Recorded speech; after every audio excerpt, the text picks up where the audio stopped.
நிகழ்ச்சிக்கு உங்களை அன்புடன் வரவேற்கின்றோம்.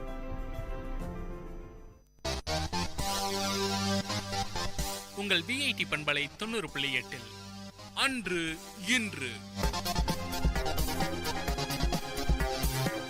வரலாற்று பதிவுகளிலிருந்து சில துளிகள். ஏப்ரல் 13, 1111 ஆண்டு 5ஆம் ஹென்றி புனித ரோம் பேரரசின் மன்னனாக முடிசூடினான்.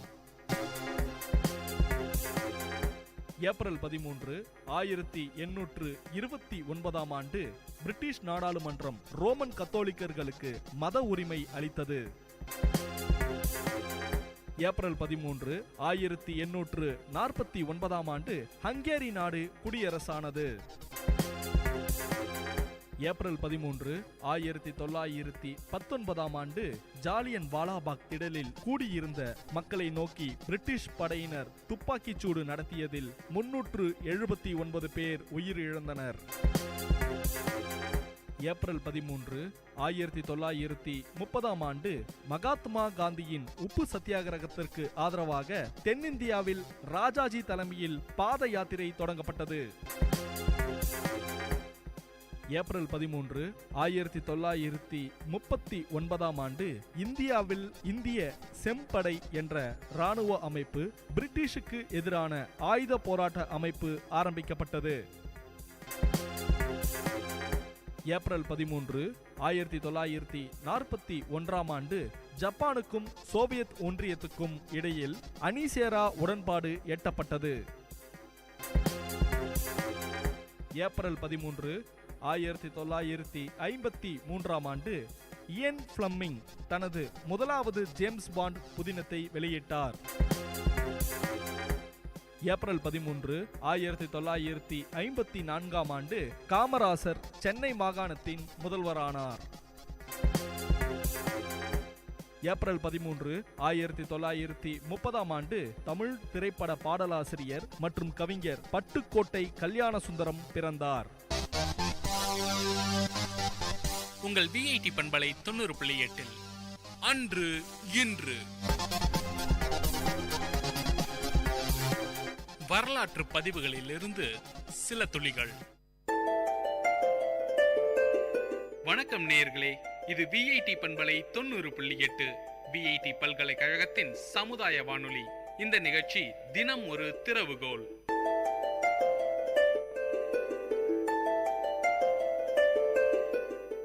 நீண்ட காலத்துக்கு முன்னாடி ஒரு தமிழ் படம் பட்டணத்தில் பூதம்னு பேரு. நிச்சயமா நிறைய பேர் பார்த்துருப்பீங்க. அந்த பட்டணத்தில் பூதத்துல ஒரு ஜாடி ஒன்று இருக்கும். அதை திறந்த உடனே உள்ளேருந்து ஒரு பூதம் ஒன்று வெளியே வந்து என்ன செய்யணும் எஜமான்னு கேட்கும். இதை பார்க்கும் போதெல்லாம் மனசுக்குள்ள தோணும், பூதம் வந்து செய்ய முடியுமா? ஒரு பூதம் வந்து நமக்கு அடிமையாக முடியுமா? நம்ம கேட்கின்ற விஷயம் அதெல்லாம் செய்து தர முடியுமான்ற ஒரு கேள்வி மனசுக்குள்ள எழும். நண்பன் ஒருத்தன் கடைக்கு போனான். அங்கே ஒரு சின்ன விளக்கு, பித்தளை விளக்கு மாதிரி ஒன்று வித்துருந்தாங்க. வாங்கினான். வீட்டுக்கு கொண்டு வந்தான். சுத்தம் பண்ணலான்னு ஒரு தேய்ச்சான். தேய்த்த உடனே அந்த விளக்குலேருந்து வெளியே ஒரு பூதம் வந்து நின்னது. பூதத்தை பார்த்து இவன் பயந்து போயிட்டான். பூதம் இவனை பார்த்து ஒரே ஒரு கேள்வி தான் கேட்டது, எஜமான் நான் உங்கள் அடிமை, உங்களுக்கு என்ன வேணும் சொல்லுங்க அப்படின்னா. அந்த பூதம் கேட்டது. வாங்கினவன் பார்த்தான், இவனுக்கு என்ன கேட்கறதுன்னு புரியல. அது காலை வேலை, நல்ல பசியான நேரம். 2 இட்லியும் ஒரு வடையும் கொஞ்சம் கட்டி சட்னியும் கொடுன்னா. பூதம் கொடுத்துடுச்சு. இதே மாதிரி விளக்கு வேற ஒருத்த கையில கிடைச்சது. அவனும் தேய்த்தான். பூதம் வெளியே வந்து நின்றது. பூதம் அவனை கேட்டது, என்ன வேணும் எஜமான்? இவன் சொன்னான், ஒரு 300 ரூபாய் கடனா இருந்தா கூட அப்படின்னு கேட்டான். நண்பர்களே, இது நகைச்சுவைக்காக சொல்லப்பட்டதாக இருந்தாலும் கூட வெளியே வந்த பூதத்துக்கிட்ட எதை கேட்டாலும் கொடுக்கும். நீங்க அந்த படத்துல பார்த்திருப்பீங்க, திருப்பதி லட்டு வேணும்னு கேட்ட உடனே அந்த அர்ச்சகரே கொண்டு வந்து கொடுப்பாரு. அந்த மாதிரி இந்த அலாவுதீன் அற்புத விளக்குல இருந்து வெளியே வரக்கூடிய பூதம் எதை கேட்டாலும் கொடுக்கும். ஆனா இவன் கேட்டது 2 இட்லியும் ஒரு வடையும் ஒரு கட்டி சட்னியை மட்டும்தான். அவனாவது பரவாயில்ல, சாப்பிட்ற ஐட்டம் கேட்டு. இவன் 300 ரூபாய் கடன் கேட்டான். கடன் கேட்டே வழக்கமாகி போன ஒருத்தன் கேட்ட ஒரு விஷயம் 300 ரூபாய் கடனா கொடுன்னு கேட்டான். அப்ப என்ன முக்கியம்னு கேட்டா, நம்முடைய மனப்பான்மையும் கூட நம்முடைய உயரங்களை தீர்மானிக்கின்றது. நம்ம கையில அலாவுதீன் விளக்கே கிடைச்சாலும் கூட நம்ம எதை கேட்கறத பொறுத்து வாழ்க்கை மாறும். நீங்க வெற்றி பெற்ற எல்லாரும் பார்த்தாலுமே கூட ஒரு அலாவுதீன் விளக்கு கையில கிடைச்சவங்க தான். இந்த கையில கிடைச்ச விளக்கு கல்வியா இருக்கலாம், தொழிலா இருக்கலாம், வியாபாரமா இருக்கலாம். அப்ப கல்வின்ற விளக்க ஒரு தேய்ச்சி நான் ஒரு MBA ஆகணும்னு கேட்டா சயின்டிஸ்ட் ஆக முடியும். நான் ஒரு ராக்கெட் என்ஜினியர் ஆகணும் கேட்டா கண்டிப்பா ஒரு ராக்கெட் என்ஜினியரா மாற முடியும். கேட்பது நம்ம கையில தான் இருக்கு. ஆனா நாம என்ன பண்றோம்னு கேட்டா கேட்பதே இல்லை. நம்முடைய மனப்பான்மைக்கு ஏற்ற மாதிரி விஷயங்களை கேட்க ஆரம்பித்தோம் என்றால் நிச்சயமாக நம்மால் மேலே வர முடியாது, உயரங்களை தொட முடியாது, வெற்றி பெற முடியாது. இப்ப நான் உங்ககிட்ட கேட்கிற ஒரே ஒரு கேள்வி, கேட்டுப்பார் நண்பர்களே. உங்களிடம் கிடைத்துள்ள அந்த கல்வியாகட்டும், தொழிலாகட்டும், வியாபாரமாகட்டும், இந்த அலாவுதீன் அற்புத விளக்கிடம் இதுவரை என்ன கேட்டீர்கள், இதற்கு மேல் என்ன கேட்கப் போகின்றீர்கள் என்ற விஷயம் மட்டும் தெளிவாக இருந்துவிட்டால் வாழ்க்கையில் வெற்றி நிச்சயம். வாய்ப்புக்கு நன்றி, வாழ்த்துக்கள், வணக்கம். நேயர்கள் இதுவரை கேட்டது விஐடி பண்பலை 90.8 தினம் ஒரு திறவுகோல். நிகழ்ச்சி தயாரிப்பு விஐடி பண்பலை 90.8 விஐடி பல்கலைக்கழகத்தின் சமுதாய வானொலி.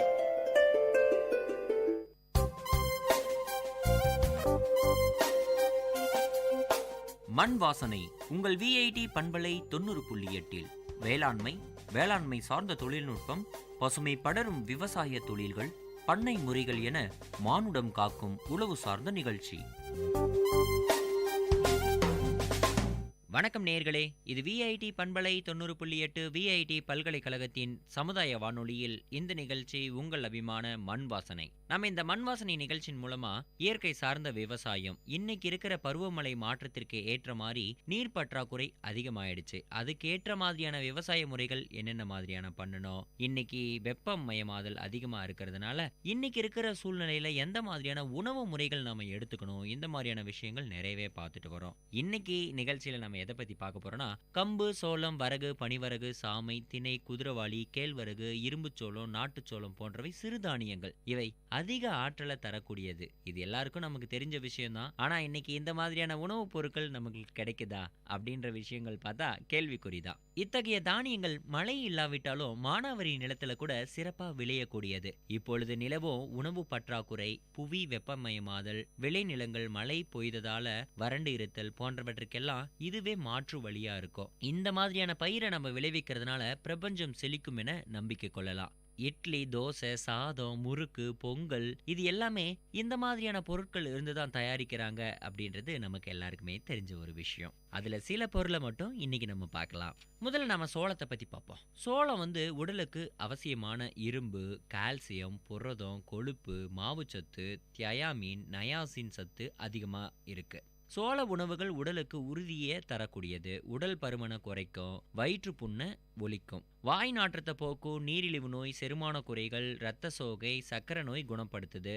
இது போன்ற நோய்களை கட்டுக்குள்ள வைக்குது. சோளத்தை என்னென்ன வகையில நம்ம சாப்பிடலாம்னா, சோள சோறு, சோளக்களி, சோள அடை, சோள வடை, சோள பாயாசம், சோள மால்ட், சோள பிஸ்கெட், ரொட்டி, இந்த மாதிரி நிறைய ஐட்டம் செஞ்சு நம்ம சாப்பாட்டுல சேர்த்துக்கலாம். இந்த மாதிரியான இயற்கை சார்ந்த சாப்பாடை நம்ம சாப்பிட்றதுனால பல நோய்களை நம்ம ஒழித்து கட்ட முடியும் அப்படின்றதுல எந்த விதமான ஐயமும் இல்லை. அடுத்ததா வரகுக்கு வருவோம். வரகுலையும் புரதச்சத்து அதிகமா இருக்கு, இரும்பு மற்றும் சுண்ணாம்பு சத்து இருக்கு.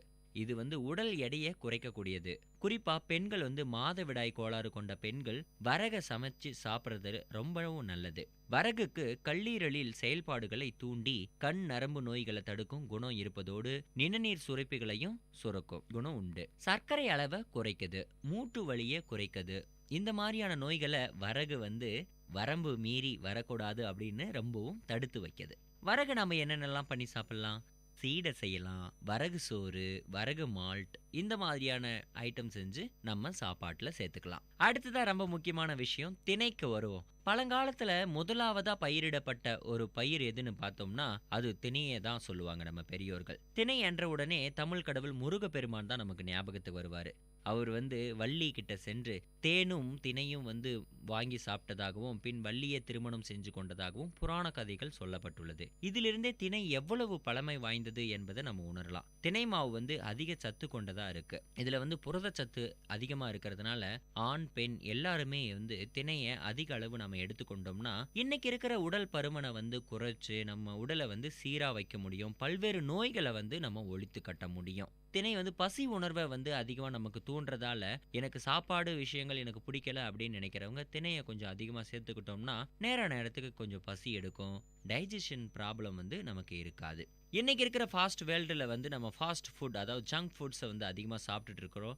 எவ்வளோக்கு எவ்வளோ இந்த மாதிரியான சாப்பாடுகள் சாப்பிட்றோமோ அவ்வளோக்கு அவ்வளோ நம்ம நோயை வந்து நெருங்கிக்கிட்டு இருக்கோம் அப்படின்னு அர்த்தம். இந்த மாதிரியான உணவு முறைகளை தவிர்த்துட்டு திணை, சோளம், வரகு, சாமை, குதிரைவாளி இந்த மாதிரியான இயற்கை சார்ந்த உணவுப் பொருட்களை எடுத்துக்கிட்டோன்னு வச்சுக்கோங்களேன், நம்முடைய அன்றாட வாழ்க்கையில் வந்து எந்த விதமான நோய்களையும் இல்லாமல் நம்ம நல்லா வாழ முடியும். அடுத்த ஒரு மண் வாசனை நிகழ்ச்சியில் மீண்டும் உங்களை சந்திக்கும் வரை உங்களிடமிருந்து விடைபெறுவது உங்கள் கோவிந்தராஜ். நன்றி, வணக்கம்.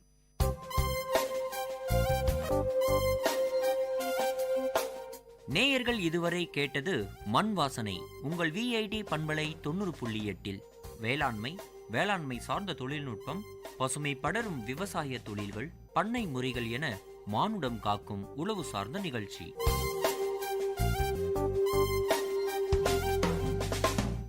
விவசாயி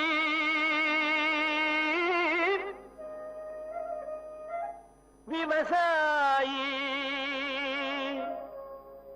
கடவுள் என்னும் முதலாளி கண்டெடுத்த தொழில். விஐடி வேளாண் துறை மற்றும் விஐடி சமுதாய வானொலி இணைந்து வழங்கும் தினம் ஒரு வேளாண் செய்தி.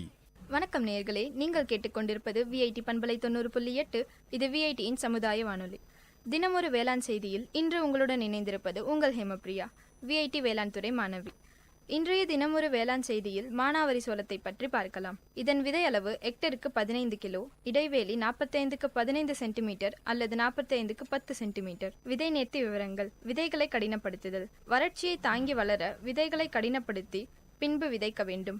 பொட்டாசியம் டைஹைட்ரஜன் பாஸ்பேட் 20 கிராமுடன் 1 லிட்டர் நீர் கலந்த கரைசலில் விதைகளை 6 மணி நேரம் ஊற வைத்து நிழலில் தன் எடைக்கு உலர்த்திய பின் விதைப்பதினால் பயிர் வளர்ச்சி தாங்கி வளரும். நுண்ணுயிர் உரங்கள் விதை நேர்த்தி. ஒரு ஹெக்டருக்கு தேவையான விதைகளை 3 பொட்டலம் அசோஸ்பைரில்லம், மேலும் 3 பொட்டலம் பாஸ்போபாக்டீரியா அல்லது 6 பொட்டலம் அசோஃபாஸ் கொண்டு விதை நேர்த்தி செய்ய வேண்டும். இவ்வாறு செய்வதால் விண்ணிலுள்ள தழை சத்தை கிரகத்து பயிர்கள் அளிக்கிறது. நிலத்தில் இடுவதாக இருந்தால் 1 ஹெக்டருக்கு 10 பொட்டலம் அசோஸ்பைரில்லம் மற்றும் 10 பொட்டலம் பாஸ்போபாக்டீரியாவுடன் அல்லது 20 பொட்டலம் அசோஃபாஸை 25 கிலோ மணல் மற்றும் 25 கிலோ தொழு உரம் கலந்து தூவ வேண்டும். விதைப்பு. விதைக்கும் பொழுது விதைகளை 15 கிராம் குளோர்பைரிஃபாஸுடன் 150 மில்லி ஒட்டும் பசை சேர்த்து நிழலில் ஊற வைத்து பின்பு 5 சென்டிமீட்டர் ஆழத்தில் பருவமழைக்கு முன்பு விதைக்க வேண்டும். உர நிர்வாகம். ஒரு ஹெக்டருக்கு 12.5 டன்கள் மக்கிய தென்னை நார் கழிவு இட வேண்டும். ரசாயன உரங்களை மண் பரிசோதனை சிபாரிசுப்படி அல்லது பொதுத்துறைப்படி ஹெக்டருக்கு 40:20:0 என்ற அளவில் தழை, மணி, சாம்பல் சத்துக்களை இட வேண்டும். நன்றி நேயர்களே, நீங்கள் கேட்டுக்கொண்டிருந்தது விஐடி பண்பலை 90.8. இது விஐடியின் சமுதாய வானொலி. தினமொரு வேளாண் செய்தியில் இருந்து விடைபெறுவது நான் உங்கள் ஹேமபிரியா, விஐடி வேளாண் துறை மாணவி. விவசாயி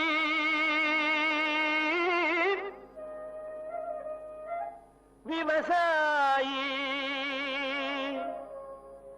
கடவுள் என்னும் முதலாளி கண்டெடுத்த தொழில். விஐடி வேளாண் துறை மற்றும் விஐடி சமுதாய வானொலி இணைந்து வழங்கும் தினம் ஒரு வேளாண் செய்தி.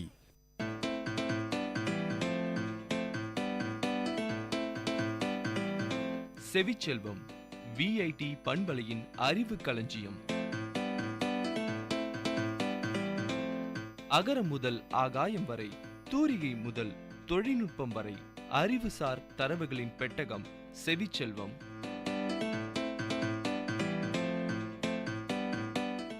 வணக்கம் நேயர்களே, இது விஐடி பண்பலை 90.8. செவிச்செல்வம் நிகழ்ச்சியில் குத்தூசி மருத்துவம், அதாவது அக்குபஞ்சர் பற்றிய அறிவு சார்ந்த தரவுகளோடு ஜெயலட்சுமி. குத்தூசி மருத்துவம், இதனை ஆங்கிலத்தில் அக்குபஞ்சர் என கூறுவார். குத்தூசி மருத்துவம் என்பது வலியிலிருந்து நிவாரணம் பெறுவதற்காக அல்லது நோய் தீர்க்கும் நோக்கத்திற்காக உடலில் ஊசிகளை சொருகி கையாளுவதற்கான செயல்முறை.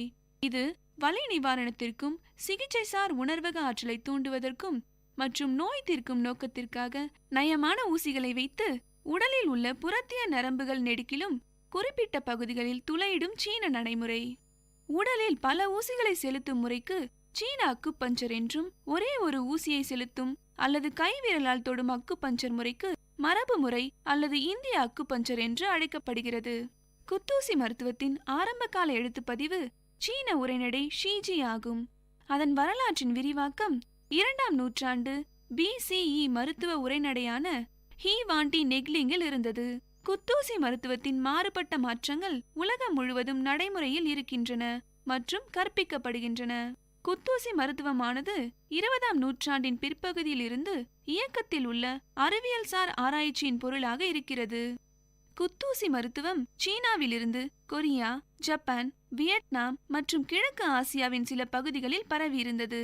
சீனாவின் குத்தூசி மருத்துவத்தின் சுமார் 90 பணிகள் ஹான் வம்சம் மற்றும் சாங் வம்ச காலகட்டங்கள் எழுதப்பட்டிருந்தன. பெரும்பாலான நவீன குத்தூசி மருத்துவ நிபுணர்கள் எத்திலின் ஆக்சைடுடன் அல்லது நீராவி பதனமாற்றி மூலமாக கிருமி அழிக்கப்பட்ட நயமான விட்டத்துடன் கூடிய துரு ஏரா எஃகு ஊசிகளை பயன்படுத்துகின்றனர். இந்த ஊசிகள் சருமத்தடி உட்செலுத்து ஊசிகளை காட்டிலும் விட்டத்தில் மிகவும் சிறியதாக இருக்கின்றன. இந்த ஊசிகளின் மேலே குத்தூசி மருத்துவ நிபுணர் பிடிப்பதற்கான கைப்பிடி வழங்கப்பட்டிருக்கும். ஊசியில் பயன்படுத்தப்பட்டிருக்கும் அளவு, வகை மற்றும் உட்செலுத்தும் ஆழம் போன்றவை நடைமுறைப்படுத்தப்படும் குத்தூசி மருத்துவ பாணி சார்ந்ததாக இருக்கின்றன. மேற்கத்திய மருத்துவத்தில் இரத்த நாளம் தொடர்புடைய தலைவலிகள் பொதுவாக ஆஸ்பிரினின் போன்ற வலி நிவாரணிகள் மூலமாக அல்லது உச்சநிலையில் பாதிக்கப்பட்ட இரத்த நாளங்களை தளர்த்தும் நியாசின் போன்ற முகவர்களை பயன்படுத்துவதன் மூலமாக சிகிச்சை அளிக்கப்படுகின்றன. ஆனால் குத்தூசி மருத்துவத்தில் அது போன்ற தலைவலிகளுக்கு பொதுவாக ஹீகியூ புள்ளிகள் எனப்படும் நோயாளியின் கையின் பெருவிரல்கள் மற்றும் உள்ளங்கைகளுக்கு இடையில் உள்ள மையப்பகுதியில் தோராயமாக ஒரு இடத்தில் இருக்கும் உணர்வு புள்ளிகளை தூண்டுவதன் மூலமாக சிகிச்சை அளிக்கப்படுகிறது. இந்த புள்ளிகள் குத்தூசி மருத்துவம் கோட்பாட்டில் முகம் மற்றும் தலையை இலக்காக கொண்டவை என வரையறுக்கப்படுகின்றன. மேலும் இவை முகம் மற்றும் தலையை பாதிக்கும் சீர்குலைவுகளுக்கு சிகிச்சை அளிக்கும் போது மிகவும் முக்கியமான புள்ளிகளாக கருதப்படுகின்றன. முதலில் நோயாளி சாய்ந்திருக்க வேண்டும். பின்னர் ஒவ்வொரு கையிலும் உள்ள புள்ளிகள் முதலில் ஆல்கஹாலினால் உயிரகற்றல் செய்யப்பட வேண்டும். பின்னர் பயன்பாட்டுக்கு பின் வீசி அறக்கூடிய சன்னமான ஊசிகள் நோயாளி குறுங்கூர் வலியை உணரும் வரை தோராயமாக 3 முதல் 5 மில்லிமீட்டர் ஆழத்திற்கு உட்செலுத்தப்பட வேண்டும். இது பொதுவாக பெருவிரல் மற்றும் கைக்கு இடையில் உள்ள பகுதியில் மெலிதான நரம்பு துடிப்பு தொடர்புடையதாக இருக்கிறது. அமெரிக்காவில் குத்தூசி மருத்துவம் அதன் மிக பெரும் வெற்றியை அடைந்திருக்கிறது. மேலும் தசைக்கூட்டு வலிக்கான சிகிச்சைகளில் இது பெருமளவில் ஏற்றுக்கொள்ளப்பட்டிருக்கிறது. குத்தூசி மருத்துவத்தின் மூலமாக அடிவயிற்று விரிவு, பசியின்மை, மனக்கலக்கம், படபடப்பு, மூட்டு நோய், இயல்பற்ற நெஞ்சுவலி, தசைவலி துடிப்புகள், தசைநார் வலிப்புகள், தசை நடுக்கங்கள் மற்றும் இன்னும் பல நோய்களை குணமாக்கும் ஆற்றலை பெற்றது. குத்தூசி மருத்துவம் ஊசிகள் தோலில் ஊடுருவதன் காரணமாக குத்தூசி மருத்துவத்தின் பல வடிவங்கள் துளையிடல் நடைமுறைகளை கொண்டிருக்கின்றன. மேலும் அதனால் அவை இடர்பாடுடன் இருக்கின்றன. நன்கு பயிற்சி பெற்ற நிபுணர்கள் சிகிச்சை அளிக்கும் சமயங்களில் காயங்கள் ஏற்படுவது அரிதானதாக இருக்கிறது. பெரும்பாலான அதிகார எல்லைகளில் ஊசிகள் நுண்ணுயிரற்றதாக இருக்க வேண்டியது அவசியம். மேலும் ஒருமுறை மட்டுமே பயன்படுத்திவிட்டு வீசப்பட வேண்டும். சில இடங்களில் ஊசிகள் நீராவி பதனமாற்றி போன்ற முறைகளில் முதலில் மறு உயிரகற்றல் மேற்கொள்ளப்பட்டிருந்தால் மீண்டும் பயன்படுத்தலாம். ஊசிகள் மாசடைந்திருக்கும் போது அதை மீண்டும் பயன்படுத்துவதால் பாக்டீரியா அல்லது மற்ற இரத்தம் சார்ந்த கிருமி தொற்று அதிகரிக்கும். குத்தூசி மருத்துவம் தொடர்பான தீங்கு விளைவிக்கும் நிகழ்வுகளுக்கான ஒரு கருத்து கணிப்பில் ஒவ்வொரு 10,000 நபர்களுக்கு சிகிச்சை மேற்கொண்டால் அதில் 671 சிறிய தீங்குகள் விளைவதாக விகிதங்கள் தெரிவிக்கின்றன. மேலும் பெரும் அளவிலான தீங்குகள் ஏதும் ஏற்படவில்லை என்பதையும் அது தெரிவித்திருந்தது. குத்தூசி மருத்துவத்தை மேம்பட்ட பாதுகாப்பு விதிகள் மற்றும் ஏற்ற இயல்பான ஒடுக்கு பகுதிகளில் கவனமாக பயன்படுத்தினால் இது பாதுகாப்பான சிகிச்சை முறையாகும். நேயர்கள் இதுவரை கேட்டது குத்தூசி பற்றிய அறிவு சார்ந்த தரவுகள். வழங்கியவர் Jayalakshmi.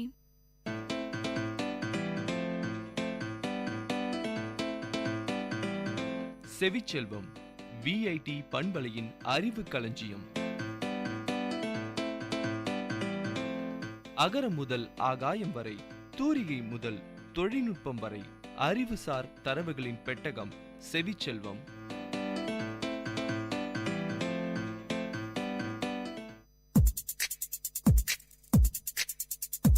Ladies and gentlemen, guys and girls, this is Data Chunks on Vit Community Radio 90.8 FM. This program features chunks of informative data on various fields, be it computers, environment, technology, physics, or any field. Data Chunks has it all. Hello VIT, I'm Sudeep from MTechST and I'm here on Data Chunks to give you some sights on what a cement is and how it is made. Cement is a fine, soft, powdery type substance. It is made from a mixture of elements that are found in natural materials such as limestone, clay, sand, and shale. When cement is mixed with water, it can bind sand and gravel into hard, solid mass called as concrete. Cement can be purchased from most building supply stores in bags. Did you know 4 elements that are needed to make cement are calcium, silicon, aluminium, and iron? Calcium, which is the main ingredient, can be obtained from limestone, whereas silicon can be obtained from sand or clay. Aluminium and iron can be extracted from bauxite or iron ore, and only small amounts are needed. Cement is usually grey. White cement can also be found, but it's usually more expensive than the grey cement. Cement mixed with water, sand, and gravel forms concrete. Cement mixed with water and sand forms cement plaster. Cement mixed with water, lime and sand forms mortar. Cement powder is very fine. 1 kilo contains over 300 billion grains, although we haven't actually counted them to see if that is completely accurate. The powder is so fine, it will pass through a sieve capable of holding water. Cements can be stored in a dry area. If it gets wet or damp, the powder will turn into a hard lump. Now let's see how the cement is made. Limestone is taken from a quarry. It is the major ingredient needed to make cement. Smaller quantities of sand and clay are also needed. Limestone, sand, and clay contain the 4 essential elements required to make the cement. The 4 essential elements are calcium, silicon, aluminium, and iron.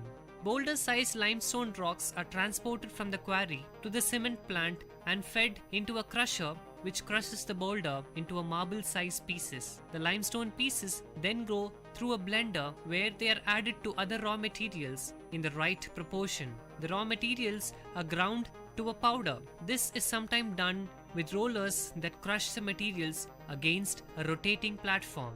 Everything goes into a huge, extremely hot rotating furnace to undergo a process called as sintering. Sintering means to cause to become a coherent mass by heating without melting. In other words, the raw materials become sort of partially molten.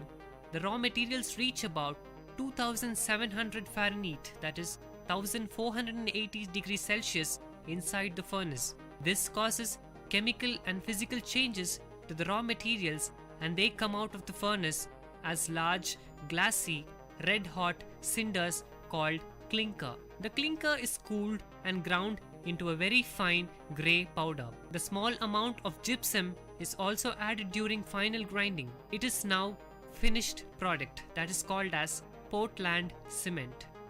The cement is then stored in silos, that is large holding tanks, where it awaits the distribution. The cement is usually shipped in bulk in purpose-made trucks, by rail, or even by barge or ships. Some are bagged for those who want in small quantities. You have heard about what is cement and how it is made at Data Chunks with me, Sudeep. Ladies and gentlemen, guys and girls, this is Data Chunks on Vit Community Radio 90.8 FM. See you next time with another interesting, informative chunk of data on Data Chunks.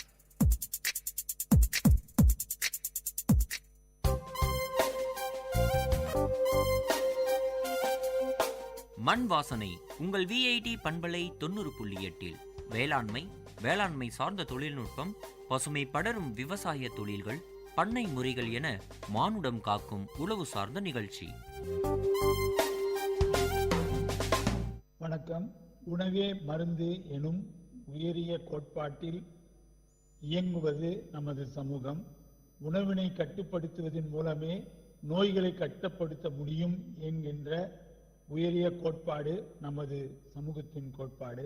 இன்று உணவின் வழி ஏராளமான நச்சு நமது உடலில் சேருவதும் அதனால் ஏராளமான நோய்களுக்கு ஆட்படுவதும் நடந்தேறி கொண்டிருக்கிறது.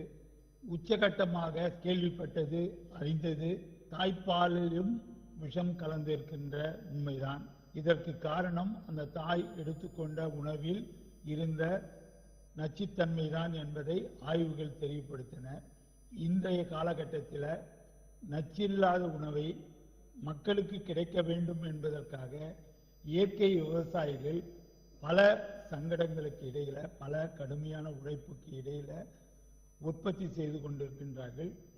அவர்கள் எந்தவித ரசாயன உரத்தையோ ரசாயன பூச்சிக்கொல்லிகளையோ பயன்படுத்தாமல் இயற்கை உரங்களையும் இயற்கை பூச்சி விரட்டிகளையும் பயன்படுத்தி உணவை உற்பத்தி செய்கிறார்கள். காய்கறிகள், கீரைகள், பாரம்பரிய அரிசி வகைகள், அதே போலவே சிறுதானிய வகைகள் அனைத்தையும் உற்பத்தி செய்து மக்களுக்கு அளிப்பதற்காக தயாராக இருக்கின்றார்கள். அவர்களுக்கான ஒரு மேடையாக மக்கள் நலச்சந்தை உருவாக்கி இருக்கின்றோம்.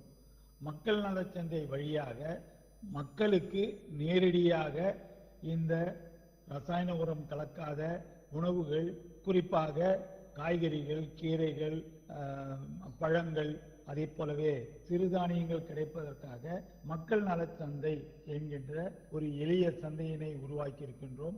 இது ஆரோக்கியமானவைகள், இயற்கை விவசாயத்தில் விளைந்தவைகள் கூடுதல் விலையின்றி நியாய விலையில் ஒரே இடத்தில் விவசாயிகள், உற்பத்தியாளர்கள் நேரடி விற்பனையில் இந்த சந்தை இயங்குகிறது.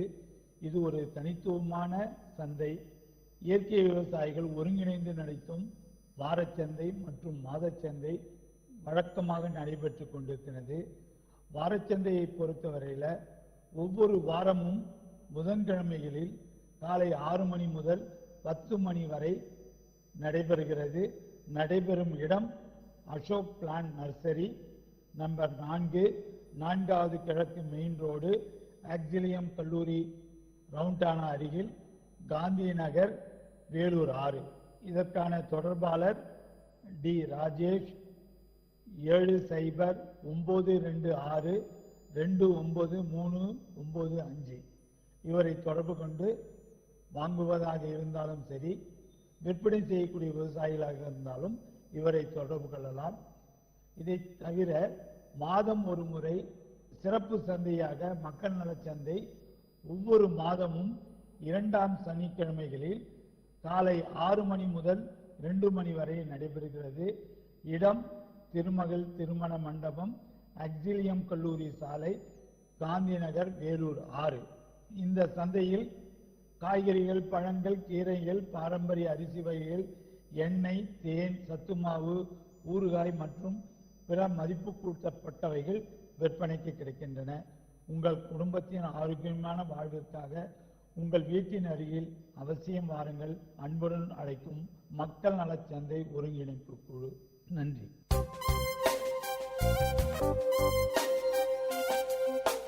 நேயர்கள் இதுவரை கேட்டது மண் வாசனை உங்கள் VIT பண்பலை 90.8. வேளாண்மை சார்ந்த தொழில்நுட்பம், பசுமை படரும் விவசாய தொழில்கள், பண்ணை முறைகள் என மானுடம் காக்கும் உழவு சார்ந்த நிகழ்ச்சி.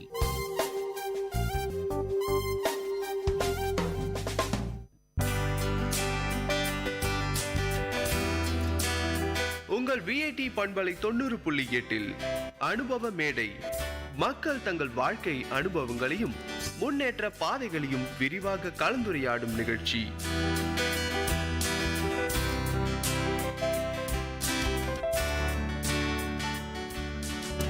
வணக்கம் நேயர்களே, நீங்கள் கேட்டுக்கொண்டிருப்பது VIT பண்பலை 90.8 VIT பல்கலைக்கழகத்தின் சமுதாய வானொலி. இந்த நிகழ்ச்சி அனுபவ மேடை நிகழ்ச்சியில சமுதாய மக்கள் அவங்களுடைய வாழ்க்கை அனுபவங்களை நம்ம கிட்ட பகிர்ந்துக்கிறாங்க.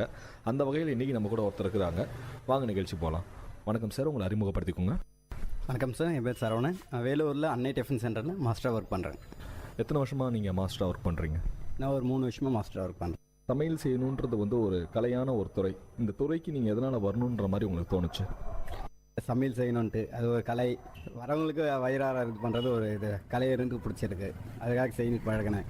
அது இல்லாமல் வீட்டு சூழ்நிலை, அதனால் இந்த மாதிரி ஃபீல்டுக்கு வர வேண்டியதாக போச்சு. ஃபஸ்ட்டு சேரும் போதே மாஸ்டராக தான் சேர்ந்தீங்களா? நான் வந்து பிருந்தா கேஃப் வந்துட்டு காட்பாடியில் ஒரு ஹோட்டல் இருக்குது, அங்கே சப்ளையராக தான் போய் சேர்ந்தேன். அது ஒரு 2 வருஷமாக அப்படியே செஞ்சுட்டு இருக்க, அது மாஸ்டராக ட்ரெயின் பண்ணி மாஸ்டர் ஆகிட்டேன். எதனால் வந்து துறையில் வந்து ஒரு ஆர்வம் வந்துச்சு, நம்ம வந்து ஒரு மாஸ்டராக போகணும், ஒரு சமையல் செய்யணும் அப்படின்ற மாதிரி உங்களுக்கு எதனால் அந்த ஆர்வம் வந்துச்சு?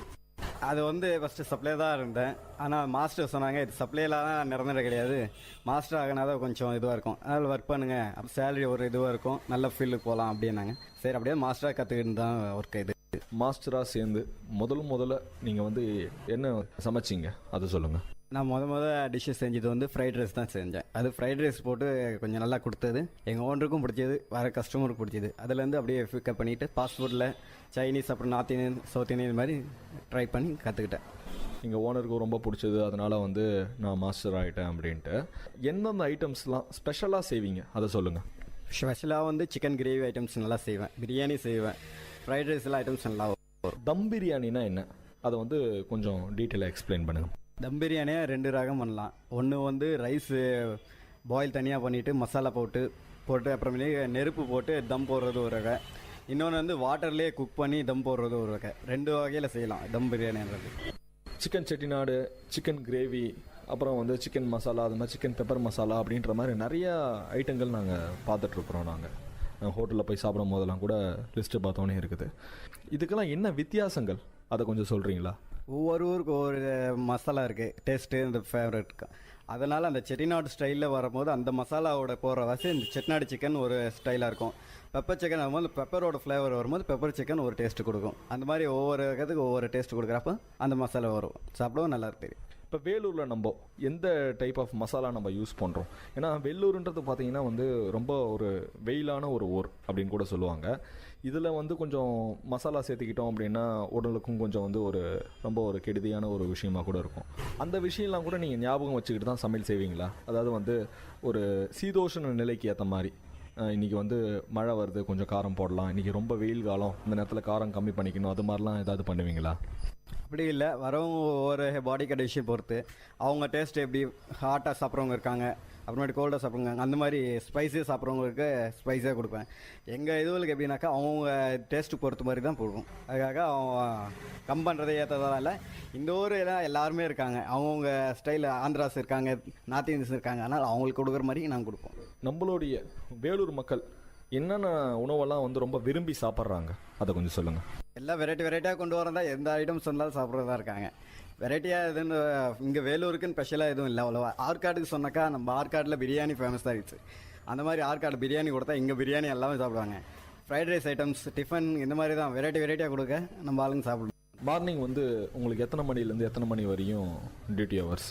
காலையில் வந்து எத்தனை மணிக்கு வருவீங்க, சாயந்தரம் எத்தனை மணிக்கு போகிறீங்க, எவ்வளோ நேரம் நீங்கள் வேலை செய்வீங்க? நான் காலையில் ஒரு 7 மணிக்கு வருவேன், அப்புறமேட்டுக்கு எல்லாம் ஒர்க் பண்ணிட்டு நைட்டு 10 மணிக்கு போவேன். ஒரு நாளைக்கு 12 மணி நேரம் 13 மணி நேரம் டியூட்டி ஆகும். வெறும் சமைக்கிறது மட்டும்தான் உங்கள் வேலையா? வேறு ஏதாவது வந்து கூடவே ஏதாவது எக்ஸஸாக கூட செய்வீங்களா? ஒரு எடுத்துக்காட்டுக்கு பார்த்தீங்க அப்படின்னா வந்து உங்கள் சமையல்லாம் முடிச்சிருப்பீங்க, ஆனால் ஹோட்டலில் வந்து திடீர்னு யாராவது வந்து சாப்பிட்றதுக்கு வருவாங்க, அந்த நேரத்தில் வந்து சப்ளையர் இருக்க மாட்டாங்க, அப்போ வந்து நீங்கள் சப்ளையும் பண்ணுவீங்களா? என் வேலை முடிஞ்சதுன்னா சப்ளை எந்த வேலையாக இருந்தாலும் சரி, ஏன்னா நான் ஃபஸ்ட்டு ஃபீல்டில் வரும்போதே சப்ளை பார்க்க க்ளீன் பண்ணவர் தான் வரேன். அதுக்காக மாஸ்டர் ஆகிட்டா அந்த வேலை செய்யக்கூடாதுன்ட்டு இல்லை, என் வேலை முடிஞ்சால் அந்த வேலையும் சேர்த்து செய்கிறது தான். சப்ளைன்ட்டு பார்சல் எல்லாம் கட்டுவேன். ஓனரே க்ளீன் பண்ணுற செய்கிறப்போ நம்மளே அவ்வளோ இது பண்ணிக்கக்கூடாது, நம்ம வேலை செய்கிறப்போ அவங்களும் சேர்த்து செய்ய வேண்டியது தான். சப்ளையராக தான் போனேன் அப்படின்னு சொன்னீங்க. இப்போது சப்ளையர்லாம் நிறைய இடத்துல நான் பார்த்துருக்கிறேன். நான் டக்குன்னு எல்லாத்தையும் வேகமாக கட்டி எல்லாத்தையும் கரெக்டாக எடுத்து போட்டுருவாங்க, நல்லா ஒரு சுறுசுறுப்பாக இருப்பாங்க. இதனாலே உங்களுக்கு வந்து உடல் நல்லா ஒரு எனர்ஜியாக ஆரோக்கியமாக இருக்கும்ல? அந்த பார்சல் தான் போகிறப்போ ஒரு லைன் பார்க்குறப்போ அது வேகமாக போகிறப்போ அது எக்ஸசைஸ் தான். எங்களுக்கு வெயிட்டில் போய் எக்ஸசைஸ் பண்ணவே வேண்டாம், இதிலே எக்ஸசைஸ் நல்லா இருக்கும், உடம்பு ஒரு ஃபீல் இருக்கும். காலையில் இருந்து இந்த செய்கிறது, ஈவினிங் போய் படுக்கிறதுக்கு கரெக்டாக இருக்கும் பாடி கண்டிஷன். இந்த ஹோட்டல் போனால் நம்மளுக்கு இதெல்லாம் இருக்கணும் அப்படின்ற மாதிரி என்னென்ன விஷயம்லாம் எதிர்பார்க்குறாங்க அதை கொஞ்சம் சொல்லுங்கள். ஃபஸ்ட்டு ரெஸ்பான்ஸ் பண்ணுறது, மரியாதை கொடுத்து பார்க்கணும், அப்புறமேட்டுக்கு சுத்தம், அப்புறமேட்டுக்கு தான் டேஸ்ட்டு, மூணாவதாக தான் டேஸ்ட் எதிர்பார்ப்பாங்க. ஓனர் வந்து என்ன விஷயம்லாம் வந்து சொல்லுவாங்க? கஸ்டமர் இந்த டேஸ்ட் தந்தால் வந்து அவங்க வரணும், இந்த டேஸ்ட்லாம் கொஞ்சம் எக்ஸ்ட்ரா போடுங்க அப்படின்ற மாதிரிலாம் ஓனர் சொல்லுவாங்களா? கண்டிப்பாக சொல்லுவாங்க. அவங்க எப்படி கேட்குறாங்க, கஸ்டமர் பொறுத்தா ஹோட்டலே ரன் பண்ண முடியும், அவங்க இல்லைனா நம்ம ரன் பண்ண முடியாது. அவங்க எப்படி கேட்குறாங்களோ அந்த மாதிரி கொடுக்கறது தான் நம்மளோட வேலை. அதுக்காக தான் ஓனர் எப்படி சொல்கிறார் அந்த மாதிரி நாங்களும் செய்ய வேண்டும். ஒரு நாளைக்கு காலையிலேருந்து சாயந்தரம் வரையும் தோராயிரமாக உங்களுடைய கடைக்கு எத்தனை கஸ்டமர் வருவாங்க? தோராயமாக கஸ்டமர்ஸ் சொன்னால் ஒரு 200 பேருக்கு வருவாங்க. உங்களுடைய வாழ்க்கையில் நடந்த ஏதாவது சுவாரஸ்யமான விஷயம் கண்டிப்பாக ஏதாவது இருக்கும்.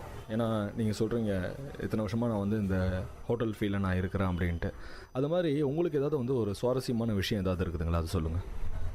இருக்குது. இப்போ வந்து ஹோட்டலில் ஒர்க் பண்ணுறப்போ விஐபிங்க பெரிய பெரிய கஸ்டமர்ஸ் சாப்பிட வரும்போது அவங்களுக்கு போய் நான் சர்வ் பண்ணுவது, அப்புறமேட்டு மாஸ்டர் அந்த ஐட்டம்ஸை ரெடி பண்ணி கொடுக்குறப்போ அவங்களுக்கு பிடிச்சதுன்னு சொல்லிட்டு நல்லா பாராட்டுவாங்க. அதே மாதிரி ஓனர்கிட்ட சொல்கிறப்போ அதே மாதிரி நல்லா ஒரு இது சொல்லியிருக்காங்க, இந்த மாதிரி மாஸ்டர் நல்லா இருக்காங்க, சூப்பராக செய்கிறாங்க அப்படின்ட்டு சொல்லப்போ எங்களுக்கு கொஞ்சம் சந்தோஷம் பெருமையாக இருந்தது. பெரிய விஐபி வந்து சொல்கிறப்போ எங்களுக்கு அது நல்லா இருக்குது. 1 கிலோ மாவில் நீங்கள் வந்து எத்தனை பரோட்டா செய்வீங்க? நான் 20 பரோட்டா செய்வாங்க.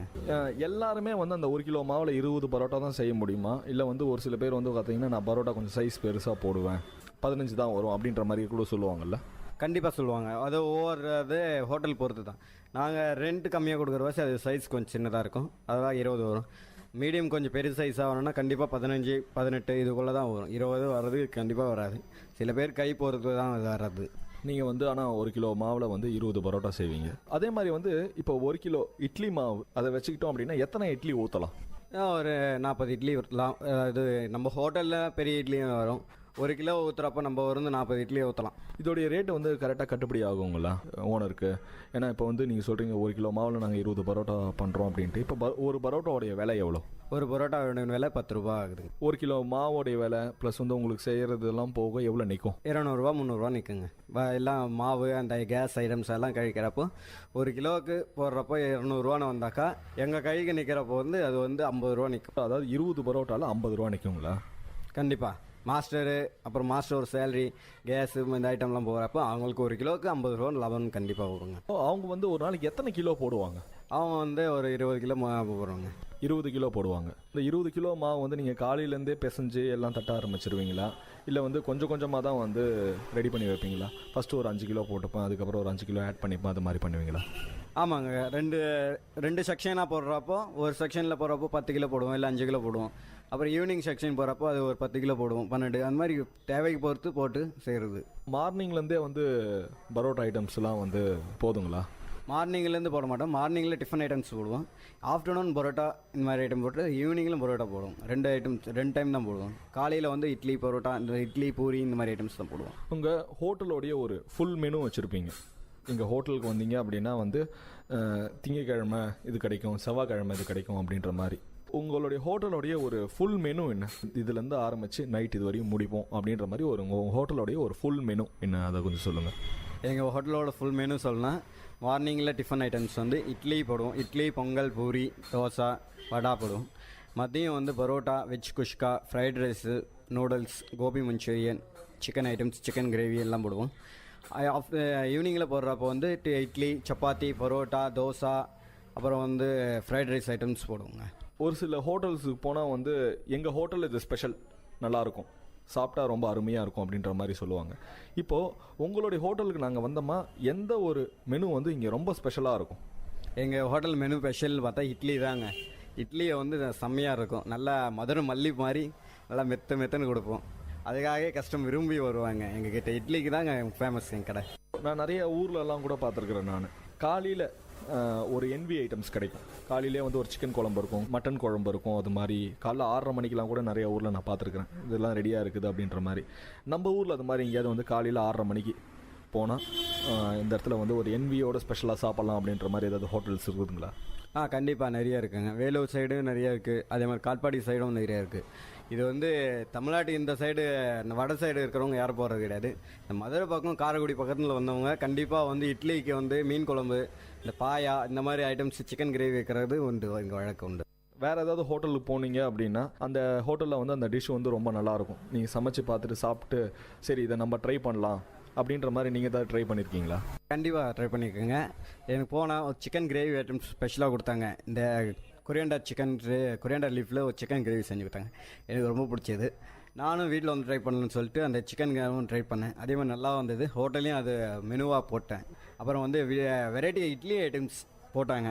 அது பார்த்து நல்லா பிடிச்சிருந்தது. நானும் அதேமாதிரி எங்கள் ஹோட்டலில் போனேன்னு சொல்லிட்டு அதை வந்து கற்றுட்டு வந்து இங்கே அதே மாதிரி ஹோட்டலில் ரன் பண்ணிகிட்ருக்கோம். இப்போ மதுரை சைடு நீங்கள் சொன்னீங்க எங்கள் இட்லி வந்து மதுரை இட்லி மாதிரி இருக்கும் அப்படின்ட்டு. நீங்கள் மதுரை இட்லி சாப்பிட்ருக்கீங்களா? கண்டிப்பாக சாப்பிட்ருக்கேங்க. நான் வந்து டூருக்கு போகிறப்போ சாப்பிட்டேன். அங்கேயும் நல்லா சாஃப்டாக கொடுத்தாங்க இட்லி. மதுரையில் கொடுக்குற மாதிரி நம்மளும் இட்லி கொடுக்குறோம். செம்மையாக இருக்குது. இதே மாதிரி கண்டினியூ பண்ணுங்கள், கஸ்டமருக்கு நல்லா பிடிக்கும் அப்படின்னா. அதே மாதிரி கரெக்டாக அதே மாதிரி தான் கொடுத்துட்டு இருக்கோம். இந்த ஊருக்கு போனோம்ப்பா, சாப்பிட்டேன், அதாவது வந்து என்னுடைய வயிறும் நிறைஞ்சது, மனசும் நிறைஞ்சது அப்படின்ற மாதிரி கண்டிப்பாக உங்களுக்கு ஏதாவது ஒரு ஊருக்கு போய் சாப்பிட்ட அனுபவம் இருக்கும். அது மாதிரி நீங்கள் எந்த ஊருக்கு போய் சாப்பிட்டு இந்த ஊர் மாதிரி சமைக்கவே முடியாது அப்படின்ற மாதிரி எந்த ஊர் அது? கண்டிப்பாக சொல்லணுன்னாக்கா அது வந்து காரைக்குடி பக்கம் தாங்க. அவங்களோட டிஷ்ஷே வந்து செம்மையாக இருந்தது. அந்த மாதிரி நம்ம கைப்பக்கம் வரலையேன்னு எத்தனையோட ஃபீல் பண்ணியிருக்கேன். அது எப்படியாவது கற்றுக்கிட்டோன்ட்டு இன்னொரு டைம் டூர் போகிறப்ப அவங்ககிட்ட எப்படியாவது ரெசிபி கற்றுட்டு வந்து நம்ம செய்யணும். அந்த செட்டிநாடு சிக்கன் அதோட மசாலா வந்து கற்றுட்டு வரணுன்ட்டு எனக்கு ரொம்ப ஆசை. அவங்க செய்கிற காரைக்குடி பக்கம் இருக்கிற குழம்பு, அவங்க ஐட்டம்ஸ் ரொம்ப பிடிச்சி. இதுக்கு மேலே ஸ்பெஷலாக இந்த ஐட்டம்ஸ் நம்ம போடலாம் அப்படின்ற மாதிரி ஏதாவது ஒரு ஐட்டம்ஸ் வந்து அதாவது செய்யலான்ட்டு இருக்கிறீங்களா? அதை பற்றி ஏதாவது சொல்லுங்கள். கண்டிப்பாக ஏதாவது ஐட்டம்ஸில் புதுசாக வருதுன்னு நினைக்கிறோமோ அதெல்லாம் செய்யணும்னு தான் ஆசை. டிவி பார்க்குறோம், டிவியில் செய்கிறது நம்மளும் செஞ்சு பார்க்கணும் செய்கிறோம். ஃபிஷ் ஐட்டம்ஸில் கொஞ்சம் ஐட்டம்ஸ் வெரைட்டியாக கண்டுபிடிக்கலாம். அதே மாதிரி சிக்கனில் ஐட்டம்ஸ் இன்னும் அதிகமாக கண்டுபிடிக்கலான்ட்டு ஒரு ஐடியா இருக்குது. நீங்கள் அது மாதிரி வந்து இப்போது ஃபஸ்ட்டு நீங்கள் ஏதாவது சின்னதாக வீட்டில் சமைக்கும் போதுக்கெல்லாம் கூட வந்து பார்த்தீங்கன்னா ஏதாவது ஒரு டிஷ் சமைச்சு இதுக்கு நானே ஒரு பேர் வைக்கிறேன் அப்படின்னு சொல்லிட்டு ஒரு பேர் வச்சுருப்பீங்க. அது மாதிரி அனுபவம் ஏதாவது இருக்குதுங்களா? இருக்குங்க. நான் வந்து ஃபஸ்ட்டு அது வெஜ்ஜில் தான் செய்யணுன்ட்டு சொல்லுவாங்க. ஆனால் நான் இல்லை, அது நான்வெஜ்ஜில் கூட செய்யலான்னு சொல்லிவிட்டு நம்ம இட்லி ஐட்டம்ஸ்லேயே வெரைட்டி வெஜ்ஜில் செய்ய வேண்டியதை நான் சிக்கனோட அது கொத்து இட்லி மாதிரி அந்த மாதிரி போட்டு அதுக்கு ஒரு புது பேர் வச்சுருக்கோம். அது வந்து சிக்கன் இட்லி ஃப்ரை. அப்போ உங்கள் ஹோட்டலுக்கு வந்தோம் அப்படின்னா வந்து மார்னிங் நான் சாப்பிட்ணுன்னா சிக்கன் இட்லி ஃப்ரை செஞ்சு தாங்கன்னா நீங்கள் செஞ்சு தருவீங்கல்ல? மார்னிங்கில் வந்தால் கிடைக்காதுங்க, கண்டிப்பாக ஈவினிங் வந்தால் தாங்க. ஏன்னா இது வந்து ஈவினிங் ஸ்பெஷலானவே ஈவினிங்கில் தான் எல்லாம் லைக் பண்ணுவாங்க. அந்த ஈவினிங் போகிறப்போ எல்லாம் ரிலாக்ஸ் பண்ணுறதுக்கு ரோட்டில் வரும்போது நாங்கள் வெரைட்டி ஐட்டம்ஸ் கொடுப்போம். மார்னிங்கில் எல்லாம் அர்ஜென்ட்டாக ஒர்க் போகிறவங்க அந்த டைமில் எதுவும் அந்த லைக் பண்ண மாட்டாங்க. ஒரு ஹோட்டலில் கூட்டம் அப்படின்றத வந்து பார்த்தீங்க அப்படின்னா ஒரு ஏரியாவை பொறுத்து இருக்குது. இப்போது நம்மளுடைய ஹோட்டலில் கூட்டம் அப்படின்னா எந்த டைமில் வருவாங்க? எந்த டைமில் வந்து நிறையா மக்களுக்கு வருவாங்க? இப்போது மத்தியானம் வருவாங்களா, காலையில் வருவாங்களா, இல்லை நைட்டில் வருவாங்களா, எப்படி அதை கொஞ்சம் சொல்லுங்கள். கண்டிப்பாங்க. சண்டேஸில் மார்னிங்கில் நல்லா கூட்டம் வருவாங்க. அதே மாதிரி ரெகுலராக பார்க்கணுன்னாக்கா ஈவினிங்கில் தான் கூட்டம் அதிகமாக வருவாங்க. அதுவும் 1 hour தான். 1 hourக்குள்ளே எல்லாம் ஃபினிஷ் பண்ணுற அளவுக்கு இப்போ ஆளுங்க வருவாங்க. 8 to 9 இதுதான் டைம். எல்லா ஹோட்டலுமே சரி 8 to 9 இல்லை 7 to 9 இந்த 2 ஹவரில் கண்டிப்பாக எல்லாம் கிளியர் ஆகிற மாதிரி எங்கள் ஏரியாவில் ஜனம் வருதுங்க. சில கஸ்டமர்ஸ்லாம் வந்து பார்த்தீங்கன்னா அவங்களே ஒரு டிஷ்ஷு சொல்லுவாங்க. நான் நிறைய பேரை பார்த்துருக்குறேன். நான் தோசை எனக்கு வந்து இந்த தோசை இன்னும் கொஞ்சம் மெலிசாக இருக்கு, ஒரு ஆம்லேட் தோசை மாதிரி போடுப்பா அப்படின்ற மாதிரிலாம் கூட சொல்லுவாங்க. இப்போது அது மாதிரி கஸ்டமர்ஸ் நிறையா அவங்க ஹோட்டலுக்கு வருவாங்களா? அது மாதிரி வந்துட்டால் நீங்கள் என்ன பண்ணுவீங்க? கண்டிப்பாக அந்த மாதிரி ஒவ்வொருத்தரும் ஒவ்வொரு இதில் கற்றுருப்பாங்க. அவங்க வரும்போது சரி அவங்க எப்படி சொல்கிறாங்களோ அந்த மாதிரி போட்டு கொடுக்கணுன்னு என்ன வரும். அவங்க சொல்கிற மாதிரி நாங்களும் செஞ்சு கொடுப்போம். அது எங்களுக்கும் கொஞ்சம் புதுசாக ஏதாவது சொன்னாங்களா எங்களுக்கு புதுசாக இருக்கேன்னு சொல்லி நாங்களும் அதை கற்றுப்போம். சரி, இப்போ நல்லா ரசித்து சில பேர் சாப்பிடுவாங்க. அவங்க அதை டேஸ்ட் பண்ணி சாப்பிட்றாங்களா, ஏதோ ஒரு கடமைக்கோ சாப்பிட்றாங்களா அப்படின்ற மாதிரி நம்ம பார்த்தோன்னே கண்டுபிடிச்சிடலாம். இப்போ நீங்கள் பார்த்தோன்னே கண்டுபிடிப்பீங்களா அவங்க வந்து எப்படி சாப்பிட்றாங்க, டேஸ்ட் உண்மையாலுமே ரசித்து சாப்பிட்றாங்கப்பா அப்படின்ற மாதிரி ஏதாவது? கண்டிப்பாக சொல்லுவாங்க. பசிக்கு சாப்பிட்றவங்க டிஃப்ரெண்ட்டாக சாப்பிட்றவங்க ருசித்து சாப்பிட்றவங்க இருக்காங்க. அதை வச்சு கண்டுபிடிக்கிறது தான். வேகமாக வந்து ஸ்பெஷலாக ஏதாவது டிஃப்ரெண்ட்டாக இருக்கான்னு கேட்குறாங்களா, அவங்க வந்து ருசித்து சாப்பிட வருவாங்க. எதாக இருந்தாலும் சரி சாப்பிட்லான்னு சொல்லிட்டு வருவாங்க. அவங்க பசிக்கு சாப்பிட வருவாங்க. இங்கே வந்து நிறைய பேர் பசிக்கு சாப்பிட வராங்களா இல்லை ருசிக்கு சாப்பிட வராங்களா? ரெண்டுமே தான் இங்கே வருவாங்க. பசிக்கு ருசிக்கு ரெண்டும் சேர்த்து தான் வருவாங்க. சரி, உங்களுக்கு யாரை பிடிக்கும்? அதாவது வந்து ருசிச்சு சாப்பிட்றவங்களை பிடிக்குமா, சரி ஏதோ பசிக்காக சாப்பிட வராங்கப்பா அவங்கள பிடிக்குமா? ருசிக்குன்னு வரவங்க தான் ரொம்ப பிடிக்கும். ஏன்னா நம்ம அப்போ தான் நம்ம டிஷ்ஷு செஞ்சு தரோம், அதை ருசிச்சு சாப்பிட்றாங்க அப்படின்னு சொல்லிட்டு எங்களுக்கு அப்படியே சந்தோஷத்தில் பொங்கும். அது ருசிச்சு சாப்பிட்றவங்கள தான் எங்களுக்கு ரொம்ப பிடிக்கும். ஒரு சின்னதாக ஒரு ஹோட்டல் நம்ம ஆரம்பிக்கிறோம் அப்படின்னா எத்தனை பேர் தேவைப்படுவாங்க அதுக்கு, அந்த ஹோட்டலுக்கு? அதாவது காலையிலேருந்து நைட்டு வரையும் அந்த ஹோட்டலில் வந்து ரன் ஆகணும் அப்படின்னா எத்தனை மாஸ்டர்? ஒரே ஒரு மாஸ்டரை மட்டும் வச்சு நம்ம வேலை வாங்கலாமா, இல்லை ஒரு 2-3 மாஸ்டர் நம்மளுக்கு கையிருப்பு இருக்கணுமா? கண்டிப்பாங்க. அது வந்து ஒரு மாஸ்டராக இருந்தால் கஷ்டங்க. ஒரு 2 பேர் மாஸ்டராக இருக்கணும். ஒரு சர்வீஸ் கால் இருக்கும். கண்டிப்பாக ஒரு ஹோட்டலில் ரன் பண்ணால் அட்லீஸ்ட் வேலை பார்க்கறதுக்கு ஒரு 2-3 பேராவது இருந்தால் தான் அந்த ஹோட்டலில் ரன் பண்ண முடியும். ஒருத்தரால் அதை வச்சு ரன் பண்ண முடியாது. அவங்கவுங்கள ஹெல்த் கண்டிஷன் பொறுத்து தான். அவங்க வந்து செய்யணுன்ட்டு இல்லை, ஒவ்வொருத்தர் வச்செல்லாம் செய்ய முடியுது கஷ்டங்க. ஒரு 3-4 பேர் வச்சு தான் ஹோட்டலே ரன் பண்ண முடியும். இப்போ உங்கள் ஹோட்டலில் நீங்கள் ஒரு மாஸ்டர் மட்டும்தானா? இல்லைங்க, எங்கள் ஹோட்டல் மொத்தம் 3 மாஸ்டருங்க. இப்போ உங்களுடைய டைமிங்ஸ் என்ன, அவங்களுடைய டைமிங்ஸ் என்ன? என்னோடய டைம்ஸ் வந்து 7 மணிலேருந்து ரெஸ்ட்டு இருக்குது, 7 to 3, அப்புறம் 6 to 10. அவங்களுக்கு அதே மாதிரி மார்னிங்கில் சமைக்க வரவங்களுக்கு 6 to 3 மணி வரைக்கும். அதே மாதிரி ஈவினிங்கில் ஒர்க் பண்ணுறவங்களுக்கு வந்து 4 to 10. இந்த மாதிரி ஒவ்வொருத்தருக்கும் ஒவ்வொரு டைம் வச்சுருக்காங்க. அந்த மாஸ்டர் வரும்போது நீங்கள் என்ன பண்ணுவீங்க அவங்க கூட? அவங்க வரும்போது அவங்களுக்கு ஏதாவது ஹெல்ப் வேணுன்னா கூட மாதிரி செய்வோம், எங்களுக்கு எதாவது ஹெல்ப் வேணுனாக்கா எங்கள் இது செய்வோம். அதே மாதிரி 2 பேருக்கு ஒரே டைமில் 2 வேலை வரும்போது அவங்க வேலை பார்த்து. வர மாஸ்டர் எதில் ஸ்பெஷலிஸ்ட் அவர்? அவங்க வரவங்க பரோட்டாவுக்கு ஸ்பெஷலிஸ்ட்டாக, அவங்க மார்னிங்கில் வரவங்க அவங்க சமையல் குக் பண்ணுறதுக்கு வராங்க, அவங்க டிஃபன் ஐட்டம்ஸ் ரெடி பண்ணுறது. டெய்லி சம்பளம் எவ்வளோ இந்த ஹோட்டலில்? எனக்கு டெய்லி சம்பளம் வந்து 750 ரூபாங்க. மந்த்லி பார்த்தாக்கா 21,000 வருங்க. எக்ஸ்ட்ரா ஒர்க் பண்ணுறப்போ எக்ஸ்ட்ரா சார்ஜ் பண்ணி கொடுக்குறாங்க. இப்போ உங்களுக்கு ஏதாவது வந்து ஒரு உடல் நல கோளாறு, அந்த இடத்துல உங்களால் வர முடியல, அப்படி இருக்கும்போது ஒரு இந்த இடத்துல அந்த ஓனர் இருந்தாங்க அப்படின்னா அந்த வேலையை யாரை வச்சு வாங்குவாங்க, எப்படி பண்ணுவாங்க, அதை சொல்லுங்கள். அப்படி உடம்பு முடியலன்னு அப்படின்னு வரும்போது வேறு மாஸ்டர் கிடச்சா அந்த மாஸ்டரை வச்சு ரன் பண்ணுவாங்க. அவங்க அந்த ஸ்பெஷலிஸ்ட்டாக சைனீஸ்க்கு ஆள் இருக்காங்களா, சரி ஆள் ரெடி பண்ணி அன்றைக்கி டெம்பரரியாக ஒரு நாளுக்கு அவங்கள வச்சு ஒர்க் பண்ணுவாங்க. மறுநாள் அப்புறம் நான் போய் கண்டினியூ பண்ணுவேன். இப்போ டெம்பரவரியாக ஒர்க் பண்ணுறதுக்கு ஆளுங்க இருக்கிறாங்களா? கண்டிப்பாக இருக்காங்க. இப்போ வந்து ஒரு ஹோட்டலில் ஒர்க் பண்ணுறாங்க, அவங்க வந்து காலேஜ் டியூட்டி ஈவினிங்கில் ஃப்ரீயாக இருப்பாங்க, அவங்க வந்து எல்லா வேலையும் கற்றுட்டு இருக்கிறவங்க இருப்பாங்க. அவங்க வந்து ஈவினிங்கில் செஞ்சுட்டு அவங்க அதுக்கு தகுந்த சார்ஜ் பண்ணிட்டு போயிடுவாங்க. ஓ, அந்த ஒரு நாள் சம்பளம் வந்து சும்மா வாங்கிட்டு போயிடுவாங்க. இப்போ காலையில் செஞ்சுருப்பாங்க, ஈவினிங் டைம் ஃப்ரீயாக இருப்பாங்க. லிங்க் இருக்கும்ல இந்த ஹோட்டலுக்கு, இன்னொரு ஒரு மாஸ்டருக்கும் லிங்க் இருக்கும். டக்குன்னு நீங்கள் வரல அப்படின்னா அவங்களுக்கு ஃபோன் பண்ணி கொஞ்சம் வாங்க அப்படின்னு சொல்லிட்டு அவங்கள ரெடி பண்ணிப்பாங்க, ரைட்? கண்டிப்பாக அந்த மாதிரி தான் நாங்கள் மாஸ்டர் இப்போ யாராவது எங்கன்னா வெளியே போகணுன்னாக்கா எங்களுக்கு போது வேறு மாஸ்டர் ரெடி பண்ணி கொடுத்துட்டு போகிறது எங்களோட ஒர்க்கு. ஏன்னா எங்களுக்கு தெரிஞ்சு நாங்கள் நிறைய இடத்துல ஒர்க் பண்ணுறோம், எங்களுக்கு மாஸ்டர்னு தெரியும். அதுக்காக இந்த நீங்கள் இப்போ வந்து எனக்கு பதில் நீங்கள் செய்யினாக்கா என்னோடய சேலரி நீங்கள் அன்றைக்கி தினம் வாங்கிக்க போகிறீங்க. ரொம்ப நல்லா சொன்னீங்க. நான் வந்து லீவ் போடும் போது கூட வந்து ஒரு மாஸ்டரை மாற்றி விட்டு தான் போவோம் அப்படின்ட்டு. இப்போது உங்களுக்கு ஞாபகம் இருக்குதுங்களா, ஃபஸ்ட்டு நாள் நீங்கள் வந்து ஒரு ஹோட்டலுக்கு போது போயிருப்பீங்க, இப்போ போயிட்டு அங்கே நிற்கும் போது உங்களுக்கு எப்படி இருந்துச்சு அந்த ஒரு அனுபவம்? கண்டிப்பாங்க. முதல்ல வேலைக்கு போகிறப்போ கை போகல காது போகல, ஏதோ புதுசாக எங்கேயோ போய் செஞ்சுருக்கோம், வேலைக்கு செய்யணுமேன்ட்டு ஒரு படபடப்பு இருக்கும். என்ன செய்யறதுன்னு தெரியாது, அப்படியே நிற்போம். என்னடா இவங்க எல்லாம் வேலை செய்கிறாங்க, நம்ம சும்மா இருக்கிற மாதிரி தெரியுது, என்ன வேலை செய்யுதுன்னு தெரியலையேன்னு சொல்லிட்டு ஒரு வேலை ரொம்ப இதுவாக இருக்கும். அப்புறமேட்டுக்கு ஒரு 2 நாள் 3 நாள் போக போக அந்த ஒர்க்கை எப்படி செய்யணும்னு கற்றுக்கிட்டு எங்களோட ஒர்க்கு நாங்கள் ஸ்டார்ட் பண்ணிட்டு செய்வோம். நீங்கள் போனோடனே உங்களுக்கு உங்கள் ஓனர் கூப்பிட்டு ஒரு வேலை தந்திருப்பார், முதல் வேலை செய்ப்பா அப்படின்ட்டு. அந்த முதல் வேலை கண்டிப்பாக யாராலையும் மறக்கவே முடியாது. அதே மாதிரி வந்து முதல் மாத சம்பளம் அதையும் கண்டிப்பாக மறக்க முடியாது. ஏன்னா நீங்கள் சொன்னீங்க நான் வந்து ஒரு மாதத்துக்கு இப்போ வந்து ஒரு 22,000 சம்பாதிக்கிறேன் அப்படின்ட்டு. இந்த 22,000மே வந்து பார்த்தீங்கன்னா அந்த ஒரு சொச்சமான ஒரு அமௌண்ட்லேருந்து ஆரம்பிச்சிருக்கும், கரெக்டுங்களா? நீங்கள் செஞ்ச முதல் வேலை என்ன, வாங்கின முதல் சம்பளம் எவ்வளோ?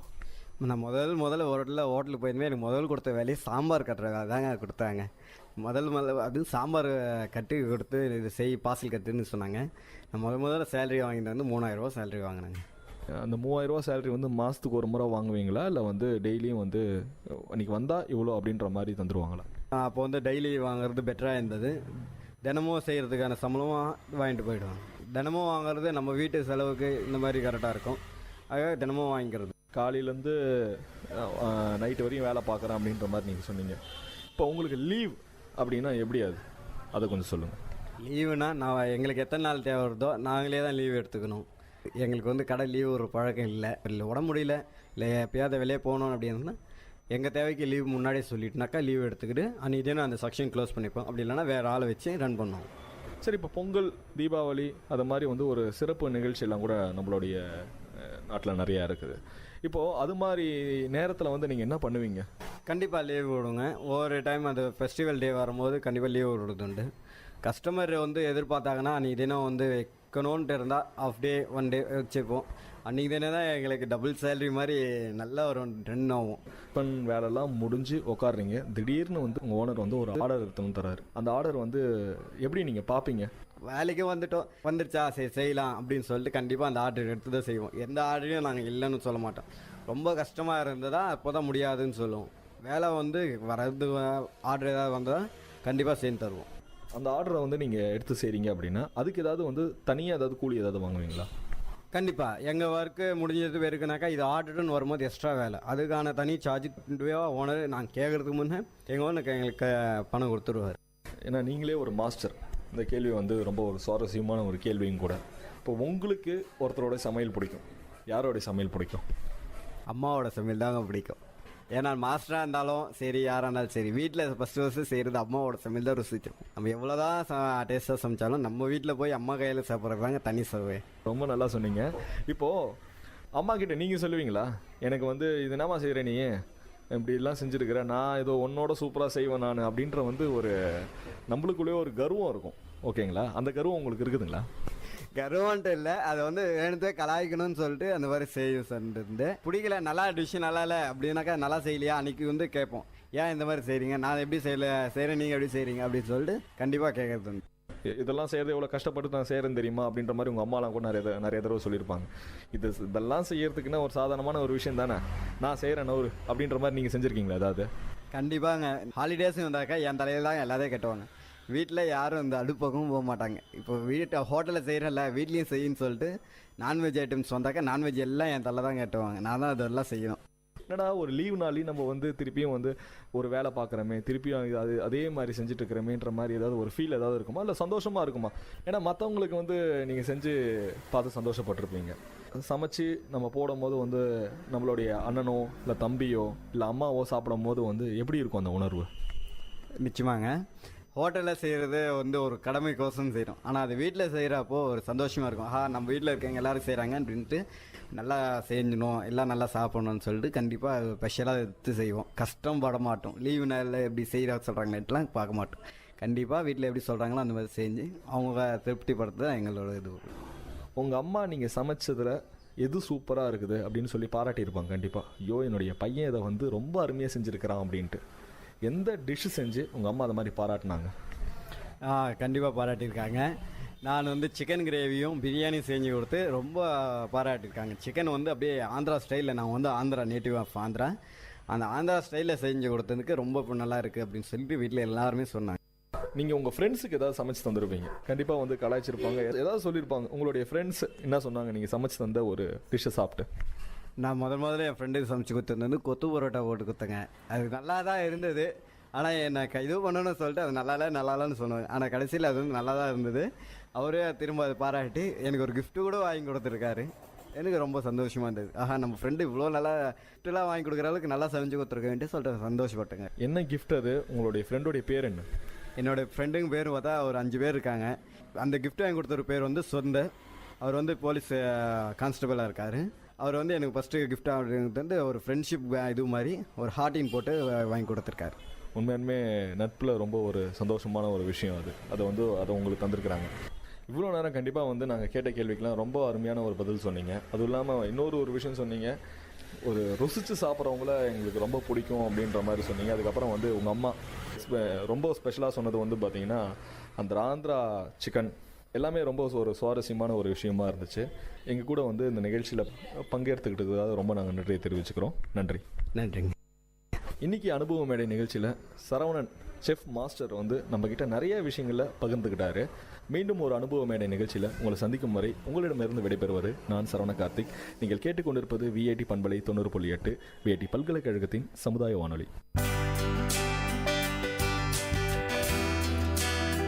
நேர்கள் இதுவரை கேட்டது அனுபவ மேடை. மக்கள் தங்கள் வாழ்க்கை அனுபவங்களையும் முன்னேற்ற பாதைகளையும் விரிவாக கலந்துரையாடும் நிகழ்ச்சி. உங்கள் விஐடி பண்பலை 90.8 விஐடி பல்கலைக்கழகத்தின் சமுதாய வானொலி.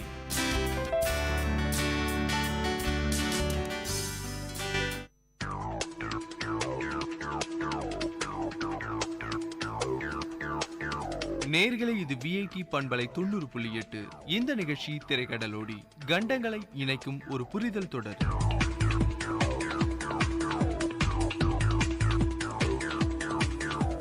ஹலோ ஃப்ரெண்ட்ஸ், நீங்கள் கேட்டுக்கொண்டிருக்கும் இந்த நிகழ்ச்சி திரைக்கடலோடி. திரைக்கடலோடியில இன்னைக்கு நம்ம எந்த நாட்டை சுத்தி பார்க்க போறோம்னு ஆவலா இருக்கீங்களா? இன்னைக்கு நம்ம சுத்தி பார்க்க போற நாடு மலேசியா.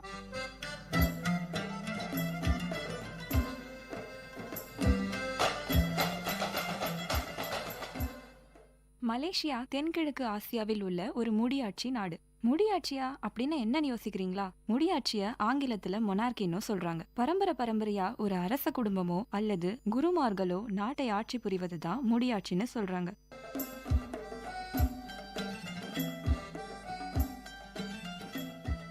மலேசியாவை மேற்கு மலேசியா என்றும் கிழக்கு மலேசியா என்றும் இரு பிரிவுகளாக உள்ளது. மேற்கு மலேசியாவை தீபகற்ப மலேசியா என்றும் கிழக்கு மலேசியாவை மலேசியா போர்னியா என்றும் அழைப்பதுண்டு. மலேசியாவில் மொத்தம் 13 மாநிலங்கள் உள்ளதுங்க. அதுல 3 மாநிலங்கள் கூட்டரசு மாநிலமாக செயல்பட்டு வருது. மலேசியாவின் நில எல்லைகளை Thailand, Indonesia, Singapore, Philippines, Brunei ஆகிய நாடுகள் பகிர்ந்து கொள்றாங்க. அங்க வாழும் மக்கள் மலாய் மொழிய பேசுறாங்க.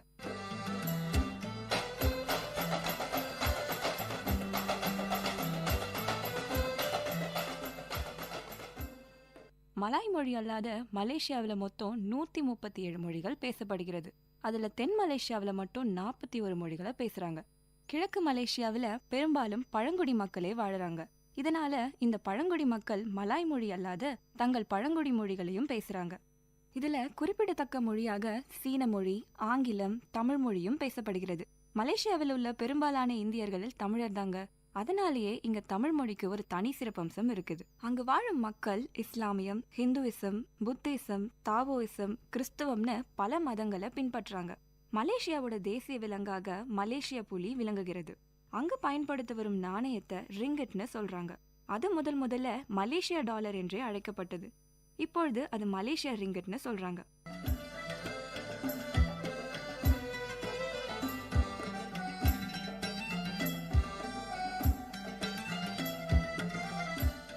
மலேசியாவை பொறுத்தவரை பல நாட்டு மக்கள் அங்க ஒற்றுமையா இருந்துட்டு வராங்க.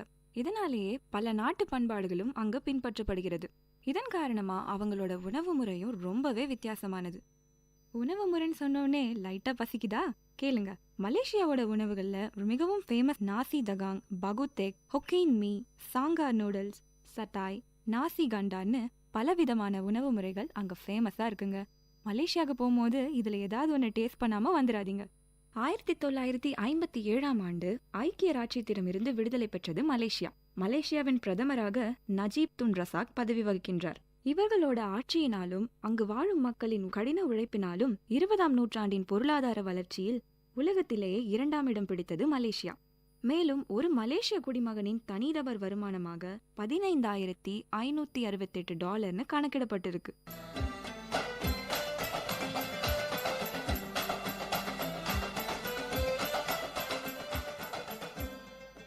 மலேசியா பாமாயில் உற்பத்தியில உலகில் முன்னணி நாடாக இருக்கிறது. மலேசியாவின் பொருளாதார வளர்ச்சிக்கு முக்கிய காரணமா இருப்பது அதோட சுற்றுலாத்துறை. ஆண்டுதோறும் தேசிய வருமானத்தில் 50% சுற்றுலாத்துறையோடது. இப்பொழுது மலேசியாவின் தலைநகரமும் மலேசியாவின் மிகப்பெரிய நகரமுமான கோலாலம்பூருக்குள்ள போவோம்.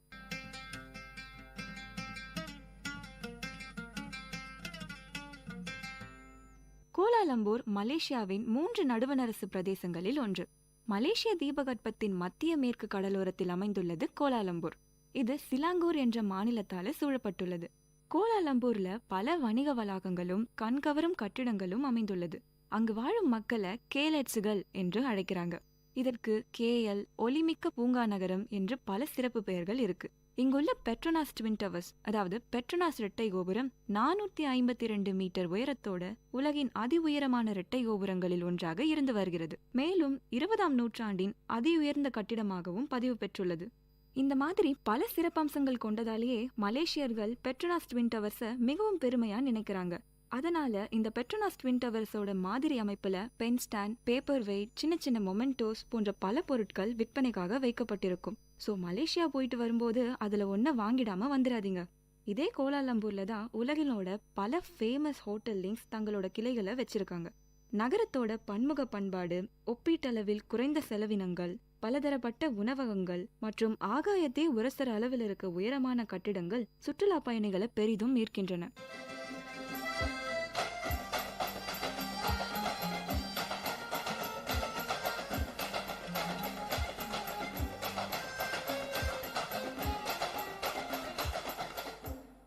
கண்டிப்பா இங்குள்ள மெர்டக்கா சதுக்கத்தை பத்தி சொல்லியாகணும். அது மலேசியாவோட வரலாற்றுல ஒரு முக்கிய பங்களிக்கிறது.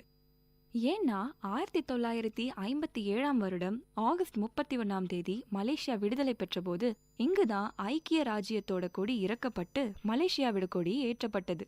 அதனாலேயே இந்த இடத்திற்கு விடுதலை சதுக்கம் என்று இன்னொரு பெயரும் இருக்கு. அன்று முதல் ஆண்டுதோறும் இந்த இடத்துல மெர்டக்கா பேரணி, அதாவது தேசிய நாள் பேரணி நடைபெற்று வருது. 1957 வருடம்தான் மலேசியா ஐநா சபையில ஒரு உறுப்பினராகவும் சேர்ந்தது. இந்த இடத்தை சுற்றி பல வரலாற்று சிறப்புமிக்க கட்டிடங்கள் இருக்கு. மேலும் மெர்டகா சதுக்கத்தின் முக்கிய சிறப்பம்சமாக விளங்குவது அங்குள்ள கொடிக்கம்பம். அது 95 மீட்டர் உயரமுடன் உலகத்திலேயே மிக உயர்ந்த கொடிக்கம்பமாக விளங்குகிறது.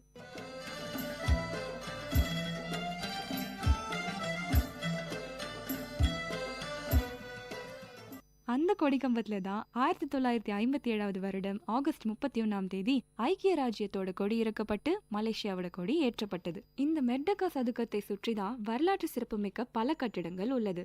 ஒரு பக்கத்துல ரோயஸ் சிலாங்கூர் கிளப்பும், இன்னொரு பக்கத்துல சுல்தான் அப்துல் சமது கட்டிடமும், சாட்ரெட் வங்கி கட்டிடமாக இருந்த தேசிய வரலாற்று அருங்காட்சியகமும் இங்க இருக்கிறது. 1909 கட்டப்பட்ட நினைவக நூலகமும், நூற்றாண்டுகளுக்கும் மேலான கோத்திக் வடிவமைப்பில் கட்டப்பட்டுள்ள புனித மேரி ஆங்கில தேவாலயமும், 102 ஆண்டுகள் பழமையான சுகாதாரத்துறை நீரூற்றும், கோலாலம்பூரின் முதல் தொடர்வண்டி நிலையமும் அமைந்துள்ளது. மேலும் தற்கால வடிவமைப்பில் தயாபூமி வளாகமும் இங்கு உள்ளது.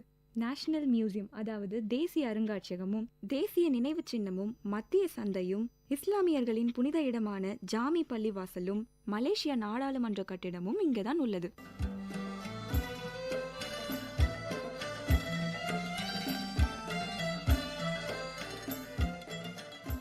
அதன் பிறகு மலேசியாவின் பெரும்பாலான சீனர்கள் வாழும் இடமான பெடலிங் தெரு அதாவது சைனா டவுன்.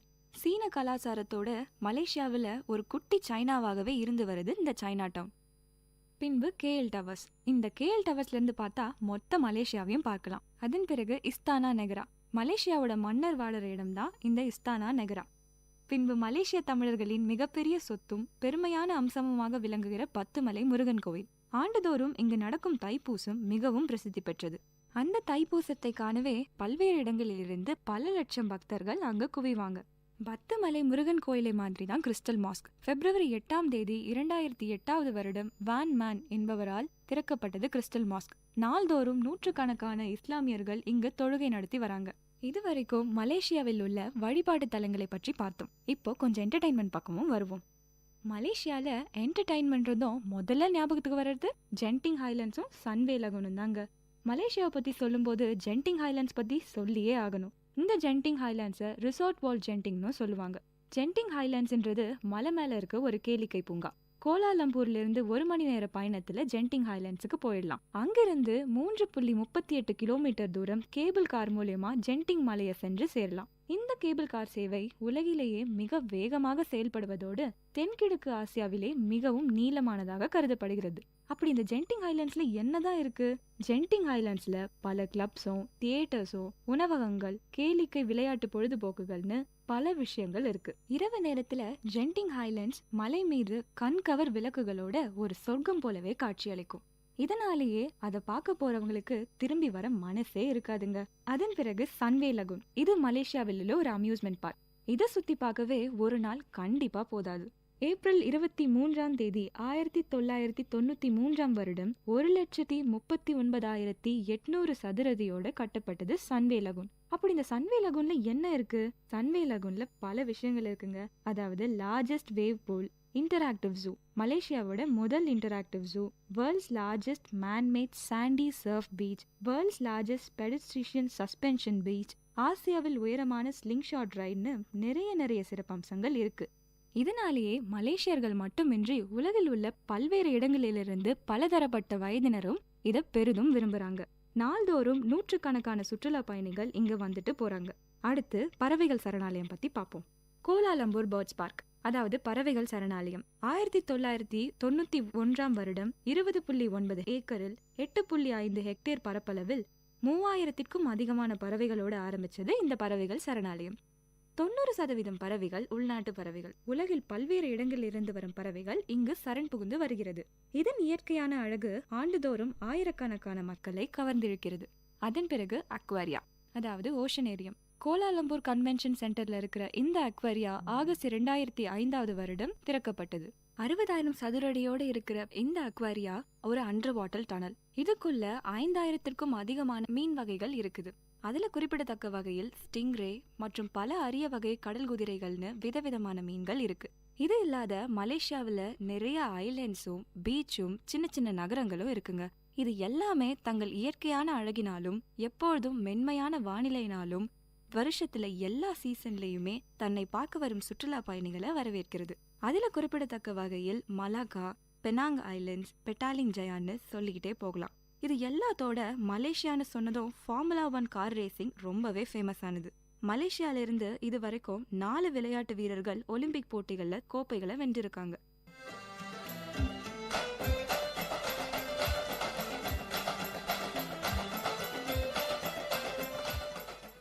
மேலும் ஒரு தகவலாக, தற்போதைய மலேசிய சுகாதாரத்துறை அமைச்சராக இருப்பது ஒரு தமிழர் தான்.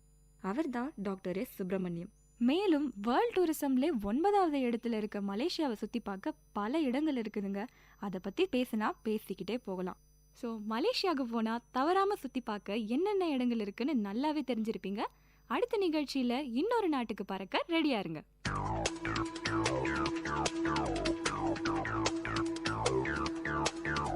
நேயர்கள் இதுவரை கேட்டது திரைக்கடலோடி, கண்டங்களை இணைக்கும் ஒரு புரிதல் தொடர்.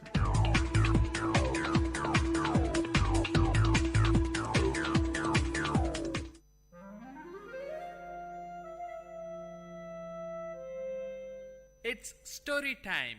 In VIT Community Radio 90.8, you are going to listen to a short story written and narrated by Professor Pranesh Kumar, VIT University.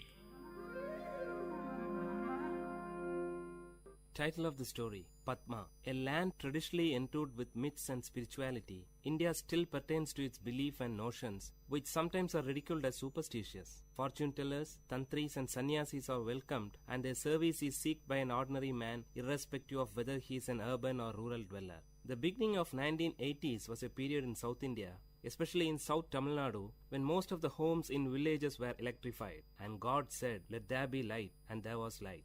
While some claim that light enlightened people, there are also notions that it wiped away the innocence of the ordinary. The hero of the story, Raghav, was employed in the electricity board. He was looked upon with great wonder and respect. People spoke to him rarely. It must be the fear factor or respect that made the villagers shy away from Raghav. Raghav was in his 40s. He had a fearful appearance with a huge imperialistic mustache, reddish eyes, and a gigantic figure which would scare away children. It was 6:30 p.m. Raghav rushed to the tea shop close to the Panchayat office. Mohan and Aji were waiting there for his arrival. In the dim light, Raghav could rightly locate them from a few meters away with the illuminated cigarettes on their lips. The silence of the eve was beautiful, with a movie song from the Tamil movie 16 Vayadinile that was ascending from the tea shop radio. The atmosphere was disturbed in intervals by a scratch noise. Probably it's the tea shop owner cleaning his vessels. Raghav, Mohan and Aji were friends right from their childhood days. Mohan and Aji were unemployed but survived on the income from their ancestral property. Among them, Mohan was the youngest. He differed from his friends, wearing a bell-bottomed pant and with a peculiar hairstyle that was trendy among youths of the time. Coming close to his friends, Raghav stopped, got on from the cycle and flipped down the stand, leaving it to rest. Aji offered a cigarette to Raghav. Before placing it between his lips, Mohan lighted it for Raghav with his own. The conversation began immediately after Raghav had 2 strong puffs of the dry tobacco roll. Aji, shall we proceed with it? Raghav, with what? Removing the cigarettes from his mouth. Mohan, should we narrate it again? Don't you remember the plan that we told you yesterday? Raghav, but I told you that I have very little knowledge about mantras. Did I not? Aji, so you are the right person. You have the little knowledge that we need. After giving a deep thought, Raghav replied. Raghav, okay then, let's give a try. But only if you support me. Both the friends cheered as they were waiting for this word from Raghav. As it used to be, a wealthy landlord of the nearby village had a beautiful daughter.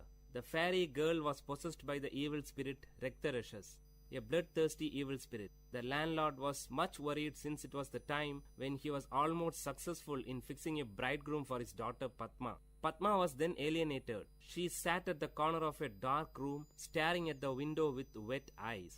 She expressed a peculiar symptom. No one in the house went close to her. If that happened, she bit her own flesh to suck blood, thus scaring away others. Prayers and special pujas with offerings to the local deities were made. Kalam puja during midnight and all other means were tried but in vain. The distressed landlord promised a lump sum of 5,000 rupees for any tantri who would ward off the Rektarashas from his daughter. 5,000 rupees was a lump sum then. The secret news of Padma spread throughout the village. Everyone knew of this, but none dared to discuss about it in public. Aji's father Natraj, the prominent matchmaker of the village, brought home the story of Padma. Natraj was the matchmaker for Padma. When the story of the Rektarashas reached the three friends through Aji, they discussed the issue. The bone of content of the discussion was not Padma, but the 5,000 rupees. Three friends were in dire need of money. Mohan needed money to buy a new tape recorder. Raghav was aiming for a motorbike, and Aji wanted to buy a costly gift to impress his lady love. Aji said, merely dreaming about the lump sum will give us absolutely no result. How do we grab it? Mohan. Raghav's grandfather was a well-known Vaidyar and a Tantri. He was also an expert in warding off evil spirits. Raghav. Oh, that old man. It's all gone with him. Aji. Gone? No, it still exists in you. Raghav. Me? Aji. Yes, you. My dad often recalls your grandfather and concludes that Raghav resembles his grandfather in every minute detail. Raghav. But that's not all. Mohan. I have several experiences of witnessing Tantris warding off evil spirits from people. It's an easy task. They chant and murmur mantras, and the major part would be beating the victim till he obeys his orders. If that's easy for you, why don't you? Before Raghav could complete, Aji interrupted. Aji, the appearance, that's your ancestral gift. Raghav. Okay, even if I accept it, imagine what would happen if the evil spirit pounces on me.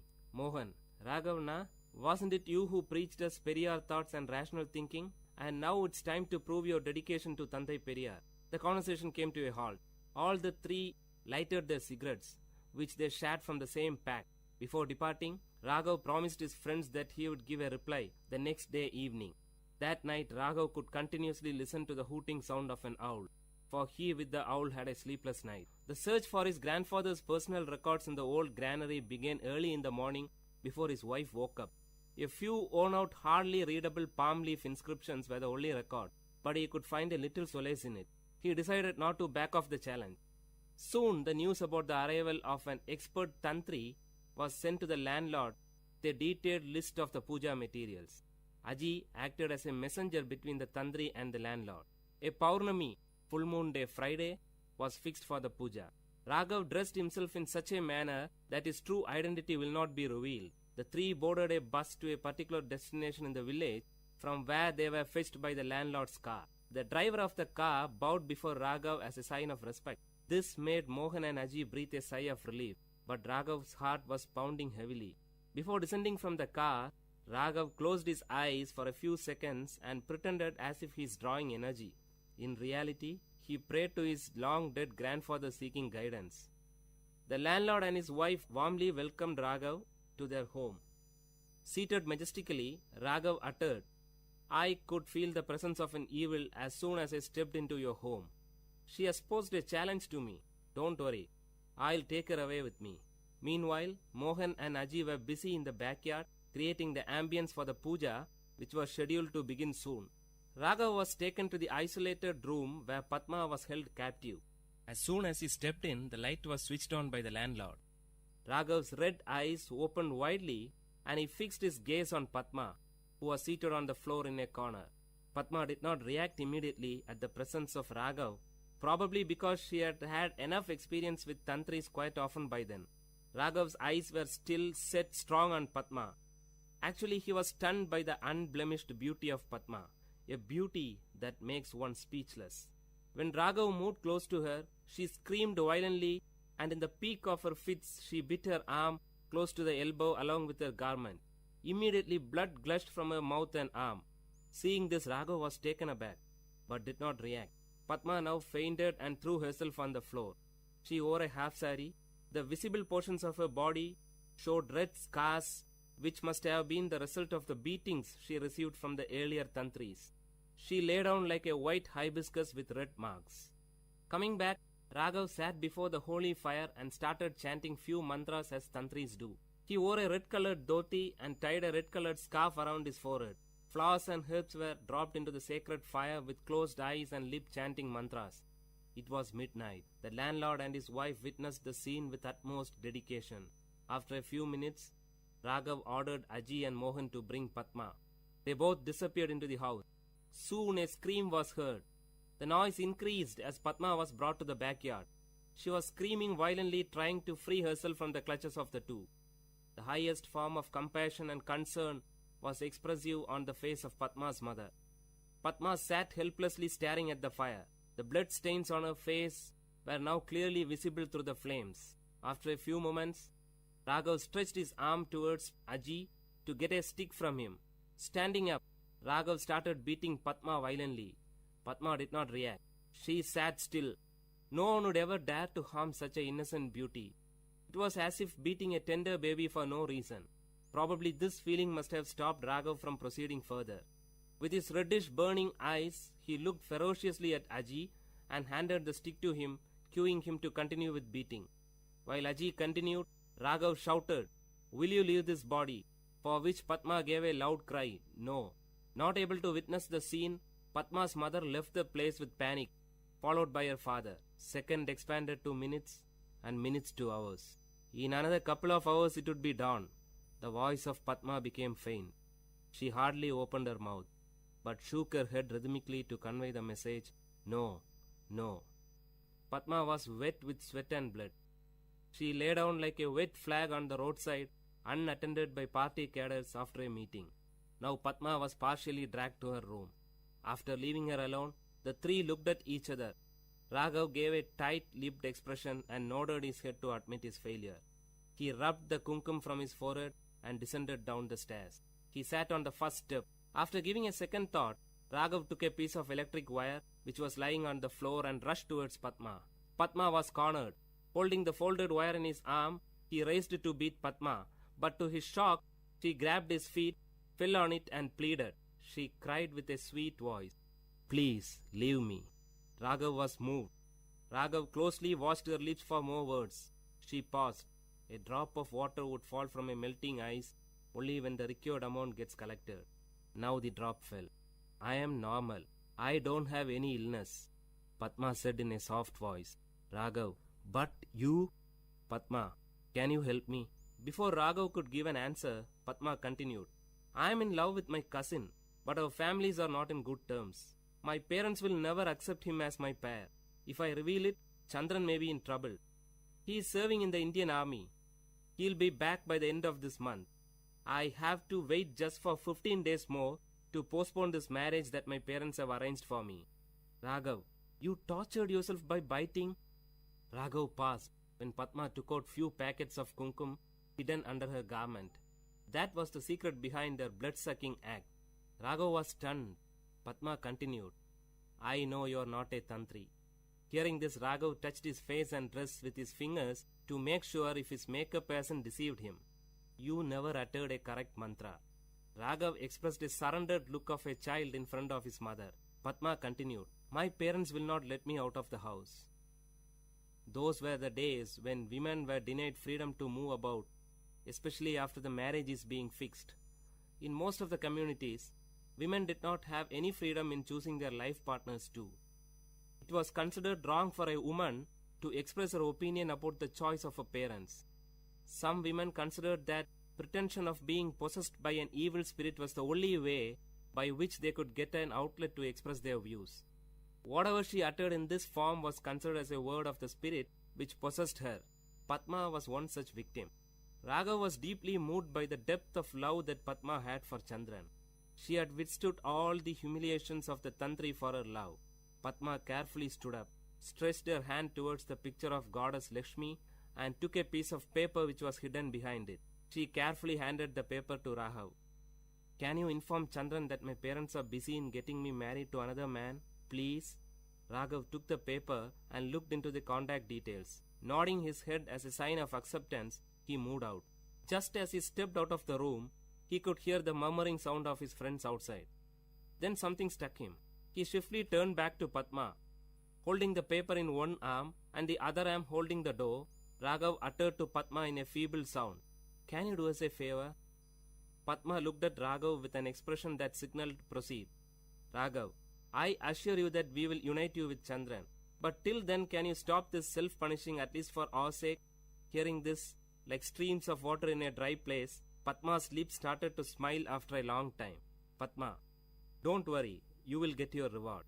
The word was kept. Years passed. and today Padma and Chandran are happy with their children and grandchildren.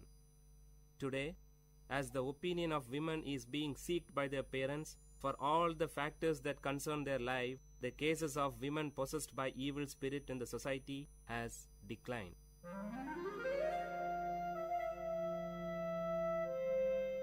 Dear listeners, you had listened to a short story written and narrated by Professor Pranesh Kumar, VIT University, in VIT Community Radio 90.8.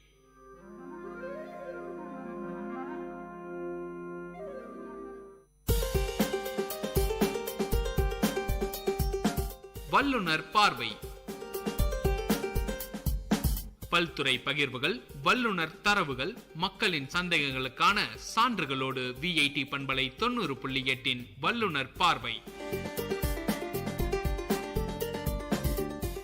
வணக்கம் நேயர்களே, இது VIT பண்பலை மற்றும் VIT CSRDS இணைந்து வழங்கும் இந்த நிகழ்ச்சி உங்கள் அபிமான வல்லுனர் பார்வை. நம்ம இந்த நிகழ்ச்சியின் மூலமா பல்வேறு துறை சார்ந்த வல்லுநர்களை பார்த்துட்டு வரோம். இன்றைய வல்லுனர் பார்வையில நம்ம யாரை பார்க்க போறோம்னு தானே கேக்குறீங்க. இவரை பத்தி சொல்லணும்னா ரொம்பவும் பிரசித்தி பெற்ற மருத்துவர். மருத்துவம்னு எடுத்த உடனே ஆங்கில மருத்துவம், யுனானி மருத்துவம், சித்த மருத்துவம், எத்தனையோ மருத்துவ வகைகள் இருந்தாலும் சித்த மருத்துவத்துல பெரும் சாதனையை படைத்திருக்கிறார் அப்படின்னு தான் சொல்லணும். டாக்டர் KP அர்ஜுனன் வேலூர் மாவட்டத்தை சார்ந்த மருத்துவர் நம்முடன் இருக்கிறார். அவருடன் தான் பேச இருக்கிறோம். வாருங்கள் நிகழ்ச்சிக்கு போகலாம். வணக்கம் ஐயா. வணக்கம். இந்த அரை மணி நேரம் மக்களுக்கு சித்த மருத்துவம் சார்ந்த தரவுகள் தான் நம்ம கொடுக்க போறோம். சித்த மருத்துவம் என்றால் என்ன? சித்த மருத்துவத்தை தமிழ் மருத்துவம்னு சொல்லலாமா? ஏன்னா சித்த மருத்துவம்ன்றது என்ன அடிப்படையை சார்ந்தது அப்படின்னு சொல்லிட்டு நிறைய பேருக்கு தெரியறது இல்லை. ஸோ சித்த மருத்துவம்னா என்ன, அதை பத்தி சொல்லுங்க. சித்த மருத்துவம்னா உலகத்தில் ஆயிரக்கணக்கான மருத்துவ முறைங்க இருக்கு. உதாரணமாக நம்ம இந்தியாவில் எடுத்துக்கிட்டோம்னா ஒரு 250 விதமான, அதில் நாம் பார்க்கும்போது இந்த பல மருத்துவ முறை இருந்தால் கூட இந்த சித்த மருத்துவம் இருக்குங்கிறதுக்கு பல உதாரணங்களை சொல்லலாம். உதாரணமாக பார்த்தீங்கன்னா மகாபாரதத்தில் இருக்குது, அதே மாதிரி ராமாயணத்தில் இருக்குது இந்த சித்த மருத்துவம். மகாபாரதத்தை பார்த்தீங்கன்னாக்கா இப்போ துரியோதனை பார்த்தீங்கன்னாக்கா அவனுக்கு அடைமொழியை வணங்காமுடி பெற்ற நந்தியாவட்ட மாலை அணிந்த துரியோதன மகாராஜான்னு தான் சொல்லுவாங்க.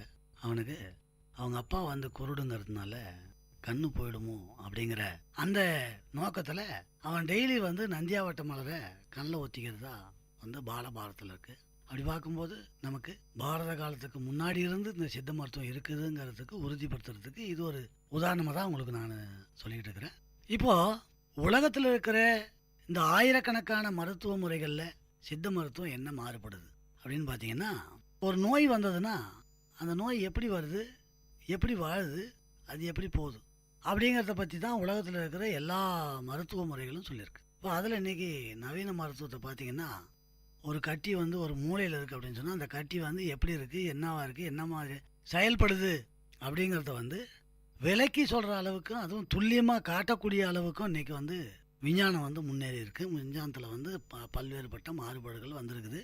இது நோய் வந்ததுக்கு பிறகு அந்த நோயினுடைய தன்மையை சொல்லக்கூடிய ஒரே அடிப்படை தான். சித்த மருத்துவத்திற்கு அடிப்படைன்னு சொன்னா நம்ம யாரும் சொல்லுவாங்க. நிறைய முனிவர்கள் நம்ம சொல்லியிருக்கோம். குறிப்பா அகத்தியர், திருமூலர், பதஞ்சலி முனிவர், நிறைய பேர் இருக்காங்க. இருந்தாலும் சித்த மருத்துவத்தின் அடிப்படை யாருக்கிட்ட இருந்து நம்ம எடுத்தோம் அப்படின்னு எடுத்துக்கிறீங்க நீங்க? ஐயனோ அம்மைக்கு சொன்னான், அம்மையோ நந்திக்கு சொன்னான், நந்தியோ அகத்தியருக்கு சொன்னான், அகத்தியரோ சீடருக்கு சொன்னானுங்கிறது பழமொழி. இப்போ ஐயனுங்கிறது இப்போ பிற்காலத்தில் வந்த பிறகு ஐயன்னொன்னே ஈஸ்வரன், அம்மன்னொன்னே பார்வதி, நந்தின்னொன்னே நந்தீஸ்வரர், அகத்தியர் அப்படின்னு சொன்னால் அகத்தியர் அப்படின்னு சொல்லி. ஆனால் உடல் ரீதியான தத்துவ விளக்கப்படி சித்த மருத்துவத்தில் சொல்லப்படுறது இந்த அடிப்படை இல்லை. அதாவது ஐயம் என்பது உயிர், உயிரில் ஏற்பட்ட உபாதையை உடலுக்கு சொன்னதாகவும், உடல்ன்றது அம்மன் உடலுக்கு சொன்னதாகவும், உடலில் ஏற்பட்ட உபாதையை நெஞ்சில் நினைத்ததாகவும், நெஞ்சுங்கிறது நந்தி, அந்த நெஞ்சில் நினைத்தது அகத்து வழியாக வரும்போது வாய் வழியாக எனக்கு இங்கே வலிக்குது, அங்கே வலிக்குது, இப்படி பண்ணுதுங்கிறத சொல்கிற அந்த நிலைமைன்னு சொல்லிட்டு அது உலகம் பிறந்த காலத்திலேருந்து இருக்குது சித்த மருத்துவங்கிறது அடிப்படை. இதுக்கு இப்போ அகத்தியர் அப்படின்னு சொன்னாக்கா அது அகத்தியனுடைய பாடலில் வர்றது. அகத்தியம்னு சொன்னால் இந்த மாதிரி தொகுக்கப்பட்ட தொகுப்புகளை பல்வேறுபட்டவங்க தொகுக்கப்பட்டதை ஒரே நூலாக இருக்கிற பெருநூல் தான் அகத்தியங்கிற பெருநூல். அந்த அகத்தியங்கிற பெருநூலில் பல ஆயிரக்கணக்கான மருத்துவர்கள் சொல்லப்பட்ட, அவங்க அனுபவித்து சொல்லப்பட்ட குறிப்புகளை தான் நாம் இந்த அகத்தியங்கிற அடிப்படையில் சொல்லப்படுறது. அதனால் அதை பின்பற்றி பார்த்தீங்கன்னாக்கா 18 சித்தர் தான் வந்து இதுக்கு வந்து மிக சிறப்புன்னு சொல்லுவோம். அந்த 18 சித்தரை பார்த்தீங்கன்னாக்கா அதுக்கு முன்னாடி வந்து உடலில் ஏற்பட்டது உயிருக்கும், உயிரில் ஏற்பட்டது நெஞ்சுக்கும், நெஞ்சில் ஏற்பட்டது அகத்தியத்துக்கும், அகத்து வழியாக வந்த பிறகு வாய் வழியாக வலியை சொன்னதாகத்தான் சித்த மருத்துவத்தினுடைய கூறு சொல்லுது. கண்டிப்பாங்க ஐயா. அகத்தியம், அகத்தியர் வந்து திருமூலர், இந்த மாதிரியான விஷயங்கள் சித்த மருத்துவம், சித்தர்கள் வந்து எப்படி சொல்லியிருக்காங்கன்ற விஷயங்கள் நல்லாவே எடுத்து சொன்னீங்க ஐயா.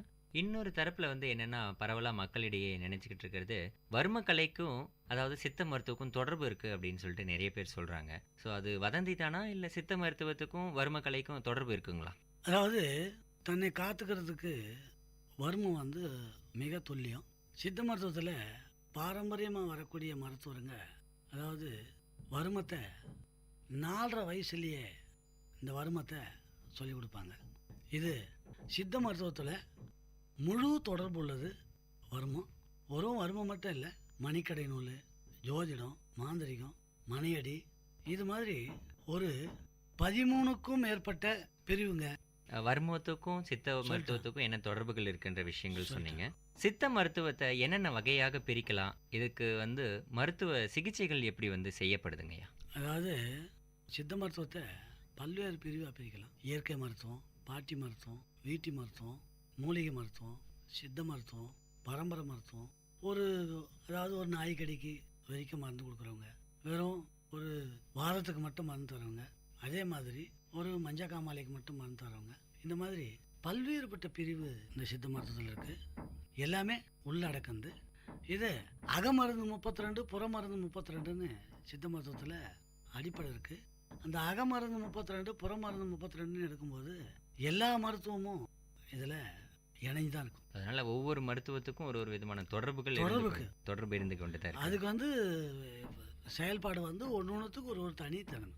அதாவது நோயாளிகளை எப்படி வகைப்படுத்துறீங்க, நோய்களின் தன்மை எப்படி இதில் கண்டறியப்படுது? ஏன்னா இன்னைக்கு சயின்ஸ் மெடிசன் எடுத்துக்கிட்டோம்னா எத்தனை எக்ஸ்ரேஸ் வந்துருச்சு, ஸ்கேன் ரிப்போர்ட் வந்துருச்சு, அந்த மாதிரியான விஷயங்கள்ல நோய்களை வந்து கண்டுபிடிக்கிறாங்க. இந்த சித்த மருத்துவ சிகிச்சையில பொறுத்த வரைக்கும் நோய்களை எப்படி கண்டறியப்படுது, அவைகள் எப்படி வகைப்படுத்தப்பட்டு அவர்களுக்கு ட்ரீட்மெண்ட் எப்படிங்க ஐயா கொடுக்கப்படுது? அதாவது சித்த மருத்துவத்தில் 8 விதமான பரிசோதனை இருக்கு. ஒன்று முடியை பார்க்கறது, இன்னொன்று கண்ணை பார்க்கறது, இன்னொன்று நாக்கை பார்க்கறது, இன்னொன்று குரலை கேட்கறது, இன்னொன்று எச்சில்ல இருந்து பார்க்கறது, இன்னொன்று மலத்துலேருந்து பார்க்கறது, இன்னொன்று நீர்லேருந்து பார்க்கறது, இன்னொன்று இந்த நாடியிலேருந்து பார்க்கறது, அவங்களுடைய சிறுநீர் எடுத்து பார்க்கறது. இந்த மாதிரி அஷ்டவிதமான பரிட்சிதம் அப்படின்னு சொல்கிறது சித்த மருத்துவம். அஷ்டம்னா 8 விதமான பரிசித்தம் இருக்குது. இந்த 8 விதமான பரிசித்தத்தில் நாடி பார்த்து மருத்துவம் பண்ணுறது ரொம்ப சிறப்பு. இந்த நாடி பார்த்து மருந்து செய்யறதுனால என்ன அப்படின்னாக்கா, ஒரு நோய் வந்ததுன்னா அந்த நோய் வந்து எது தொடர்பு கொண்டு வருது, வாத தொடர்பு கொண்டு வருதா, பித்தத்தை தொடர்பு கொண்டு வருதா, கபத்தை தொடர்பு கொண்டு வருதா, இல்லை ஒரு விஷத்தை தொடர்பு கொண்டு வருதா, அல்லது வந்து ஊழால அதாவது அவனுடைய பிறவியினுடைய நோக்கத்திலே வருதா அப்படிங்கிறத அந்த மூல காரணத்தை கண்டறியறதுக்கு மிக சிறப்பானது வந்து நாடி பார்க்கறது. அந்த நாடி பார்க்குற பரிசித்தம் வந்து ரொம்ப சிறப்பு. இந்த நாடியை பார்த்து எழுதுறோம் அப்படின்னு சொன்னாக்கா, அவன் உடம்புல வந்து எவ்வளவு வெள்ளையணுக்கள் இருக்குது, எவ்வளவு சிவப்பணுக்கள் இருக்குது, எவ்வளோ ரத்தத்தில் வந்து எவ்வளவு இரும்பு சத்து இருக்குது, எவ்வளோ கொழுப்பு சத்து இருக்குது, எவ்வளோ மாவு சத்து இருக்குது, எவ்வளோ வந்து சுண்ணாம்பு சத்து இருக்குது, இப்படிங்கிற எல்லா அடிப்படையும் வந்து அதுக்கு கவுண்டிங் கொடுத்துருக்குறாங்க. அந்த கவுண்டிங்கினுடைய அடிப்படைப்படி பார்க்கும்போது நாடியை பார்க்கும்போது நாடியில் வந்து அந்த பரிசுத்தம் வந்து உங்களுக்கு முழுமையான வந்து தெளிவு தெரியும். அதோடு இல்லை, இப்போ எங்கள் முன்னோர்லாம் பார்த்தீங்கன்னாக்கா ஒருத்தனுடைய நாடியை பார்த்தாங்க அப்படின்னு சொன்னாக்கா, அவன் எத்தனை வருஷம், எத்தனை மாதம், எத்தனை வாரம், எத்தனை நாள், எத்தனை கடிகை ஆச்சு நீ பிறந்து அப்படின்னு சொல்லுவாங்க. அதே மாதிரி அவன் இன்னும் எத்தனை வருஷம், எத்தனை மாதம், எத்தனை வாரம், எத்தனை நாள், எத்தனை கடிகை இருப்பான் உயிரோட அப்படிங்கிறதும் கொடுப்பாங்க. அந்த அளவுக்கு நாடியில் வந்து துல்லியம் இருக்கும். இப்போ என்னையே கேட்டிங்கனாக்கா, நான் 20 வருஷத்துக்கு முன்னாடி வரைக்கும் என்ன நோய் வந்தது அப்படிங்கிறத நாடியில் என்னால் சொல்ல முடியும். அதே மாதிரி 20 வருஷத்துக்கு அப்புறம் என்ன வரப்போகுது அப்படிங்கிறதையும் நாடியில் சொல்ல முடியும். அந்த மாதிரி நாடி மூலியமாக தான் இதை வகைப்படுத்துறதுக்கு வந்து 8 விதமான பரிசுத்தம் இருந்தால் கூட நாடியை பார்க்கறது ரொம்ப சிலாக்கு. ஸோ கண்டிப்பாக, அதாவது பல வகையான மருத்துவ முறைகள் இருந்தாலும் நான் நாடியை வைத்த 20 வருடங்களுக்கு முன்பு என்னென்ன நோய்கள் வருது அப்படின்றத விஷயங்கள் சொல்லிடுவேன் அப்படின்ற விஷயங்கள் நல்லாவே சொன்னீங்க. இது அட்வான்ஸ் சயின்ஸுக்கும் மேலே அப்படின்னு தான் நான் இதில் கருதுறேன் சார். இன்னைக்கு அதாவது நோயாளிகளுக்கு என்னென்ன முறைகளில் வந்து மருந்துகள் கொடுக்கப்படுது, அது தொடர்றதுக்கு அவங்க எதனா பத்திய முறைகள் வந்து கையாளணுமா, சாப்பாடு முறைகள், இந்த மாதிரியான விஷயங்கள் எப்படி நோயாளிகள் கடைபிடிக்கிறது, இதை பற்றி சொல்லுங்க. அதாவது பத்தியம்னு பார்த்தீங்கன்னா இப்போ பத்தியம் வைக்க முடியாது. ஏன் வைக்க முடியாது அப்படின்னு சொன்னீங்கன்னா, முன்னாடி வந்து உரம் சோறு சாப்பிடுங்க, இல்லை சுட்டப்புளி சாப்பிடுங்க, வறுத்த உப்பு போட்டு சாப்பிடுங்க, நெய் படக்கூடாது, எண்ணெய் படக்கூடாது, புளி படக்கூடாது, காரம் படக்கூடாது அப்படின்னு முன்னாடி நம்ம பற்றி வச்சோம். ஆனால் இன்னைக்கு இந்த காலத்தில் ஒரு அரிசியை மண்ணில் போட்டு நெல்லாக்கி அரிசி ஆக்கிறதுக்குள்ள 11 கெமிக்கல் வந்து ஆட்டில் ஆகுது. 11 ரசாயன பொருள் வந்து அந்த பயிருக்கு கொடுக்கப்படுது. அப்படி கொடுக்கப்படும் போது நம்ம எந்த பத்தியம் வச்சாலும் அது மாறுபாடாகவும் கோபிதமாகவும் தான் வரும். அதனால் இப்போ வந்து நாங்கள் பத்தியத்தை கம்ப்ளீட்டாக இல்லாமல் ஆக்கிட்டோம். பத்தியம் கிடையாது, மற்ற மருந்துங்க சாப்பிட்டாலும் கூட இந்த மருந்தை சாப்பிட்லாம் அப்படிங்கிற அடிப்படையை நாங்கள் ஆய்வு பண்ணி அதை தெளிவுபடுத்தி வச்சுருக்கிறோம். கண்டிப்பாக எளிய மக்களுக்கு புரிகிற அளவுக்கு நல்லாவே சொன்னீங்க. இதுதான் 2000 ஆண்டுகளுக்கு முன்னாடி வள்ளுவரும் நோய் நாடி நோய் முதல் நாடி அது தணிக்கும் வாய் நாடி வாய்ப்பு செயல் அப்படின்னு சொல்லியிருக்கிறாரு. அதனால் எந்தெந்த நேரத்துக்கு எந்தெந்த மருந்துகள் சாப்பிடணும், அது எந்த அளவு சாப்பிடணுன்ற மாதிரியான விஷயங்கள் எடுத்துக்கிட்டால் நல்லதுன்னு சொன்னீங்க. ஐயா, இன்னைக்கு குறிப்பாக இப்போ இருக்கிற சூழ்நிலையில் இன்றைக்கி 21ஆம் நூற்றாண்டில் நம்ம போயிட்டு இருக்கும்போது இளைஞர்களுக்கு இருக்கிற மிகப்பெரிய பிரச்சனை என்னென்னா, ஒன்று சிறுநீரக கல், அப்படி இல்லைன்னா சர்க்கரை நோய், அப்படி இல்லைன்னா இளைஞரை இல்லைன்னா இளம் வயதிலே முடி உதிர்வு, இந்த மாதிரியான பிரச்சனைகள் அதிகமாக மக்களிடையே இருக்கப்பட்டு வருது. அதுக்கு ஏதாச்சும் தீர்வுகள் சித்த மருத்துவத்தில் இருக்குங்களா? அருமையான மருந்துங்க இருக்குது. சிறுநீரகத்தில் வர பாதிப்பை ஒரு 3-4 மணி நேரத்தில் அதை நல்லாக்கிடலாம். கல் இருந்தாலும் சரி, கல் அடைப்பு, நீர் அடைப்பு, தசை அடைப்பு எதுவாக இருந்தாலும் அந்த சிறுநீரகத்தை பாதிக்கக்கூடிய எந்த விஷயமா இருந்தாலும் அதை 4 மணி நேரத்தில் வந்து நாம் அதை சரி பண்ணிடலாம். அதே மாதிரி இளநரைக்கு நல்ல மருந்து இருக்குது. அதை வந்து நாம் உள்ளுக்கும் தரலாம், மேலுக்கும் போட்டு அதை தெளிவுபடுத்தலாம். அதே மாதிரி வந்து சர்க்கரை நோய் வந்து நோய் கிடையாது, அது முதல்ல நீங்கள் ஞாபகம் வச்சுக்கணும். சர்க்கரை நோய் வந்து கணையங்கிற ஒரு உறுப்பு வந்து செயல்படாமல் போகிறது. அந்த கணையம் வந்து செயல்படாமல் போகிறதுனால அதை வந்து செயல்படுத்த வைக்கிறதுக்கான பாதிப்பை வந்து நாம் வந்து சித்த மருத்துவத்தில் நல்ல மருந்து இருக்குது. அதை வந்து பயன்படுத்தணும் அப்படின்னு சொன்னாக்கா சர்க்கரை நோயை வந்து முழுமையாக குணமாக்கிறதுக்கு வாய்ப்பு இருக்குது. அதனால் எந்த நோயாக இருந்தாலும் அந்த நோயை வந்து முழுமையாக குணமாக்கிறதுக்கு சித்த மருத்துவத்தில் ரொம்ப சிலாக்கியமான மருந்துங்க இருக்குது. அதுவும் நாங்கள் வந்து 400 வருஷமாக இந்த வேலூரில் இந்த மருத்துவமனையை நடத்திட்டு வரோம். 400 வருஷமாக 1514 எங்கள் புற்று மகரிஷி வந்து இதை தோற்றுவித்தார். அவர் காலத்தில் இருந்து இப்போ நான் வந்து 47வது ஆள்.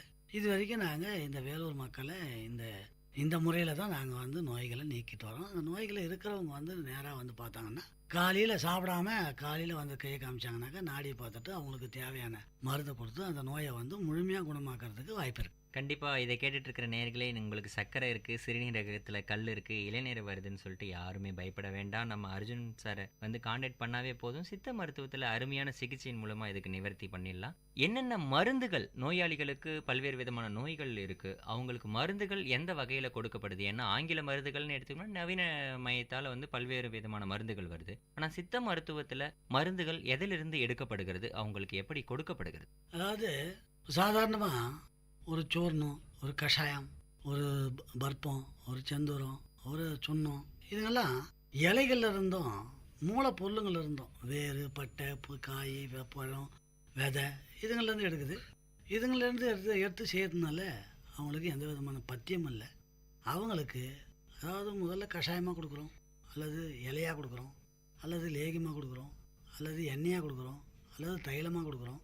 இந்த மாதிரி ஒரு 32 வகையான மருந்துகளை இதுங்களுக்கு பயன்படுத்தி நாங்கள் இந்த மருந்துகளை அவங்களுக்கு வெறும் இலையில், பட்டையில், வேரில், பூவில், காயில், விதையில், பழத்தில் இதிலேருந்து நாங்கள் எடுத்து பயன்படுத்துகிறோம். ஸோ இன்றைக்கி வளர்ந்து வர சூழ்நிலையில் காடுகள் ஒரு பக்கம் அழிஞ்சிக்கிட்டு இருக்கு, இன்னொன்று மரங்கள், வேர்கள், கொடிகள் இதெல்லாம் கொஞ்சம் கொஞ்சமாக மறைஞ்சிக்கிட்டு இருக்குன்னு தான் சொல்லணும். ஆனாலும் இந்த மாதிரியான சித்த மருத்துவம் நீங்கள் சொல்கிற மாதிரி அந்த பட்டை, வேர்கள் எல்லாம் எங்கிருந்து எடுக்கப்படுது, அதற்கு செலவினங்கள் எவ்வளவு ஆகுது?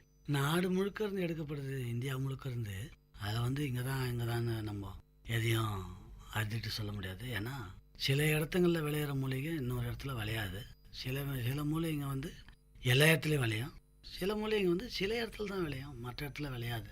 அதனால் எல்லா மாநிலத்திலேருந்து வாங்குகிறோம். அந்த மாநிலத்திலேருந்து வாங்குறது வந்து மொத்தமாக மெட்ராஸ்லேயோ அல்லது வேலூர்லேயோ நாங்கள் மொத்த வியாபாரிங்க கையிலேருந்து இந்த பொருளுங்களை வாங்குகிறோம். கொள்முதல் வந்து இந்த பக்கம் கன்னியாகுமரியிலேருந்து இந்த பக்கம் கராச்சி வரைக்கும் நாங்கள் இந்த மூலிகைங்களை வாங்குகிறோம். மூலிகைங்க, வேறு, பட்டை, அதாவது எங்கெங்கே கிடைக்கிறதோ அங்கங்கே மொத்தமாகவே நாங்கள் வருஷத்துக்கு ஒரு முறை அதை பர்ச்சேஸ் பண்ணுவோம். இந்த வருஷத்துக்கு ஒரு முறை பர்ச்சேஸ் பண்ணும்போது ஒரு 4 டன்னு 5 டன்னு 10 டன்னு மொத்தமாக வாங்குவோம். அப்படி வாங்கும்போது அதுங்க வந்து எப்போ தேவையோ அப்போ வந்து எதுக்கு தேவையோ அதுக்கான மூலிகை நம்ம பயன்படுத்திக்கிறதுக்கு வாய்ப்பாக இருக்கும்.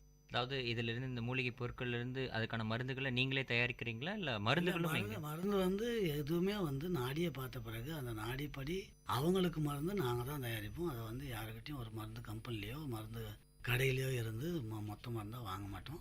மூலப்பொருளுங்களை வாங்குவோம். அந்த மூலப்பொருளை வச்சு அவங்களுக்கு வந்து மருந்துங்களை நாங்களே செஞ்சு கொடுப்போம். ஸோ இது நோயின் தன்மையை முன்னாடி அறிஞ்சிட்டு அதுக்கப்புறம் தான் அவங்களுக்கு மருந்துகள் தயாரிக்கப்படுது. ஆமாம், நோயின் தன்மை வந்து நாடியை பார்த்து தெரிஞ்சுக்கிட்டு அவனுடைய ஆள் பலம், நோய் பலம், உடல் பலம், உடலினுடைய சத்து பலம், அந்த சத்து பலத்தை வந்து எப்படி இருக்குன்னு பார்த்துட்டு அந்த சத்துக்கு தக்கவாறு மூலிகைகளை, பட்டைகளோ, வேர்களோ, பழங்களோ போட்டு பயன்படுத்தி நாங்கள் அந்த மருந்துங்களை பயன்படுத்துவோம். கண்டிப்பாங்க, நல்லா சொன்னீங்க. இன்றைக்கி இருக்கிற நவீன உலகத்தில் வந்து பார்த்திங்கன்னா நவீனன்ற பேரில் பல்வேறு நோய்களை வந்து நாமளாக உருவாக்கிக்கிட்டு இருக்கோம் அப்படின்னு தான் சொல்லணும். ஏன்னா டெய்லி ஒரு விதமான நோய்கள் பெருகிக்கிட்டு தான் இருக்குது. எய்ட்ஸ் சொல்கிறாங்க, எபோலா சொல்கிறாங்க, எலிக்காய்ச்சல், பூனை காய்ச்சல், பன்றி காய்ச்சல், இந்த மாதிரி நிறைய காய்ச்சல்கள் இருக்குது. இதையெல்லாம் வந்து நிவர்த்தி பண்ணுற அளவுக்கு சித்த மருத்துவத்தில் வாய்ப்புகள் இருக்குங்களா? நிவர்த்தி பண்ண முடியுமா? அதாவது நல்ல கேள்வி நீங்கள் கேட்ட கேள்வி. இன்றைக்கி பார்த்தீங்கன்னா பன்றி காய்ச்சலோ இல்லை டெங்கு காய்ச்சலோ சிக்கன் குன்யாவோ இந்த மாதிரி அதாவது விஷக்காய்ச்சலுங்களால் வரக்கூடிய பல்வேறுபட்ட நோய்கள் ஏற்கனவே இருந்ததுங்கிறதுக்கான ஆதாரங்க நிறைய எங்கள் ஓலைகள்லேயும் எழுத்து வடிவத்துகள்லையும் நிறைய இருக்குது. உதாரணமாக இன்றைக்கி டெங்கு காய்ச்சல் வந்தது. அந்த டெங்கு காய்ச்சல் வந்து ஏற்கனவே பல முறை இந்த டெங்கு வந்திருக்குது. அது டெங்குனே தான் பேர் வச்சுருக்காங்க. அப்போவே டெங்குன்னு தான் பேர் வச்சுருக்காங்க.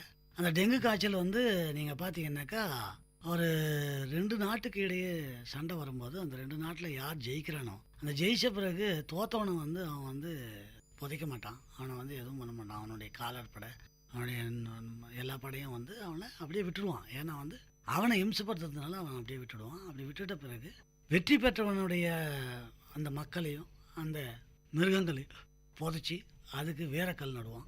அந்த வேரக்கல் நடுறது வழக்கமாக இருந்தது. இந்த மாதிரி இருக்கிறவங்கள அப்படியே விட்டுடுவாங்க. அப்படி விட்டுடும்போது அவங்க வந்து அழுகி அப்படியே எலும்பு கூட மாறுற வரைக்கும் அழுகி அந்த தசை, அந்த ரத்தம் எல்லாமே வந்து அப்படியே அழுகி போயிடும்.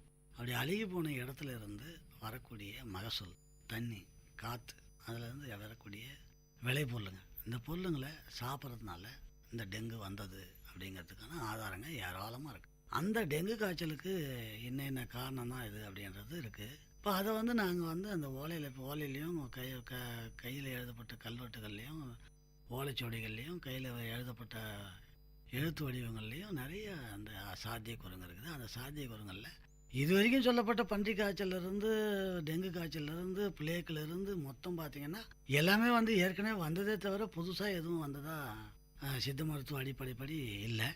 ஏன்னா நாங்கள் இந்த நோய் வந்ததுனாக்கா உடனே அவங்களுக்கு நாடியை பார்த்துட்டு அந்த நாடியை வந்து எந்த அடிப்படையில் இது சொல்லப்பட்டிருக்கு அப்படின்னு சொல்லிட்டு, இப்போ சாதாரணமாக ஜுரம் வந்து 64 விதமான ஜுரம் இருக்குது. அந்த 64 விதமான ஜுரத்தில் ஒரு ஜுரம் தான் வந்து டெங்கு காய்ச்சல், ஒரு ஜுரம் தான் வந்து பன்றி காய்ச்சல், ஒரு ஜுரம் தான் வந்து கொசுவால் வரக்கூடிய காய்ச்சல்.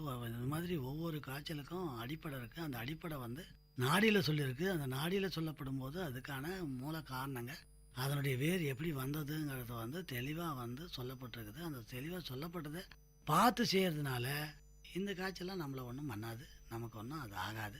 அப்படி ஆகணுங்கிறது வந்து சித்த மருத்துவம் தெரியாதவங்களுக்கு அது அப்படி இருக்கும். சித்த மருத்துவம் தெரிஞ்சவங்களுக்கு இதெல்லாம் ஒரு பெரிய விஷயமே இல்லை. நாளுக்கு நாள் அப்டேஷன்னு சொல்லுவோம் நம்ம ஆங்கிலத்தில். ஒவ்வொரு நாளும் அதாவது நமக்கு நாமே அப்டேட் பண்ணிக்கிட்டே இருந்தால் தான் மற்றவங்களுக்கு முன்னாடி நம்ம நிலையாக நிற்க முடியும் அப்படின்னு சொல்லுவோம். ஆனால் ஆங்கில மருத்துவம் இன்றைக்கி வந்து ஒவ்வொரு நாளும் புதுசாக ஒரு மெடிசன் வந்துக்கிட்டு இருக்குன்னு தான் சொல்லுவோம். இந்த சித்த மருத்துவத்தை பொறுத்த வரைக்கும் அப்டேஷன் எப்படிங்க ஐயா? நோய்களுக்கு தகுந்த மாதிரி புது புது மருந்துகளும் மாத்திரைகளும் எப்படி உருவாக்கப்படுது? நீங்கள் எப்படி உங்களை அப்டேட் பண்ணிக்கிறீங்க ஐயா? அதாவது நீங்கள் பார்த்தீங்கன்னா சித்த மருத்துவத்தினுடைய அடிப்படை தத்துவம் பார்த்தீங்கன்னா, சித்த மருத்துவத்தை பல ஆயிரம் வருஷத்துக்கு முன்னாடி இந்த நோயில்லா வாழ்வாயத்துக்கு மிக சிறப்பாக சொல்லப்பட்டது என்னன்னு பார்த்தீங்கன்னா, உணவே மருந்து, மருந்தே உணவுங்கிறது தான் இந்த சித்த மருத்துவத்தினுடைய தாரக மந்திரம்னு கூட சொல்லலாம். அதே மாதிரி சித்த மருத்துவத்தினுடைய தலையால கடமைன்னு சொல்லலாம். அப்போது இந்த 10,000 ஆண்டுக்கு முன்னாடி சொல்லப்பட்ட உணவுனுடைய அடிப்படை 10,000 ஆண்டுக்கு முன்னாடி சொல்லியிருக்காங்க. என்ன சொல்லியிருக்காங்க? அரை வயிறு சாப்பாடு, கால் வயிறு தண்ணி, கால் வயிறு காற்று. இந்த அரை வயிறு சாப்பாட்டை 10,000 ஆண்டுக்கு முன்னாடி சொன்னாங்க. இன்றைக்கு வரைக்கும் அந்த அளவு சரியாக இருக்குது. 10,000 ஆண்டுக்கு முன்னாடி சொன்னது இன்றைக்கி வரைக்கும் அளவு சரியாகுன்னா அன்றைக்கி 7 அடி 8 அடி 9 அடி இருந்திருப்பான் மனிதன். இன்றைக்கி 4 அடியிலேருந்து 6 அடிக்குள்ளே இருக்கிறான் மனிதன். ஆனால் அன்னைக்கு சொல்லப்பட்ட அந்த கருத்து இன்னைக்கு வரைக்கும் சரியாக இருக்குன்னா அதுதான் சித்தம். இப்போது உணவை பிசைஞ்சு சாப்பிட்ற இலக்கணம் தமிழ் மருத்துவத்தை தவிர உலகத்தில் வேறு எங்கேயும் இல்லாத நாகரிகம். இந்த உணவை எதுக்காக பிசைகிறோம் அப்படின்னு பார்த்தீங்கன்னா, உள்ளங்கையில் நம்ம உடம்புல இருக்கக்கூடிய எல்லா உறுப்புகளினுடைய வேரும் இந்த உள்ளங்கையில் இருக்குது. இந்த உள்ளங்கையில் இருக்கிறதுனால நீங்கள் உணவில் நாக்கு அறியக்கூடிய 6 சுவை, உப்பு, புளிப்பு, காரம், கசப்பு, சுண்ணாம்பு, துவப்புன்னு சொல்லக்கூடிய இந்த 6 சுவை. இந்த 6 சுவை உணவில் எது கூட இருந்தாலும் எது குறைவாக இருந்தாலும் அதை இயல்பு நிலை கொண்டு வர்றதுக்கு தான் பிசைகிறது. உதாரணமாக உணவில் உப்பு கொஞ்சம் அதிகமாக போட்டு கொஞ்ச நேரம் பிசைஞ்சு பாருங்கள், உப்பு இருக்காது. அதே மாதிரி காரம் கொஞ்சம் அதிகமாக போட்டு அந்த சாப்பாட்டை சாப்பிட்டு பாருங்கள், காரம் இருக்காது. புளிப்பு கொஞ்சம் அதிகமாக போட்டு பிசைஞ்சு பாருங்கள், புளிப்பு இருக்காது. அந்த நிலையை உண்டாக்குறதுக்கு தான் உணவை பிசைஞ்சு சாப்பிட்ணும்னு சொல்கிற இலக்கணம் இருக்குது. அந்த பிசைஞ்ச உணவை அள்ளும்போது உடம்புல இருக்கக்கூடிய எல்லா உறுப்புகளினுடைய வேரும் இந்த உள்ளங்கையில் இருக்கிறதுனால உணவை வாய்க்கொள்ளாத அளவுக்கு நீ அள்ளிட்டுனா கை உதறி கீழே தள்ளினதுக்கப்புறம் தான் வாய்க்கொள்ளும். அதுக்கு பேர் ஒரு கவலம். இந்த மாதிரி 32 கவலை சாப்பாடு சாப்பிட்டா அது அரை வயிறுன்னு சொல்லி 10,000 ஆண்டுக்கு முன்னாடி சொல்லப்பட்ட கருத்து. கண்டிப்பாங்க, நல்லா சொன்னீங்க. அதாவது பழமொழி ஒன்று சொல்லுவோம், மிகையினும் குறையினும் நோய் செய்யும் அப்படின்னு நம்ம சொல்லுவோம். அந்த மாதிரி அதில் இந்த அரை வயிறு சாப்பாட்டுக்கு இந்த 32 கவலை சாப்பாடு ஏன் அப்படின்னு பார்த்தீங்கன்னா, நம்ம உடம்புல 5 விதமான குடல் இருக்குது. அதில் ஒன்று காற்று குடல், நீர்க்குடல், கொழுப்பு குடல், மலக்குடல், ஜீரண குடல். இந்த ஜீரண குடலான சிறுகுடல் உங்கள் கையில் 32 முழம். 32 முழ குடலுக்கு 32 கவலை சாப்பாடு. இதுதான் அரை வயிறு சாப்பாடு. கால் வயிறு தண்ணிங்கிறது குடிக்கிற தண்ணி இல்லை, ஏற்கனவே அரைச்சி வச்ச குடலில் அரைச்சி வச்ச தண்ணி கால் வயிறு. கால் வயிறு உயிர் காற்று. ஆக அரை வயிறு சாப்பாடு, கால் வயிறு தண்ணி, கால் வயிறு காற்று. இந்த விகிதாச்சாரப்படி ஒரு வேலைக்கு 32 கவலம், 3 வேலைக்கு 96 கவலை சாப்பாடு சாப்பிட்ணும். 96 கவலை சாப்பாடு எதுக்காகன்னாங்க, உங்கள் கையில் ஆள்காட்டி விரல் இருக்கும். அந்த ஆள்காட்டி விரல்னா ஆளை சுட்டி காட்டுறது இல்லை, அந்த ஆள்காட்டி விரலினுடைய உயரம்தான் உன்னுடைய நெத்தி. அந்த ஆள்காட்டி விரலினுடைய உயரம்தான் உன்னுடைய கண். இந்த ஆள்காட்டி விரலினுடைய உயரம்தான் உன்னுடைய மூக்கு. இந்த ஆள்காட்டி விரலினுடைய உயரம்தான் உன்னுடைய வாய். இந்த ஆள்காட்டி விரலினுடைய உயரம்தான் உன்னுடைய காது. ஆக உன்னுடைய பஞ்சேந்திரங்களின் அளவை சுட்டி காட்டும் விரல்னு பேர். அந்த விரலில் கடைசி ரேகை இருக்க அது ஒரு விரக்கடை பிரமாணம்னு பேர். அந்த விரக்கடை பிரமாணங்கிறத 96 பெருக்குனீங்கன்னா உங்களுடைய உயரம் வந்துடும். அதனால் 96 விரக்கடை பிரமாணம் கொண்ட மனித சரீரத்திற்கு 96 கவலை சாப்பாடு சொன்னேன். இந்த 96 கவலை சாப்பாடு ஒரு நாளைக்கு சாப்பிட்டா 7 லிட்டர் அன்னச்சாறு கிடைக்கும். அந்த 7 லிட்டர் அன்னச்சாறு கிடைச்சா அதை சுத்திகரித்தா மலம் போய், காற்று போய், நீர் போய், கொழுப்பு போய் நமக்கு கிடைக்கப்படுறது 4 லிட்டர் ரத்தம். ஒரு மனிதன் தூங்கி எழுந்ததுலேருந்து மறுநாள் தூங்கி எழுந்துக்கிற வரைக்கும் அவனுக்கு தேவையானது 4 லிட்டர் ரத்தம். ஆனால் அவன் அரை லிட்டர் உடம்பு வளர, உயிர் வளர, ஆன்மா வளர. இதுதான் உணவே மருந்து, மருந்தே உணவுங்கிற அடிப்படை. அது அரிசியில் சாப்பிட்றியா, கோதுமையில் சாப்பிட்றியா, கேழ்வரகில் சாப்பிட்றியா, ப்ரெட்டில் சாப்பிட்றியா, சப்பாத்தியில் சாப்பிட்றியா, இல்லை பழத்தில் சாப்பிட்றியா, இல்லை கறியில் சாப்பிட்றியா அப்படிங்கிறது கணக்கு இல்லை. சாப்பிட வேண்டியது 32 கவலம். அப்படி ஒரு வேலைக்கு 32, 3 வேலைக்கு 96 கவலை சாப்பாடு சாப்பிட்டா நோய் வராமல் பார்த்துக்கின்றது தான் சித்த மருத்துவோட அடிப்படை. கண்டிப்பாங்க, நல்ல முறையில் தெளிவாக சொன்னீங்க. உடலை வளர்த்தேன், உயிர் வளர்த்தேன் அப்படின்னு நம்ம சொல்லுவோம். அதே மாதிரி உணவு முறைகள் அடிப்படையாக நம்ம என்னென்ன விஷயங்கள் செய்யணும், அது என்னென்னலாம் செஞ்சால் நோய் வராது, எதெல்லாம் செஞ்சால் நோய் வருன்ற விஷயங்கள் எளிய முறையில் அருமையாக சொன்னீங்க. நிகழ்ச்சியின் முடிவுக்கு வந்துட்டோம். நம்ம இந்த சித்த மருத்துவத்தை பொறுத்தவரையிலும் என்னென்ன மாதிரியான படிப்புகள் இருக்குது, வேலை வாய்ப்புகள் என்ன இருக்குன்றதை மட்டும் நேயர்களுக்கு இறுதியாக சொல்லி முடியுங்க. சித்த மருத்துவத்தில் பாரம்பரியமாக படிக்கிறது குருகுல படிப்பு. அந்த குருகுல படிப்பு 4.5 வயசில் அதை சொல்லித்தரணும். இந்த குருகுல படிப்பு படிச்சுட்டு வந்தாங்கன்னா அவங்க எந்த துறைக்கு போனாலும் மருத்துவத்துறையை மறக்க மாட்டாங்க. இது சித்த மருத்துவத்தை வளர்க்க இருக்கிற மிகப்பெரிய ஆணி இது. அதே மாதிரி இன்றைக்கி பார்த்திங்கன்னா பிஎஸ்எம்எஸ் பட்டதாரி மருத்துவர்களை பார்த்தீங்கன்னா, இந்த பட்டதாரி மருத்துவருங்க வந்து 4 வருஷம் 5 வருஷம் 5.5 வருஷம் படிக்கிறாங்க. அதுக்கப்புறம் 1.5 வருஷம் அவங்களுக்கு இது எம்டி இருக்குது. இவங்களுக்கு அரசாங்கமே வேலை வாய்ப்பு கொடுக்குது. இன்றைக்கி எம்பிபிஎஸ்ஸுக்கு எந்த அளவுக்கு ஒரு சம்பளம் இருக்கோ அந்த மாதிரி பிஎஸ்எம்எஸ்களுக்கும் இன்றைக்கி அதே அளவுக்கு சம்பளமும் அதே அளவுக்கு வேலை வாய்ப்பும் நல்ல அருமையான வேலை வாய்ப்புகள் இருக்குது. இந்த வேலை வாய்ப்புகளை வந்து 5.5 வருஷம் படித்த பட்டதாரி மருத்துவர்களுக்கு இது இருக்குங்கிறத கண்டிப்பாங்க ஐயா. நல்ல முறையில் அதை சித்த மருத்துவத்தில் என்னென்ன ஐயங்கள் இருந்ததோ அது எல்லாமே நேயர்களுக்கும் எங்களுக்கும் தெளிவுபடும் விதத்தில் அருமையாக சொன்னீங்க. குறிப்பாக சித்த மருத்துவ அடிப்படை முறைகள், உணவு முறைகள், சித்த மருத்துவம் எப்படி செயல்படுது, அதற்கான சிகிச்சை முறைகள், மருத்துவம் எங்கிருந்து எடுக்கப்படுது, மருந்துகள் அதாவது எங்கிருந்து எடுக்கப்படுதுகள், வேலை வாய்ப்பு, படிப்பு முறைகள் எல்லாமே எங்களுடைய நேயர்களுக்கான தெளிவான முறையில் சொன்னீங்க. அதாவது மேலும் உங்களுக்கு ஏதேனும் தகவல்கள் தெரியணும் அப்படின்னு சொன்னால் டாக்டர் KP அர்ஜுனன் சார் சித்த மருத்துவம் அவங்கள நீங்கள் தொடர்பு கொண்டீங்கன்னா நேயர்களே கண்டிப்பாக சித்த மருத்துவத்தில் பல்வேறு விதமான நோய்களை நிவர்த்தி பண்ணி உங்களுடைய வாழ்க்கை சிறப்பாக அமையறதுக்கு அர்ஜுனன் சார் உதவுவார் தான் நாங்கள் சொல்கிறோம். எங்களுடைய வல்லுநர் பார்வை நிகழ்ச்சியின் மூலமாக VIT பண்பலை சார்ந்த நேயர்களுக்கு பல்வேறு தகவல்களை கூறியமைக்கு நன்றி சார்.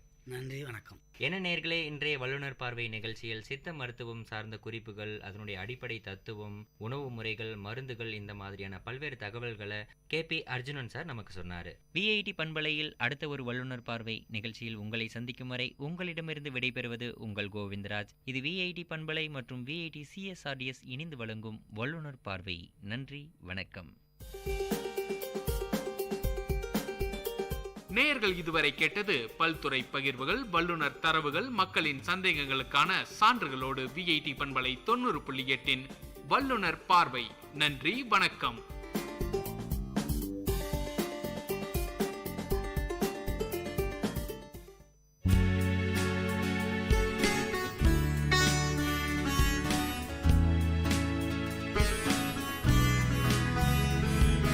VIT பண்பலை 90.8 VIT பல்கலைக்கழகத்தின் சமுதாய வானொலியில் இது மருத்துவ நேரம்.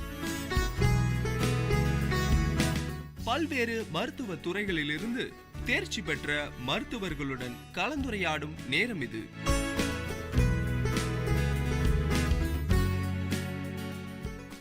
வணக்கம் நேயர்களே, இது VIT பண்பலை 90.8 VIT பல்கலைக்கழகத்தின் சமுதாய வானொலி.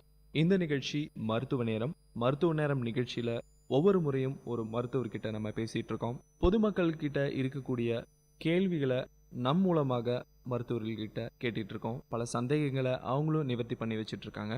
இன்னைக்கு நிகழ்ச்சியில் ஸ்ரீ நாராயணி ஹாஸ்பிட்டல் மற்றும் ரிசர்ச் சென்டர் அங்கே இருக்கக்கூடிய மருத்துவர் தேவமணி பாண்டியன் அவங்க கூட தான் நம்ம இன்னைக்கு பேச போகிறோம். வணக்கம் மேம். வணக்கம். நிகழ்ச்சிக்கு உங்களை வரவேற்கிறோம். நான் டாக்டர் தேவமணி பாண்டியன், நாராயணி ஹாஸ்பிட்டலில் குழந்தையின்மை பிரிவில் கன்சல்டண்ட்டாக இருக்கேன். நான் பேசிக்காக ஒரு கைனகாலஜி முடித்ததுக்கப்புறம் குழந்தையின்மையில் ஒரு தனி ஈடுபாடு வந்து அங்கேருந்து நான் யூகேக்கு போய் குவீன்ஸ் மெடிக்கல் யூனிவர்சிட்டியில் மாஸ்டர்ஸ் இன் ரீப்ரொடக்டிவ் மெடிசன் அப்படிங்கிற டிகிரி வாங்கிட்டு அப்புறம் இங்கே வந்து இந்த ஒரு யூனிட்டை ஸ்டார்ட் பண்ணி இங்கே ரன் பண்ணிகிட்ருக்கோம். இப்போ குழந்தையின்மை, அதாவது இன்ஃபர்டிலிட்டின்ற ஒரு விஷயம் வந்து நிறையா வளர்ந்துட்டுருக்கு.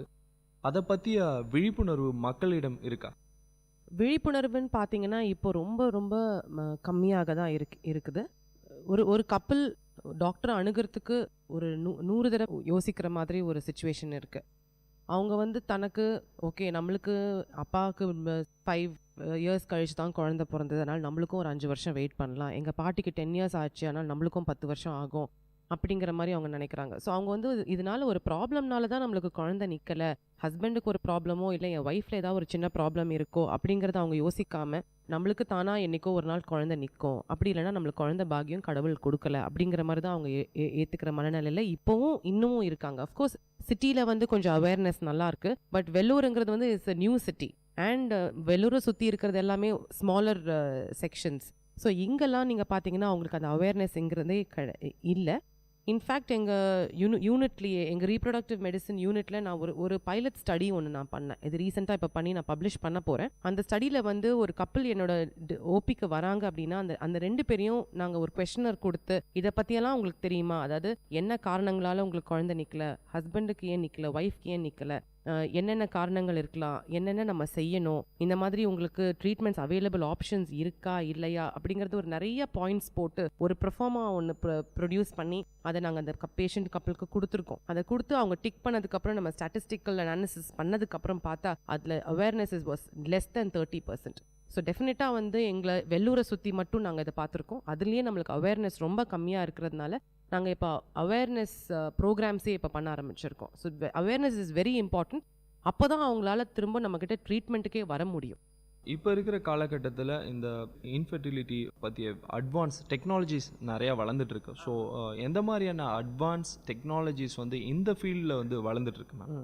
இப்போ இன்ஃபர்டிலிட்டிங்கிறது நீங்கள் சொன்னது very right. Because advancements are just growing and bursting, அதாவது வந்துக்கிட்டே இருக்குது. எப்போவுமே வந்து உங்களுக்கு அட்வான்சஸ் வந்துகிட்டே இருக்குது. இப்போ இன்ஃபர்டிலிட்டியில் உங்களுக்கு ஃபர்ஸ்ட் பார்த்தீங்கன்னா ஐவிஎஃப் அப்படின்னு சொல்கிறோம். ஐவிஎஃப்ங்கிறது வந்து was a very it's not an old thing, but இன்னும் அதை ப்ராக்டிஸ் பண்ணிகிட்ருக்கோம். இன்விட்ரோ ஃபர்டிலைசேஷன் அப்படின்னு சொல்கிறோம். அடுத்தது வந்து இன்ட்ராசைட்டோபிளாஸ்மிக் ஸ்பெர்ம் இன்ஜெக்ஷன், அதாவது அந்த எக் மட்டும் எடுத்து ஐவிஎஃப்ல நீங்கள் பார்த்தீங்கன்னா ஒரு எக்கை எடுத்து ஒரு பெட்ரி டிஷ்ல வச்சு அது கூட ஸ்பெர்ம்ஸ் போட்டு அந்த ஸ்பெர்ம்ஸில் தானாக ஒரு நேச்சுரல் செலெக்ஷன் நடந்து ஏதோ ஒரு ஸ்பெர்ம் போய் அந்த எக்கை வந்து ஃபர்டிலைஸ் பண்ணுது. ஆனால் அந்த இதையும் தாண்டி நம்ம ஒரு பர்டிகுலர் ஸ்பெர்மை பிடிச்சி ஒரு பர்டிகுலர் எக்கை வச்சு டைரெக்டாக அதை நம்ம இன்ஜெக்ட் பண்ணுறோம். அது நெக்ஸ்ட் ஸ்டெப் ஆஃப் அட்வான்ஸ்மெண்ட். தேர்டாக இப்போ அதுலேயே வந்து இன்னும் லேட்டஸ்ட்டாக வந்திருக்கிறது இம்சி அப்படின்னு சொல்லுவோம். அது வந்து மார்ஃபாலஜி ஆஃப் ஸ்பெர்ம். நல்ல ஒரு மார்ஃபாலஜி இருக்கிற ஒரு ஸ்பெர்மை எடுத்து அந்த ஸ்பெர்மை நம்ம டைரெக்டாக ஊசைட்குள்ளே நம்ம இன்ஜெக்ட் பண்ணுறது தான் இம்சின்னு சொல்லுவோம். அண்ட் நிறைய பெண்களுக்கு பார்த்தீங்கன்னா நல்ல ஒரு மெச்சூர் ஊசைட்ஸ், நல்ல பழுத்த ஒரு முட்டைகள் வர்றது கிடையாது. அது பிஞ்சிலேயே வந்து அது அட்ரீஷியான்னு சொல்லுவோம், அதாவது அது தானாக போயிடுது. ஸோ அந்த நல்லா அதை உருவாக்கணும் அப்படிங்கிறதுக்காக ஸ்பெஷல் மெடிசின்ஸ்லாம் இருக்குது, ஸ்பெஷல் மீடியான்னு சொல்லுவோம். ஸோ அந்த பிஞ்சாக இருக்கிற ஊசைட்ஸ் எல்லாம் நம்ம வந்து வித்ட்ரா பண்ணிவிட்டு அதை எடுத்து அந்த பர்டிகுலர் மீடியாவில் வச்சு அதை நல்லா க்ரோ பண்ணி அதை தனியாக ஆர்டிஃபிஷியலாக நம்ம பழுக்க வச்சு அந்த எக்கை எடுத்து நம்ம யூஸ் பண்ணுறோம். அது பேர் ஐவிஎம், இன் விட்ரோ மேச்சுரேஷன் அப்படின்னு சொல்கிறோம். அந்த லேட்டஸ்ட் இன்னும் இப்போ பார்த்தீங்கன்னா ஃப்ரோசன் எம்ப்ரியோ ட்ரான்ஸ்ஃபர் அப்படின்னு சொல்லுவோம். இப்போ நம்ம ஐவிஎஃப் ஃபிக்ஸிலலாம் அந்த நேரம் அந்த சைக்கிளில் நம்ம எடுக்கிற ஸ்பெர்ம்ஸ் அண்ட் எக்ஸையும் எடுத்து ஃபர்டிலைஸ் பண்ணி அந்த எம்ப்ரியோவை உடனே அந்த மாதம் அந்த சைக்கிள்லேயே நம்ம வந்து கருவை எடுத்து யூட்ரஸ்குள்ளே வைக்கிறோம். பட் இப்போ frozen embryo transfer is the latest advancement. அந்த ஃப்ரோசன் எம்ப்ரியோ ட்ரான்ஸ்ஃபரில் அந்த சைக்கிள்லேயே வைக்காமல் அந்த எம்ப்ரியோஸில் எடுத்து நம்ம நல்லா இருக்கிற எம்ப்ரியோஸ் எல்லாம் ஃப்ரீஸ் பண்ணிவிட்டு 1 by 1 சிங்கிள் எம்ப்ரியோ ட்ரான்ஸ்ஃபர் அப்படின்னு சொல்கிறோம். ஏன்னா இப்போது 2, 3 நம்ம வச்சு நமக்கு ட்வின்ஸ் வரது இஸ் ஆல்ரைட், பட் ட்ரிப்ளெட், குவாட்ரிப்ளெட், 4, 5லாம் வராமல் தடுக்கிறதுக்காக 5 எம்ப்ரியோஸ் கிடச்சிது, நம்ம 5 எப்படி நம்ம உள்ளே வைக்கிறது அப்படின்னு நினைக்காம 2 உள்ளே வச்சுட்டு மீதி 2 நம்ம சப்போஸ் இது நெகட்டிவாக போச்சுன்னா அடுத்த சைக்கிளுக்கு பேஷண்ட்டுக்கு ஃபுல்லாக எல்லா ட்ரீட்மெண்ட்டும் பண்ணாமல் just preparation of the uterus மட்டும் பண்ணி இந்த எம்ப்ரியோஸை ஃப்ரோசன் எம்ப்ரியோஸை எடுத்து நம்ம உள்ளே வைக்கிறது இஸ் த லேட்டஸ்ட் அட்வான்ஸ்மெண்ட். இப்போ வந்து இந்த மலட்டுத்தன்மைன்னு சொல்லக்கூடிய இந்த விஷயம் வந்து வளர்ந்துட்டு வருது, நிறைய வளர்ந்துட்டு வருது. ஸோ இதனால் வந்து அந்த ஃபேமிலி பாண்டிங் ரொம்ப பாதிக்கப்படுது. பெண்ணாக இருக்கட்டும் இல்லை ஆணாக இருக்கட்டும், அவங்க வந்து சைக்கலாஜிக்கலாக வந்து ஒரு குழந்தை இல்லைன்னு சொல்லும் போது எல்லாராலையும் வந்து குழந்தை இல்லை உங்களுக்கு அப்படின்னு சொல்லும்போது ரொம்ப சைக்கலாஜிக்கலாக பாதிப்படைஞ்சிடறாங்க. ஸோ எந்த மாதிரியான கவுன்சிலிங் வந்து நீங்கள் வர்றவங்களோட கன்சல்ட் பண்ணுற பேஷண்ட்ஸ்கிட்ட நீங்கள் சொல்கிறீங்களா? ஜென்ரலாக கவுன்சிலிங்கிறது இஸ் வெரி வெரி இம்பார்ட்டண்ட். ஏன்னா பேஷண்ட் ஏற்கனவே ரொம்ப டிப்ரெஸ்ட் ஸ்டேட்டில் தான் வராங்க. எங்களுக்கு குழந்தை இல்லை அப்படின்னு அவங்க பேசும்போதே அவங்களுக்கு கண்ணிலேருந்து தண்ணீர் வந்துட்டு தான் இருக்குது. ஸோ அந்த மாதிரி அவங்க அப்படி அவ்வளோ டிப்ரெஸ்ட் ஸ்டேட்டில் இருக்கும்போது நம்ம இன்னும் கொஞ்சம் அவங்க மேலே ஒரு எம்பத்தியோட, ஒரு ஜஸ்ட் சிம்பத்தைஸ் பண்ணாமல் ஒரு எம்பத்தியோடு நம்ம அவங்கள பார்த்து அவங்களுக்கு கொஞ்சம் நல்லா புரிஞ்சுக்கிற மாதிரி கம்ப்ளீட்டாக அவங்களுக்கு டீட்டெயில்ஸ் எக்ஸ்பிளைன் பண்ணோம். என்னென்ன டீட்டெயில்ஸ் நாங்கள் அந்த நேரம் எக்ஸ்பிளைன் பண்ணுவோம் அப்படின்னு கேட்டிங்கன்னா, ஃபர்ஸ்ட் என்னென்ன ஃபேக்டர்ஸ், உங்களுக்கு என்ன ப்ராப்ளம் அப்படிங்கிறத நான் ஃபர்ஸ்ட் எடுத்து சொல்கிறது கிடையாது. என்ன பண்ணுறோம் அப்படின்னா, நான் ஒரு படம் போட்டு மேலுக்கு இந்தந்த மாதிரி ப்ராப்ளம்ஸ் இருக்கலாம், ஃபீமேலுக்கு இந்தந்த மாதிரி ப்ராப்ளம்ஸ் இருக்கலாம், இந்த மாதிரி ப்ராப்ளம்ஸ் 2 பேருக்கும் சேர்ந்து கூட இந்த மாதிரி ப்ராப்ளம்ஸ் வரலாம், இந்த ப்ராப்ளம்ஸ் இருக்கிறதுனால தான் உங்களுக்கு இத்தனை வருஷம் ஆகியும் உங்களுக்கு குழந்தை இல்லை. ஸோ இந்தந்த பர்டிகுலர் டெஸ்ட்ஸ்லாம் நம்ம பண்ணால் நீங்கள் எந்தெந்த கேட்டகரியில் வரீங்கிறத பார்த்துட்டு அப்போ நீங்கள் உங்களுக்கு புரியும். எனக்கு என்னை பொறுத்த வரைக்கும் ஃபர்ஸ்ட் வந்து பேஷண்ட்ஸ் நம்மளை பார்க்க வரும்போதே நம்ம எதுக்கு இத்தனை டெஸ்ட் எழுதுகிறோம், இந்த பர்டிகுலர் டிபார்ட்மெண்ட் வந்து இஸ் அன் எக்ஸ்பென்சிவ் டிபார்ட்மெண்ட். நம்ம எழுதி கொடுக்குற டெஸ்ட்ஸும் சரி, நம்ம பண்ண போகிற ப்ரொசீஜர்ஸும் சரி, every thing is very very expensive. So பணம் வந்து அவங்க செலவு பண்ணும்போது எதுக்காக செலவு பண்ணுறாங்க, அவங்களுக்கு ஒரு 10 டவுட்ஸ் ரேஸ் ஆகும்போது அதை வந்து ஃப்ரீயாக டாக்டர்ஸ் கிட்ட திரும்ப அவங்க கேட்கணும். மேம் இது நாங்கள் பண்ணுறோம், இது எதுக்காக நம்ம பண்ணுறோம் அப்படின்னு அவங்க கேட்கணும். பிகாஸ் நிறைய பேஷண்ட்ஸ் எங்ககிட்ட வரும்போது ஃபர்ஸ்ட் என்ன சொல்கிறாங்கன்னா, எங்களுக்கு இதெல்லாம் பண்ணுறாங்கன்னு கூட எங்களுக்கு தெரியாது, இதுக்கு தான் இதை பண்ணுறாங்கன்னு கூட எங்களுக்கு தெரியாது அப்படின்னு சொல்கிறாங்க. So I make sure that the patients அவங்களுக்கு தெரியணும் இந்த பணம் இந்த பர்டிகுலர் டெஸ்ட் இந்த ஒரு விஷயத்துக்காக தான் நம்ம பண்ணுறோம் அப்படின்னு தெரியும் போது அவங்களுக்கு ரொம்ப ஹாப்பி ஆகிடுது. ஏன்னா வந்து அவங்களுக்கும் நிறையா புரியுது. அண்ட் அவங்க நெக்ஸ்ட் விசிட் வரும்போது கொஞ்சம் டவுட்ஸோட வராங்க. மேம் இந்த பர்டிகுலர் டெஸ்ட் நீங்கள் பண்ணீங்களே இதுதான் காரணமாக இருக்குமா அப்படின்னு கேட்குற அளவுக்கு அவங்களுக்கு வந்து ஒரு அளவுக்கு நாங்கள் அறிவூட்டுறோம்.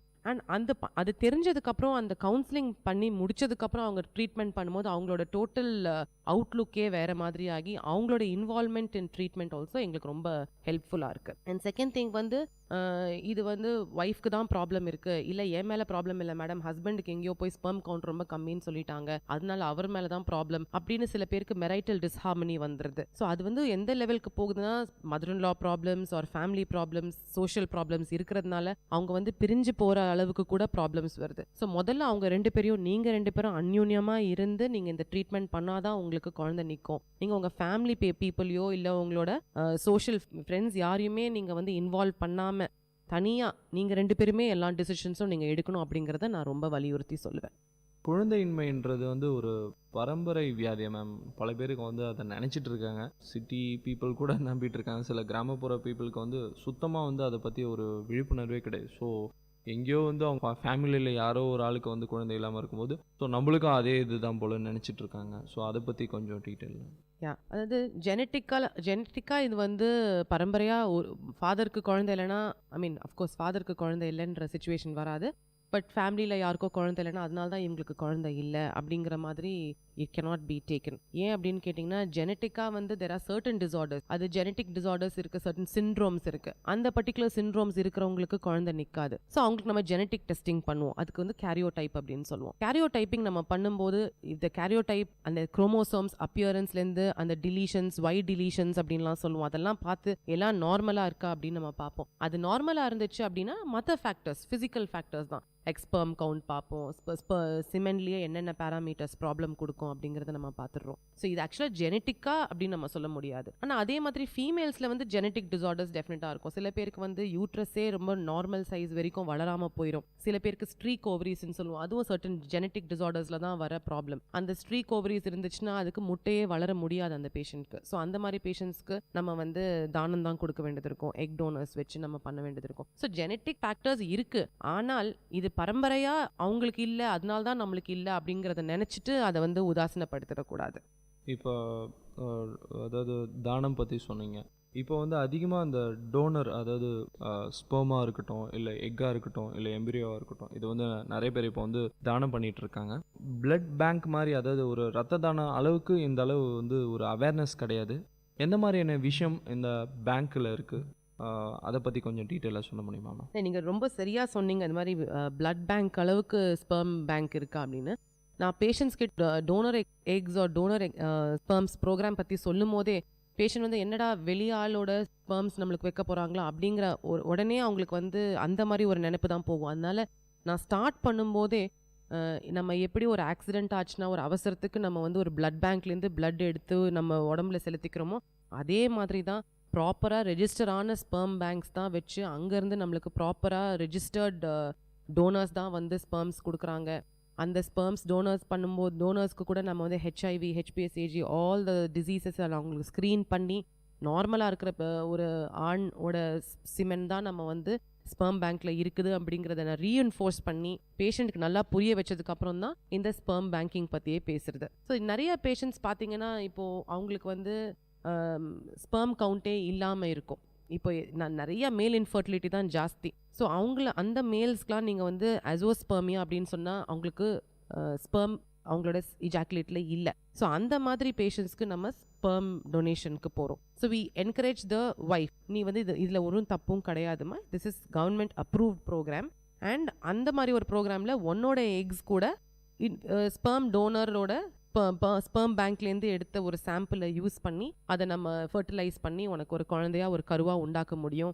ஏன்னா அடாப்ஷன்னு போனீங்கன்னா அம்மாவோட ஜீன்ஸும் இருக்காது, அப்பாவோட ஜீன்ஸும் இருக்காது. ஆனால் இதில் அட்லீஸ்ட் மெட்டர்னல் ஜீன்ஸாவது அதில் இருக்கிற ஒரு அட்வான்டேஜ் உனக்கு இருக்குது அப்படிங்கிறத நம்ம எக்ஸ்பிளைன் பண்ணி நம்ம சொல்லி கொடுக்குறோம். So it's just not sperm donors மட்டும் இல்லாமல் எக் டோனர்ஸ்ன்னு சொல்கிறோம். எக் டோனர்ஸுங்கிறது வந்து இப்போ ரொம்ப வளர்ந்து வர ஒரு ஒரு கல்ச்சர் நம்ம இந்தியாலையும் சரி நம்ம சவுத் இந்தியாலையும் சரி. ஸோ எக் டோனர்ஸுங்கிறதுக்கு நம்ம சர்டன் விமன் யங் ஏஜ் குரூப்பில், ஏன்னா நம்மளுக்கு வந்து அபவ் 35 இயர்ஸ்னால் வந்து எக்ஸோட குவாலிட்டி ரொம்ப கம்மியாகுது. ஸோ நம்ம செலக்ட் பண்ணுறோம் இந்த பர்டிகுலர் லேடிக்கு வந்து நல்லா இருக்கு, அவளோட ஹார்மோன் லெவல்ஸ் நல்லா இருக்கு, ஸோ இந்த பர்டிகுலர் லேடிக்கு நல்ல எக் குவாலிட்டி எக்ஸ் கிடைக்கும். ஸோ இந்த எக்ஸை நம்ம எடுத்து ஃபர்டிலைஸ் பண்ணி இன்னொரு பேஷண்ட்டுக்கு, எக்ஸ் இல்லாத ஒரு பேஷண்ட்டுக்கு நம்மளால் பண்ண முடியும் அப்படின்னு. ஸோ அதே மாதிரி நம்ம எக்ஸும் ஸ்பெர்ம்ஸும் சொன்ன மாதிரி நெக்ஸ்ட் எம்ப்ரியோஸ்னே சொல்லுவோம். எம்ப்ரியோஸும் வந்து சப்போஸ் ஒரு ஹஸ்பண்டால் ஒய்ஃப் மேலேயும் ப்ராப்ளம் இருக்குது, எக்ஸ் சரியாக வரல, ஏஜ் ரொம்ப ஜாஸ்தி ஆயிடுச்சு, ஹஸ்பண்டுக்கும் ஸ்பெர்ம் கவுண்டே இல்லைன்னு வரும்போது,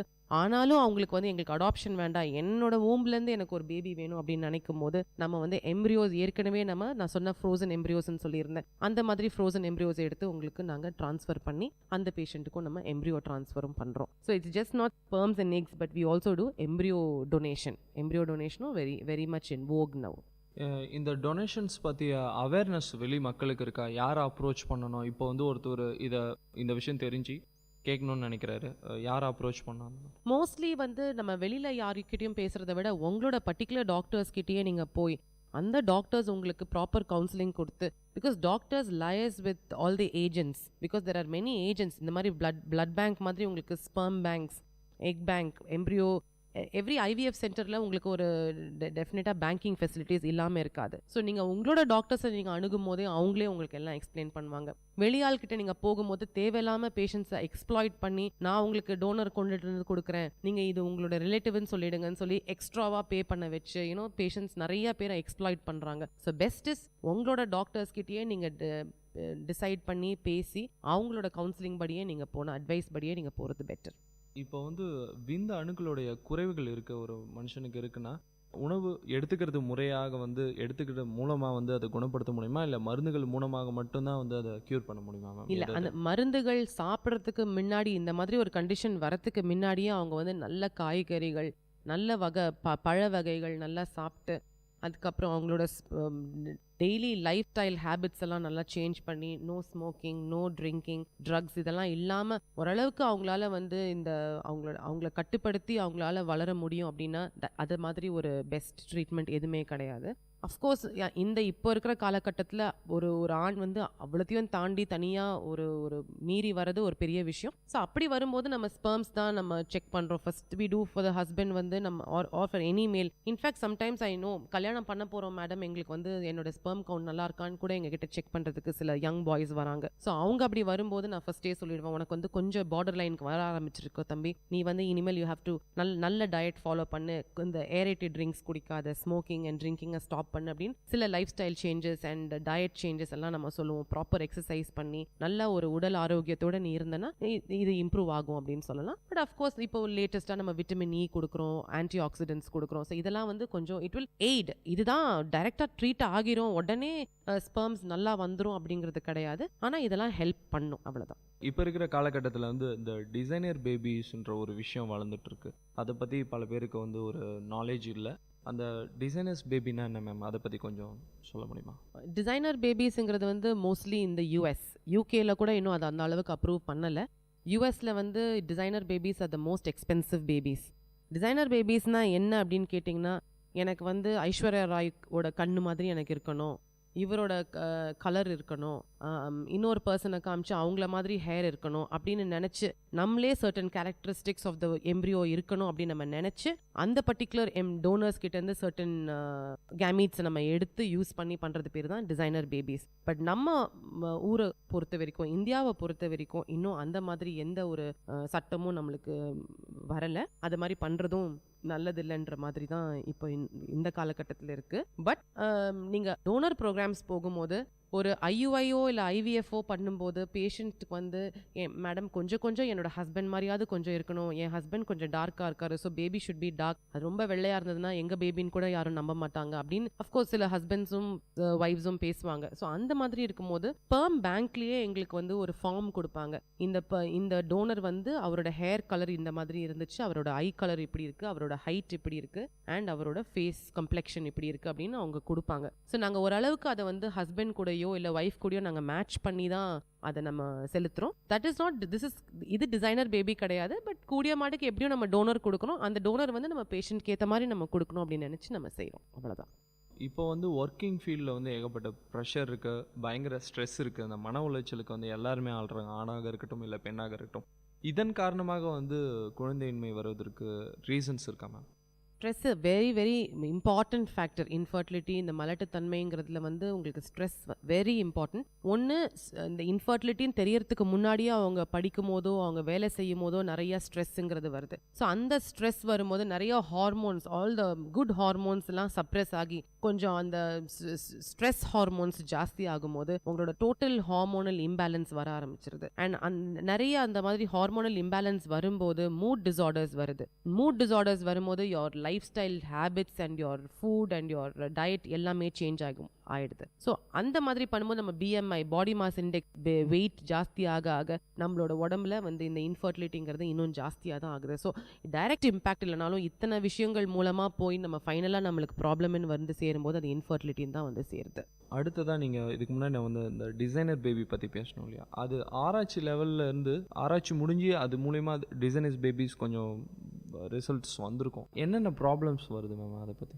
டிசைனர் பேபிஸ் இன்னும் நம்ம ஊரில் இன்னும் வரவே இல்லை. யூஎஸில் வந்திருக்கு. பட் ஒன்றும் ப்ராப்ளம்ஸ்ன்னு வந்தது கிடையாது. ஒன்லி ஒன் ப்ராப்ளம் என்ன சொல்லுவாங்கன்னா, ஒரு பர்டிகுலர் டோனர் வந்து எப்படினாலும் ஒரு டொனேஷனோட நிறுத்த போகிறது இல்லை. ஒரு 10 to 15 டைம்ஸ் டொனேட் பண்ண போகிறாங்க. அதே மாதிரி ஸோ என்ன ஆகும்னா இன்னும் ஃப்யூச்சரில் ஒரே ஒரு ப்ராப்ளம் எக்ஸ்பெக்ட் பண்ணுறது கன்சாங்குவிட்டின்னு அப்படின்னு சொல்லுவோம். அதாவது இப்போ எப்படி பிரதர்ஸ் அண்ட் சிஸ்டர்ஸ் கல்யாணம் பண்ணிப்பாங்க, கல்யாணம் பண்ணால் ப்ராப்ளம் வரும் அப்படின்னா, சேம் டோனர் ஒரு 10 இடத்துல வந்து போய் அவங்க டொனேஷன் கொடுக்கும்போது அதே ஜெனட்டிக் மெட்டீரியல் வரப்போகுது. பட் இன்னொரு இப்போ கேரளாலையும் தமிழ்நாட்டிலையும் கல்யாணம் பண்ணும்போது நம்ம நினைப்போம் அவங்க வேற டோட்டலி வேற ஜீன்ஸ், நம்ம வேற ஜீன்ஸ். பட் சேம் டோனர் 2 இடத்துலையும் போய் அவங்க டொனேட் பண்ணியிருந்தாங்கன்னா அதே ஜெனட்டிக் மெட்டீரியல் 2 இடத்துல போய் திரும்ப நாளைக்கு அந்த ஜெனட்டிக் ப்ராப்ளம்ஸ் வரதுக்கு வாய்ப்பு இருக்கு. ஸோ டொனேஷன்ஸ்னால வர ஒரே ஒரு ப்ராப்ளம் இது மட்டும் தான் நம்ம எக்ஸ்பெக்ட் பண்ண முடியும். பட் இப்போதைக்கு it's a boon for infertile couples.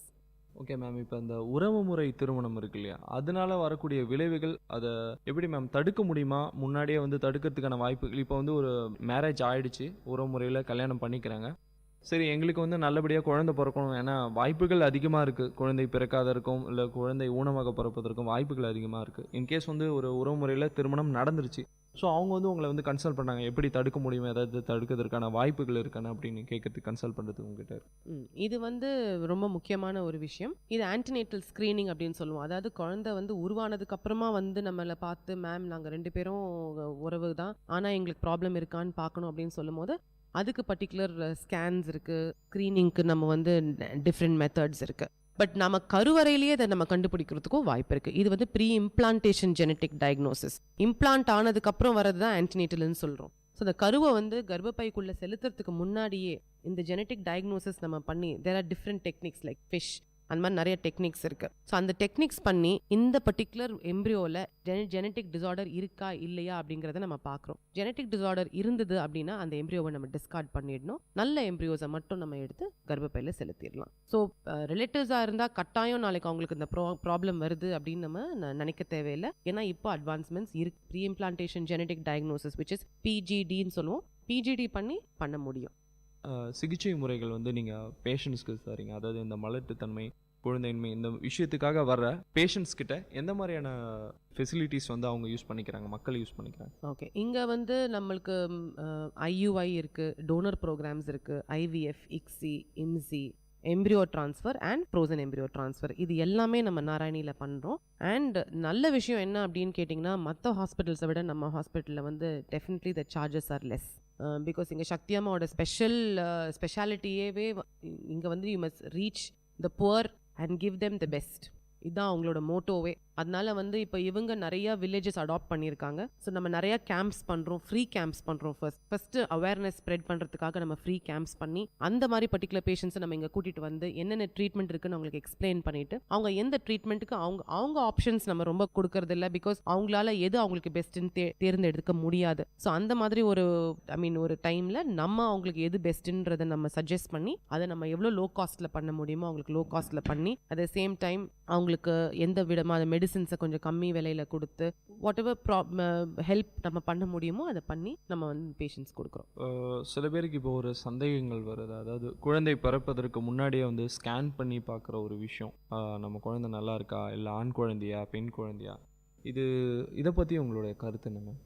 இப்போ வந்து கவர்மெண்ட்ல ரொம்ப பெரிய ப்ராப்ளமே வந்து இந்த செக்ஸ் டிட்டர்மினேஷன் பை அல்ட்ராசவுண்ட். ஏன்னா இப்போ கவர்மெண்ட் பெரிய ஸ்டெப் எடுத்து நிறைய பேர் வந்து இந்த ஃபீமேல் ஃபீட்டிசைட் அப்படின்னு சொல்கிறாங்க. இந்த பெண் குழந்தையாக இருந்தால் உடனே எங்களுக்கு குழந்தை வேண்டாம், ஆண் குழந்தை தான் வேணும் அப்படிங்கிறதுக்காக உடனே பெண் குழந்தைய அவங்க அழிச்சிடுறாங்க.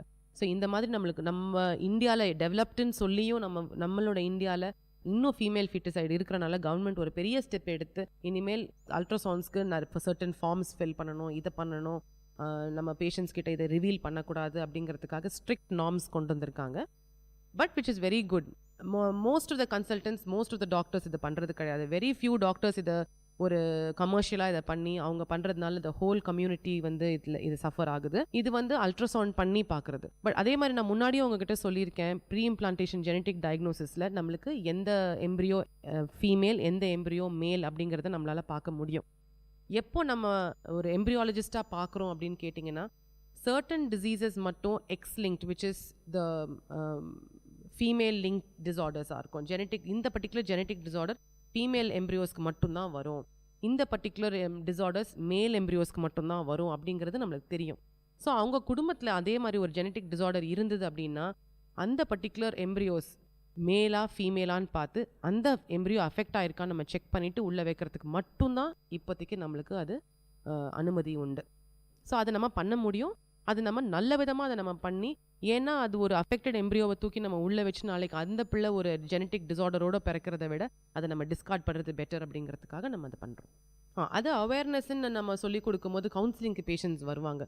எடுத்தோன்னே சின்ன சின்ன ஃபேக்டர்ஸ்க்காக பேஷண்ட்க்கு குழந்தை இல்லைன்னு வரும்போது அவங்களுக்கு நாங்கள் ஒரு 3 months டைம் கொடுக்குறோம். நார்மலாக பார்த்தீங்கன்னா WHO இப்போ முன்னாடி 2 yearsக்கு குழந்தை நிற்கலைன்னா அது வரைக்கும் நீங்கள் வெயிட் பண்ணலாம், அதுக்கப்புறம் நீங்கள் டாக்டர்ஸ் அணுகணும் அப்படின்னு சொன்னாங்க. இப்போ WHO வந்து 1 year அன்ப்ரொடெக்டட் இன்டர்கோர்ஸ், அதாவது ரெகுலராக உடல் உறவு வச்ச பிறகும் 1 year குழந்தை இல்லைன்னா நீங்கள் கட்டாயம் டாக்டரை பார்க்கணும் அப்படிங்கிறது தான் இப்போ இருக்கிற ஒரு கைட்லைன். ஸோ அந்த மாதிரி நீங்கள் பண்ணும்போது 1 yearக்குள்ளேயே சில பேர் வருவாங்க, மேம் 6 மாதம் ஆச்சு குழந்தையே நிற்கலை அப்படின்னு வரும்போது அந்த பேஷண்ட்க்கு உடனே எல்லா எக்ஸ்பென்சிவ் டெஸ்ட்ஸையும் எல்லா ப்ரொசீஜர்ஸையும் பண்ணுறதை விட ஒரு 3 monthsக்கு அவங்க எந்த பர்டிகுலர் பீரியடில் ஒன்றா சேர்ந்தா குழந்தை நிற்கும் அப்படிங்கிறத நம்ம சொல்லித்தரோம். ஸோ ஓவியுலேஷன் ஒரு 28 day சைக்கிளில் around 13th 14th and 15th day according to the patient cycle time வரைக்கும் பார்த்தீங்கன்னா அந்த பர்டிகுலர் பீரியடில் அவங்க உடலுறவு கொண்டாங்கன்னா அந்த ஓவியுலேஷன் அப்போ அந்த ஸ்பெர்ம்ஸ் போய் எக்ஸை மீட் பண்ண முடியும். ஸோ அந்த அவேர்னஸ் ஃபர்டிலிட்டி பீரியடை நாங்கள் அந்த பேஷண்ட்ஸ்க்கு எக்ஸ்பிளைன் பண்ணி ஒரு 3 months நீங்கள் இப்படியே ட்ரை பண்ணிட்டு வாங்க, இப்படியும் உங்களுக்கு குழந்தை நிற்கலன்னா 1 yearக்கு அப்புறமா நாங்கள் உங்களுக்கு டெஸ்ட்லாம் பண்ணலாம் அப்படின்னு சொல்லுவோம். So most of the time அந்த 6 monthsல வர பேஷண்ட்ஸ்க்கு ஒரு 90% எங்களுக்கு சக்ஸஸ்ஃபுல்லாக தான் இருக்கும். இப்போ சிகரெட் ட்ரிங்கிங் ப்ராப்ளம் வந்து அதிகமாக இருக்குது. நிறைய பேர் வந்து அதுக்கு அடிக்ட் ஆகிருக்காங்க. ஸோ அதனால் வந்து மலட்டுத்தன்மை வருவதற்கான காரணங்கள் ரொம்ப ஹைக்கில் இருக்கா? டெஃபினட்டாக 100% அது வந்து ஒரு இம்பார்ட்டண்ட் காரணமாக இருக்கலாம். ஏன் அப்படின்னு கேட்டிங்கன்னா, இந்த ஆல்கஹால் வந்து ஜஸ்ட் ஸ்பெர்ம்ஸ்க்கு மட்டும் இல்லாமல் ஜென்ரலாகவே அது உடலுக்கு ஒரு ப்ராப்ளம் கொடுக்குது. அதனால உங்களுக்கு ஸ்பெர்ம் கவுண்ட் ரொம்ப கம்மியாகும். ஸ்பெர்ம் கவுண்ட் உங்களுக்கு கம்மியாகும் போது 100% பேஷண்ட் தேவையில்லாமல் IVF or EGSIC வரைக்கும் போகிற மாதிரி ப்ராப்ளம்ஸ் வரும். ஸ்மோக்கிங் ஆஸ் யூஷுவல் எல்லா விதமான ப்ராப்ளம்ஸும் ஸ்மோக்கிங்கில் வரதுனால நம்ம ஜென்ரலாக கவுன்சிலிங் கொடுக்கும்போதே நீங்கள் ஃபர்ஸ்ட் உங்களோட லைஃப் ஸ்டைல் சேஞ்சஸை நீங்கள் கடைப்பிடிக்கணும் அப்படின்னு சொல்லித்தரோம். இப்போ ஜென்ரலாக வந்து ஆண் மலட்டுத்தன்மைக்கு எந்த மாதிரியான ரீசன்ஸ், எந்த மாதிரியான காரணங்களுக்காக ஆண்களுக்கு வந்து மலட்டுத்தன்மை வருவதற்கான ரீசன்ஸ் பற்றி சொல்லுங்கள். ஆண்களுக்கு மலட்டுத்தன்மை இருக்கா இல்லையா அப்படின்னு நம்ம பார்க்குறதுக்கு முதல்ல அவங்களோட விந்து டெஸ்ட் நம்ம பண்ணி ஆகிறோம். விந்தில் வந்து ஜஸ்ட் கவுண்ட் மட்டும் பார்க்காம அந்த ஒரு உயிரணுக்களுக்கும் அந்த ஒரு பர்டிகுலர் அதோட உருவு நல்லா இருக்கா, அந்த நீட்டாக அதோட ஃபுல் ஃபார்ம் மார்ஃபாலஜின்னு சொல்லுவோம், அது நல்லா இருக்கான்னு நம்ம செக் பண்ணுவோம். அது கூட மட்டும் இல்லாமல் அடுத்தது அதோட மோட்டிலிட்டி, அது மூவ்மெண்ட் வந்து நார்மலாக நல்லா ஃபாஸ்ட்டாக மூவ் பண்ணுதா. ஏன்னா கவுண்ட் நிறையா இருந்துட்டு அதால் மூவ் பண்ணி போய் ஒரு எக்கை பிடிக்க முடியலன்னா அந்த ஸ்பெர்ம்ஸ் இருந்து பிரயோஜனம் இல்லை. அதனால் அதோட மோட்டிலிட்டி நல்லா இருக்கான்னு நம்ம பார்க்குறோம். ஸோ இந்த 3 விஷயமும் நம்ம ஃபஸ்ட்டு விந்து டெஸ்ட்டில் பார்க்குறோம். சப்போஸ் விந்து டெஸ்ட்டில் வந்து ரொம்ப கம்மியாக இருந்தது அப்படின்னு சொன்னால் அதுக்கு நம்ம ட்ரீட் பண்ணுறோம். விந்து டெஸ்ட்டில் விந்தே இல்லை, அந்த சிமெண்டில் வந்து ஒரு ஸ்பெர்ம் கூட நம்மளுக்கு கிடைக்கல அப்படின்னு வரும்போது நம்ம அவங்களோட ஸ்க்ரோட்டம் விரையில் வந்து ஒரு ஸ்கேன் பண்ணி பார்க்குறோம். அதில் எங்கேயாவது ஒரு அடப்பு இருக்கா இல்லையான்னு பண்ணி பார்க்குறோம். அந்த அடப்பு இருந்தது அப்படின்னு சொன்னால் அதுக்கு வந்து ஒரு ஆப்ரேஷன் பண்ணிட்டு அது வேரிகோசீல்னு சொல்லுவாங்க. அதுக்கு நம்ம ஒரு ஆப்ரேஷன் பண்ண உடனே அந்த திரும்ப அது வந்து அந்த ஃப்ளோ நல்லா வரும் அண்ட் தென் பேஷண்ட்டுக்கு கன்சீவ் ஆகிறதுக்கு வாய்ப்பு இருக்குது. பட் அதில் அடப்பும் இல்லாமல் இருந்தது அப்படின்னா then we explain to them, நீங்கள் வந்து சர்டன் பர்டிகுலர் டெஸ்ட்ஸ் இருக்குது, நம்ம டீசா பீசா அப்படின்லாம் சொல்லுவோம். ஸோ அதெல்லாம் நம்ம பண்ணி நம்ம டெஸ்ட் பண்ணி பார்ப்போம். இப்போ ஆண்களுக்கு சொல்லியாச்சு, பெண்களுக்கு எந்த விதத்தில் இந்த மலட்டுத்தன்மை வருவதற்கான ரீசன்ஸ் அதிகமாக இருக்குது? பெண்களுக்கு மெயினாக வந்து நம்ம சொல்கிறது ஓவியுலேஷன் அப்படின்னு சொல்கிறோம். அந்த முட்டைப்பை அப்படி ஓவரிஸ் அப்படிங்கிறது 2 சைட்லேயும் இருக்கும். மாதம் ஒரு ஓவரியிலேருந்து ஒரு எக் நல்லா வளர்ந்து அது மெச்சூர் ஆகி அது வெடிச்சு வந்து டியூப்பில் வெயிட் பண்ணும். அப்போ ஹஸ்பண்ட் கூட சேரும்போது அந்த ஸ்பெர்ம் போய் அந்த எக்கை மீட் பண்ணி அங்கே ஃபர்டிலைஸ் ஆகி அதுக்கப்புறம் தான் அது ஒரு குழந்தையாக உருவாகி வருது. ஸோ அந்த ஃபர்ஸ்ட் பாயிண்ட்டே வந்து நம்ம எக் நல்லபடியாக வளருதா, அது ஓவியுலேஷன் ஆகுதா அப்படின்னு நம்ம பார்க்கணும். அந்த ஓவியுலேஷன் ஏன் நல்லா இல்லை அப்படின்னு பார்க்கறதுக்கு நம்ம சர்டன் ஹார்மோன் டெஸ்ட்லாம் நம்ம பண்ணி இதனால தான் உங்களுக்கு முட்டை சரியா வளரலன்னு எக்ஸ்பிளைன் பண்ண முடியும். ரெண்டாவது வந்து நீங்க பார்த்தீங்கன்னா கர்ப்பப்பையில 2 சைட்லயும் உங்களுக்கு குழாய்கள், டியூப்ஸ்ன்னு சொல்லுவோம், அந்த குழாய்கள் இருக்கும். அந்த குழாயில ஏதாவது ஒரு பக்கம் அடப்பு இருந்ததுன்னா கூட குழந்தை நிற்கிறதுக்கு வாய்ப்பு இல்லாமல் போகுது. ஸோ ஒரு பக்கம் நின்று சில எங்க ஹாஸ்பிட்டல்லையே ஒரு சைடு டியூபல் பிளாக் இருக்கிற பேஷண்ட்ஸ்க்கு we have given pregnancies. But 2 பக்கமும் பிளாக்ஸ் இருந்தது அப்படின்னா அந்த பேஷண்ட்க்கு நம்மளால பிரெக்னன்சி நார்மலாக கொடுக்க முடியாது. பட் டெஃபினட்டாக இக்ஸி மூலமாக IVF மூலமாக கொடுக்க முடியும். ஒரு சில பெண்களுக்கு வந்து 28 நாட்கள் தாண்டியும் வந்து அந்த முட்டை வளர்ச்சி அடையாமல் இருக்குது. அப்படி இருக்கிற நிலையில் வந்து அவங்களுக்கு எப்படி வந்து கண்டறியுது? அது ரொம்ப டிஃபிகல்ட்டான ஒரு கட்டம். ஏன்னா அந்த மாதிரி இருக்கும்போது நம்ம ஃபர்ஸ்ட் அவங்களுக்கு மென்சஸை ரெகுலர் பண்ணி அவங்களுக்கு சைக்கிள்ஸை ஃபர்ஸ்ட் ரெகுலர் பண்ணி கொடுக்குறோம். அது ரெகுலர் பண்ணதுக்கப்புறமா நம்ம அவங்கக்கிட்ட வந்து இந்த ஃபர்டைல் பீரியடை நம்ம எக்ஸ்பிளைன் பண்ணி சொல்லித்தரோம். அது ரெகுலர் பண்ணுறதுக்கு நம்ம ஹார்மோன் டேப்லெட்ஸ் கொடுக்குறோம். பிகாஸ் அது first of all irregular menses வரும்போது நம்ம ஹார்மோன் டெஸ்ட்ஸ் பண்ணுறோம். எந்த ஹார்மோன் ஜாஸ்தியாக இருக்குது, தைராய்டு ஜாஸ்தியாக இருக்கா, ஃபாலிக்கல் ஸ்டிமுலேட்டிங் ஹார்மோன் ஜாஸ்தியாக இருக்கா, இல்லை லூட்டியல் ஹார்மோன் ஜாஸ்தியாக இருக்கா, கம்மியாக இருக்கான்னு பார்க்குறோம். இந்த மெயின் ஹார்மோன்ஸ் இதெல்லாம் நம்ம பார்த்துட்டு இதில் உங்களுக்கு ப்ராப்ளம் இருக்குது அப்படின்னு சொல்லி நம்ம ஹார்மோன்ஸில் பார்த்ததுக்கப்புறம் நம்ம ஹார்மோன் மெடிசின்ஸ் கொடுத்து அவங்களுக்கு அதை ரெகுலர் பண்ணதுக்கப்புறமா நம்ம பண்ணுறோம். இவ்வளோ நேரம் மருத்துவ நேரம் நிகழ்ச்சியில் வந்து நிறைய விஷயங்கள் ஷேர் பண்ணிட்டீங்க. அதாவது ஆண்களாக இருக்கட்டும் இல்லை பெண்களாக இருக்கட்டும் மலட்டுத்தன்மையை பற்றிய பல விஷயங்களை வந்து ஜென்ரல் பொதுமக்களுக்கு நிறைய விஷயங்களை சொல்லி இந்த நிகழ்ச்சிக்கு உதவி இருக்கீங்க. நிகழ்ச்சியில் பங்கேற்றதுக்கு VIT பண்பலை சார்பாக உங்களுக்கு நன்றி தெரிவிச்சுக்கிறேன் மேம். Thank you very much. நன்றி. இது VIT பண்பலை 90.8 VIT பல்கலைக்கழகத்தின் சமுதாய வானொலி. நன்றி, வணக்கம். நேயர்கள் இதுவரை கேட்டது பல்வேறு மருத்துவ துறைகளிலிருந்து தேர்ச்சி பெற்ற மருத்துவர்களுடன் கலந்துரையாடல்.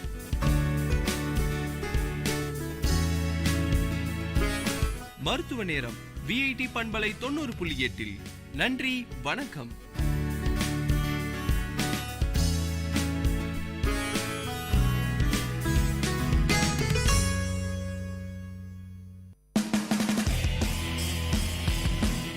உங்கள் VIT பண்பலை 90.8 வழங்கும் கருத்துக்களம். மக்கள் கருத்துக்கள் அரங்கேறும் ஒளித்தளம். உங்கள் குரல்களில் ஒருங்கிணையும் கருத்துக்களம். VIT பல்கலைக்கழகத்தின் சமுதாய வானொலியில். வணக்கம், இது VIT பண்பலை 90.8. இது உங்கள் நிகழ்ச்சி கருத்துக்களம். தொகுத்து வழங்குவது சஞ்சு. இன்றைய கருத்துக்களம் நிகழ்ச்சியில் நம்ம என்ன பார்க்க போறோம்னு பார்த்தீங்கன்னா, மக்கள் கிட்ட இந்த விஷயங்களை மாற்றணும் இல்லை சில விஷயங்களை நடைமுறைக்கு கொண்டு வரணும்னு இது போன்ற கேள்விகளுக்கு மக்கள் என்ன பதில் அளிக்கிறாங்கன்னு பார்க்கலாம். வாங்க நிகழ்ச்சிக்கு போகலாம். வணக்கம், உங்க பேரு? என் பேர் சுபஸ்ரீ. எங்கிருந்து வரீங்க? சத்வாச்சாரியில. இந்தியாவில் ஒரு விஷயத்த மாற்றணும்னா நீங்கள் என்ன மாற்றுவீங்க? இந்தியாவில் நிறைய என்கரேஜ் பண்ணலாம். அப்புறம் இப்போ ஸ்கூல்ஸ் அப்படின்னு எடுத்தால் எவ்வளோ பசங்க வந்து படிக்க முடியாமல் அப்படி இருக்காங்க. அதுக்கு வந்து ஒரு ஸ்கீம் கூட ஆரம்பிச்சிருக்காங்க. நம்ம நாட்டில் பண்ணுற ப்ராடக்ட்ஸ், அதாவது இந்தியன் ப்ராடக்ட்ஸே நீங்கள் வாங்கி யூஸ் பண்ணிங்கன்னா அவங்களோட பள்ளிக்கூடம் செலவெல்லாம் அவங்க எடுத்துக்கிறதா அப்படின்னு சொல்லியிருந்தாங்க. ஸோ அது மாதிரி நம்ம பண்ணுறனால நிறைய யங்ஸ்டர்ஸ் ஃபார்ம் ஆவாங்க, நிறைய எஜுகேஷன் வரும். அப்படி வர்றதுனால நிறைய டெவலப்மெண்ட்ஸ் இருக்கும் இல்லையா. இப்போது படிக்காதவங்களாம் அவங்களுக்கு தான் அந்த அருமை நல்லா தெரியும், அதனால் நல்லா படிப்பாங்க. இன்னும் நம்ம நாட்டை வந்து எங்கேயாவது நல்ல டெவலப்மெண்ட் ஸ்டேஜுக்கு கொண்டு போவாங்க, அக்ரிகல்ச்சர் அடாப்ட் பண்ணுவாங்க. ஸோ எஜுகேஷன் சப்போர்ட் கவர்மெண்ட் பண்ணலாம். அப்துல் கலாம் சார் சொன்ன மாதிரி இளைஞர்கள் கையில் தான் இந்தியா இருக்குன்னு சொன்னார். அதை பற்றி நீங்கள் என்ன நினைக்கிறீங்க? அது வந்து அவர் சொல்கிற மாதிரி தான். பட் இளைஞர்களுக்கு வந்து வாய்ப்பு கொடுக்கணும். நிறைய பேர் அதுக்கு ஸ்டெப் பண்ணுறாங்க, ஸ்டெப் ஃபார்வர்ட் வராங்க, நிறைய ட்ரை பண்ணுறாங்க. பட் ஆனால் வந்த ஃபேஸஸே தான் வருது. இப்போ ஏதாவது ஒரு புதுசாக ஒரு லான்ச் பண்ணுறாங்கன்னா அது பண்ணவங்களே தான் பண்ணிட்டு இருக்காங்க. மேபி அந்த ஐடியா வந்து இளைஞர்களாக இருந்தாலுமே அவங்களோட பேர் வெளில வரதில்லை. ஸோ அதெல்லாம் கொஞ்சம், அதாவது இப்போ சோஷியல் மீடியா நிறைய வந்துடுச்சு, நிறைய பக்கம் அந்த ஃப்ளட், இப்போ சென்னை ஃப்ளட் பார்த்தீங்கன்னா அவ்வளோ யங்ஸ்டர்ஸ் வந்தாங்க. அப்போ தான் நமக்கு தெரிஞ்சிருக்கும் அட்லீஸ்ட் இந்த வாட்டி எலெக்ஷன் அப்படின்னு வந்து ஒரு சேஞ்ச் ஒரு இருக்கும் அப்படின்னு நான் நினைக்கிறேன். ஏன்னா ஃப்ளட்டில் வந்து பார்த்தோன்னா கவர்மெண்ட் சப்போர்ட் பண்ணாங்க, நிறைய பண்ணாங்க. அதே மாதிரி வேற எங்கேயாவது இந்த அளவுக்கு பாதிப்பு இருந்துச்சுன்னா இவ்வளோ சீக்கிரம் ரெக்கவரி ஆயிருப்போமான்றது வந்து ஒரு பெரிய டவுட் தான். நமக்கு வந்து ஒரு அது மாதிரி ஒன்று இல்லவே இல்லை அப்படின்ற மாதிரி ஆயிடுச்சு. அந்த ஃப்ளட்டுனால நம்மளுக்கு வந்து ட்ராவல் வந்து டிஸ்டர்பன்ஸாக இருந்துச்சுன்னா ஒரு 1 வீக் மேக்ஸிமம் இருந்திருக்கும், அவ்வளோதான். அதுக்கப்புறம் எல்லாமே கிளியர் பண்ணாங்க, ரோட்வேஸ், பஸ்ஸஸ் ஃப்ரீ பண்ணாங்க, கவர்மெண்ட் வந்து நிறைய ஹெல்ப் பண்ணாங்க. ஆனாலும் இன்னொரு பக்கம் வந்து எதையுமே எதிர்பார்க்காம நிறைய இளைஞர்கள் வந்து கை கொடுத்தாங்க. யார் என்னன்னே தெரியாம நிறைய பேர் வந்து நிறைய ஹெல்ப் பண்ணாங்க. ஸோ அதெல்லாம் இளைஞர்கள் கையில நிறைய இருக்கு. அவங்களுக்கு மட்டும் ஒரு பிளாட்ஃபார்ம் கிடைச்சிச்சுன்னா அவங்க எங்கேயோ கூட்டிட்டு போயிடுவாங்க. எல்லாமே பண்றாங்க, எதுக்கும் தயங்குறது இல்லை, நிறைய ஹெல்ப் பண்றாங்க. ஸோ அவர் சொன்ன மாதிரி அது ஒரு வேலிட் பாயிண்ட். இளைஞர்கள் இப்போ இருக்கிற சமுதாயத்தில் ஏதாவது ஒரு வளர்ச்சி கொண்டு வர்றதுக்கு ஏதாவது செய்யணும்னா அது அவங்கள என்ன விஷயம் தடுக்குதுன்னு நினைக்கிறீங்க?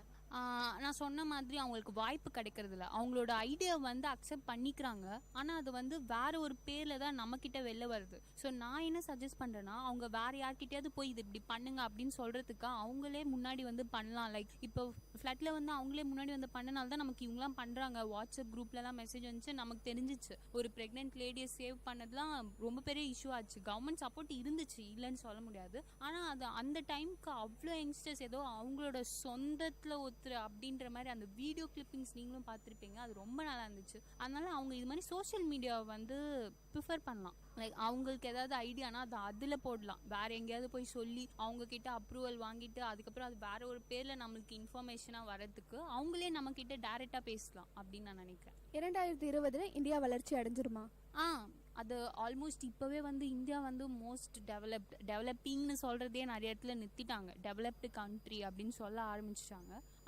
நிறைய மாற்றங்கள் இருக்குது. இப்போ வந்து இந்தியா வந்து பின்தங்கி இருக்கு அப்படின்ற ஒரு பேச்சு சுத்தமாக காணாமல் போயிடுச்சு. ஏன்னா இங்கேயும் எல்லாரும் ஒர்க் பண்ணுறாங்க, எல்லாமே ஒரு புவர் அப்படின்றதே இப்போல்லாம் நம்மளால பார்க்க முடியாது. இப்போ முன்னைக்கெல்லாம் எடுத்தோன்னா ஒரு கோவில் வாசலில் 10 பேர் உட்காந்து பெக் பண்ணிட்டு இருப்பாங்க. இப்போ அதுவே கிடையாது. அவங்களுக்கு ஒரு சொந்தமாக அவங்களே ஒரு பிடி ஷாப் ஏதாவது வச்சுக்கிறாங்க, நிறைய பண்ணுறாங்க. எதுவுமே பண்ண முடியலையா, அவங்க வந்து பெக் பண்ணுறதை அவங்களுக்குள்ள ஒரு ஃபீல் வந்திருக்கு, ஒரு அவேர்னஸ் வந்திருக்கு. நம்ம பிச்சை எடுக்கிறதுக்கு நம்மளாம் சுயமாக ஏதாவது பண்ணலாம். நிறைய ஹோம்ஸ் இருக்குது. ஸோ வயசானவங்களால எதுவுமே பண்ண முடியலன்னா அவங்க அங்கே போயிடுறாங்க. அந்த ஹோம்ஸ்க்கு ஹெல்ப் பண்ண நிறைய யங்ஸ்டர்ஸ் இருக்காங்க. ஸோ இப்போவே இது இவ்வளோ வந்திருக்கு. 2020 வந்து கண்டிப்பாக ஃபுல்லாக வந்துடலனாலும் இதுக்கும் இன்னும் அதிகமாக டெவலப்மெண்ட் இருக்கும்னு நான் நினைக்கிறேன். இந்த மாற்றம் வந்தால் நல்லா இருக்கும் அப்படின்னு நினைக்கிற விஷயம், நான் சொன்ன மாதிரி எஜுகேஷன் சிஸ்டம் அது வந்து ரொம்ப நல்லாயிருக்கும். அதுக்கப்புறம் நம்மக்கிட்ட இருக்க கரெக்ஷன்ஸ் வந்து நம்மளே சரி பண்ணிக்கிட்டா நல்லாயிருக்கும். இப்போ நம்ம ஏரியாவில் வந்து ஏதாவது ஒரு ஃபால்ட்னா அது வந்து யாராவது வந்து சரி பண்ணுற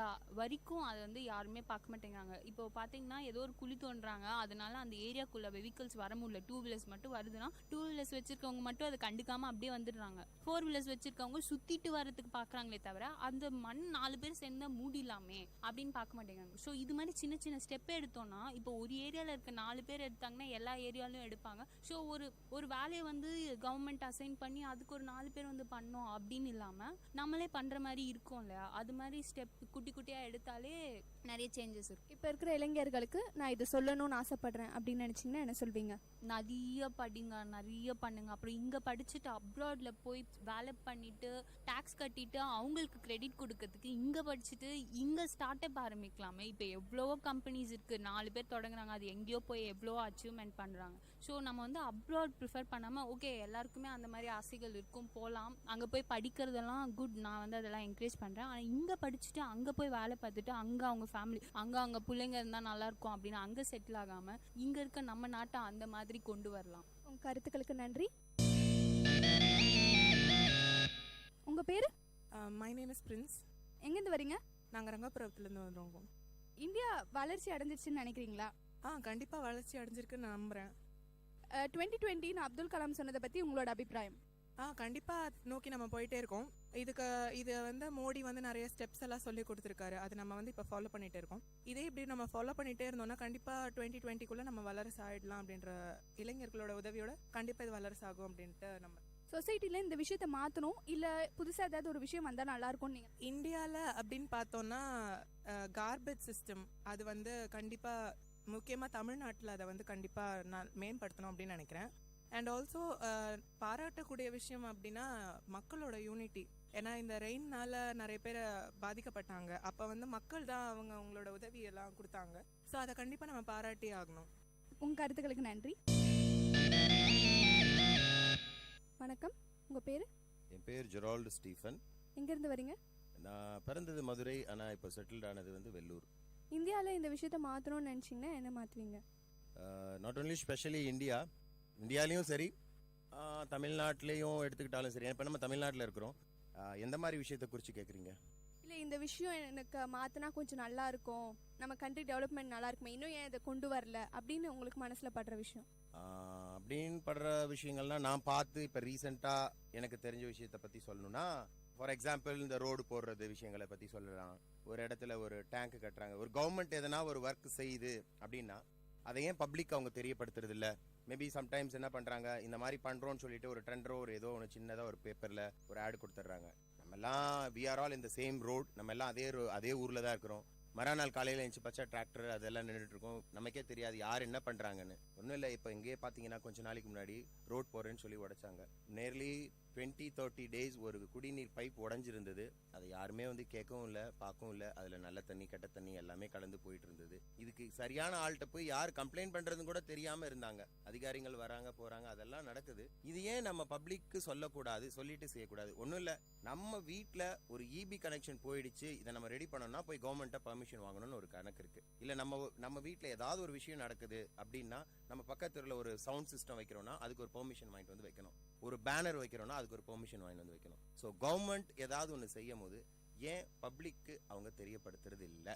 இதை வந்து ஈஸியாக தெரியப்படுத்தலாம். எப்படின்னா, சாதாரணமாக ஒரு ஓட்டர் ஐடி ஒரு ஓட்டு போடுறவங்க வராங்க அப்படின்னா ஒரு ஸ்கூலில், அந்த ஏரியா சர்க்கிளில் உள்ள ஒரு ஸ்கூலில் ஒரு போர்டு ஓட்டுறாங்க. இந்த நபர்கள் வந்து இவங்களுக்கெல்லாம் இந்த ஓட்டு உரிமை இருக்குது, இவங்கெல்லாம் வந்து இங்கே போடலாம் அப்படின்னு சொல்லிட்டு வைக்கிறாங்க. ஸோ அந்த மாதிரி ஒரு கான்டாக்டோ இல்லை ஒரு தண்ணி தொட்டியோ இல்லை ஏதாவது ஒன்று கவர்மெண்ட் பெரிய ஒரு ப்ராஜெக்ட் செய்யும் போது நாங்கள் வந்து இந்த ப்ராஜெக்ட்டுக்கு ஒரு பேனரோ அல்லது ஒரு சின்ன இதுவோ அங்கங்கே ஒரு இது வைக்கலாம். ஸோ பப்ளிக் நோஸ், ஓகே இன்னும் கொஞ்ச நாளில் நம்ம ஊருக்கு ஒரு ரோடு வரப்போகுது, இன்னும் கொஞ்ச நாளில் நம்ம ஊருக்கு ஒரு தண்ணி தொட்டி வரப்போகுது, அதுக்கு 1000 கோடி ஒதுக்கியிருக்கிறாங்க, 100 கோடி ஒதுக்கிறாங்க, இல்லை 10 கோடி ஒதுக்கியிருக்கிறாங்க, இதை இந்த கான்ட்ராக்ட்கார் தான் செய்ய போகிறாரு, இதுக்கு எதனா ஒரு சம்மந்தப்பட்ட ஆட்கள் தான் வருவாங்க, இதில் எதனா கம்ப்ளைண்டோ இல்லை தெரிவிக்கிற விஷயம் தான் தெரிவிக்கலாம்.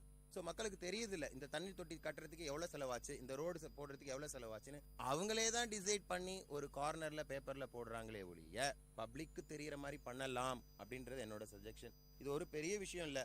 சிம்பிளாக இந்த இடத்துல வரப்போகுதுன்னு தெரிஞ்சால் அங்கே ஒரு சின்ன ஒரு வினைல் போர்டோ ஏதோ ஒரு போர்டு வச்சு அதில் நாங்கள் இவ்வளோ ஒதுக்கியிருக்கிறோம், இதுக்கு இவ்வளோ பணம் நாங்கள் ஒதுக்கியிருக்கிறோம், இந்த கான்ட்ராக்ட் கம்பெனி தான் வந்து சீப்பஸ்ட்டாக பண்ணியிருக்கிறாங்க, அதுக்கு அவங்க இந்தந்த குவாலிட்டி ஜல்லிஸ் அயன் ராட்ஸ் இதெல்லாம் நாங்கள் போடுறோம் அப்படின்றத பப்ளிக்கு தெரியப்படுத்தினா தட் வில் பி ஃபைன். ஏன்னா மிஸ்டேக் ஆகிறதுக்கு சான்சஸ் இல்லை. நாளைக்கு யாருன்னா ஒருத்தர் கேட்பாங்க, ஏன்னா இதை பற்றி தெரியாமலே சரி கட்டுறாங்க போகிறாங்கன்னு இருக்கிறத விட அட்லீஸ்ட் அவங்களுக்கு தெரிஞ்சால் அது கொஞ்சம் நல்லா இருக்கும்னு தோணுது.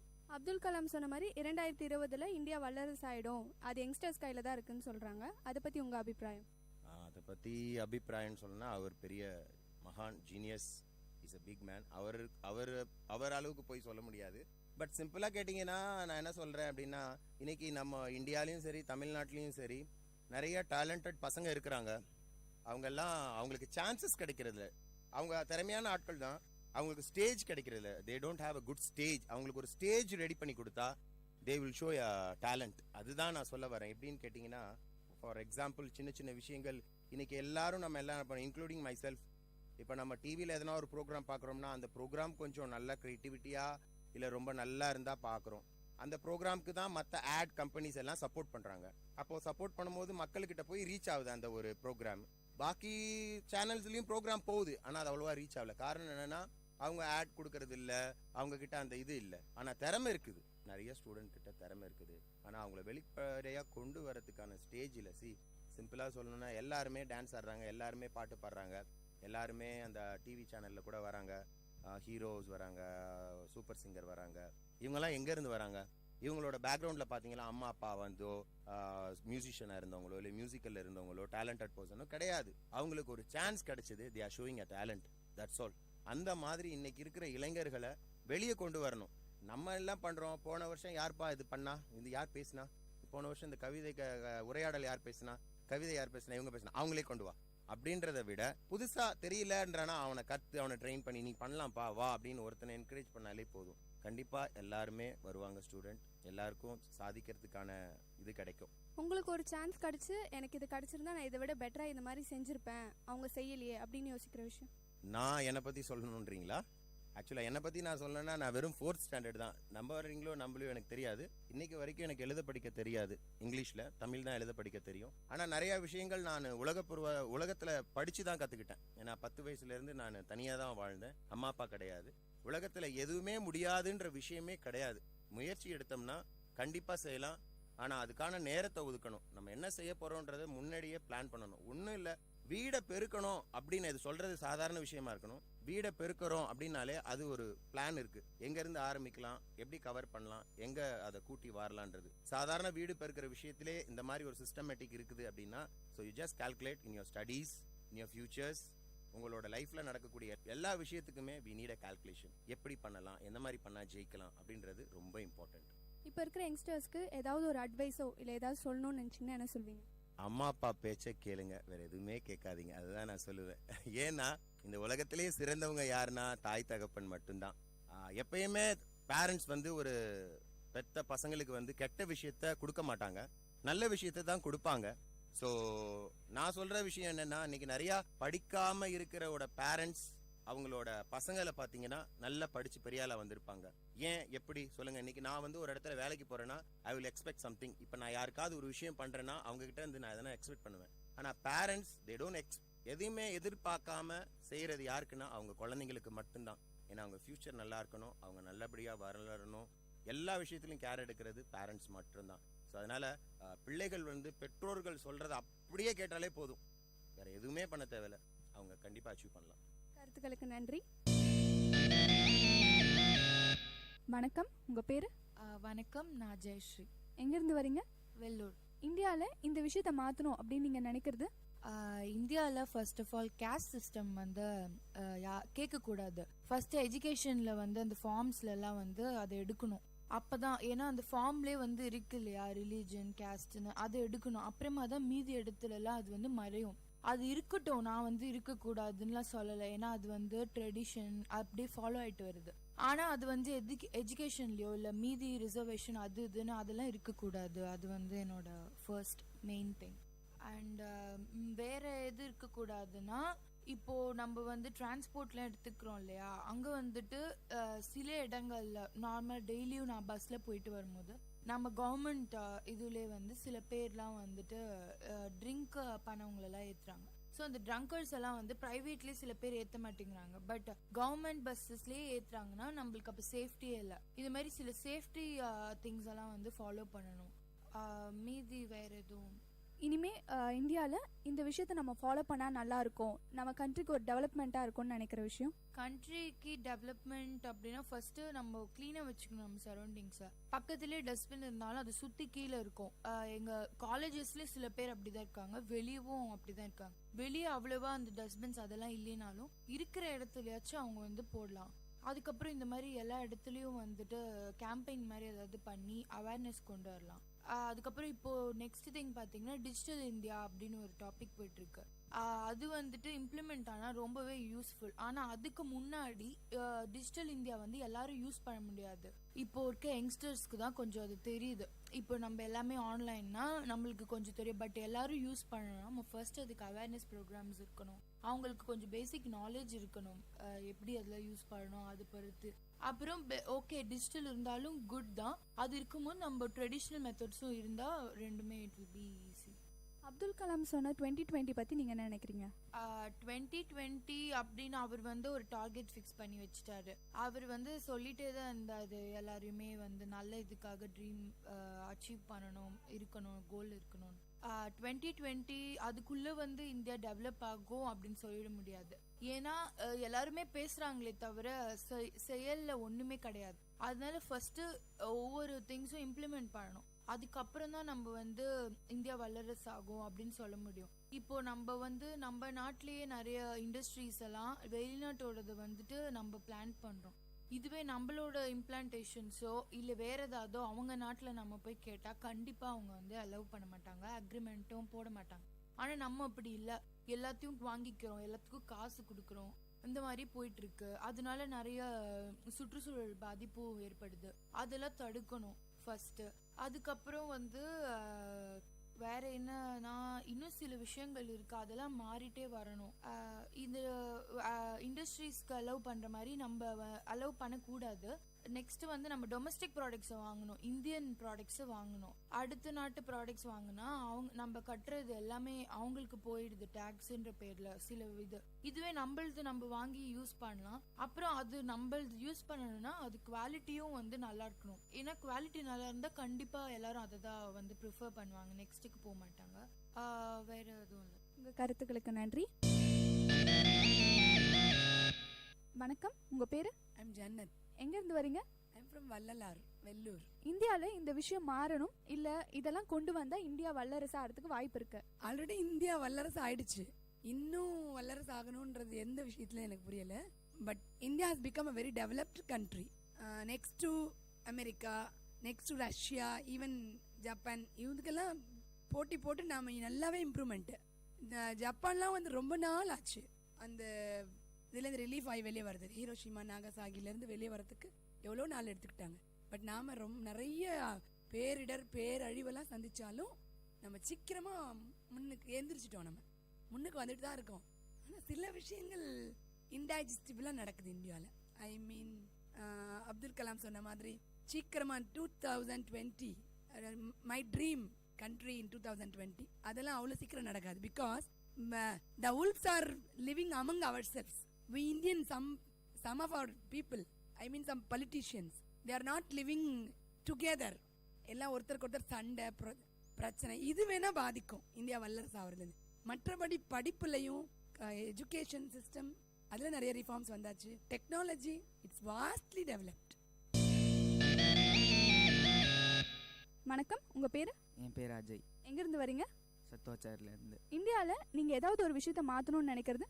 டிராஃபிக் தான். இங்கே சிக்னல்ஸும் அதிகமாக இல்லை, அதை வந்து நம்ம சிக்னல்ஸ் அதிகப்படுத்தலாம், டிவிஷனாக வண்டியெல்லாம் பிரிக்கலாம், ரோட்வேஸ் அதிகப்படுத்தினாலே டிராஃபிக் மோஸ்ட்லி குறைஞ்சிடும். நீங்கள் புதுசாக கொண்டு வர்றது மூலமாக டெவலப் ஆகும் அப்படின்னு நினைக்கிற விஷயம்? டெவலப் ஆகும்னு நினைக்கிறது அக்ரிகல்ச்சர் மெயினாக நினைக்கிறேன். படித்தவங்க அக்ரிகல்ச்சர் பண்ணலாம், கவர்மெண்ட்டும் அக்ரிகல்ச்சர் அடாப்ட் பண்ணலாம். இங்கே ஆடு மாடு மேய்க்க பயந்துட்டு அவங்க சவுதியில் போய் ஒட்டகம் மேய்க்கிறாங்க, அதை தடுத்து நிறுத்தினா நம்ம அக்ரிகல்ச்சரும் டெவலப் பண்ணலாம். இந்தியா 2020 பற்றி நீங்கள் என்ன நினைக்கிறீங்க? கண்டிப்பாக இந்தியா 2020 டெவலப் ஆகிடுமா அப்துல் கலாம் சார் சொன்ன மாதிரி? கண்டிப்பாக டெவலப் ஆயிருமான்னு தெரியல, ஆனால் படித்தவங்க வந்து இதுக்கு ஸ்டெப் எடுத்தால் கண்டிப்பாக டெவலப் ஆயிரும் 2020. அதை நம்ம தான் பார்க்கணும், படித்தவங்க நம்ம தான் டெவலப் பண்ணணும். Thank you so much.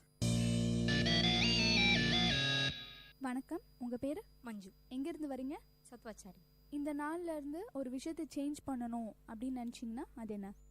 நான் ஐடி செக்டார்லேருந்து ஒர்க் பண்ணுறதுனால உமன் சேஃப்டி வந்து நிறைய சேஞ்ச் பண்ணணும் அப்படின்னு பார்க்குறேன். ஏன்னா நைட்டில் நிறைய பேர் ட்ராவல் பண்ணுறதுனால பஸ்லேயோ இல்லை ஆட்டோலேயோ நைட் சேஃப்டி ரொம்ப முக்கியம் நம்மளுக்கு. நம்ம நிறைய இப்போது கேசஸ் பார்க்குறோம். ஸோ கவர்மெண்ட் வந்து இதுக்கு நிறைய ஸ்டெப் எடுத்தாங்கன்னா உமன்ஸ் தைரியமாக போயிட்டு வரலாம். அண்ட் குழந்தைங்களும் சரி, காலையில் பேரண்ட்ஸ் ஸ்கூலுக்கு அனுப்புறதுக்கும் ரொம்ப பயப்படுறாங்க இப்போ இருக்கிற சுச்சுவேஷனில். So child safety and women safety ரெண்டுமே இந்த இந்த இந்த நாளில் கொண்டு வந்தாங்கன்னா ரொம்ப நல்லாயிருக்கும். அண்டு சைல்ட் லேபர் அதை கூட இன்னும் குறைக்கலாம். அண்ட் வந்து அக்ரிகல்ச்சரல் வந்து மெயின் ஃபேக்டர் நம்ம நாட்டில். நிறைய விவசாயிகள் வந்து நம்மளுக்காக வேலை செஞ்சுட்டு இருக்காங்க. நம்ம சாப்பிட்ற சாப்பாட்டு அவங்களால தான் நம்மளுக்கு கிடைக்கிது. அவங்களுக்கு நம்ம எதுவுமே இது வரைக்கும் செஞ்சதில்லை. ஸோ நம்ம இளைஞர்களால் முடிஞ்ச வகையில் அவங்களுக்கு எதனா நம்ம ஒரு உதவி செய்யணும். நம்மளும் இன்ஜினியரிங் அந்த மாதிரி போகாமல் அக்ரிகல்ச்சரில் இறங்கி நம்ம வேலை செஞ்சால் நம்ம நாட்டுக்கு ரொம்ப உதவியாக இருக்கும். இன்னிலிருந்து நம்ம ஒரு விஷயத்தை புதுசாக ஃபாலோ பண்ணால் நல்லா இருக்குமே நீங்கள் யோசிக்கிறது?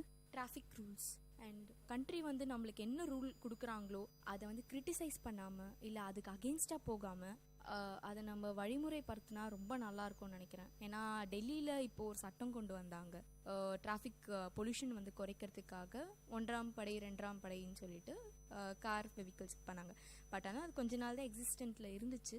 தென் கொஞ்சம் ப்ராப்ளம்னால அதை எடுத்துட்டாங்க. பட் அந்த அடுத்த நாளே வந்து கிட்டத்தட்ட ஆயிரக்கணக்கான வெஹிக்கிள்ஸ் வந்து டிராஃபிக் பொல்யூஷன் ஆகி ரொம்ப பிரச்சனையாச்சு.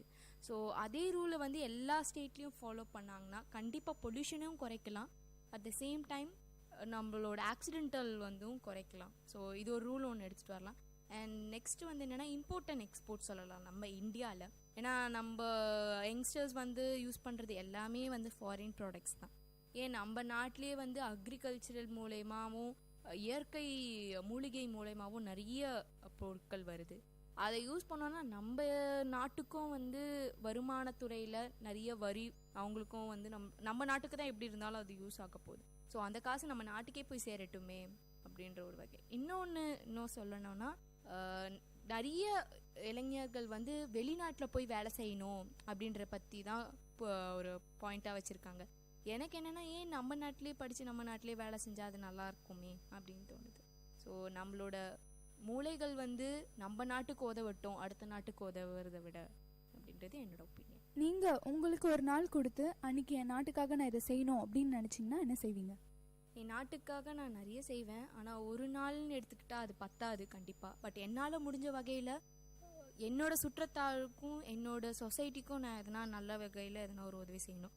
லைக் சொல்லப்போனால் வந்து நிறைய ஃபிசிக்கலி சேலஞ்சு பீப்புள்ஸ் இருக்காங்க. அவங்களுக்காக நான் வந்து எதனா ஒரு ஹோம் மாதிரியோ இல்லை நிறைய இன்னும் நம்ம ஏழை நாடுன்னு தான் சொல்லிட்டு இருக்கோமே தவிர அதுக்கு நம்ம எதுவுமே ஸ்டெப் எடுக்கல. அவங்களுக்காக வந்து எதனா நம்ம செய்யணும். எப்பவுமே மேல்தட்டு மக்களையே பார்க்காம கீழ்த்தட்டு மக்களையும் போய் பார்த்து அவங்களுக்கு எதனா ஒரு உதவி செய்யணும், அவங்களுக்கு எதனா போய் சேரணும் அப்படின்னு சொல்லிட்டு ஸ்டெப்ஸ் எடுக்கணும்.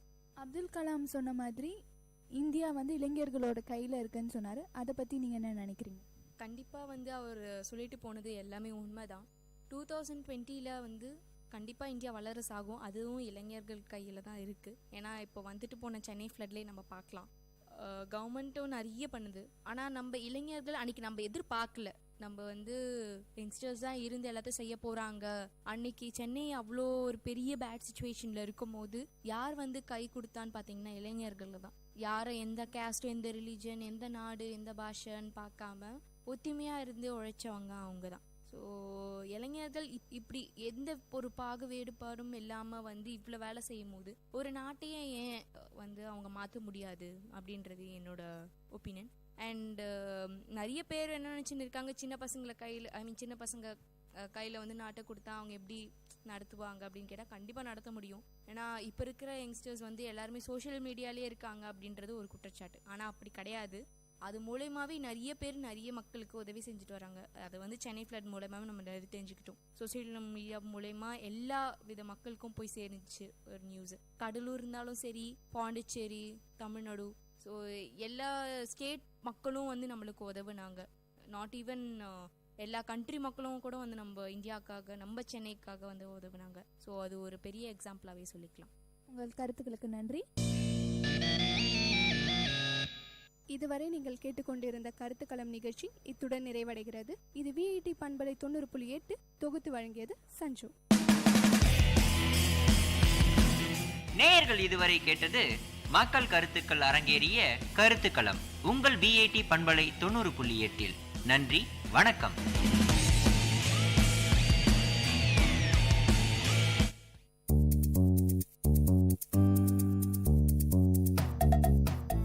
உங்கள் VIT பண்பலை 90.8 பள்ளிக்கூடம் நிகழ்ச்சி.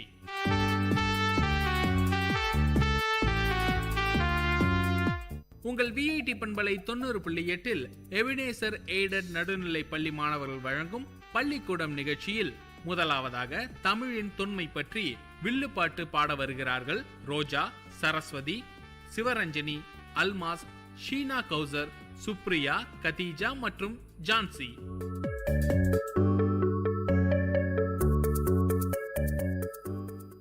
எல்லாருக்கும் வணக்கம். இப்ப நம்ம இங்க எதுக்கு வந்திருக்கோம்னு தெரியுமா? தெரியாது, சொல்லுங்க அக்கா. எபினேசர் பள்ளி மாணவிகளான நம்ம VIT பல்கலைக்கழகத்துல வில்லுப்பாட்டு பாட வந்திருக்கோம். சரி, நீங்களும் என் கூடவே வந்துட்டீங்களா? நாங்க இல்லாம எப்படி அக்கா?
உங்கள் விஐடி பண்பலை 90.8 பள்ளிக்கூடம் நிகழ்ச்சியில் தொடர்வது காந்திஜி பற்றிய சிறப்பு உரை. வழங்குபவர் எபினேசர் எய்டட் நடுநிலை பள்ளி மாணவி ஏ ரோஜா.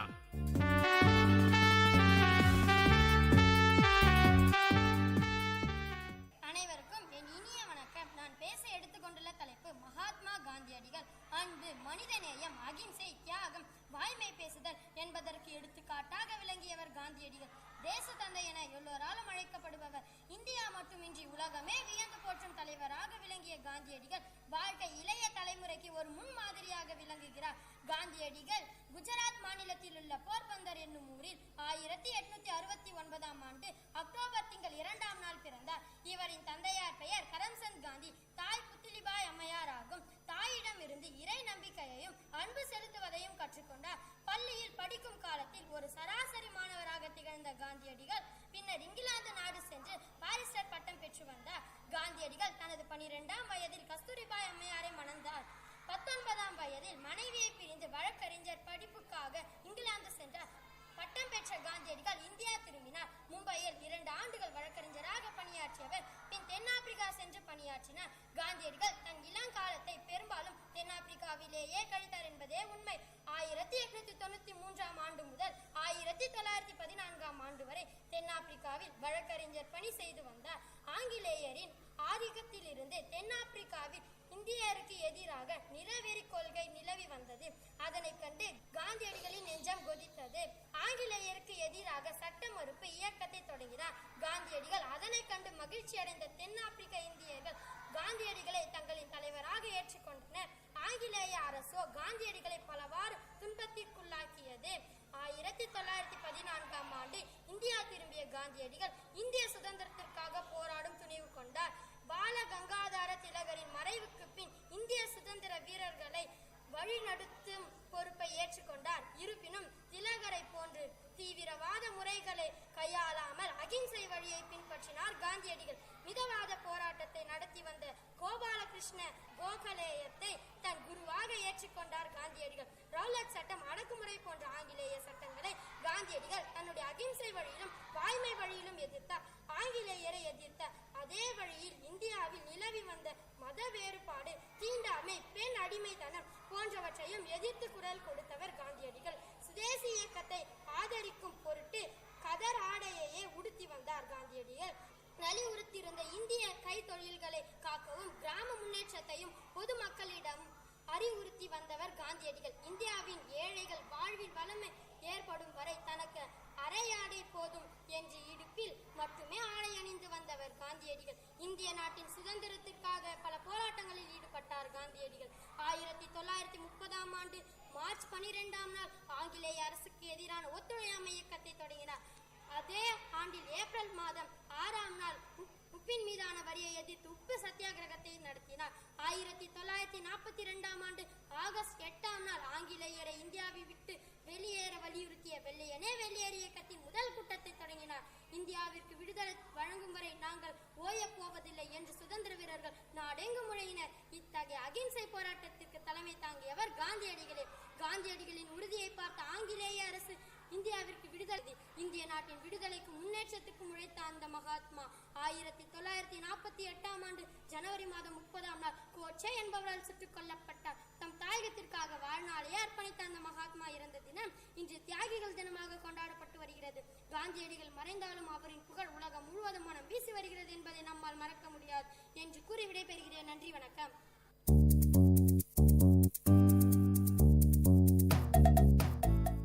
விஐடி பண்பலை 90.8 பள்ளிக்கூடம் நிகழ்ச்சியில் அடுத்ததாக பாரதியார் கவிதை வாசிக்க வருகிறார் எபினேசர் நடுநிலை பள்ளி மாணவி ப. சரஸ்வதி.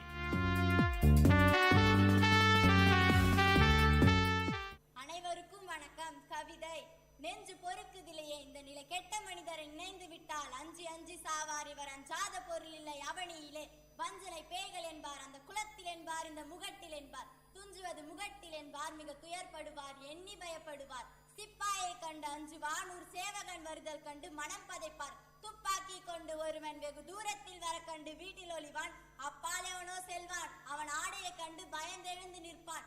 எப்பொழுதும் கை கட்டு வாணிவன் யாரிடத்தும் பூனைகள் போல் ஏங்கி நடப்பான். நெஞ்சு பொறுக்குதிலையே இது நினைந்து நினைந்திடனும் வெறுப்புதிலையே. 5 தலை பாம்பென்பான் அப்பன், 6 தலை என்று மகன் சொல்லிவிட்டால் நெஞ்சு பிரிந்திடும். பின்பு நெடுநாள் இருவரும் பகைத்திருப்பார். நெஞ்சு பொறுக்குதிலையே இதை நினைந்து நினைந்திடனும் வெறுப்புதிலையே. நன்றி, வணக்கம்.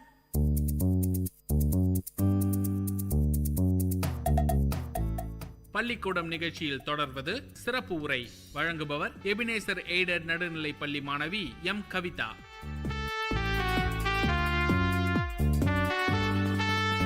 முன்னுரை. இந்தியாவில் ஒளி விளக்காக திகழ்ந்த மாந்தருள் மாணிக்கமாக ஜவஹர்லால் நேரு பிறந்த நாளை குழந்தைகள் தினமாக நாம் கொண்டாடுகிறோம். இவ்விழா பாரத நாடெங்கும் ஒவ்வொரு வருடமும் கொண்டாடப்படுகிறது.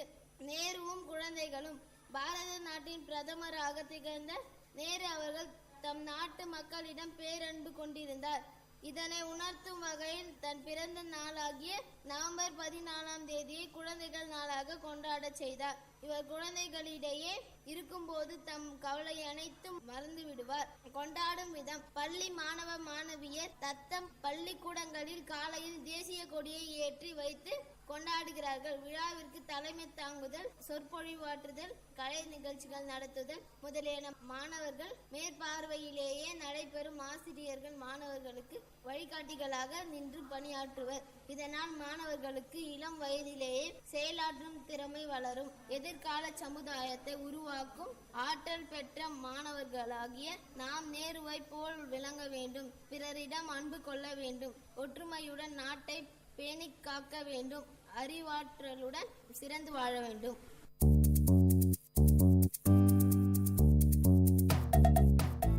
உங்கள் விஐடி பண்பலை 90.8 பள்ளிக்கூடம் நிகழ்ச்சியில் தொடர்வது டாக்டர் ஏபிஜே அப்துல் கலாம் அவர்கள் பற்றிய சிறப்பு உரை. வழங்குபவர் அ. சிவரஞ்சனி.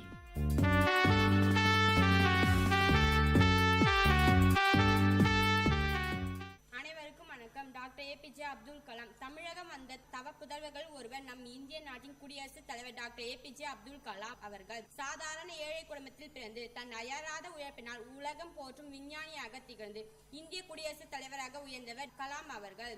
இந்தியாவை முழு வளர்ச்சி அடைந்த நாடாக மாற்ற வேண்டும் என்று தனியாத ஆவல் கொண்ட தேசப்பற்றால் தமிழகத்தில் ராமேஸ்வரத்தில் 1931ஆம் ஆண்டு அக்டோபர் மாதம் 15ஆம் நாள் அப்துல் கலாம் அவர்கள் பிறந்தார்.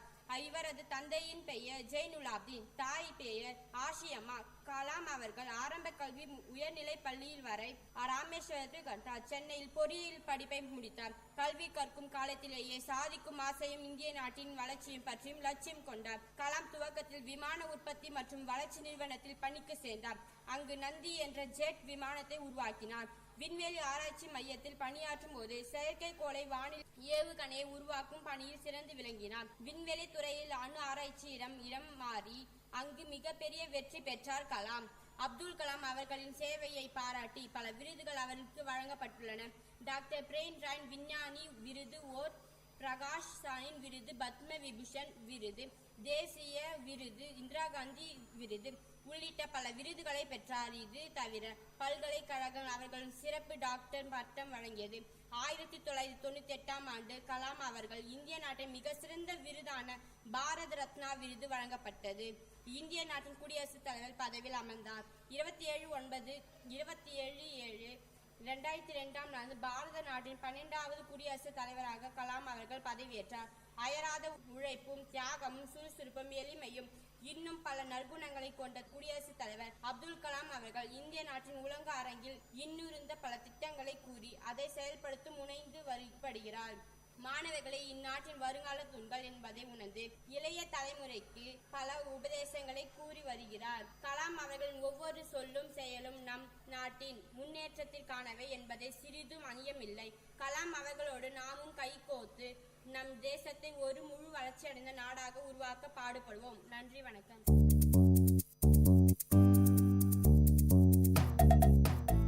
டாக்டர் ஏபிஜே அப்துல் கலாம் அவர்களை பற்றிய சிறப்பு உரை ஆங்கிலத்தில் வழங்க வருகிறார் ஏ. அபினேஸ்ரீ.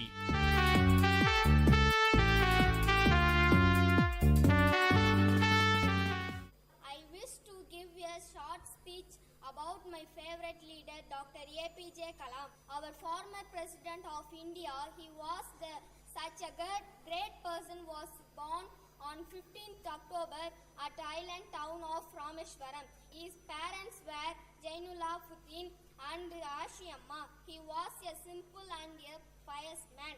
He served as a lecturer in university at the last days. Till the end of his life, he followed the principles of his father and lived as one of the common men. On 27th July, he had slept in the arms of God. Thank you for giving me this nice opportunity. Let's all use our opportunities and not wait for the favors and make his dream to fulfill. Thank you.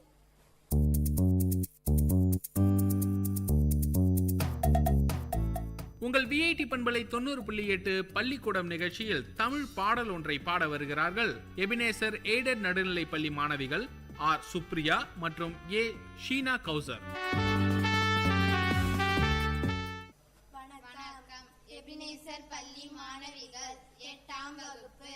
R Supriya, ஏ ஷீனா கௌசர். நமது நாடு வேற்றுமையில் ஒற்றுமையை கொண்ட எங்கள் நாடு, வெற்றிக்கு மேல் வெற்றிகளை காணும் எங்கள் நாடு, சாதி மத பேதமின்றி திகழும் எங்கள் நாடு, ஏற்றம் தரும் கல்வி கற்று தருவதெங்கள் நாடு, தமிழகத்து நடனமாகும் பரதநாட்டியம், கேரளத்து நடனமாகும் கதகளியாமே, அழகான குச்சிப்புடி ஆந்திராவின் நடனமாம், இவை அனைத்தும் இந்தியாவின் பாரம்பரிய நடனமாம், இசைகள் பல நடன பல நிறைந்த எங்கள் நாடு, கங்கை கரையோரத்திலே கோதுமை விளையும் நாடு, காவிரி கரையோரத்திலே நெல் விளையும் நாடு, உணவு உடை பழக்க வழக்கம் வேறுபட்ட நாடு, காஞ்சிப்பட்டு காசிப்பட்டு கண்ணை கவரும் நாடு, இமய முதல் குமரி வரை ஒன்று கூடும் நாடு, இயற்கை வளங்கள் நிறைந்திருக்கும் எங்களது நாடு, நிறைந்த வளத்தை பகிர்ந்து கொண்டு மகிழும் எங்கள் நாடு, வேற்றுமையில் ஒற்றுமையை கொண்ட எங்கள் நாடு, வெற்றிக்கு மேல் வெற்றிகளை காணும் எங்கள் நாடு, சாதி மத பேதமின்றி திகழும் எங்கள் நாடு, ஏற்றம் தரும் கல்வி கற்று தருவதெங்கள் நாடு. நன்றி, வணக்கம்.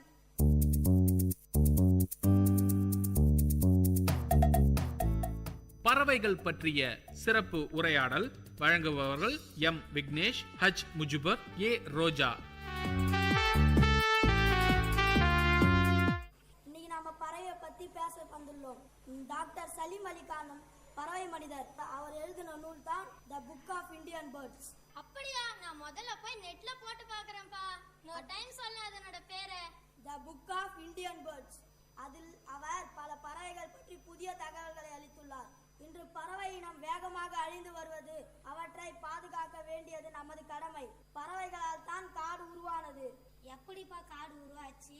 ஒரு நிலத்தில் இருக்கக்கூடிய விதைகளை பறவைகள் எடுத்து சென்று, அதாவது உண்பதற்கு எடுத்து செல்லும் வழியில் அதனை போட்டு விட்டது. அதுதான் காடாக உருவானது. இதற்கு மாஸ்டர் பாலினேட்டர், சீட் கேரியர்ஸ் என்று சிறப்பு பெயர்களும் உண்டு. நாம் வீணாக பேசி நேரத்தை செலவிடுவதை விட பறவைகளை உற்று நோக்கி அதை பற்றி அறிந்து கொள்வோம்.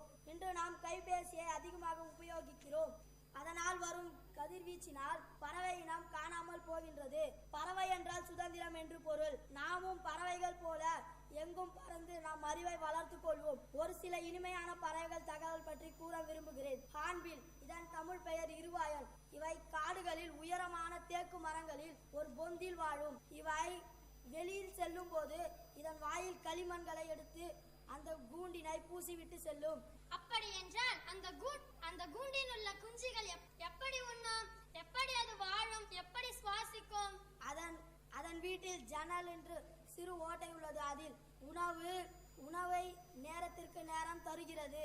அதனால் அவை அதிலும் காற்றை சுவாசிக்கிறது. அப்படி என்றால் பாதுகாப்பாக வைத்திருக்கும் என்று கூறுங்களேன். ஆமாம், இவை எப்பொழுதுதான் ஒரு நாள் வெளியே அதன் குஞ்சுகளை கூட்டிக் கொண்டு வெளியே வரும். அது இப்ப மாலை ஆகிவிட்டுச்சுன்னா வீட்டுக்கு செல்லும் இல்லையா? அப்போ அது எந்த இன்னொரு பறவையும் பார்த்து முடியாதா? அது அவை வெளியே இருக்கும், கூண்டின் அருகிலேயே இருக்கும். எல்லா பறவைகளும் சென்று விட்ட பின் காலை ஒரு சுற்றி வந்த பிறகுதான் அந்த களிமண்களை உடைத்து விட்டு கூண்டிற்குள் செல்லும்.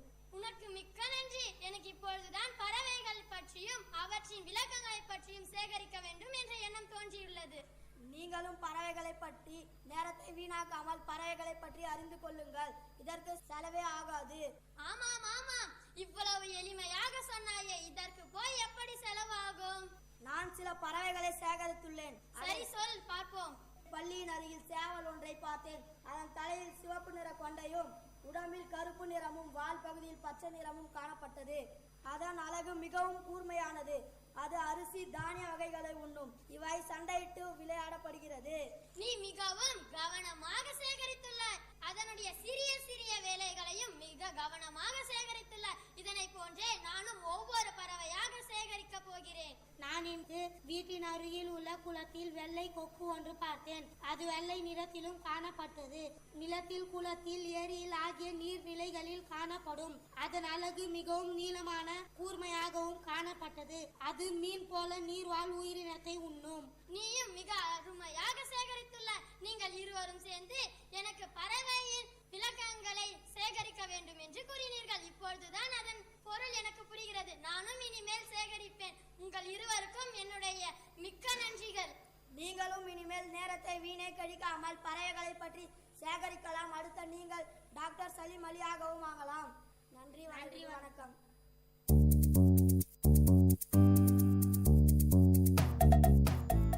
உங்கள் விஐடி பண்பலை 90.8 பள்ளிக்கூடம் நிகழ்ச்சியில் காமராஜர் பற்றிய உரை வழங்க வருகிறார் எபினேசர் நடுநிலை பள்ளி மாணவி ஏ கதீஜா.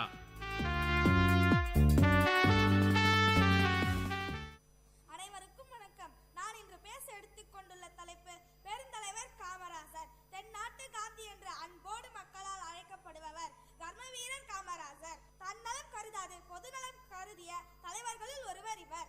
ஏழை குடும்பத்தில் பிறந்து தன்னிகர் இல்லாத தலைவராக உயர்ந்த உத்தமர். பிறப்பும் இளமையும் 1903ஆம் ஆண்டு தமிழகத்தில் உள்ள விருதுநகரில் பிறந்தார். இவரது தந்தையார் குமாரசுவாமி, தாயார் சிவகாமி அம்மாள். இளம் வயதிலேயே தமிழ்நாட்டின் மீது பற்றை கொண்ட காரணத்தினால் இந்திய விடுதலை போராட்டத்தில் கலந்து கொண்டவர். அதனால் பலமுறை சிறைச்சாலைக்கும் சென்ற வீரர் இவர். இந்திய நாட்டின் மீது அளவற்ற அன்பு கொண்டிருந்த காமராஜர் நாட்டு மக்களை வெகுவாக நேசித்தார். அவர் பள்ளிக்கூடம் சென்று படித்ததில்லை. இருப்பினும் தமிழகத்தில் ஏழைகள் உட்பட அனைவரும் கல்வி கற்றவராக இருக்க வேண்டும் என்று ஆசை கொண்டவர். மூதறிஞர் ராஜாஜி தமிழக முதல்வர் பதவியில் இருந்து விலகிய காரணத்தினால் 1954ஆம் ஆண்டு காமராஜர் தமிழக முதல்வராக தேர்ந்தெடுக்கப்பட்டார். தன் நாட்டு மக்களின் நலனுக்காக பாடுபட்ட இவர் தன் வாழ்நாளில் திருமணமே செய்து கொள்ளாமல் பிறர்க்கெனவே வாழ்ந்தார். தான் முதல்வராய் பதவி வகித்த காலத்தில் ஒரு கிராமத்தில் ஏழை சிறுவன் மாடு மேய்த்து கொண்டிருப்பதை கண்டார். அச்சிறுவனிடம் பள்ளிக்கூடம் போய் படிக்காத காரணத்தை கேட்டார். அந்த சிறுவனோ, பள்ளிக்கூடம் போனால் எனக்கு உணவு கிடைக்காது, மாடு மேய்த்தால் தான் எனக்கு உணவு கிடைக்கும் என்று பதில் சொன்னான். அந்த பதில் காமராஜரின் உள்ளத்தை தைத்தது. பள்ளிக்கூடத்தில் உணவு கிடைத்தால் ஏழை மாணவர்களும் கல்வி கற்க வருவார்கள் என்ற வண்ணம் பிறந்தது. உடனே தமிழகத்தில் சென்று பள்ளிக்கூடங்களிலும் மதிய உணவை இலவசமாக வழங்கும் திட்டத்தை வகுத்தார். இதுவே மதிய உணவு திட்டமாகும். தன்னலம் கருதாது நாட்டு மக்களின் நலம் ஒன்றையே பெரிதும் நினைத்து பாடுபட்டார். அதனால் காமராஜரை படிக்காத மேதை, கர்ம வீரர், கருப்பு காந்தி, ஏழைகளின் நண்பன் என்று மக்கள் சிறப்பு பெயர்கள் கூறி அழைத்தனர். ஏழை செல்வந்தர் பாகுபாடு நீக்க வேண்டும் என்ற எண்ணத்தில் தான் பள்ளிக்கூடங்களில் சீருடை திட்டத்தை ஏற்படுத்தினார். முதல்வர் பதவியில் இருந்த போதும் காமராஜர் மிகவும் எளிமையான வாழ்க்கையை வாழ்ந்தார். தனக்கென்று எந்த சொத்துக்களோ பொருளோ சேர்த்து வைக்காமல் வாழ்ந்தார். அவருடைய இறுதி காலம் வரை வாடகை வீட்டில் தான் வசித்தார். அவர் விட்டு போன சொத்துக்கள் 2 சட்டை வேட்டிகள் மட்டும் சொற்பனமே. காமராஜர் மறைந்த தினம் காந்தியடிகள் பிறந்த தினமாக அக்டோபர் 2ஆம் நாள் ஆகும். அதனால் காந்தி பிறந்த தினம் காமராஜர் மறைந்த தினமாகவும் நினைவில் கொள்ளப்படுகிறது என்று கூறி விடைபெறுகிறேன்.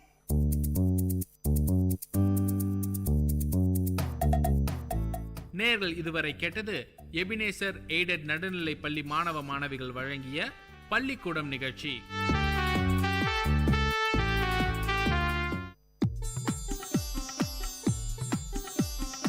தமிழ்ச்சுடர் வாழ்வும் இலக்கியமும் சங்கமிக்கும் ஒளி ஓவியம் உங்கள் விஐடி பண்பலை 90.8.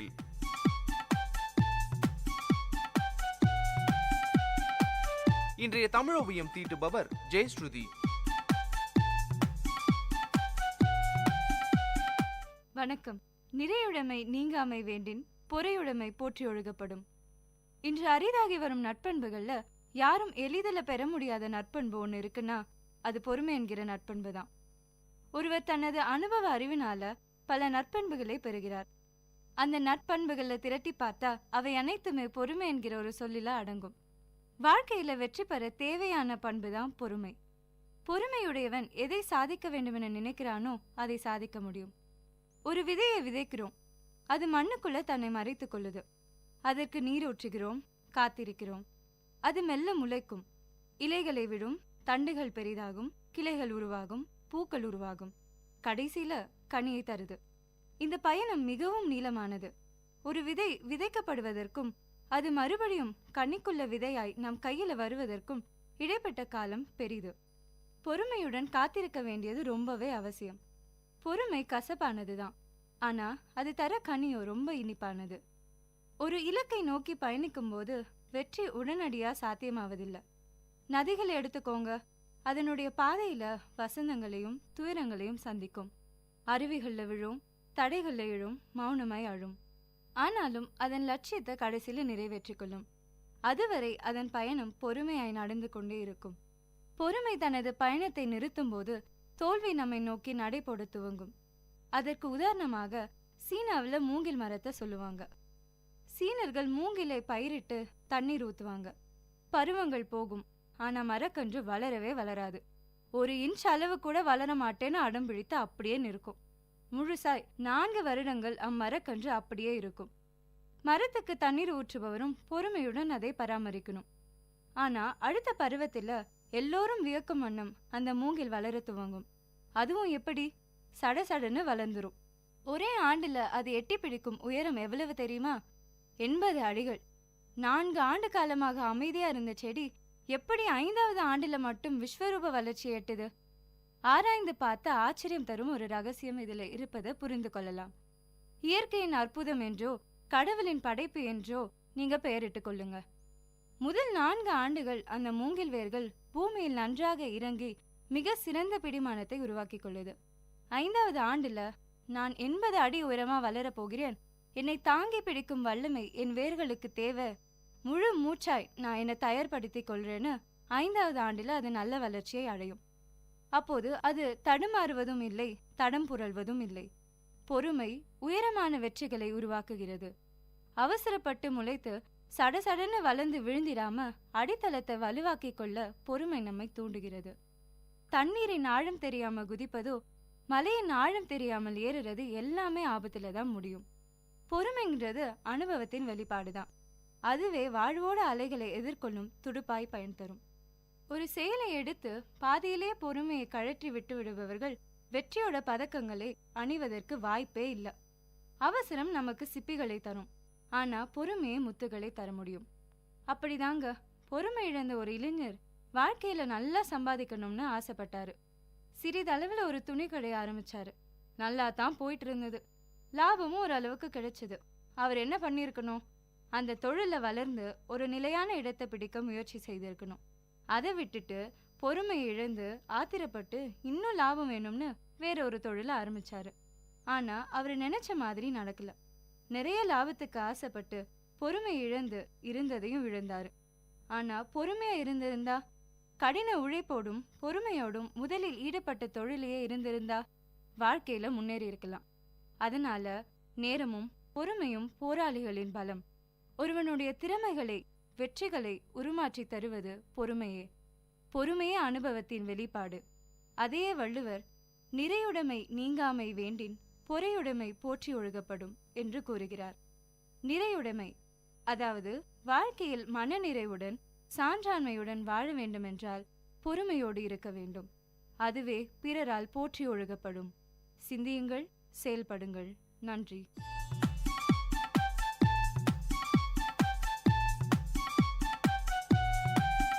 நேயர்கள் இதுவரை கேட்டது வாழ்வையும் இலக்கியத்தையும் இணைத்த ஒலி ஓவியம் தமிழ் சுடர். இன்றைய தமிழ் ஓவியம் தீட்டியவர் ஜெயஸ்ருதி. இது உங்கள் விஐடி பண்பலை 90.8.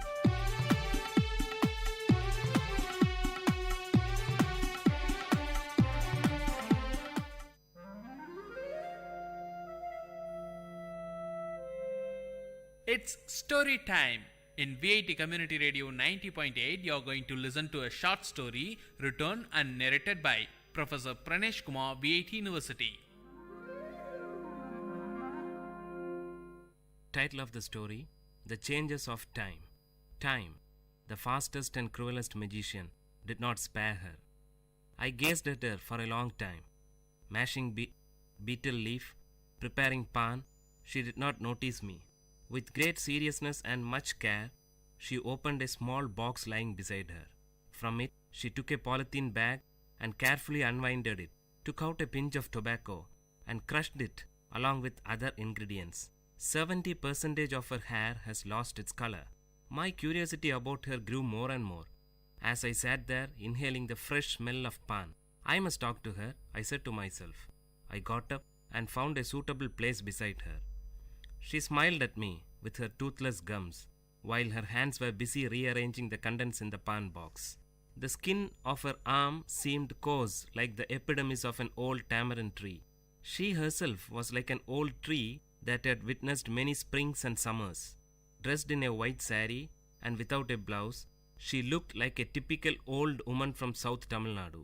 Each time she moved her head, her heavy pampadums, these are nothing but ornaments meant for the ear, moved to and fro rhythmically.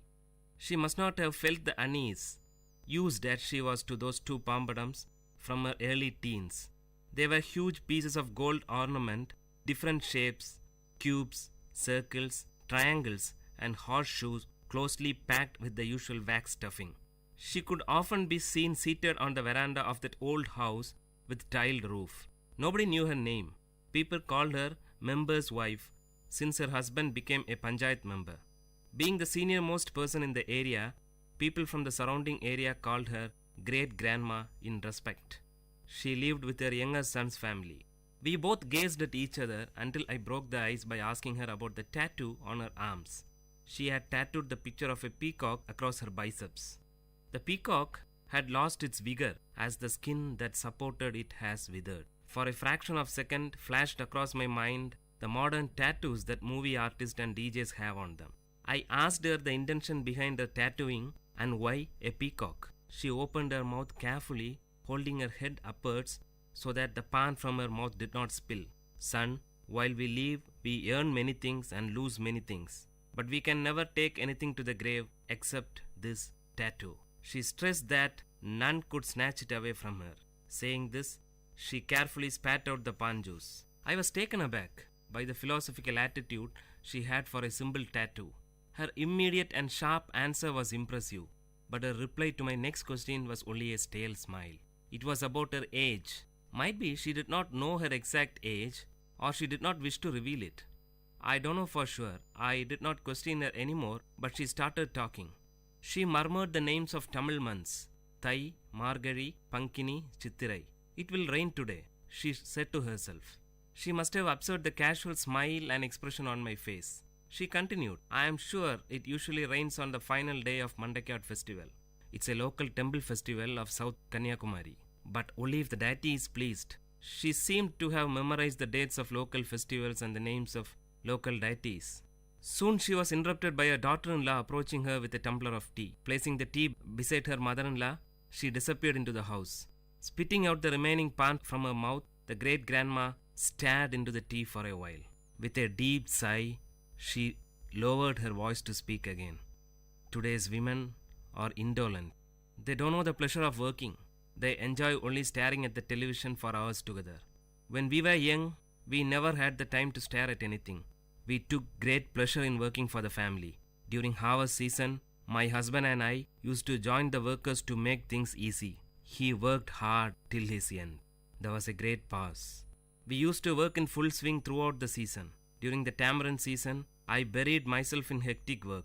Shelling the tamarind was my prime job then. My daughter and younger brother shared the work with me.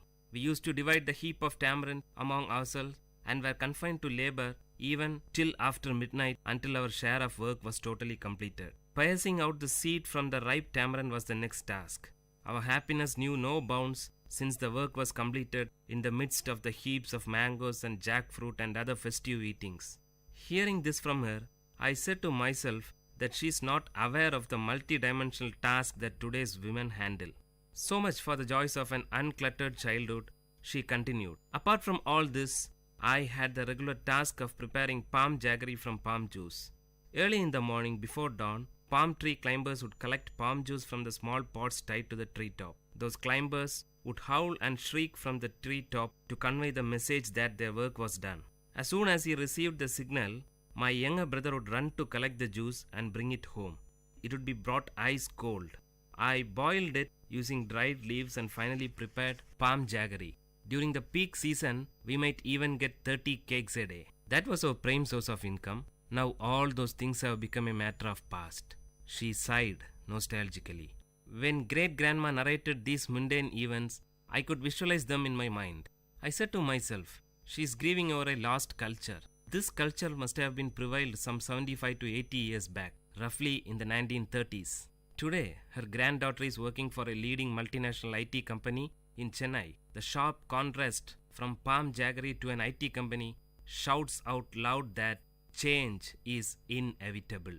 Before she could continue, someone called out to me from behind. It was my friend for whom I had been waiting. We usually played cricket with a few others in a large ground behind the great-grandma's house. The match must have begun and I had to join them. I shook my head to her, telling that I had to leave. Her eyes wore a pathetic expression to convey, "Wait, I have more to say." But her lips remained silent. I left her to join my friends, and from a far distance, I turned back to get a glimpse of her. I could hardly see her. She sat there sipping her tea. By that time, it must have gone cold. Currents of thought about the giant running wheel called time and the disability and helplessness of man or any other mighty power to stop or alter it flashed over my inner mind.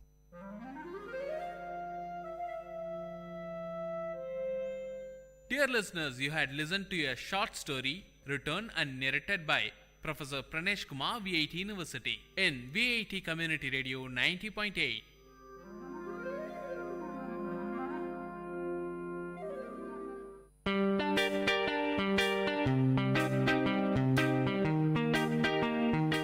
Dear listeners, for the next hour, you are going to listen to the program Team Speak Time in VIT Community Radio 90.8 FM.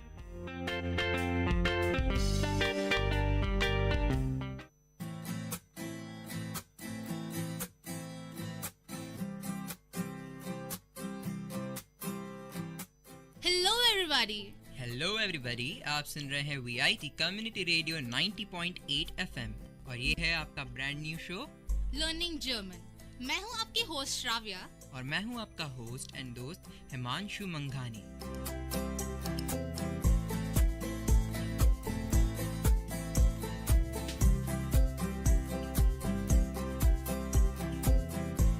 अरे यार, ये क्या हो रहा है? हम लोग यहाँ पे जर्मन सीखने आ रहे हैं और हम क्या नॉर्मल भाषा में बात कर रहे हैं। तो ठीक है, चलो मैं शुरू करती हूँ। इश बिन श्राव्या। ओह, तुमने अगर जर्मन में खुद को इंट्रोड्यूस किया है तो मैं भी अपने आप को जर्मन में इंट्रोड्यूस करता हूँ। इश बिन हिमांशु मंघानी और मैं हूँ हिमांशु मंघानी। तो श्राव्या, आज हम क्या करने वाले हैं? भाई, हमने तो लास्ट शो में बोला था कि हम बहुत सस्पेंस लाने वाले हैं, तो इस शो तो बहुत थ्रिलिंग होने वाला है। तो आई गेस हम सीधा जाएंगे WH सेंटेंसेस पर। WH क्वेश्चन में ऐसा क्या थ्रिल है? अरे, तुम्हें कुछ पूछना है किसी से या कुछ बताना है तो तुम कैसे बताओगे? WH बिना यूज करके बताओ मुझे। WH बिना यूज करे कौन बता सकता है श्राव्या, बट इसमें ऐसा थ्रिलिंग क्या है? अरे, कुछ नया सीखने को मिलेगा, वही थ्रिल है। ओके, हम अप्रिशिएट करते हैं श्राव्या की पॉजिटिविटी को। लगता है लिसनर्स भी अच्छी तरह से इसको सुनेंगे, समझेंगे। और हमारा ये एपिसोड 4 जो कि क्वेश्चन टैग के ऊपर है, तो शुरू करते हैं। सबसे पहले हम छोटे छोटे शब्द, छोटे छोटे वर्ड्स आपको जर्मन में बोलना सिखाएंगे, जैसे कि where, from where, to where, why और ऑल, ये सारी चीजें। तो सबसे पहले वेयर को क्या बोलते हैं श्राव्या? वेयर को बोलते हैं वो, WO, वो। राइट। सो वेयर को बोलते हैं वो, और फ्रॉम वेयर को? where you're coming from, मतलब उसको हम बोलते हैं वोहर, WOHRE, वोहर। और टू वेयर को वोहिन। वोहिन। अच्छा, ये थोड़ा मतलब पोएटिक टाइप है। वो जैसे वोयर था, फ्रॉम वेयर यानी वो हर, वो ही है, पर उसमें हमने हर और जोड़ दिया। It's WOHER। HRE Himanshu, HRE। अच्छा, तो मैंने गलत लिख रखी है स्पेलिंग। नहीं, वोहर। वोहर है, ओके, मैंने स्पेलिंग गलत लिख रखी है, कोई बात चूक नहीं, हो गलतियां जाती हो है। हैं। सही। और जैसा कि हम हमेशा बोलते हैं कि आप अगर बोलेंगे गलतियां करेंगे, बट गलतियों से ही आप सीखेंगे, और सच्ची जो गलती करके सीखता है इंसान, उसको जल्दी से जल्दी वो चीज ज्यादा समझ आती है और याद भी अच्छी तरह रहती है। हाँ, जैसे कि हम बोल रहे हैं, हमें याद हो रही है कि मैंने जैसे गलती अभी वो हर बोला, वो हर मतलब कुछ नहीं होता, वो हर, यही अब सही बोला मैं? हाँ, सही बोला। ओके, तो इसका और जैसे मतलब है कि- फ्रॉम वेयर। हाँ, और देखिए गलती से मुझे याद आ गया हिमांशु का साई सी वाला मिस्टेक, मुझे अभी तक याद सही है। सही है, साई और सी, जी है वो, नाई साई है। हाँ, जी, ना ही साई है ना ही सी है, वो जी है। जी है। बढ़िया, काफी अच्छा चल रहा है, गुड। तो चलिए अभी वेयर टू को हम वोहिन बोल। वेयर टू को वोहिन, जैसे कि ये पूरा पीरियोडिक है। वेयर यानी वो, फ्रॉम वेयर वोहर, और वोयर इन to where. Right. Okay, cool, 3 शब्द सीख गए, बढ़िया। अरे यार 3 से क्या, हम काफी नहीं है, और बहुत कुछ सीखना है हमें। हाँ, जरूर। चलो, अब वॉट को क्या बोलते हैं श्राव्या? वॉट को बोलते हैं वॉस। अरे ये तो बहुत इजी है, बस थोड़ा वॉट है और ये वॉज है। वॉज भी इंग्लिश वर्ड है, ऐसे सोच लो, इंग्लिश में जो वॉज है वो जर्मन का वॉट है। बट भाई हम लोग ना इंग्लिश और जर्मन को कंपेयर ना करें, वही बेहतर है, क्योंकि हम बहुत कंफ्यूज हो जाएंगे। सही है, बहुत कंफ्यूज हो जाएंगे, क्योंकि लैंग्वेज बहुत कंफ्यूजिंग होती है अगर तुम उसे एज इट इज रिलेट करोगे। इससे बेहतर है कि हम कुछ रियल लाइफ का कुछ एक्सपीरियंस लें और उससे रिलेट कर लें, तब हमारी काम बहुत आसान हो जाएगा। ओके, तो अगर मेरे को बोलना हो कि व्हाट आर यू डूइंग, उसको कैसे बोलेंगे?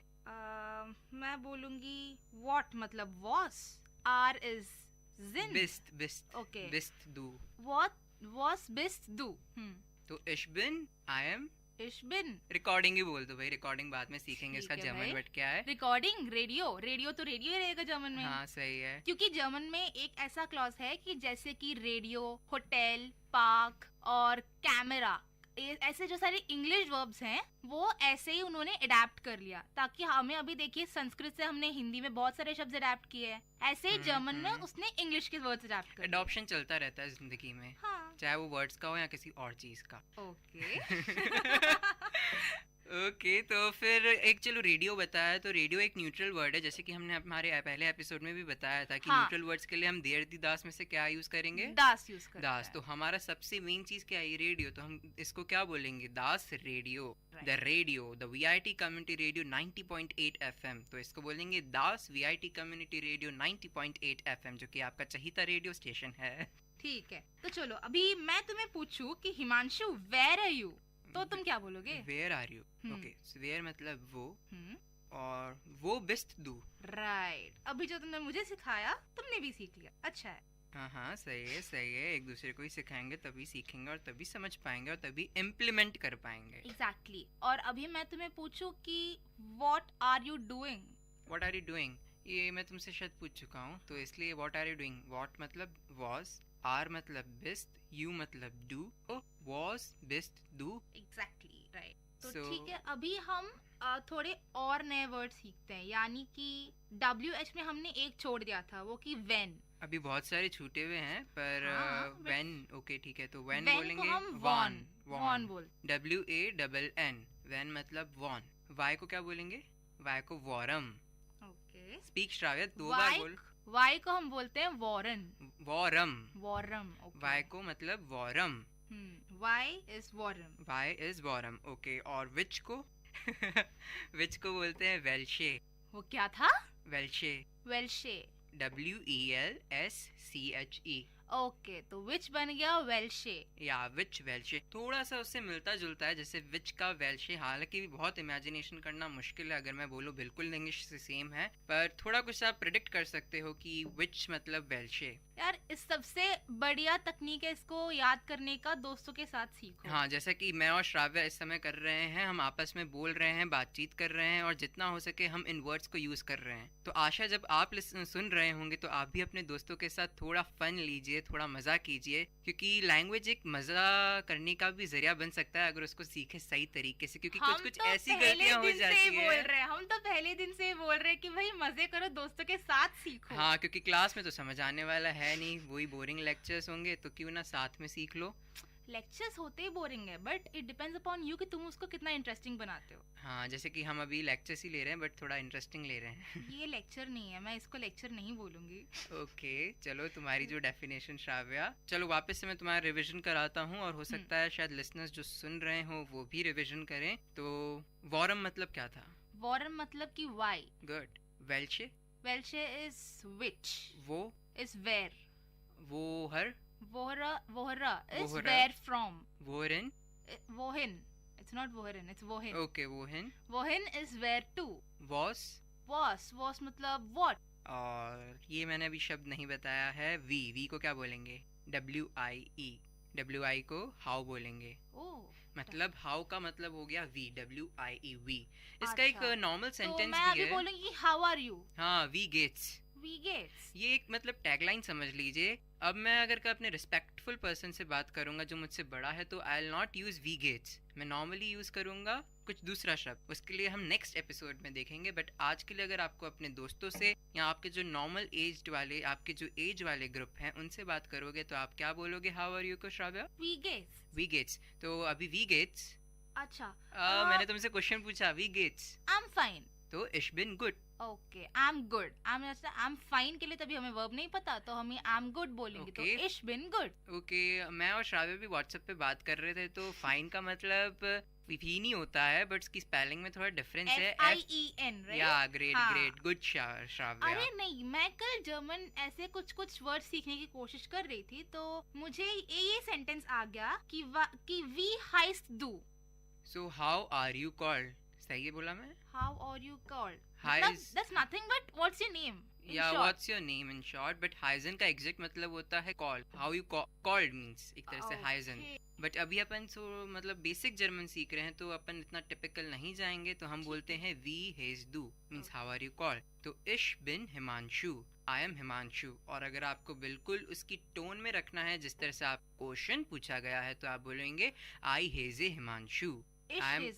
सॉरी इश हेजे हिमांशु। हो जाता है। ओके, जैसे कि श्राव्या भी बोल चुकी है, एक मूवी से आता है इश सॉन्ग, बट इतना मूवी नहीं जाना है क्योंकि it's basically community radio. So next हम एक और शब्द है हु को क्या बोलेंगे? हु को हम बोलते हैं वेर। WER। वेर या वर? वेर। पक्का? हाँ। लॉक कर दिया जाए? हाँ। फ्रीज कर दिया जाए? कर दो। अभी तुमने बोला कि हम कम्युनिटी रेडियो में हैं, तो केबीसी क्यों ला रहे हो बीच में? केबीसी अब क्या करे, लोग तभी जुड़ पाएंगे जब उनको उनसे जुड़ी चीज के बारे में थोड़ा बताएंगे, और केबीसी भी उनसे जुड़ी हुई चीज है। तो फ्रीज, लॉक्ड ऐसे शब्द है जो वो कुछ ज्यादा जल्दी सुन पाएंगे, समझ पाएंगे, और हमें भी अप्रिशिएट करेंगे। I believe. कंग्रेचुलेशंस, आपने 1 करोड़ जीत लिया। आय हाय छोड़ो ये इंजीनियरिंग, कौन करे अब ये इंजीनियरिंग? 1 करोड़ आ गया, बस छोड़ो इंजीनियरिंग। हाँ, मैं बस फैक्ट्री सेट कर लूंगा, अब क्या, फिर कोई जर्मन सीख रहे हैं, जर्मन कंपनी में ही चले जाएंगे। बस मुझे पार्टनर बनाना मत भूलना। जरूर यार, तुमसे ही तो मैं ज्यादा सीख पाया था जर्मन। चलो ठीक है, वापस आते हैं काम पे। चलो अब तुम मुझसे क्वेश्चन पूछो। ये कुछ शायद 9 वर्ड्स सीखे हैं अपन ने, तुम मुझसे पूछो क्या बोलते हैं उनको जर्मन में। अच्छा हिमांशु, अब ये बताओ कि वो को क्या बोलते हैं? वो को इंग्लिश में क्या बोलते हैं? वेयर। ओके। From where? वोर। वोर। ओके। To where? वोइन। वोइन, राइट। अभी व्हाट? वॉस, राइट। हु मींस वर, WER। फाइन, इट्स वो वर नहीं, इट्स वेयर। वेर, राइट। वेर, राइट। हाउ? वी गेट्स, ये कैसे भूल सकते हैं? ये तो टैगलाइन है, हाउ आर यू, वी गेट्स। और वाई? वाई मींस वॉरम तो व्हेन होता है, वाई मैं भूल गया यार, वापस बताओ। नहीं, वॉरम वाई ही होता है। okay. और वॉन वेन होता है। अच्छा, तो इसको ऐसे कर सकते हैं, वेन पहले W और N है, तो वॉन में भी W और N है लास्ट में, तो इसलिए वॉन इक्वल टू वेन, और वॉरम मींस वाई। अब ये बोल दो कि विच का क्या है? वेल्शे। वेरी गुड, वेल्शे। ये कैसे याद रख सकते हैं इसको, वेल्शे? विच पता नहीं यार, बहुत बार देख लिया तो याद है, तुम बताओ कोई ट्रिक हो तो। ठीक है, अब तक तो कोई ट्रिक याद नहीं है, अगर कुछ याद आ जाएगा तो अगले शो में बता दूंगी। जरूर। तो चलो अब थोड़े सेंटेंस से पूछ लेते हैं। मैं तुमसे कुछ क्वेश्चन पूछता हूँ और तुम बताओ इसका इंग्लिश में क्या मीनिंग है। ठीक है, स्टार्ट करें। हाँ। वी हेस्ट डू। वी हेस्ट डू, वी का मतलब है हाउ, गेस, so it's nothing but how are you. No. तो We has do. How are you called? अच्छा, हाँ सॉरी भूल गई. हाउ आर यू इज वी गेस. Yeah. सो हमने यू ऐड कर दिया, तो वी हेस्ट डू. How are you called. How are you मतलब we gets. स्पेलिंग इसमें GEHTS है. पर मैंने तुम्हें बोला we haste do. Haste मैंने यूज किया है इस केस में, यानी HEI और फिर डबल S और फिर T. अरे वो हेस्ट नहीं है, वो हाइस्ट है. ओके, तो वी हाइस्ट डू. ओके, सो इट्स वी हाइस्ट डू. My bad. Your bad. और तुम मुझे अभी डांट रहे थे. मैं डांट नहीं रहा था यार, मैं तुम्हें समझा रहा था यार. डांटना अलग होता है. मुझे बहुत सुबह डांट पिटी थी. वो क्यों? पता नहीं, लेट हो गया था, टीचर ने बाहर निकाल दिया और फिर बाद में मेरे को बस हर रोज की कहानी है भाई, हर रोज की कहानी हो. तो वी हेज डू, इसको मैं चाहूंगा तुम जर्मन में बोलो. ओके, मतलब इसका आंसर जर्मन में बोलो. वी हाइज डू मतलब हाउ आर यू कॉल्ड. तो I am called Shravya, so my name is Shravya, तो इश बिन श्राव्या, या फिर इश हाइजे श्राव्या. इश हाइजे श्राव्या. वो वुंस डू. वो वुंस डू इज वो मतलब where. So where are you working, क्योंकि वोन का मतलब है काम करना. नो, अरबाइटे इज वर्क करना. वोन्स मतलब स्टे, वेयर यू स्टे. हाँ भूल गई. जल्दी बताओ श्राव्या, तुम रहती कहाँ? लिसनर्स जानना चाहते हैं. इश वोना इन हैदराबाद. इश वोना इन हैदराबाद. हाँ. अभी तो तुम वेलोर में हो तो ठीक है भाई, मुझे घर जाने का मन कर रहा था, हैदराबाद बोल दिया. ओके, तो इश वोना इन हैदराबाद. अभी मैं पूछती हूँ, रुको. चलो पूछ लो यार, तुम भी क्या याद रखोगी. वॉन कॉम्स डू. वॉन कॉम्स डू. When you came या when you are coming. Okay. ठीक है. तो इश कॉमे बाल्ड. बाल्ड मीन्स सून. तो I'll come soon. Okay. I come soon, क्योंकि अभी हम प्रेजेंट टेंस से ही बात कर रहे हैं. यहाँ पे लिसनर्स को मैं 2 शब्द और बता दूं. बाल्ड का मतलब है सून, नॉट टकला, सून जल्दी आना. और स्पार्ट का मतलब है लेट. स्पार्ट का मतलब है लेट. स्पेलिंग बोलो.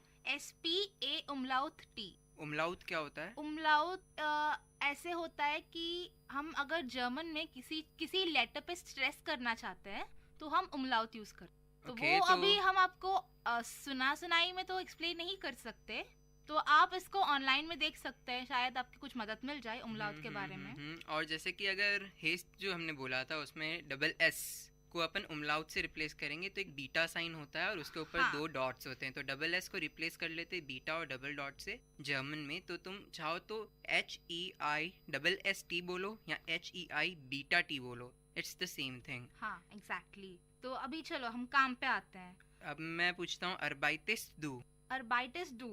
अरबाइट का मतलब है काम करना. So do you work. तो अभी मैं बोलूंगी इश अरबाइटर radio jockey. Okay, I work radio jockey. हालांकि थोड़ा टूटा फूटा है, हमें बोलना चाहिए कि I work as radio jockey. अभी एस को जर्मन में क्या बोलोगे? अब इतना रहने दो टाइम के हिसाब से बस तुम, क्योंकि हम पहले स्टार्टिंग से शो में बोलते हैं कि हम आपको पूरा तो नहीं सिखा पाएंगे, पर इतना सिखा पाएंगे कि अगर आपको कोई जर्मन बंदा आपसे कुछ आगे चल के बात करना चाहता है तो आप फिगर आउट कर लोगे कि वो क्या बोलना चाहता है, या वो फिगर आउट कर लेगा कि आप क्या बताना चाहते हो. अगर आपसे बोले कि इश अरबाइते रेडियो जॉकी, तो वो सामने वाला समझ जाएगा ठीक है, मतलब आप रेडियो जॉकी की जैसे काम करते हैं. तो अभी मैं पूछूं कि वास मार्क्स डू. तो मतलब व्हाट यू डू. अब इसका मतलब हुआ व्हाट डू यू डू, क्योंकि मार्क्स तो माखन अपने देखा है कि वो बटर वाला माखन नहीं, माखन जो एग्जैक्ट है, मतलब कि मेक, आप क्या बना रहे हैं या क्या काम कर रहे हैं, मेक या फिर डू मार्क्स का मतलब होता है. व्हाट डू यू मेक और what do you do. Okay, तो मैं बोलूंगा इश हो रे म्यूजिक.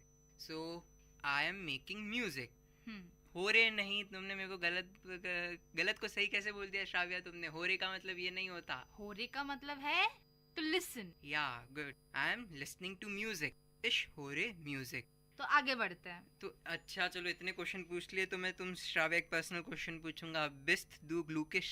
यस, उसका मतलब तो ये है कि आर यू हैप्पी. सोचा है कि हमारे लिसनर्स भी ग्लूकिश होंगे, यानी कि हैप्पी फील कर रहे होंगे. तो अपन लिसनर से बहुत फोर्सफुली पूछते हैं, ठीक है ना, अच्छी तरह से पूछते हैं.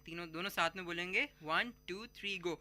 बिस्ट दू ग्लूकिश. तो मैं तो यही जवाब सुना चाहती हूँ कि या इश बिन ग्लूकले. ओके, तो आई am good. Means yes I am good. हमने यस और नो अगर आपको आंसर बोलना हो तो यस के लिए बोलते हैं जा। जा नहीं, जा मतलब तो इसकी स्पेलिंग होती है JA, बट हम बोलते हैं या मीन्स यहाँ से गले से निकलना चाहिए, एपिग्लॉटिस या। और तो या ich bin glücklich means I am happy. और नो को हम बोलते हैं 9। थोड़ा ध्यान रखिए, 9 इंग्लिश में है नंबर 9 हिंदी का, नंबर 9 को बोलेंगे जर्मन में 9, पर वही अगर आपको नहीं बोलना है तो जर्मन में 9, इंग्लिश वाला 9।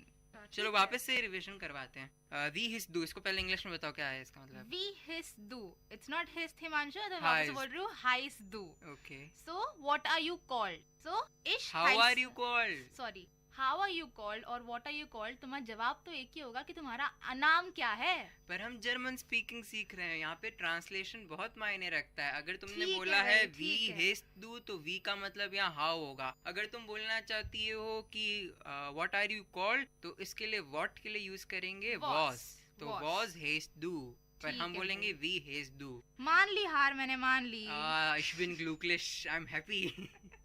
तो ठीक है, तुम्हारा जवाब मैं दे देती हूँ। इश हाइसर श्राव्या, इश हाइसर श्राव्या, डांके श्राव्या, बाइटर हिमांशु। ओके, सो वो वोंट्स डू, वो वोंट्स डू, where do you live, where do you stay और वेयर डू यू लिव, तो इश वोना इन हैदराबाद। ओके, वॉन कोम्स डू, when are you coming, right, और व्हेन यू कम, और व्हेन डू यू। हमने आपको पहले ही बोल दिया हम प्रेजेंट टेंस पे रह रहे हैं, तो हम प्रेजेंट या प्रेजेंट कंटिन्यू सिंपल प्रेजेंट में हम कंसीडर करेंगे एज ऑफ नाउ। तो अभी मेरा जवाब होना चाहिए इश कॉमा स्पार्ट, स्पार्ट इज लेट, या इश कॉमा बाल, बाल मतलब सून। ऐसे सुनाई देता है कि इश्क में बाल मतलब मैं कुछ बाल दूं मैं। ओ नहीं, अपनी सोच अपने पास रखो। ओके, इश्क में बाल। एक और मैं बात बताना चाहूँगा लिसनर्स को कि मैं और श्राव्या कल डिस्कस कर रहे थे, जैसे कि व्हाट्सएप जो कि बहुत चीप तरीका है, मतलब अफोर्डेबल तरीका है, तो इसलिए उसने मेरे को बोला, मैंने इसको बोला कि तुम्हें कल आना है रिकॉर्डिंग पे लिए, जो भी रिकॉर्डिंग का टाइम था हमारा, तो श्राव्या मैडम हमको बोली बिस बाल मतलब सी you soon, C you soon. तो क्यों ना हम अपनी कभी भी अगर बंद करेंगे शो तो ऐसे बोलते हैं, ऐसे बोलेंगे बिस बाल लिसनर्स। हालांकि जर्मन वर्ड नहीं रहेगा पर तो भी हम बोलेंगे, ताकि आपको मेन वो 2 शब्द याद रखें जो हम आपको याद करवाना चाहते हैं। और वो कौन से शब्द हैं? बिस बाल, बिस बाल, ये भी पोएटिक है थोड़ा। सी यू सून, अरे जर्मन ही पूरा पोएटिक है। Every language is poetic. Ragini में घुल जाओ यार। नहीं, ऐसे भी तो सोच सकते हो, या फिर ऐसे भी सोच सकते हो जो तुम्हें समझ में नहीं आती वो भी पोएट्री है। हाँ। जो तुम्हें समझ नहीं आती वो भी पोएट्री है। या मींस JA या। Ich bin glücklich, I am happy कि हम मजा कर रहे हैं। तो चलो next question. Bist du glücklich? Ja, ich bin glücklich. Was magst du? Ich höre Musik. मतलब? What's magst du? तुम अभी क्या कर रही हो? तो ich höre Musik. I'm listening to music. Arbeitest du? Arbeitest du? Do you work? You work? Okay, you work. So 9, ich arbeite nicht. Means? No, I don't work. Okay, तो अब अगर आप सिर्फ no बोलते हैं तो आप बोलेंगे 9, पर अगर आप don't बोलते हैं तो nicht। हाँ, nicht का मतलब है no. It is a form of अभी हम जैसे बोलेंगे कि मैंने अभी यहीं पे एग्जांपल लिया कि डू यू वर्क, तो नो आई डोंट वर्क, तो हम डोंट के बजाय हम डोंट के प्लेस में निश्ट यूज करते हैं। ठीक है, तो बहुत अच्छी बात है। ये नॉर्मली लोग आपसे पूछेंगे अर्बाइतेस डू means you work question mark, तो बोलेंगे आप इस तरह से बोलेंगे 9 इश अर्बाइते निश्ट मींस आई डोंट वर्क। तो बेसिकली अब ये सेंटेंस हमने बोल दिए हैं। अगर आपको कुछ समझ नहीं आता लिसनर्स से, या कुछ आप और जानना चाहते हैं तो आप ऑनलाइन देख सकते हैं ये सारी चीज़ें। पर आशा करते हैं कि आपने जो अभी सीखा होगा, जो सुना होगा, उससे कुछ ना कुछ तो इतना सीखा होगा कि अगर आप ऑनलाइन जाना चाहें तो आप फिगर आउट कर सकेंगे कि हमने क्या सीखा आज। या फिर आप हमारा रिपीट टेलीकास्ट भी सुन सकते हैं। हाँ, रिपीट टेलीकास्ट भी होता है। तो पर सबसे पहले क्विक रिविजन, 9 शब्द हमने सीखे आज। कौन से WH वाले और एक हाउ वाला, तो उसको क्या जर्मन में बोलते हैं, तो उसको 2 तरीके से हम अभी रिवीजन कराएंगे। श्राव्या पहले ऐसे करेंगे कि तुम मुझसे क्वेश्चन पूछो, मैं 2 बार उसको जर्मन में बोलूंगा और फिर मैं आपको वही शब्द जर्मन में बोलूंगा और आपको उसका हिंदी मतलब बताना है 2 बार। ठीक है, या फिर इंग्लिश में स्टार्ट करो। तो वेयर को क्या बोलते हैं? वेयर, वो। वेयर फ्रॉम, वोवर। वेयर टू, वोरन। ओके, और हु, वर। It's not were, it's where. Where. और what? Was. ठीक है. When. Won. Won. Why. Warm. How. We. हमने कुछ और छोड़ दिया. Which. हाँ, which is Welche. Welche. Welche. तो अब मैं तुमसे पूछता हूँ. Where. वो. Where. Where from. When. Where to. Was. What यानी क्या. Won. Won यानी कि when कब. We. We यानी कि how कैसे. Where. यानी कि who कौन. Warm. Warm यानी कि why क्यों. Welche. Welche यानी कि which कौन सा. ठीक है भाई. Ich bin glücklich. I'm good कि तुम्हें कुछ तो समझ आया श्राव्या. कुछ तो नहीं, बहुत कुछ समझ आया. हाँ ये तो पक्का हो गया क्योंकि मैं इतने आंसर्स नहीं दे पाया जितने तुम आंट वॉटन कर सकी. आंट वॉटन मतलब आंसर दे सकी. Ich bin glücklich. Good good good good good. तो चलिए एक बार वापस से हो जाए. अब तो मैं सही तरह से बोल के बताऊंगा. ठीक है तो शुरू. तुम मुझे ऐसे बोलो, तुम मुझे जर्मन में बोलो, मैं उसका इंग्लिश बोलूंगा क्योंकि जर्मन से English is very easy. Okay तो इस बात का बताओ. Welche. Which. Warm. When. No. Why. वापस से दोहराती हूँ. Warm. Why. Warm. Why are you forgetting Himanshu? I am sad. Sad का वो हमें नेक्स्ट क्लास में बताएंगे. तो अभी वो. Where. Woher. From where. Wohin. To where. Won. When. Where. Who. Was. What. और क्या बच गया. We. How we get. How are you? Right. ठीक है, आशा करते हैं कि आप सबने भी WH क्वेश्चन सीख लिए हैं. और ठीक है, this Ich bin Shravya. And Ich bin Himanshu मंघानी और मैं हूँ आपका होस्ट एंड दोस्त हिमांशु मंघानी और आप सुन रहे थे हमारा brand new show learning German. और प्लीज प्लीज प्लीज सुनते रहिए VIT community radio 90.8 FM.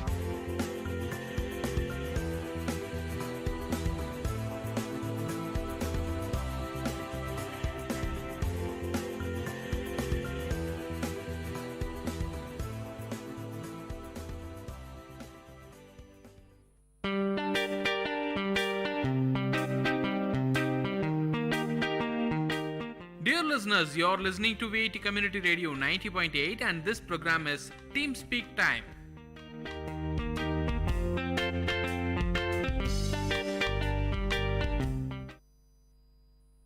Hello, hi, Namaste VIT. You're listening to VIT Community Radio 90.8. This is Rujana. Welcome to the show Vijaya Bata.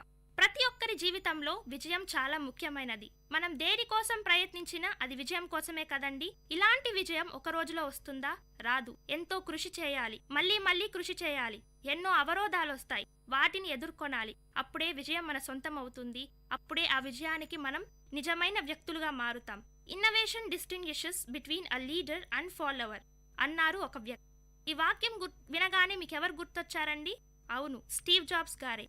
ఈ రోజు మనం మాట్లాడబోయే వ్యక్తి Steve jobs గారి గురించే. ఒకానొక సమయంలో కంప్యూటర్ వెలుగులోకి వచ్చినప్పుడు ఆ కంప్యూటర్ ఒక రూమ్నే ఆక్రమించిందండి. కానీ ఇప్పుడు అదే కంప్యూటర్ ఇంకా బెస్ట్ ఫీచర్స్తో మన జోబులో పెట్టుకునేంత చిన్నదిగా మార్చేశారు. ఇదంతా ఒక్క రోజులో వచ్చిన విజయం కాదు. ఎంతో మంది చాలా కృషి చేశారు. అటువంటి వ్యక్తుల్లో స్టీవ్ జాబ్స్ గారు ఒకరు. స్టీవ్ జాబ్స్ గారు ఒక మంచి మనిషే కాదండి, వ్యాపారవేత్త, యాపిల్ వ్యవస్థాపకుడు, పర్సనల్ కంప్యూటర్ విభాగంలోనే విప్లవం తెచ్చిన మహామేధావి. యాపిల్ సృష్టించిన ప్రభంజనం యావత్ ప్రపంచానికే పాకేసింది. స్టీవ్ జాబ్స్ కృషి ఎంతో ఉందని ప్రపంచం కొనియాడుతుంది. ఇదంతా ఒక్క రోజులో వచ్చిన విజయం కాదండి, మళ్ళీ చెప్తున్నా. ఆత్మస్థైర్యం, దీక్ష, పట్టుదల, శ్రామికత ఇవన్నీ కలగొలిపితేనే వచ్చింది ఆ విజయం. మానవాళికి అద్భుత బహుమానం స్టీవ్ జాబ్స్ గారు. ఫిబ్రవరి 24, 1955లో శాన్ ఫ్రాన్సిస్కోలో జిందలీ అండ్ శబ్దలీలకు జన్మించారు స్టీవ్ జాబ్స్. ప్రతి ఒక్కరి కుటుంబంలో గొడవలు సహజం. ఇలానే ప్రేమించి పెళ్లాడిన జిందలీ అండ్ శబ్దలీ గారులకు కూడా గొడవలొచ్చాయి. కానీ ఆ గొడవలు ఎంత దారుణానికి ఒడిగట్టాయంటే వాళ్ళు స్టీవ్ జాబ్స్ గారిని అడాప్షన్కి ఇవ్వడానికి కూడా వెనుకాడలేదు. కానీ శబ్దలీ గారు చదువు అంటే మక్కువ కాబట్టి బాగా చదువుకున్న ఒక కపుల్కి అడాప్షన్కి ఇవ్వాలని నిర్ణయించుకున్నారు. ఈ రోజు మనం చూస్తున్నాం, ఎవరైనా పేరెంట్స్ పిల్లలు వద్దు అంటే డస్ట్బిన్స్ దగ్గర, ప్లాట్ఫామ్స్ దగ్గర వదిలేస్తున్నారు. కానీ ఈ కపుల్ చాలా దూరదృష్టి కలవారు. అందుకే స్టీవ్ జాబ్స్ ని పాల్ అండ్ క్లారా అని బాగా చదువుకున్న వ్యక్తులకు దత్తక్కిచ్చారు. పాల్ అండ్ క్లారా షబ్దలీ గారికి మాట ఇచ్చిన విధంగానే స్టీవ్ జాబ్స్ ని చాలా చాలా బాగా చదివించారండి. ఇప్పుడు మనం చూస్తున్నాం ఎంతో మంది చదువు లేక తిండి లేక బతుకుతున్నారు. అడాప్షన్ తీసుకున్న వాళ్లకు మళ్ళీ పిల్లలుంటే వీళ్ళని సరిగ్గా చూసుకోరు. కానీ పాల్ అండ్ క్లారా వీళ్లకు భిన్నం. ఎంతో బాగా చూసుకున్నారు స్టీవ్ జాబ్స్ గారిని. నచ్చిన వస్తువులు కొనించి మంచి మంచి చదువులు చదివించడానికి ప్రయత్నించారు. చిన్నప్పటి నుంచి ప్రతిభావంతుడైన స్టీవ్ జాబ్స్ గారు ఇప్పుడు మనం చూస్తున్నాం. ఎవరైనా బాగా ఇంటెలిజెంట్ గా ఉంటే కొంతమంది ఉంటారు, మార్కులు వస్తే చాలు, డిగ్రీ వస్తే చాలు, ఇంకేమీ అవసరం లేదని. కానీ స్టీవ్ జాబ్స్ గారు వీళ్ళకంతా వ్యతిరేకమండి. తను ప్రతిభను గుర్తించుకున్నాడు. ఆయన మనసులో ఎన్నో సంఘర్షణలు, ఏదో చెయ్యాలి, ఇంకా సాధించాలి, ప్రపంచం కోసం ఏదైనా చెయ్యాలి అని తన మనసులో ఎప్పుడూ ఒకటి ఉండేది. అలానే చదివేవాడు.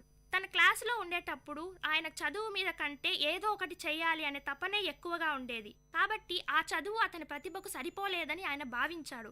కాబట్టి 1972లో రీడ్ కాలేజ్ నుంచి డ్రాప్ అవుట్ అయ్యాడు స్టీవ్ జాబ్స్ గారు. ఈ రోజు మనం అంటుంటాం స్టీవ్ జాబ్స్, బిల్ గేట్స్ వీళ్ళంతా డ్రాప్ అవుట్స్, కాబట్టి మేము కూడా కాలేజీకి వెళ్ళకపోతే ఇలాంటి యాపిల్, మైక్రోసాఫ్ట్ కనుక్కుంటామని. కాదండి, అలా అనుకునే వాళ్ళు ఇది వినండి. డ్రాప్ అవుట్ అయిన స్టీవ్ జాబ్స్ గారు ఇంటికి వెళ్ళలేదు. ఏదో ఒకటి సాధించాలి అనే తపన ఆయనను వెంటాడింది కదా. నవ్య భావాలకు నిలయమైనది ఆయన బ్రెయిన్. అక్కడ ఫీజు ఎక్కువైంది కాబట్టి వాళ్ళ పేరెంట్స్ కట్టలేకపోయాడు. ప్లస్ ఆయనకు అక్కడ చదువు నచ్చలేదు. ఆయన ప్రతిభకు సరిపోదని భావించాడు. కాబట్టి తన ప్రతిభకు తగినది ఏదో ఒకటి చేయాలనుకున్నారు కదా స్టీవ్ జాబ్స్ గారు. కాబట్టి తనలాగే తన ఫ్రెండ్స్ కొందరు ఉండేవాళ్ళండి. కాబట్టి ఆ ఫ్రెండ్స్ని దగ్గర తీసుకున్నాడు. వాళ్ళతో కలిసి ఏదో ఒకటి చేయాలని భావించేవాడు. స్టీవ్ జాబ్స్ గారిలాగే సేమ్ ఆలోచనలు కలిగిన వాళ్ళు వాళ్ళ ఫ్రెండ్స్ కూడా ఉన్నారు. మనం అంటుంటాం కదా, the birds of same feather flock together అని. అలాగే స్టీవ్ జాబ్స్ గారి ఫ్రెండ్స్ కూడా ఇటువంటి ప్రతిభ కలిగిన వాళ్ళు, ఏదో చెయ్యాలనే తపన కలిగిన వాళ్ళు ఇంకా ఇద్దరున్నారండి. కాబట్టి వీళ్ళ ముగ్గురు కలిసి కార్ గ్యారేజ్ లో ఒక ల్యాబొరేటరీని ఏర్పరచుకున్నారు. నేల మీద పడుకునే వాళ్ళు, చెప్పాను కదా కోక్ బాటిల్స్ అమ్మినప్పుడు వచ్చిన డబ్బులు చూసి ఆనందపడేవాళ్ళు. ఇటువంటి ఈ కష్టం చూసినప్పుడు ఒక వ్యక్తి అనుకున్నారు, ఇంత యూత్కి, ఇంత ప్రతిభ కలిగిన వాళ్ళకి మనం ఏదో చేయాలి అని వాళ్ళ కోసం ఇన్వెస్ట్ చేశారు. రెట్టించిన ఇంట్రెస్ట్తో ఇంకా ఎక్కువ కృషి చేశారు. స్టీవ్ జాబ్స్ గారు ఇంతే కాదండి, ఖాళీ సమయంలో ఇష్టమైన క్లాసులకు వెళ్ళేవాడు. అదే కాలిగ్రఫీ ఏంటా అనుకుంటున్నారా? అదేనండి, అందంగా అక్షరాలను రాయడం. సాఫ్ట్వేర్ ఇంజనీర్ అయిన స్టీవ్ జాబ్స్ గారు అందమైన అక్షరాలు నేర్చుకుని ఏం చేస్తారు అనుకుంటున్నారా? కానీ కాలిగ్రఫీ నేర్చుకున్న తర్వాత స్టీవ్ జాబ్స్ గారు ఎప్పుడూ అనుకోలేదు, ఎందుకు ఆ క్లాస్కి వెళ్ళాను, అనవసరంగా డబ్బులు వేస్ట్ చేశా, అనవసరంగా టైం వేస్ట్ చేసుకున్నా అనుకోలేదండి. కాలిగ్రఫీ అంటే అందమైన అక్షరాలు రాయడం. లేట్రాన్ స్టీవ్ జాబ్స్ గారు కొన్ని పరికరాలను కనుక్కున్నారు కదా. ఆ పరికరాల్లో ఫాంట్ ఫేసెస్ అని ఉన్నాయి. అంటే డిఫరెంట్ టైప్స్ ఆఫ్ లెటర్స్ ఉంటాయి. ఆయన చెప్తుంటారు, ఆ రోజు నేను కాలిగ్రఫీ క్లాసులకు వెళ్ళకపోయింటే ఈ రోజు అందమైన అక్షరాలు ఈ పరికరాల్లో ఉండేవి కాదు అని. దీన్ని బట్టి ఏం అర్థమవుతుందండి, జీవితంలో మనం ఏం చేసినా అది ఒక మంచి రీజన్ కోసమే. దేనికి ఎప్పుడు రిగ్రెట్స్ ఉండవు. మీరు తెలివిని సంపాదించుకున్నా, ఏమైనా విజ్డమ్ని సంపాదించుకున్నా అవి మనకు ఫ్యూచర్లో ఎప్పుడో ఒకప్పుడు యూజ్ అవుతాయి. కాబట్టి అందుకని మీరేమి టైం వేస్ట్ చేయడం, తాగడం, తిరగడం ఇలాంటివి కాదు. ఇలాంటి మంచి విషయాలను నేర్చుకోండి. ఇవి ఏదో ఒక పాయింట్ ఆఫ్ టైంలో మీ జీవితంలో యూజ్ అవుతాయి. ఇటువంటి చిన్న కార్ గ్యారేజ్ నుంచి బయటకు వచ్చిందే యాపిల్ కంప్యూటర్. మొదట్లో ఎప్పుడైనా తప్పులు సహజమే కదండి. ఈ యాపిల్ కంప్యూటర్లో కూడా కొన్ని తప్పులుండేవి. హరే రామ్ హరే కృష్ణ అని హిప్పీ కల్చర్ ఉర్రూతలూగిపోతుందండి. అలాంటి సమయంలో స్టీవ్ జాబ్స్ గారు అనుకున్నారు, మనం కూడా ఏదో ఒకటి చెయ్యాలి అని. కానీ ఆయన వెళ్ళి అలా చేయలేదు.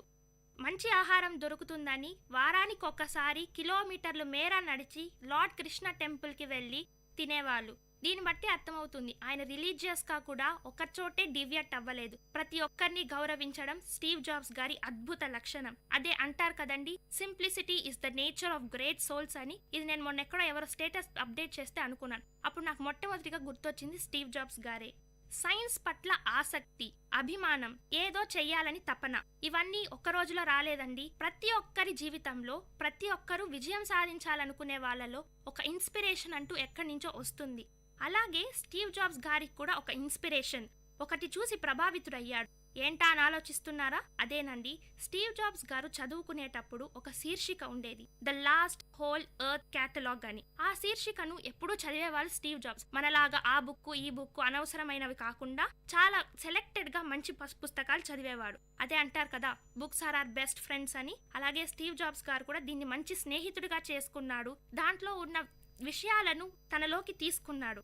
ఒకానొకప్పుడు ఆ బుక్ ఆగిపోయిందండి. అప్పుడు బుక్ వెనక తిప్పి చూశాడు. దాన్ని చూసి చాలా మెస్మరైజ్ అయ్యారు స్టీవ్ జాబ్స్ గారు. అక్కడ ఉన్నది ఒక రోడ్డు బొమ్మ. దాన్ని చూసి ఆయన ఎంతగా ఆలోచించారంటే అప్పుడు అనుకున్నాడు, ఆకలితో ఉండండి, మూర్ఖంగా ఉండండి, కానీ మీ పట్టుదలను విడవకండి. అదేనండి ఇప్పుడు మనం కవర్ పేజెస్ పెట్టుకుంటాం కదా, స్టే హంగ్రీ స్టే ఫూలిష్. అది స్టే హంగ్రీ స్టే ఫూలిష్ అంటే అలా ఉండడం కాదు, రెట్టెంతించిన బలంతో పట్టుదలతో ముందుకు సాగాలి అని దాని అర్థం. స్టీవ్ జాబ్స్ గారు ఒకసారి ఇండియాకు వచ్చారు. ఇండియా అంటే ఎంత కల్చరల్గా, ఎంత సైంటిఫిక్గా ఎంతో ముందుకు ఉంటుందని స్టీవ్ జాబ్స్ గారు భావించారు. ఇక్కడికి వచ్చిన తర్వాత పువర్ పీపుల్ని చూశాడు. పావర్టీని చూసి చలించిపోయారు స్టీవ్ జాబ్స్. ఇంత హై ఎక్స్పెక్టేషన్స్ ఉన్న ఇండియాలో ఇలా ఉండడం ఏంటి అని చాలా బాధపడ్డాడు. మనసులో ఏదో తపన, సాంకేతిక విజ్ఞానంతో ఇండియాని ఇంకొంచెం పెద్దగా చేయాలి అని అనుకున్నాడు. Every drop of ocean starts with a single drop అన్నారు మదర్ తెరెసా గారు. ఇదే ఈయన జీవితంలో కూడా ఉంది. ప్రపంచాన్ని మొత్తం మార్చలేనేమో, కానీ నా అంత కృషి నేను చేయాలి అనుకున్నారు. ఇలా మనలో ఎంతమంది అనుకుంటున్నామండి? కానీ స్టీవ్ జాబ్స్ గారు అలా అనుకున్నారు. అతనిలో అద్భుత శక్తి జ్వలించింది. దీనికి కారణమే ఆయనను యాపిల్ సీఈఓగా చేసింది. కొన్ని కారణాల వల్ల యాపిల్లో ఉన్న తన ఫ్రెండ్స్ తో కొన్ని కారణాల వల్ల ఆయన బయటకు వచ్చేయాల్సి వచ్చింది. కానీ తను పెంచి పోషించిన యాపిల్ కంపెనీయే అతని బయటికి తరిమేయడంతో స్టీవ్ జాబ్స్ గారు చాలా కుంగిపోయారు. కానీ ఆయన ఎప్పుడు బాధపడలేదు. ఆయనను మాత్రమే తొలగించింది యాపిల్, ఆయన తెలివిని, పట్టుదలను కాదు. అవే ఆయన బలం, అవే ఆయన సంపద. మార్కెటింగ్ లో దిట్ట అయిన స్టీవ్ జాబ్స్ గారు, ఆలోచించడంలో దిట్ట అయిన స్టీవ్ జాబ్స్ గారు తన ప్రతిభకు మెరుగులు దిద్దారు. యాపిల్ ని ఇంకొక సంచలనం చేయడానికి ప్రయత్నించారు. బయటకొచ్చాడు. నెక్స్ట్ కంప్యూటర్ కనుక్కున్నారు. ఇంతతో ఆగలేదండి స్టీవ్ జాబ్స్ గారు. అతని ఫ్రెండ్స్ జాన్ కాలే అనే అతను పెప్సీలో పనిచేసేవాళ్ళు. ఇతన్ని ఎలాగైనా తనలోకి తీసుకొని రావాలి అని అనుకున్న స్టీవ్ జాబ్స్ గారు రెచ్చగొట్టారు. చక్కెర నీళ్ళే అమ్ముతూ బతుకుతావా, ప్రపంచాన్ని ఏమైనా మారుస్తావా అని. అంతే, రెచ్చిపోయిన ఆలోచనతో జాన్ స్కాల్ స్టీవ్ జాబ్స్ తో చేతులు కలిపారు. 1980లో బయటకు వచ్చిన స్టీవ్ జాబ్స్ గారు గ్రాఫిక్స్ అని సరికొత్త ప్రపంచం పిక్సార్ ని కనుక్కున్నారు. ఇక్కడేనండి కార్టూన్స్, అందరికీ ఎంతో ఇష్టమైన కార్టూన్స్ ని కనుక్కున్నారు. టాయ్ స్టోరీ అనే ఫిల్మ్ ని తీశారు. టాయ్ స్టోరీకి ఎన్నో ఆస్కార్ అవార్డులే వచ్చాయి.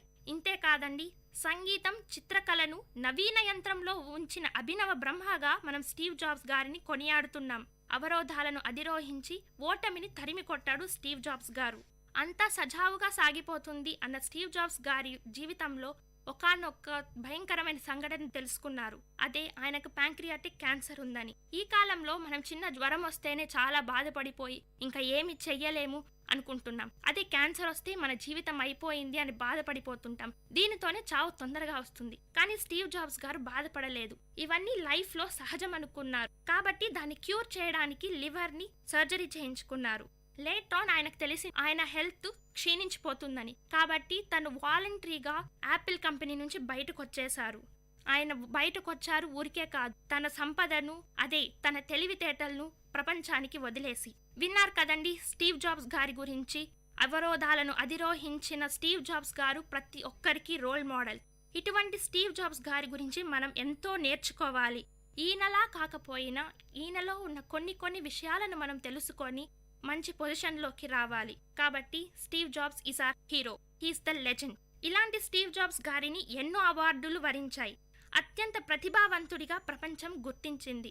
మనము గుర్తించాం కదండి. సో ఇప్పటి నుంచి టైం వేస్ట్ చేయకుండా టైం ఇస్ ప్రెషియస్ అని నేర్చుకొని మనం కూడా విజయానికి మెట్లేద్దాం, విజయ బాటలో పయనిద్దాం. ఇలాంటి ఎంతో మంది గొప్ప వ్యక్తుల గురించి తెలుసుకోవడానికి, మన జీవితాలను మార్చుకోవడానికి వింటూనే ఉండండి విఐటి కమ్యూనిటీ రేడియో 90.8. నేను మీ సృజన.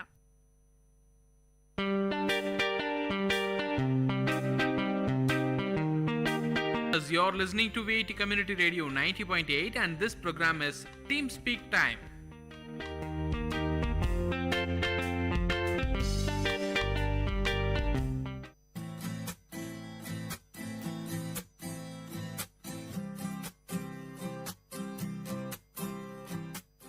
Hello friends, you are listening to VIT Community Radio 90.8 FM और ये है आपका शो लर्निंग जर्मन और मैं हूँ आपका होस्ट एंड दोस्त हिमांशु मंघानी और मैं हूँ आपकी होस्ट श्राव्या।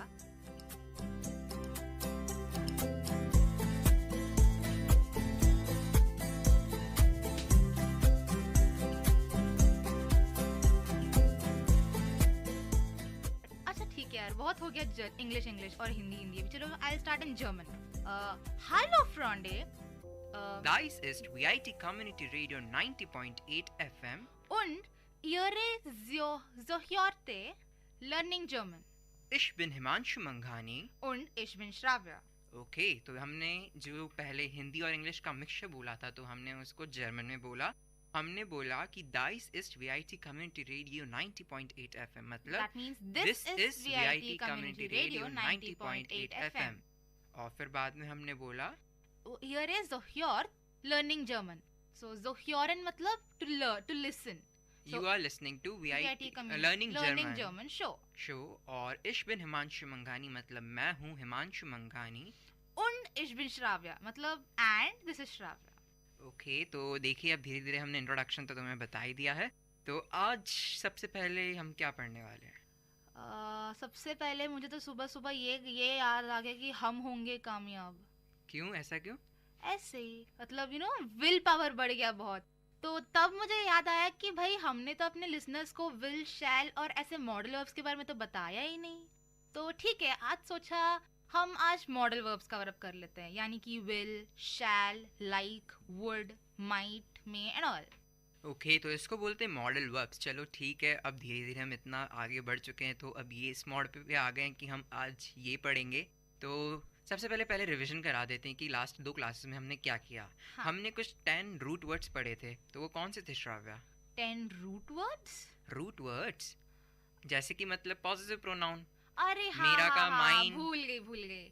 तो फॉर हम मेरा का बोलेंगे माइन, तुम्हारा, यानी कि जब हम एक बंदे को स्पेसिफाई कर रहे हैं तब हम बोलेंगे दाइन, पर जब हम बहुत सारे लोगों को स्पेसिफाई कर रहे हैं हम यूज करेंगे यूर.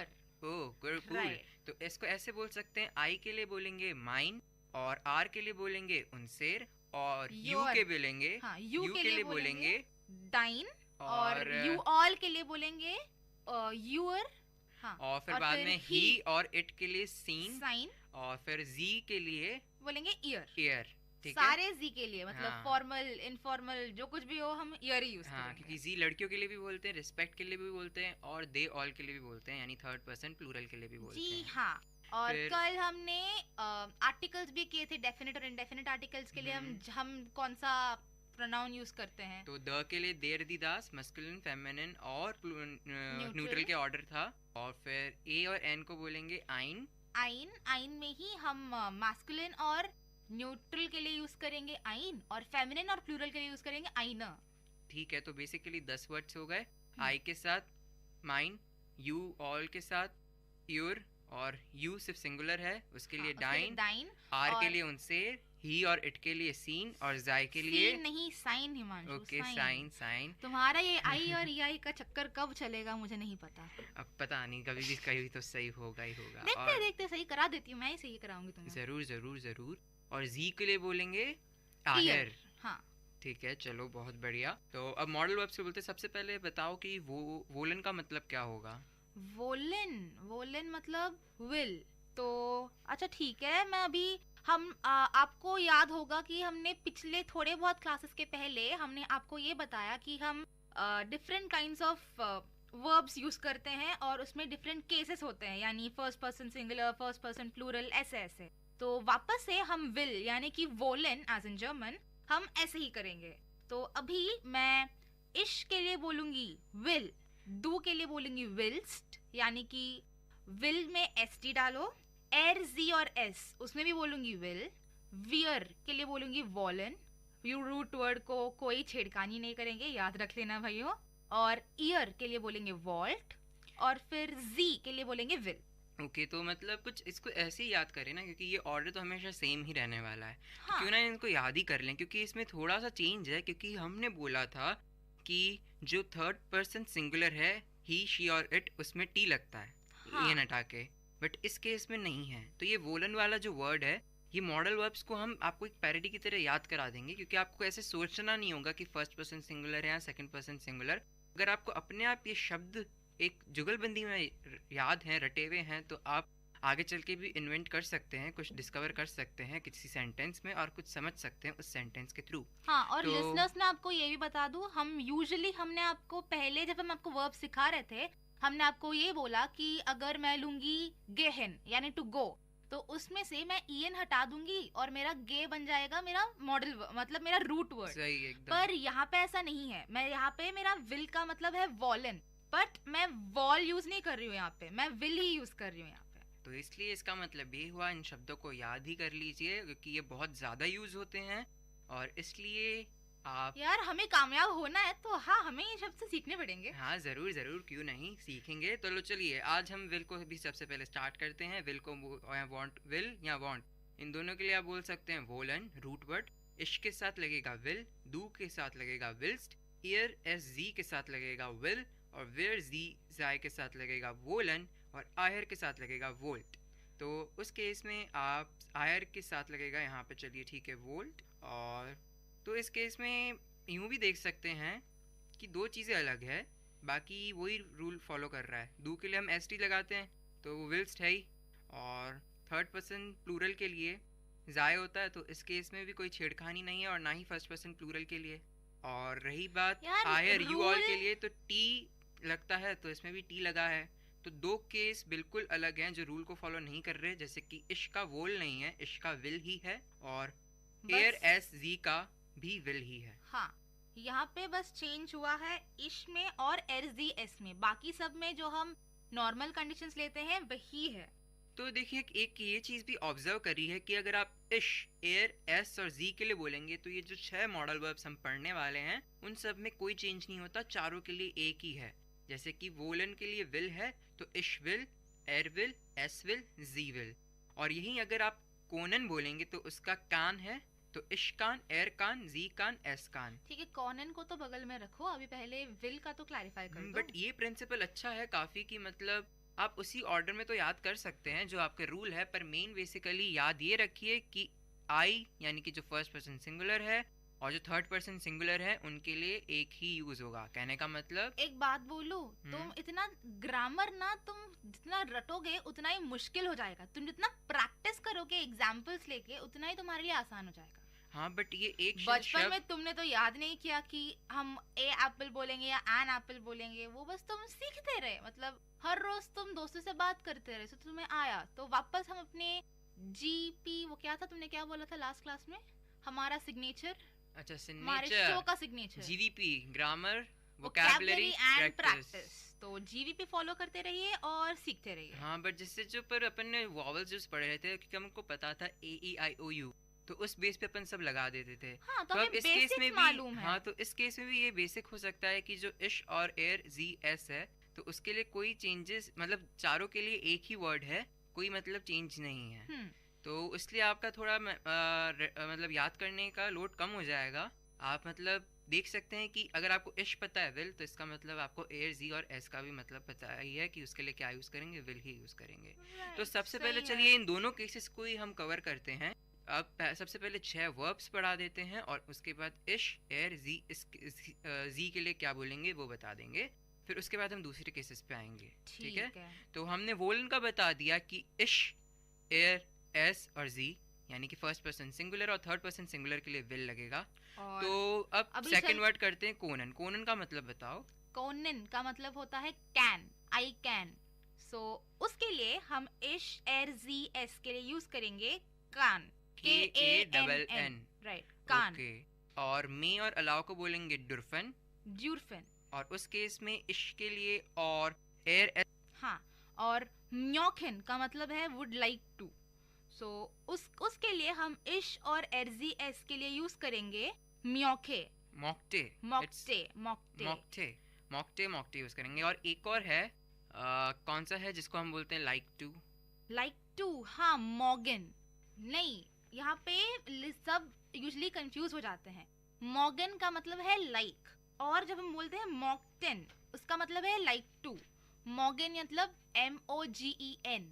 सो उसके लिए हम यूज करेंगे लाइक। अगर मैं बोलूंगी आई लाइक द बुक, सो मैं बोलूंगी इश माग दास बुक। और अगर मैं बोलूंगी would you like to have something, so वहां पे वुड यू लाइक टू, उस केस में मैं यूज करूंगी म्योक्टन। हाँ, तो अब वापस से मैं आपको एक और बार मॉडल वर्ब्स रिवाइज करा देती हूँ। तो ठीक है, हमने अब तक क्या सीखा था? मैं आपको ये बोलूंगी कि इश एर जी एस के लिए हम कौन से वर्ब्स यूज करेंगे।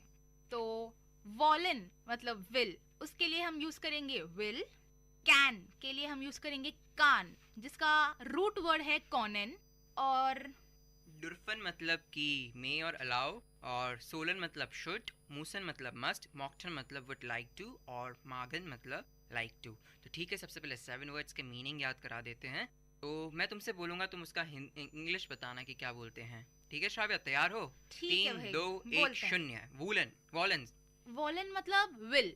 और कॉनन, कॉनन मतलब कैन। सोलन मतलब शुड। मॉक्टन मतलब वुड लाइक टू। मूसन मतलब मस्ट। और डुर्फन मतलब मे। मागन like to. Okay cool. It's not मागन, इट्स मॉगन। ओके, तो अब ऐसे कर सकते हैं। वोलन के लिए क्या है जो हमने केसेस पढ़े हैं? विल। सोलन के लिए सोल, मूसन के लिए मूस, मॉक्टन के लिए मॉक्टे, हाँ। और डॉर्फन के लिए डार्फ, और कोनन के लिए कान कान। ठीक है, कॉनन के लिए कान और सोलन के लिए शुड सोल। और रही बात अब इस केस में डू पे आ जाते हैं, जो कि सेकंड पर्सन सिंगुलर है। तो उस केस में रूल वही लगेगा, ईएन हटा के एसटी लगाना है। बट एक जगह डिफरेंट है, जो कि है मोसन वाला केस, उसमें मुस्ट लग बोलेंगे, मूसन नहीं बोलेंगे। मुस्ट। तो एक ही इसका एक्सेप्शन है, बाकी वही रूल है जो हमने आपको पहले बता चुके हैं कि ईएन हटाकर एसटी लगाना है। तो वोलन का हो जाएगा वोल्स्ट, कोनन का हो जाएगा कोन्स्ट, सोलन का हो जाएगा सोल्स्ट, और डुर्फन का हो जाएगा डार्फ्स्ट। और फिर रही बात मॉकटन की, तो उस केस में जाएगा मॉकटेस्ट। और मूसन के लिए हो जाएगा मूस्ट। ओके, कोई इसमें एक्सेप्शन नहीं है, मैं शायद गलत बोल गया। नहीं है, क्योंकि यहाँ पे तुम एसटी लगाओ, मूस में ऑलरेडी डबल एस है, तो तुम तीसरा एस तो लगाओगे नहीं, तो इसलिए वो बनेगा मूस्ट। ओके, तो काम अपना आसान हो गया। आपने 3 केसेस पकड़ लिए सिंगुलर वाले, जिसमें फर्स्ट पर्सन सिंगुलर और थर्ड पर्सन सिंगुलर के लिए एक ही शब्द यूज करना है, जो कि रूल से थोड़ा सा अलग है। और रही बात सेकंड पर्सन सिंगुलर की मतलब डू की, तो उस केस में हमें एसटी ऐड कर दो। वही हमारा पुराना रूल। फर्स्ट पर्सन के लिए जो हमने वर्ड यूज किया, उसके लिए एसटी ऐड कर दो, सिंपल। ठीक है, और अब थर्ड केस आ जाते हैं, जो कि है हमारा थर्ड पर्सन प्लूरल और फर्स्ट पर्सन प्लूरल। जिस केस में हमने बोला था रिस्पेक्ट करते हैं, तो इसके लिए कैपिटल एस लगा देंगे जी में। और अगर थर्ड पर्सन प्लूरल की बात करें तो जी है नॉर्मल, मतलब दे ऑल, और यूं बोलेंगे वेर मतलब आर, फर्स्ट पर्सन प्लूरल के लिए। तो इस केस में भी कोई टेंशन नहीं, कोई भी दिक्कत नहीं होगी। तुमने जो पहले के रूल्स पढ़ रखे हैं वही पता होने चाहिए, तो इसमें भी कोई चेंज नहीं है। और बस तुम्हें रूट वर्ड पता होना चाहिए क्या है। तो ठीक है, तो सबसे पहले रूट वर्ड भी बताओ श्राव्या, और उसको क्या बोलेंगे वो भी बताओ श्राव्या। ठीक है, हाँ। याद रखिए दोस्तों, अभी हम विर और जी को पकड़े बैठे हैं, और उसके लिए कोई भी रूट वर्ड में चेंज नहीं है। तो आपके पास एक अच्छा मौका है कि आप रूट वर्ड के मीनिंग्स भी जान सकें, क्योंकि अब जो यूज कर रहे हैं हम रूट वर्ड्स, वो एज इट इज वाले रूट वर्ड्स हैं, कोई चेंज नहीं है। क्योंकि ग्रामर कहती है जब एकता है तो कोई चेंज नहीं है, कोई भी तुम्हें बदल नहीं सकता। एकता एंड ऑल। ओके फाइन, तो ठीक है, चलो शुरू करते हैं। अभी मैं शुरू से करती हूँ। वॉलन, वॉलन मतलब विल या वांट। सो मैं इश और एस दी एस के लिए यूज करूंगी विल, डू के लिए यूज करूंगी विल्स, विर जी जी यानी कि सारे plurals, are and they all उनके लिए यूज कर, ईयर यानी कि यू ऑल उसके लिए मैं यूज करूंगी वॉल। श्राव्या ये बाद में करेंगे, अभी सिर्फ उस वाले केस को पकड़ो, विर जी और जाए वाले केस को, क्योंकि तुम्हें सिर्फ रूट वर्ड बताना और उसके मीनिंग बताना है। चलो ठीक है श्राव्या, तुम रहने दो, मैं ही स्टार्ट कर लेता हूँ। ठीक है, तो विर जी जी, विर मतलब वी, जी मतलब दे, और जी यानी कि एस जिसमें छोटा है मतलब यू विथ रिस्पेक्ट। अगर मुझे बोलना हो वी विल, यू विल और दे विल, तो मैं बोलूँगा विर वोलन, जी वोलन, जी वोलन। कॉनन के लिए बोलूँगा विर जी जी कोनन। और डुर्फन के लिए बोलूँगा, जिसका मतलब है मी और अलाउ। कहने का मतलब अगर मैं बोलना चाहूँ वी मे अलाउ, तो विर डुर्फन। अगर मैं बोलूँ शी मे अलाउ, तो मैं बोलूँगा जी डुर्फन, मतलब स्मॉल एस आई और ई, जी डुर्फन। अगर मैं बोलना चाहूँ दे मे अलाउ, तो उसके लिए बोलूँगा जी डुर्फन। फ़र्क सिर्फ इतना सा है कि जो छोटा जी था, कहने का मतलब जिसमें छोटा एस था, जिसके लिए हमने बोला था शी, अगर उस छोटे एस में बड़ा एस कर दो यानी कि जी, तो वो हो जाएगा यू विथ रिस्पेक्ट। यानी अगर रिस्पेक्ट देना हो वेरी सिंपल। चौथा वर्ड सोलन। जोलन मतलब शुड। अगर मुझे बोलना हो वी शुड तो मैं बोलूँगा विर जोलन। अगर मुझे बोलना हो शी शुड तो मैं बोलूँगा जी जोलन। ठीक है, बहुत ईजी है। जो वर्ड था वो रूट वर्ड बिल्कुल चेंज नहीं हुआ, जैसा कि मैं हमेशा बोलता आया हूँ कि एकता में रहो, तो इसलिए कोई चेंज नहीं है। अब आगे बढ़ते हैं। मूसन। श्राव्य, तुमने बताया था कि म्यूजन का मतलब होता है मस्ट, तो उस केस में अगर अपन बोलना चाहें वी मस्ट तो अपन बोलेंगे विर मूजन। अगर बोलना चाहें शी मस्ट तो क्या बोलेंगे? अरे भाई बहुत सिंपल है, मतलब जी मूजन। अब आगे बढ़ते हैं। मॉकटन मतलब वुड लाइक टू। अगर बोलें हम वी वुड लाइक टू तो क्या बोलेंगे? हम बोलेंगे विर मॉकटन। अगर हम बोलना चाहें शी वुड लाइक टू तो वो भी बहुत इजी है, सिंपल से बोल दो जी मॉकटन। तो अब तुम अच्छी तरह से समझ गई होगी श्राव्या, और मुझे लगता है हमारे लिसनर्स भी अच्छी तरह से समझ गए होंगे कि अगर विर जी वाला केस है, जो कि हम बोलते हैं एकता वाला, रिस्पेक्ट वाला, तो उसमें कोई भी छेड़खानी नहीं है, रूट वर्ड ऐसा का ऐसा ही रहेगा। तो अब मैं वापस से एक क्विक रिकैप दे देता हूँ जो हमारे लिसनर्स के लिए बहुत बहुत बहुत ही अच्छा होगा। कुछ भी मैं गैप नहीं दूंगा, सीधा वर्ड बोलूँगा, उसका मीनिंग बोलूँगा और कॉन्जुगेशन बता दूंगा। ठीक है, तो स्टार्ट करते हैं। 3, 2, 1 स्टार्ट। वोलन मीन्स विल या वांट। इश विल, डू विल्स्ट, एर एस जी विल, विर जी वोलन, इहर वोल्ट। सेकेंड वर्ड कोनन। कोनन मीन्स कैन। इश कान, डू कांस्ट, एर एस जी कान, विर जी कोनन, इह कोंट। अब आगे चलते हैं। थर्ड वर्ड डुरफन, विच मीन्स मे और अलाउ। इश डाफ, डू डाफ्स्ट, एर एस जी डाफ, विर जी डुरफन, इह डुर्फ्ट। अब हम आगे बढ़ते हैं हमारे चौथे शब्द पर, यानी कि फोर्थ वर्ड, जो कि है जोलन। जोलन मीन्स शुड। सो इश जोल, डू जोल्स्ट, एर एस जी जोल, विर जोलन, इहर जोल्ट। वंडरफुल। फिफ्थ वर्ड जो कि है म्यूजन। म्यूजन का मतलब मस्ट। आई मस्ट, इश मुज, यू मस्ट, डू मुस्ट, ही शी और इट मस्ट, इसको बोलेंगे एर जी एस मुस। वी मस्ट या फिर शी मस्ट, उसको बोलेंगे विर जी मूजन। यू मस्ट, उसको बोलेंगे इहर मुस्ट। अब आखिरी वर्ड जो कि बहुत सिंपल है, मॉकटन, वुड लाइक टू, तो इसका कॉन्जुगेशन है इश मॉकटे, डू मॉकटिस्ट, एर एस जी मॉकटे, विर जी मॉकटन, इहर मॉकटेट। तो आशा है कि आपको अब सब समझ आ गया होगा, और श्राव्या तुमको भी अच्छी तरह से समझ आ गया होगा कि मॉडल वर्ब्स क्या होते हैं और इनका यूसेज क्या है और इनका कॉन्जुगेशन किस तरह से। रूट वर्ड्स थे जो कि थे woollen, Conan, डुरफन, Jolen, Musan, मॉकटन। Woollen मतलब विल और वांट, कोनन मतलब कैन, डुरफन मतलब मे और अलाउ, जोलन मतलब शुड, मूसन मतलब मस्ट, मॉकटन मतलब would like to।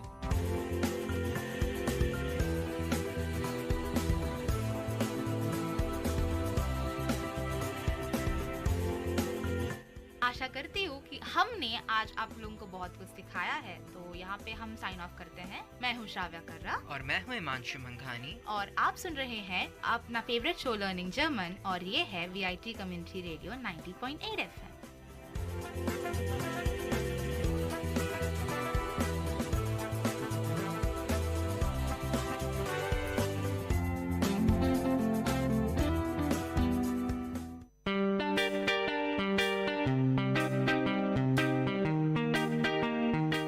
Dear listeners, you're listening to VIT Community Radio 90.8 and this program is Team Speak Time.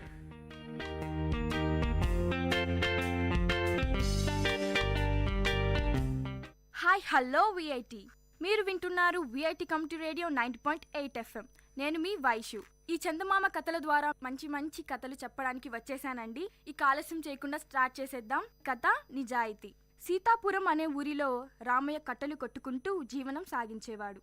రోజులాగానే అడవికి వెళ్ళాడు. చెరువు గట్టు మీద ఉన్న చెట్టు ఎక్కి కట్టెలు కొడుతుండగా తన చేయి జారి గొడ్డలి చెరువులో పడిపోయింది. తన జీవన ఆధారమైన గొడ్డలి నీటిలో పడిపోవడంతో రామయ్య చాలా బాధపడ్డాడు. విచారంతో ఇంటికి వెళ్లకుండా చెరువు గట్టు మీద కూర్చొని ఏం చేయాలో తెలియక ఆలోచనలో పడ్డాడు.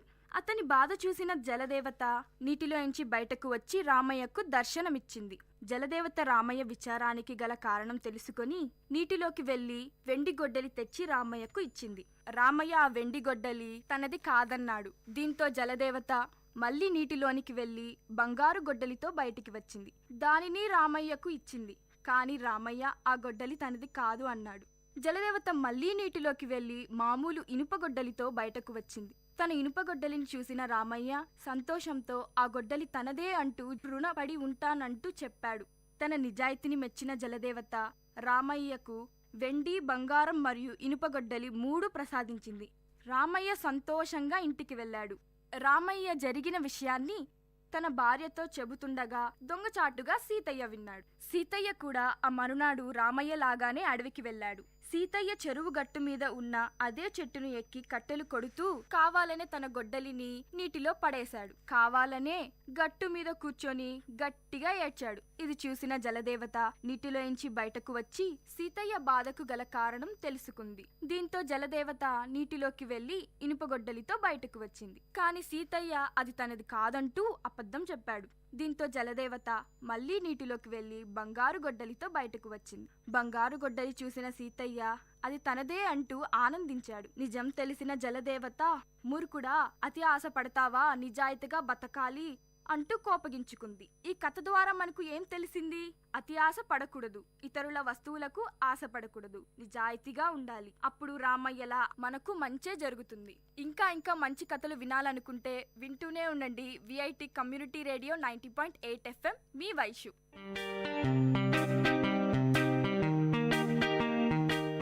Dear listeners, you had listened to the program Team Speak Time in VIT Community Radio 90.8. Thank you for listening.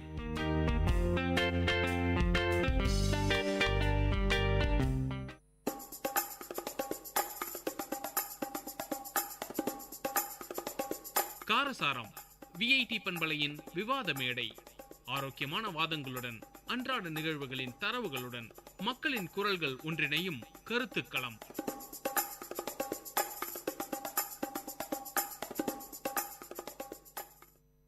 வணக்கம் நேர்களே, இது விஐடி பண்பலை 90.8 விஐடி பல்கலைக்கழகத்தின் சமுதாய வானொலி. இது உங்கள் நிகழ்ச்சி காரசாரம். இன்னைக்கு நம்ம நிகழ்ச்சியில பார்க்க போறது சந்தோஷம் அப்படின்ற ஒரு தலைப்பு தான். சந்தோஷம் நம்ம வாழ்க்கையில ரொம்ப முக்கியமான ஒரு விஷயம். எந்த அளவுக்கு நமக்கு பணம் இன்ற வாழ்க்கைக்கு தேவையா இருக்கோ அந்த அளவுக்கு ஒரு நல்ல வாழ்க்கையை வாழ்றதுக்கு உதாரணமா இருக்கிறதே சந்தோஷம் தான். இப்போ நல்ல சந்தோஷமா இருக்க நாடு பட்டியல் எடுத்தோம்னா இந்தியா 108வது ஒரு இடத்துல இருக்கு. அந்த அளவுக்கு நம்ம நாட்டுல சந்தோஷம் குறைவா இருக்கு. அதுக்காகவே ஒரு நாள் அப்படின்னு ஒதுக்குற அளவுக்கு நமக்கு சந்தோஷம் அப்படின்ற ஒரு விஷயம் குறைவா இருக்கு. இதை பத்தி இன்னைக்கு நிகழ்ச்சியில நிறைய பேசலாம். நம்ம கூட 4 தோழிகள் இருக்காங்க, அவங்களை அறிமுகப்படுத்திக்கலாம். வணக்கம், நான் சௌபாக்கியா. வணக்கம், நான் கீர்த்தனா. வணக்கம், நான் ஜனனி. வணக்கம், நான் சஞ்சு. வணக்கம், நான் சுபஸ்ரீ. இன்னைக்கு பார்த்தோம்னா சந்தோஷம் அப்படின்ற ஒரு விஷயமே எதுதான் உண்மையான சந்தோஷம் அப்படின்றது தெரியாமலே நிறைய பேர் இருக்காங்க. உங்களை பொறுத்த வரைக்கும் எந்த ஒரு குட்டி குட்டி விஷயமா கூட இருக்கட்டும், எந்த ஒரு விஷயம்லாம் உங்களுக்கு ரொம்ப பெரிய சந்தோஷத்தை தருதுன்னு நினைக்கிறீங்க? என்னை பொறுத்த வரைக்கும் மற்றவங்களுக்கு எப்படின்னு தெரியல, என்னை பொறுத்த வரைக்கும் யாருக்காவது ஹெல்ப் பண்ணி அவங்க தேங்க்ஸ் அப்படின்னு ஒரு வார்த்தை சொன்னாங்கன்னா, அட்லீஸ்ட் இப்போ நான் ரோட்லேயே யாருக்காவது ஹெல்ப் பண்ணுறேன்னா கூட வீட்டுக்கு போகிற வரைக்கும் அவங்க சொன்ன வார்த்தையை கொஞ்சம் நேரம் நினச்சி பார்ப்பேன்.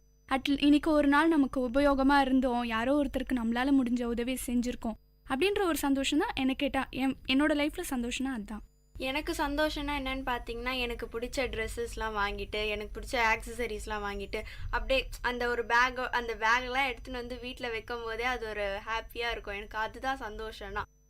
எனக்கு பிடிச்சதுன்னு நான் செய்யும்போது எனக்கு சந்தோஷம் ரொம்ப அதிகமாகவே இருக்கும். என்னை பொறுத்த வரைக்கும் சந்தோஷம் எப்படின்னு பார்த்தா, ஒரு நாள் ஃபுல்லாக நான் பண்ணுறது எதுவுமே யாருமே குறை சொல்லாமல் நான் பண்ணுறதெல்லாம் ஏற்றுக்கிட்டு அது அவங்களுக்கு பிடிக்கலனா கூட அவங்களுக்கு பிடிச்ச மாதிரியே காமிச்சிப்பாங்க பார்த்தீங்களா. நம்மளுக்கே தெரியும் அவங்கள ரொம்ப டார்ச்சர் பண்ணுறோம் நம்ம அப்படின்னு சொல்லிட்டு இருந்தால் கூட அவங்க வெளியே காமிச்சிக்காங்க நம்மளுக்காக சந்தோஷமாக இருப்பாங்க பார்த்தீங்களா. அது நம்மளுக்கே தெரியும் என்னடா இது நம்மளுக்காக இப்படிலாம் பண்ணுறாங்க, ஆனால் அது நம்மளுக்காக அவங்க நம்மளுக்காக சிரிக்கிறாங்களே அப்படின்றப்போ சந்தோஷமாக இருக்கும். அது வெளியெல்லாம் சொல்ல முடியாது. அதுக்கு எதுவுமே ஈடாகாது. எவ்வளோ காசு கொடுத்தாலும் அதெல்லாம் நம்மளுக்கு திருப்பி கிடைக்கவே கிடைக்காது. இப்போ என் வாழ்க்கையில் சந்தோஷம் அப்படின்னு பார்த்தீங்கன்னா, மற்றவங்கள சந்தோஷப்படுத்தி நான் சிரிக்கணும், அதுதான் எனக்கு உண்மையான சந்தோஷம். என்னால் 4 பேர் சிரிக்கணும் அப்படின்ட்டு வரும்போது தான் எனக்கு ரொம்ப சந்தோஷமாக இருக்கும். இப்போ என்ன எடுத்துக்கிட்டிங்கன்னா, நான் என்னைக்கு ரொம்ப சந்தோஷமாக இருப்பேன்னா, ஒரு நாள் ஃபுல்லாக என்னை சுற்றி ஒரு 10 பேர் இருந்தாங்கன்னா எனக்கு போதும். கலகலன்னு பேசிட்டு, அது குடும்பமாக இருக்கட்டும் இல்லை ஃப்ரெண்ட்ஸாக இருக்கட்டும், எந்த ஒரு பிரச்சனை பற்றியும் யோசிக்காமல் எவ்வளோ பிரச்சனை வாழ்க்கையில் இருந்தாலும் நம்ம எல்லாருக்கும் அதை மறக்கடிக்கிற விஷயம்னு பார்த்தா அது சந்தோஷம்தான். வாய் விட்டு சிரித்தால் நோய் விட்டு போகும் அப்படின்ற ஒரு பழமொழியே இருக்கு இல்லையா.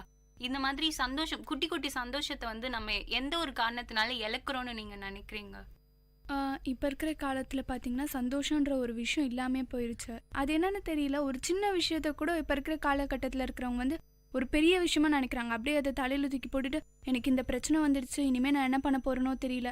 அதை சால்வ் பண்ணுறதுக்கு நிறைய வழி இருக்குது. ஆனால் அவங்க சந்தோஷத்தெல்லாம் ஒதுக்கி வச்சுட்டு என் நேரமும் இப்படி நடந்துருச்சே அப்படி நடந்துருச்சேன்ட்டு அவங்களுக்கு வர இருக்கிற சந்தோஷங்களை கூட என்ன கேட்டால் அவங்க ஒதுக்கிடுறாங்க. இப்போ பார்த்தீங்கன்னா நிறைய பேர் ஒர்க் பண்ணுறவங்களுக்குலாம் சந்தோஷம், அதாவது ஒரு 20 ஏஜுக்கு மேலே இருக்கவங்க, 25 ஏஜில் இருக்கிறவங்கலாம் ஒர்க் பண்ணுறாங்க. அவங்களுக்குலாம் சந்தோஷம்னு பார்த்தீங்கன்னா கொஞ்சம் கம்மியாக இருக்குது. முன்னெல்லாம் பார்த்தீங்கன்னா அந்த ஏஜில் இருக்கிறவங்களுக்கே நிறைய சந்தோஷம் இருந்தது. இப்போ அவங்களுக்கு சந்தோஷம் இல்லாமல் போனதுக்கு காரணம்னு பார்த்தீங்கன்னா அவங்க ஜாப்னாலே ஸ்ட்ரெஸ் அதிகமாகி அவங்களுக்கு சந்தோஷம் கம்மியாகிக்கிட்டே வருது. அந்த ஏஜ் இருக்க பசங்களாம் தான் சந்தோஷமாக இருப்பாங்கன்னு சொல்லுவாங்க. ஆனால் இப்போ அந்த ஏஜில் இருக்க பசங்களுக்கே சந்தோஷம் இல்லாமல் போயிட்டுருக்கு. என்னை பொறுத்த வரைக்கும் ஏன் சந்தோஷம் கெடுதுன்னு பார்த்தீங்கன்னா, ஃபர்ஸ்ட் ஈகோ தாங்க சொல்ல முடியும். விட்டு கொடுத்தாலே போதும். மற்றவங்க பண்ணுற விஷயத்தை நம்மளுக்கு பிடிக்கலனா கூட நம்ம ஏற்றுக்கிட்டு அவங்களுக்கு அட்ஜஸ்ட் பண்ணி இருந்துக்கிட்டாலே போதும். இந்த ஈகோனஸ் வராமல் ஒரு 2 பேர் ஃப்ரெண்ட்ஸ் இருக்காங்கன்னு வச்சுக்கோங்க, அவங்களுக்குள்ள ஈகோனஸ் வராமல் பார்த்துக்கிட்டாலே நம்ம 2 பேரில் நம்ம கூட இருக்க 4 பேரும் சந்தோஷமாக இருப்பாங்க. என்னை பொறுத்த வரைக்கும் ஈகோனஸ் விட்டு கொடுத்தாலே போதும், நம்ம ஹாப்பியாக இருக்கலாம். இப்போ சந்தோஷம் கெடுது அப்படின்னு பார்த்தீங்கன்னா மோஸ்ட்டாக ஸ்ட்ரெஸ் இருக்கும். நிறைய பேருக்கு அந்த ஒர்க் டென்ஷன் அதெல்லாம் நிறையவே இருக்கும். ஸோ என்னை கேட்டிங்கன்னா செய்கிற வேலையை பிடிச்சி செஞ்சால் கண்டிப்பாக அந்த ஸ்ட்ரெஸ்ஸு அப்படின்ற ஒரு விஷயம் இருக்காது. ஒரு நாளெல்லாம் நம்ம சந்தோஷமாக இருக்க நாளையும் நம்ம ஒரு எப்படியும் இல்லாமல் கொஞ்சம் நார்மலாக ட்ராவல் பண்ண நாளையும் நீங்களே கம்பேர் பண்ணி பார்த்தா உங்களுக்கே தெரியும், உங்களுக்கே புரிஞ்சிருக்கும். நம்ம ஒரு நாள் சந்தோஷமாக இருந்தால் அன்னைக்கு நம்மளுக்கே தெரியாமல் நம்ம தொடங்குற எந்த ஒரு வேலையாக இருக்கட்டும் அது வெற்றியில் தான் போய் முடிக்கும். இப்போ பார்த்தோன்னா சொல்லுவாங்க, சிரிச்ச முகத்தோட எந்த ஒரு வேலையை தொடங்கினாலுமே அந்த வேலை நீ நினச்சதை விட கொஞ்சம் நல்லாவே உனக்கு ஒரு அவுட்புட் கிடைக்கும் அப்படின்ற ஒரு ஜென்ரல் ஒப்பீனியன் எனக்கு இருக்குது. இதை பற்றி நீங்கள் என்ன நினைக்கிறீங்க? மோஸ்ட் ஆஃப் ஆல் சந்தோஷமாக இருக்கிற நேரத்துங்களெல்லாம் பார்த்தீங்கன்னா மைண்ட் பாசிட்டிவாக இருக்கும். ஸோ எந்த ஒரு கெட்ட விஷயம் அது மாதிரி ஏதாவது இருந்தாலும் சந்தோஷமாக இருக்கிற சமயத்தில் நம்ம எப்படி யோசிப்போம்னா, இல்லை அது இப்படி ஆகாது அப்படின்ற மாதிரி ஒரு பாசிட்டிவ் தாட் எப்பவுமே நமக்குள்ளே இருந்துக்கிட்டே இருக்கும். அதனால நெகட்டிவ் தாட்ஸ்லாம் போயிடும். எனக்கு கேட்டால் சந்தோஷம்னு ஒரு முக்கியமான அந்த ஒரு விஷயம் இருந்தால் எல்லா பிரச்சனைகளுமே தவிர்த்துடலாம். கண்டிப்பாக சந்தோஷம்னு ஒன்று இருந்தால் நம்மளுக்கு கஷ்டம் அப்படின்னு நினைக்கிற எல்லா வேலைகளும் ஈஸியாக முடிஞ்சிடும். சந்தோஷத்தை வெளியே நம்மளாம் நம்மளுக்காக உருவாக்கிக்கணும். எது எடுத்தாலும் இது செஞ்சால் தப்பாக போயிடுமோ, இதை செஞ்சால் சரியாக வராது அப்படின்னு எப்பயுமே நம்ம மைண்டில் வச்சுக்கவே கூடாது. எது பண்ணாலும் கரெக்டாக வரும், எல்லாமே சக்ஸஸாக முடியும் அப்படின்னு நினச்சா மட்டும்தான் அந்த விஷயத்தை செஞ்சு முழுசாக முடிக்கும் போது ஒரு ஹாப்பினஸ் வரும் நம்மளுக்கு. ஸ்ட்ரெஸ்ஸோடைய மிகப்பெரிய மெடிசனே என்னன்னு பார்த்தீங்கன்னா ஹாப்பியாக இருக்கிறது தான். ஸ்ட்ரெஸ் கம்மியாகணும்னா நம்ம சந்தோஷமாக இருக்கணும். வேலை செய்கிறவங்களா இருக்கட்டும், இல்லை ஏஜ் அதிகமாக ஏதாவது ஒரு வீட்டில் ஏதோ ஒரு சேட்னஸாக இருக்கட்டும், உடனே நம்ம எப்படி நம்ம சந்தோஷமாக ஆக்கிக்கலாம் அப்படின்ற வழியை தான் நம்ம பார்க்கணும். ஸ்ட்ரெஸ்ஸை கம்மி பண்ணணும்னா சந்தோஷமாக இருந்தாலே போதும். ஸ்ட்ரெஸ்ஸை கம்மி பண்ணோம் அப்படின்னு நிறைய நம்ம பேசிகிட்டு இருந்தோம். நீங்கள் இப்போ சப்போஸ் நம்மள எல்லாரையும் எடுத்துக்கலாம். சப்போஸ் நம்ம ஸ்ட்ரெஸ்ஸாக இருக்கும் போது அதை எப்படி நம்ம ஓவர் கம் பண்ணுவோம்னு நினைக்கிறீங்க? இப்போ எனக்கு வந்து ஒரு நாள்ல ஏதாவது ஒரு விஷயம் நடந்துச்சு, எனக்கு பிடிக்கலையோ இல்லை என்னை ஹர்ட் பண்ற மாதிரி ஏதோ ஒரு விஷயம் நடந்துச்சுன்னா அதுலேருந்து நான் வெளில வரதுக்கு ட்ரை பண்றதே நான் போய் சிரிச்சு மனுஷங்க கிட்டயோ இல்லை நான் வளர்க்குற நாய்கிட்டயோ நான் போய் சிரிச்சு பேசினாலே எனக்கு மைண்ட்ல இருக்க டென்ஷன் பாதி குறைஞ்சிரும். அதான் சொல்லுவாங்க இல்லையா, வாய் விட்டு சிரிக்க சிரிக்க நம்ம மனசுல இருக்க கஷ்டம் கூட கரைஞ்சிட்டே வரும் அப்படின்னு சொல்லுவாங்க. பொதுவா சொல்ற ஒரு கருத்து தான் இது. என்னோட வாழ்க்கையில நான் ஃபாலோ பண்றது இதுதான். ஒரு விஷயம் ஒரு பிரச்சனை அப்படின்னு போயிட்டு இருக்கும்போது வாய் விட்டு சிரிச்சா நமக்கு முன்னாடி வந்து அந்த பிரச்சனைக்கு நிக்கிறவங்க கூட ஏன்னா நம்ம பிரச்சனை இருந்தாலும் சிரிச்சுட்டே இருக்கான், இவங்ககிட்ட எது பண்ணாலும் வேஸ்ட் அப்படின்ட்டு போயிட்டே இருந்துருவாங்க. சிரிப்பு அப்படின்ற ஒரு விஷயம் வந்து நம்மளுக்கு ரொம்ப முக்கியமான ஒரு விஷயம் வாழ்க்கையில. என்னை பொறுத்த வரைக்கும் பார்த்தீங்கன்னா வந்து நம்ம கோவமாக இருக்கோமோ ரொம்ப டென்ஷனாக இருக்கோமோ அந்த டைமில் தனியாகவே இருக்கக்கூடாது. இப்போ நம்ம தனியாக இருந்தோன்னா அதே விஷயத்த வந்து யோசிச்சுக்கிட்டே இருக்கிறதுனால தான் வந்து நம்மளுக்கு வந்து அந்த ஹாப்பினஸ் கண்டிப்பாக கிடைக்காது. நம்மளுக்கு பிடிச்சமான விஷயத்த போய் அப்போ பண்ணணும். இப்போ சில பேருக்குலாம் பார்த்தீங்கன்னா வந்து ஏதாச்சும் சாப்பிட்டா அவங்க பிடிச்சமான பொருளை பார்த்தாலே வந்து சாப்பிட்ற பொருள் பார்த்தா வந்து ரிலாக்ஸ் ஆகிடுவாங்க. சில பேருக்கு டிவி பார்த்தா ரிலாக்ஸ் ஆவாங்க. சில பேர் வந்து பாட்டு கேட்டால் வந்து ரிலாக்ஸ் ஆகும். அந்த மாதிரி ஏதாச்சும் பண்ணிக்கிட்டே இருக்கும். நம்ம வந்து டென்ஷனாக இருக்கிற டைமில் வந்து தனியாக இருக்கக்கூடாது. மோஸ்ட்லி யார்கிட்டயே பேசிட்டாச்சு இருந்துடணுமே கண்டி. இப்போ நம்ம தனியாக இருந்தோம்னா அதை பற்றி யோசிச்சுட்டே இருக்கனால ஒரு சந்தோஷம் வந்து அந்த டேவே வந்து போச்சு அப்படின்ற மாதிரி ஆகிடும். நான் எப்படி என்னோட டென்ஷன்லேருந்து ஓவர் கம் பண்ணிப்பேன்னா எங்கள் நாய் கூட விளையாடுறது, இல்லை என் தம்பி கூட பேசிகிட்டு இருக்கிறது, இல்லை எங்கள் மம்மி கூட என்னுடைய கஷ்டங்களை ஷேர் பண்ணிக்கினாலே எனக்கு மோஸ்ட்டாக பாதி டென்ஷன் எனக்கு போயிடும். எனக்கு சந்தோஷம் அப்படின்னு பார்த்தீங்கன்னா, எனக்கு ஏதாவது ஸ்ட்ரெஸ் வந்துச்சுன்னா நான் ஃபஸ்ட்டு போய் சொல்கிற ஆள் எங்கள் அம்மா தான். எங்கள் அம்மா கிட்ட சொன்னால் எனக்கு எல்லா டென்ஷனும் குறைஞ்சிடும். கண்டிப்பாக அம்மா கிட்ட பேசுறதுன்னு எனக்கு ஒரு ஃப்ரெண்டு கிட்ட பேசுகிற மாதிரி. இப்போ இருக்கிறவங்கெல்லாம் எல்லாருமே வந்து சந்தோஷன்ற ஒரு விஷயம் இல்லவே இல்லை, நான் சந்தோஷமாகவே இல்லை அப்படின்னா, நம்ம சந்தோஷமாக இருக்கிறது நம்ம கையில் தான் இருக்குது. நம்ம இந்த உலகத்தையும் நம்மளோட வாழ்க்கையும் எப்படி பார்க்குறோம், மற்றவங்களை எப்படி ட்ரீட் பண்ணுறோம், அந்த விதத்தில் தான் நம்ம கூட அவங்க இருக்கிறாங்களா இல்லையா அப்படின்ற விஷயமே டிசைட் ஆகும். ஸோ இதை பற்றி நீங்கள் எல்லாரும் என்ன நினைக்கிறீங்க? இப்போது சந்தோஷம் மகிழ்ச்சி அந்த 2 வேர்டும் வந்து ஒன்றுத்தை தான் பாயிண்ட் பண்ணுதுன்னு நம்மளே பாதி பேர் அப்படி தான் நினச்சிட்டு இருப்போம். ஆனால் மகிழ்ச்சின்னு அப்படின்ற ஒரு வார்த்தைக்கு தான் நம்மளா தேடி போய் இப்போ நமக்கு டிவி பார்க்கறது பிடிக்கணும், நம்ம போய் அந்த டிவி பார்த்தா தான் நம்மளுக்கு மகிழ்ச்சியாக இருக்கும். அது வேற. சந்தோஷம்ன்றது நம்ம வாழ்க்கையில் நம்ம பண்ணுற ஒரு விஷயம் நம்ம மனசுக்கு அவ்வளோ பிடிச்சிருக்கும். இப்போ சொல்லுவாங்க இல்லையா, பிடிச்ச விஷயத்த பண்ணுற மாதிரி எதுவுமே இருக்காது. நீ பிடிக்காத பல விஷயம் பண்ணியும் உனக்கு மனசில் ஒரு திருப்தியே இருக்காது. ஒரு குட்டி விஷயமா தான் இருக்கும். இப்போ சஞ்சய் சொன்ன மாதிரி ரோடு கிராஸ் பண்ணும்போது ஒரு வயசான பாட்டிக்கு நம்ம ஹெல்ப் பண்ணி அவங்க தேங்க்ஸ் அப்படின்னு சொல்லும் போது நமக்கு வர சந்தோஷம் இருக்கு பார்த்தீங்களா, அந்த குட்டி குட்டி விஷயமே நமக்கு அவ்வளோ சந்தோஷம் தரும். அதனால நம்ம லைஃப்ல வந்து நிறைய அச்சீவ் பண்ணலாம். என்ன கேட்டால் நிறைய சக்ஸஸ் வரும். இப்போ சின்ன சின்ன சந்தோஷம் தான் வந்து ரொம்ப பெரிய சந்தோஷத்தை நம்மளுக்கு தரும். சின்ன சின்ன வேலைங்க பண்ணும்போது தான் நம்மளுக்கு வந்து அது பெரிய சந்தோஷத்தை தரும். சின்ன ஒரு எக்ஸாம்பிள் எடுத்துக்கோங்களேன். உங்கள் கிளாஸில் ஒரு 40 பேர் இருக்காங்க. எல்லாருக்கிட்டையும் நீங்கள் டெய்லியும் பேசுவீங்க. ஆனால் உங்கள் பக்கத்தில் இருக்க பொண்ணு வந்து ஒரு சின்ன சாக்லேட் எடுத்துகிட்டு வந்து உங்ககிட்ட கொடுத்தான்னு வச்சுக்கோங்களேன். அத்தனை பேர் இருக்கும்போது வந்து உங்களுக்கு எடுத்துகிட்டு வந்து கொடுக்கும்போது வந்து நீங்கள் பக்கத்தில் இருக்கிட்ட சொல்வீங்க, இத்தனை பேர் இருந்தால் எனக்கு தான் அந்த சாக்லேட் எடுத்து கொடுத்தாலே அப்படின்னு சொல்லிட்டு ஒரு சந்தோஷமாக சொல்வீங்க. ஆனால் பக்கத்தில் இருக்க இன்னொரு பொண்ணு சொல்லுவா வந்து அவங்க நினைப்பாங்க இதெல்லாம் ஒரு சந்தோஷமா அப்படின்னு நினைப்பாங்க. ஆனால் வந்து அந்த சந்தோஷத்தை வந்து நம்ம சொல்ல முடியாது. யாருனே தெரியாத ஒரு பொண்ணு உங்களுக்கு ஒரு சின்ன சாக்லேட் கொடுக்கும்போது இருக்கிற சந்தோஷம் வந்து அது வெளியே சொல்லிக்க முடியாது. ஆனால் மற்றவங்களுக்கு தெரியாது அது நம்மளுக்கு எவ்வளோ சந்தோஷமா இருக்குன்னு. அவங்கவுங்களுக்கு வந்து அந்த சந்தோஷம் இது உணரும் போது தான் தெரியும். கண்டிப்பாக நம்ம சந்தோஷம் வந்து நம்ம கையில் தான் இருக்குது. என்ன சுச்சுவேஷனில் இருந்தாலும் அந்த இடத்துல நம்ம சோகமாக இருக்கிறதும் சந்தோஷமாக இருக்கிறதும் நம்மளுடைய கையில் தான் இருக்குது. திடீர்னு எதனா ஒரு எல்லாருமே வந்து சோகமாக இருக்காங்கன்னா அந்த இடத்துல போய் நம்ம சந்தோஷமாக இருக்கக்கூடாது. அந்த இடம் சூழல் பார்த்து நம்ம அங்கே எப்படி நடந்துக்கணுமோ அப்படி தான் நடந்துக்கணும். சும்மா சிரிக்கிறோம் சந்தோஷமா இருக்கிறோம் அப்படின்ட்டு சோகமா இருக்கிற இடத்துல போயிட்டு நம்ம பாட்டு சிரிச்சிட்டு இருந்தோம்னா நம்மள வேற மாதிரி சொல்லிடுவாங்க. அந்த மாதிரிலாம் வந்து அவாய்ட் பண்ணிக்கணும். சூழலை பார்த்து நம்ம சந்தோஷமா இருக்கணும். இப்போ நம்மளோட சுற்றுச்சூழல் சொன்னீங்க இல்லையா ஜனனி, நம்ம இப்போ உங்க ஃப்ரெண்ட்ஸ் எடுத்துக்கோங்களேன். அப்படி எடுத்துக்கும் போது சில பேர் ரொம்ப டிப்ரெஸ்ஸாவே இருப்பாங்க. நம்ம அளவுக்கு வந்து அப்படி இருக்க மாட்டாங்க. அவங்களெல்லாம் நீங்க எப்படி கொண்டு வருவீங்க? இப்போ உங்க ஃப்ரெண்டுக்கு ஒரு பிரச்சனைன்னு அவங்க ஒரு நாளெல்லாம் உட்காந்து அழுதுட்டு இருந்தா அவங்கள எப்படி எந்த ஒரு வகையில நீங்க மகிழ்ச்சி படுத்துவீங்க? அப்போ பார்த்தா அவங்களுக்கு பிடிச்சமான விஷயத்த செய்யணும். அவங்களுக்கு என்னென்ன பிடிக்குமோ அந்த மாதிரி வாங்கி கொடுக்குறது. இப்போ அவளுக்கு சில பேர் பார்த்தீங்கன்னா ஏதாச்சும் ஒரு சின்ன டால் பார்த்தாலோ இல்லை ஒரு அழகான பொருளை பார்த்தாலோ அவங்களுக்கு வந்து சின்ன சந்தோஷம். அவங்களுக்கு பிடிச்சதை நம்ம செய்யணும். அவங்க அமைதியாக உட்காந்துருந்தாங்க, வா போய் நம்ம அப்படி போய் சுற்றி பார்த்துட்டு வரலாம். இப்போ என் ஃப்ரெண்டு சும்மாவே உட்காந்துருந்தாலும் அவளை சீண்டிக்கிட்டே இருப்பேன் நான். ஃபர்ஸ்ட்டு டென்ஷன் ஆவாங்க. டென்ஷன் ஆகிறதுனால நம்ம விட்டு போயிடக்கூடாது. அவங்கள சும்மா அவங்கள கூட சீண்டிக்கிட்டே இருந்தோம்னா பார்த்தீங்கன்னா அவங்க கொஞ்ச நேரத்தில் பார்த்து இந்த மாதிரி வந்து அவங்க பக்கத்தில் இருக்கவங்க கிட்ட நம்ம எப்பவுமே பேச்சு கொடுத்துக்கிட்டே அவங்கள ஏதாச்சும் ஒரு தொல்லை பண்ணிக்கிட்டே இருந்தால் கூட அதில் கூட ஒரு சின்ன சந்தோஷம் இருக்கும். இப்போ நம்மளை சுற்றி இருக்கவங்க ஒருத்தவங்க ஸ்ட்ரெஸ்ஸோடு இருக்காங்க அப்படின்னு வந்தால் நம்ம போய் அட்வைஸ் பண்ணி இன்னும் அவங்கள ஸ்ட்ரெஸ் ஆக்கிடக்கூடாது. கண்டிப்பாக அவங்களுக்கு பிடிச்ச விஷயங்களை செய்யலாம் அப்படின்னு சொல்லிட்டு கண்டிப்பாக நம்ம அட்வைஸ் பண்ணவே கூடாது. ஸோ என் ஃப்ரெண்டு எப்பயாச்சும் ஸ்ட்ரெஸ்ஸோடு இருந்தால் ஏதாவது காமெடி பண்ணி அவளை சிரிக்க வைப்பேன். இப்போ வந்து கண்டிப்பாக என் ஃப்ரெண்ட்ஸ் எல்லாம் கூட வந்து சேடாக உட்காந்துட்டு இருப்பாங்க. அப்போ போயிட்டு நான் வந்து ஏன்டி இப்படி இருக்க அவங்க பிரச்சனை எல்லாம் போய் நம்ம கேட்கவே கூடாது. அவங்க என்ன பண்ணால் ஹாப்பியாக இருப்பாங்களோ அந்த வழியை தான் தேர்ந்தெடுத்து நான் போயிட்டு அவங்கள சந்தோஷப்படுத்துவேன். ஏதாவது நான் பண்ணுற நிறைய விஷயம் அவங்களுக்கு வந்து காமெடியாகவே இருக்கும். ஸோ அதெல்லாம் வச்சு நான் எதனா பண்ணி அவங்கள வந்து சந்தோஷப்படுத்துவேன். இப்போ முக்கியமாக ஒரு விஷயம், நம்ம சந்தோஷமாக இருக்கிறதுல முக்கியமாக நம்ம கவனிக்க வேண்டிய ஒரு விஷயம்னு நான் நினைக்கிறது, நம்ம சந்தோஷமாக இருக்கிறது அடுத்தவங்களுக்கு பிரச்சனையாவோ இல்லை அடுத்தவங்களுக்கு அது ஒரு டிஸ்டர்பன்ஸாவோ இருக்கக்கூடாது இல்லையா? இது வந்து ரொம்ப முக்கியம். சந்தோஷமா நம்ம மட்டும் இருந்தா போறோம் அப்படின்னு நினைக்கிறது உண்மையான சந்தோஷமே கிடையாது. நம்மளால 4 பேர் சந்தோஷமா இருக்கிறது தான் சந்தோஷம். அதை பத்தி என்ன?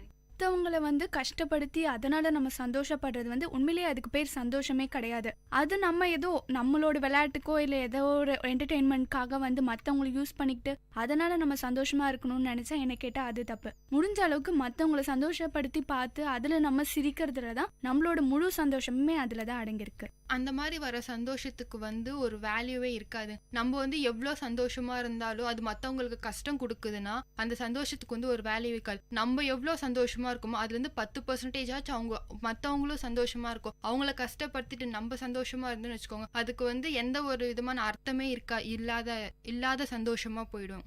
இப்போ இருக்கிற நம்மளோட சூழல்ல பார்த்தீங்கன்னா நம்ம சந்தோஷமா இருக்கோம், சுற்றி இருக்கிற யாராவது ஒருத்தர் வந்து அமைதியாவோ அவங்களுக்கு ஏதாவது கஷ்டம் அப்படின்றத நம்ம ஃபீல் பண்ணோம்னா அடுத்த நிமிஷமே நம்மளோட சந்தோஷன்றது நம்ம கிட்ட இருக்கவே இருக்காது. அந்த சமயத்தில் போய் நம்ம சிரிச்சுட்டு இல்லை வீட்டில் யாரோ ஒருத்தர் வந்து ஏதாவது ஒரு பிரச்சனை அந்த மாதிரி ஆளாளுக்கு ஒரு இடத்துல இருக்கும்போது நம்ம வந்து விளையாடிட்டோ இல்லை ஜாலியாக சிரிச்சுட்டோ அந்த மாதிரி இருக்க மாட்டோம். ஒருத்தருடைய சந்தோஷமும் நம்ம வாழ்க்கையில முக்கியம். அதை வச்சுட்டு நடந்தாலே வாழ்க்கை நல்லா இருக்கும். இது வரைக்கும் நம்ம காரசாரம் நிகழ்ச்சியில உண்மையான சந்தோஷம் எதுலலாம் நமக்கு கிடைக்குது, சின்ன சின்ன விஷயங்கள் பண்றதுனால நம்மளுக்கு வர சந்தோஷம், உண்மையான சந்தோஷம் 4 பேரை நம்ம துன்புறுத்தி வாங்குறது இல்ல அப்படின்றத பத்தி நிறைய பார்த்தோம். நம்ம காரசாரம் நிகழ்ச்சியில ஒரு சிறிய இடைவேளைக்கு பிறகு தொடரலாம். இது VIT பண்பலை 90.8. புதிய ஆரம்பம், இது புதிய ஆரம்பம், கல்வியோடு தேசம் வளரும் புதிய ஆரம்பம், இது இனிய ஆரம்பம், காற்றின் அலைகளில் ஒரு கவிதை தவழுமே, விழிகள் உறங்கி மனதின் கருத்தை விழிக்கச் செய்யுமே, உண்மை உறக்க சொல்லுமே, புதிய ஆரம்பம். வணக்கம், இது VIT பண்பலை 90.8. இது உங்கள் நிகழ்ச்சி காரசாரம். இன்னைக்கு நம்ம நிகழ்ச்சியில இடைவேளைக்கு முன்னாடி நம்ம தோழிகள் கூட நிறைய விஷயங்களை பத்தி பேசிட்டு இருந்தோம். உண்மையான மகிழ்ச்சி எதுல வருது, எதுல கிடைக்குது, ஒருத்தரோட மகிழ்ச்சி எதுல அடங்கி இருக்குன்றத பத்தி பார்த்துட்டு இருந்தோம். இப்போ நம்ம என்ன பார்க்க போறோம்னா, நம்ம 4 பேருக்காக விட்டு கொடுக்கறதுல உண்மையான சந்தோஷம் நம்மளுக்கு கிடைக்குதா, நம்ம சந்தோஷம் விட்டு கொடுக்கறதுல நம்மளுக்கு ஒரு திருப்தி இருக்கா? நம்ம விட்டு கொடுக்கறதுல சந்தோஷம் வரன்றத நான் நம்புறேன். ஏன்னா வந்து நம்மளோட வாழ்க்கையில நம்ம வந்து வாழ்றது வந்து நம்ம மட்டும் சந்தோஷமா இருக்கணும், நம்ம நல்லா இருந்தா போதும் அப்படின்ற விஷயம் இல்லை. நம்மளோட சந்தோஷமே அடுத்தவங்களோட சந்தோஷத்துல தான் அடங்கியிருக்கு. இப்போ ஒருத்தரோட வாழ்க்கை, இப்போ நம்ம கூட இருக்கிற ஃப்ரெண்ட்ஸ் யாராவது ஒருத்தருக்கு வந்து அவங்க கஷ்டப்படுறாங்க அப்படின்னா அது கண்டிப்பா நம்மள எந்த வகையிலையாவது பாதிக்கும். அப்போ வந்து நம்ம சந்தோஷம் போதும் அப்படின்னு இருக்கிறது உண்மையான சந்தோஷமே கிடையாது. என் லைஃப்ல இப்போ எனக்கு ஏதாவது நான் விட்டு கொடுத்து இன்னொருத்தவங்க சந்தோஷமா இருப்பாங்கன்னா நான் அதை விட்டு கொடுக்க தயாரா இருக்கேன். என்ன கேட்டிங்கன்னா, நான் வந்து என்னுடைய சந்தோஷத்தை வந்து மற்றவங்களுக்காக விட்டு தரது வந்து என்னோட சந்தோஷம் எனக்கு முக்கியம். கண்டிப்பா என்ன கேட்டீங்கன்னா, என் சந்தோஷம் அப்படின்றது வந்து என்னை சுத்தி இருக்கவங்க சந்தோஷமா இருந்தாதான் நான் சந்தோஷமா இருப்பேன். எனக்கு விட்டு கொடுக்கறதுல தான் நிறைய சந்தோஷம் இருக்கும். கண்டிப்பா மற்றவங்களுக்கு விட்டு அவங்க ஃபேஸ்ல அந்த ஸ்மைலை பார்க்கும்போது அது உங்களுக்கே வந்து அது உணர முடியும். நம்மளால அவங்க சந்தோஷமா இருக்காங்களே அப்படின்னு யோசிக்கலாம். இப்போ எங்க வீட்டுல பாத்தீங்கன்னா 2 பேர் இருக்கும், நானே என் தங்கச்சி. ஒரு விஷயத்துலயும் நான் அவளுக்கு விட்டு கொடுப்பேன். எந்த சின்ன விஷயமா அந்த ஒரு பென்சில் எடுத்து கொடுக்கறதா இருந்தாலும், ஒரு தண்ணி எடுத்துட்டு போய் நான் அவளுக்கு கொடுக்கும் போது அப்புறமேட்டுல தேங்க்ஸ் நான் அப்படி சொல்லுவா. அப்போ வந்து ஒரு சந்தோஷமா அவளுக்கு எடுத்துட்டு போய் அவளுக்கு கொடுக்கறதுனாலதான் விட்டு இப்போ உனக்கு எதுக்கு நான் செய்யணும் அப்படின்னு அந்த மாதிரி நான் சொல்லிட்டேன்னு வச்சுக்கோ, நெக்ஸ்ட் டைம் அவ எனக்கு செய்ய மாட்டா. இந்த மாதிரி வந்து விட்டு கொடுக்கறதுனால தான் வந்து அவங்களுக்கு அந்த சந்தோஷம் கிடைக்கணும். அதுல விட்டு கொடுக்கறதுல தப்பே கிடையாது. விட்டு கொடுக்கறனால நிறைய பிரச்சனைகளை வந்து நம்ம தவிர்க்கலாம். இப்போ பாதி பேர் டைவோர்ஸ் அந்த மாதிரி நிறைய விஷயங்களுக்கு போறாங்களே, இவங்களுக்கு நான் எதுக்கு பணிஞ்சு போகணும் அப்படின்ற மாதிரி நிறைய விஷயம் இருக்கே. அதுக்கு பதிலாக ஃபேமிலி இருக்கிறவங்க ஒருத்தருங்களுக்கும் அடங்கி நம்ம விட்டு கொடுத்துட்டு போனோம்னாலே நம்ம கூட பாதி சந்தோஷம் கூட இருக்கும். என்ன கேட்டால் இப்போ இருக்கிற காலகட்டத்தில் இருக்கிறவங்களுக்கு விட்டு கொடுக்கறது இல்லாதனால தான் இப்போ சந்தோஷம் இல்லையோ என்னமோ. சஞ்சு சொல்ற மாதிரி விட்டு கொடுக்கறதுல சந்தோஷம் இருக்க தான் செய்யுது. அந்த இடத்துல நம்ம முக்கியமா கவனிக்க வேண்டிய ஒரே ஒரு விஷயம், நம்ம விட்டு கொடுக்கறவங்களுக்கு அந்த தகுதி இருக்கா. நம்ம சந்தோஷம் ஒரு இடத்துல நம்ம விடுறோம்னா அது யாருக்காக விடுறோமோ அவங்களுக்கு அந்த லெவல் இருக்கணும். அவங்க பண்ணா அவங்களுக்கு பண்ணலாம் அப்படின்ற இருக்கணும். ஜனனி சொன்ன பாயிண்ட் என்ன ரொம்ப கவர்ந்துச்சு. இப்போ இது வரைக்கும் நம்ம சந்தோஷம் விட்டு கொடுக்கறதுல சந்தோஷம் இருக்கா அந்த மாதிரி பார்த்துட்டு இருந்தோம். என் வாழ்க்கைன்னு எடுத்துக்கிட்டோம்னா நான் இப்போ ஸ்கூல் முடிச்சுட்டு காலேஜ் வந்திருக்கேன். இந்த ஸ்டேஜஸ் மாறுது இல்லையா, சின்ன வயசுலேருந்து இருந்த சந்தோஷத்துல நான் இழக்கிறது அப்படின்னு நான் ஃபீல் பண்ற விஷயம் ஃப்ரெண்ட்ஷிப் பாண்ட். ஸ்கூல்ல படிக்கும் போது என்னோட வீட்டா இருக்கட்டும், என்னோட அப்பா அம்மா ஸ்கூல்ல பழகுனவங்களா இருக்கட்டும், இல்ல என்னோட ஃப்ரெண்ட்ஸோட அப்பா அம்மாவா இருக்கட்டும், அவங்க எங்களை பார்த்த பார்வை வேற, இப்ப பாக்குற பார்வை வேற. நம்ம காலம் போக போக நம்ம வளர்ந்துட்டே வர நம்ம வாழ்க்கையில நம்ம இழக்கிறோம் அப்படின்னு நீங்க நினைக்கிற விஷயங்கள், சந்தோஷத்துல நம்ம இழக்கிறோம். என்னோட ஸ்கூல் ஸ்டேஜஸில் பார்த்தீங்கன்னா நான் என்ன எழுந்தேன்னு பார்த்தீங்கன்னா, ஸ்கூலில் டூர் கூட்டிகிட்டு போவாங்க. அப்போ எங்கள் வீட்டில் என்னை விடவே மாட்டாங்க. ஒரு 2 days 3 days ட்ரிப்னா எங்கள் வீட்டில் என்னை விட மாட்டாங்க. தனியாலாம் போவேணா அப்படி சொல்கிறாங்க. ஆனால் என் ஃப்ரெண்ட்ஸ்லாம் போயிட்டு செம்மையாக என்ஜாய் பண்ணுவேன்டி, நீ தான் வரல அப்படிலாம் சொல்லி என்னை கொஞ்சம் வெறுப்பேற்றிட்டு இருந்தாங்க. பட் இருந்தாலும் நான் அந்த இடத்துல ஃபீல் பண்ணது சே நம்ம போயிருக்கலாமே அப்படின்னு ஃபீல் பண்ணேன். அண்ட் அதே மாதிரி எனக்கு நான் கேட்ட குரூப் அவங்க எனக்கு தரவே இல்லை. என்னோட பெரிய சந்தோஷமே அதில் தான். நான் ஆட்டோமொபைல் இன்ஜினியரிங் படிக்கணும்னு ரொம்ப ஆசைப்பட்டேன். ஆனால் என்னை விட்டுட்டாங்க. நான் மார்க்லாம் நல்ல மார்க் தான் எடுத்திருந்தேன். என்னால் படிக்க முடியும்னு அவங்களுக்கு தெரிஞ்சோம். என்னை அந்த குரூப்பில் எடுத்துக்கல. இப்போ எனக்கு நான் படிக்கிற கோர்ஸ் சத்தியமாக எனக்கு பிடிக்கவே இல்லை தான். பிடிக்காம தான் படிச்சுட்டு இருக்கேன். இருந்தாலும் அக்செப்ட் பண்ணிக்கினேன். இதுதான் லைஃப், ஸோ அக்செப்ட் பண்ணி தான் ஆகணும் அப்படின்ற மாதிரி நான் அக்செப்ட் பண்ணிக்கிட்டேன். அக்செப்ட் பண்ணிக்கணும். இந்த சந்தோஷம் நான் எதுக்காக அக்செப்ட் பண்ணிக்கினேன்னா என் ஃபேமிலிக்காக நான் அக்செப்ட் பண்ணிக்கினேன். இப்போ சொல்கிறேன், என் ஃபேமிலின்றதுனால தான் அந்த என்னோட கஷ்டத்தையும் அவங்க சந்தோஷமாக எடுத்துக்கிறாங்க அப்படின்றதுனால தான் நான் அதை அக்செப்ட் பண்ணிட்டு இருக்கிறேன். வேற யாருக்காகவும் என் சந்தோஷத்தை நான் விட்டு தர மாட்டேன். அதில் ரொம்ப நான் ஸ்ட்ராங்காக இருக்கேன்.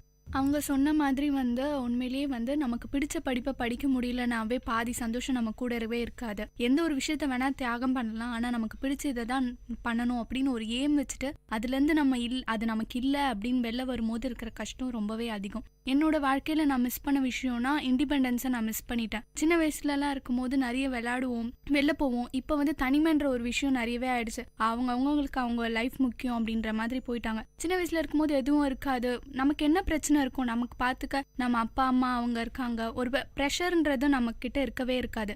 என்ன கேட்டால் நான் அதெல்லாம் தான் ரொம்ப நிறையவே மிஸ் பண்ணுறேன். இப்போ என்ன கேட்டிங்கன்னா, நான் ஸ்கூல் முடிச்சுட்டு காலேஜ் வந்திருக்கேன். ஸ்கூலுன்னு பார்க்கும்போது எங்கள் ஸ்கூலில் ஸ்கூல் பஸ் கிடையாது. ஸோ நான் ரொம்பவே மிஸ் பண்ணது ஸ்கூல் பஸ் தான். நான் ஸ்கூல் பஸ்ஸில் போகணும்னு எனக்கு ரொம்ப நாள் ஆசை, ஆனால் கண்டிப்பாக எனக்கு அது கிடைச்சதே இல்லை.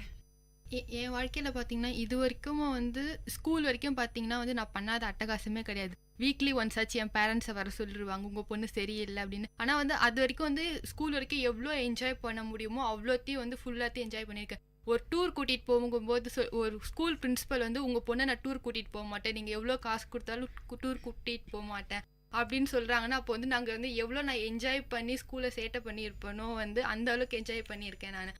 ஆனால் என் காலேஜ் லைஃப் பார்த்தீங்கன்னா ஸ்கூல் லைஃப்க்கு அப்படியே டோட்டல் டிஃப்ரென்ஸ் தான். இங்கே ஃப்ரெண்ட்ஸ் இல்லைன்னு நான் சொல்ல மாட்டேன்.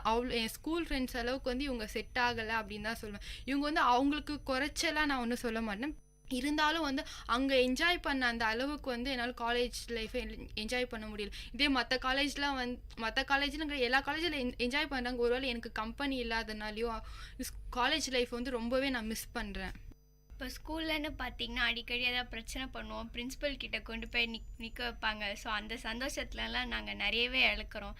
காலேஜுன்னு பார்த்தீங்கன்னா அதெல்லாம் இல்லை, எதுவுமே இல்லை. ஸோ நாங்கள் பிரச்சனையே பண்ணலை. ஆனால் ஸ்கூலில் பிரச்சனை பண்ணால் கண்டிப்பாக பிரின்ஸிபல் கிட்ட அப்போது நின்னப்போ எங்களுக்கு ரொம்ப பயமாக இருந்துச்சு. இப்போ அதெல்லாம் நினச்சா ரொம்ப சந்தோஷமாக இருக்குது எனக்கு. நான் ஸ்கூல் படிக்கும் போது எனக்கு தனியாக நடந்து போகணும், ஃப்ரெண்ட்ஸோட ஜாலியாக போயிட்டு ஜாலியாக நடந்து வரணும்னு ஆசை. ஆனால் எங்கள் வீட்டில் அப்படி விடவே இல்லை. எப்போ பாரு எங்கள் அப்பா கூட்டிகிட்டு போவார், என்னை கூட்டின்னு விட்டுருவார். கரெக்டாக அந்த டைமிங் செய்வார். அவரோட ரெஸ்பான்சிபிலிட்டிலேருந்து அவர் மாறவே இல்லை. ஆனால் எனக்கு அது ரொம்ப பிடிக்கும், ரொம்ப ஜாலியாக இருக்கும். ஃப்ரெண்ட்ஸோட ஜாலியாக நடந்து போயிட்டு நடந்து வர்றது அதெல்லாம். ஏன்னா அப்படியும் எப்போனா 1 வீக்லி ஒன்ஸ் இல்லை மந்த்லி ஒன்ஸ் அந்த மாதிரி என்னை ஃப்ரெண்ட்ஸோட அனுப்புவாங்க.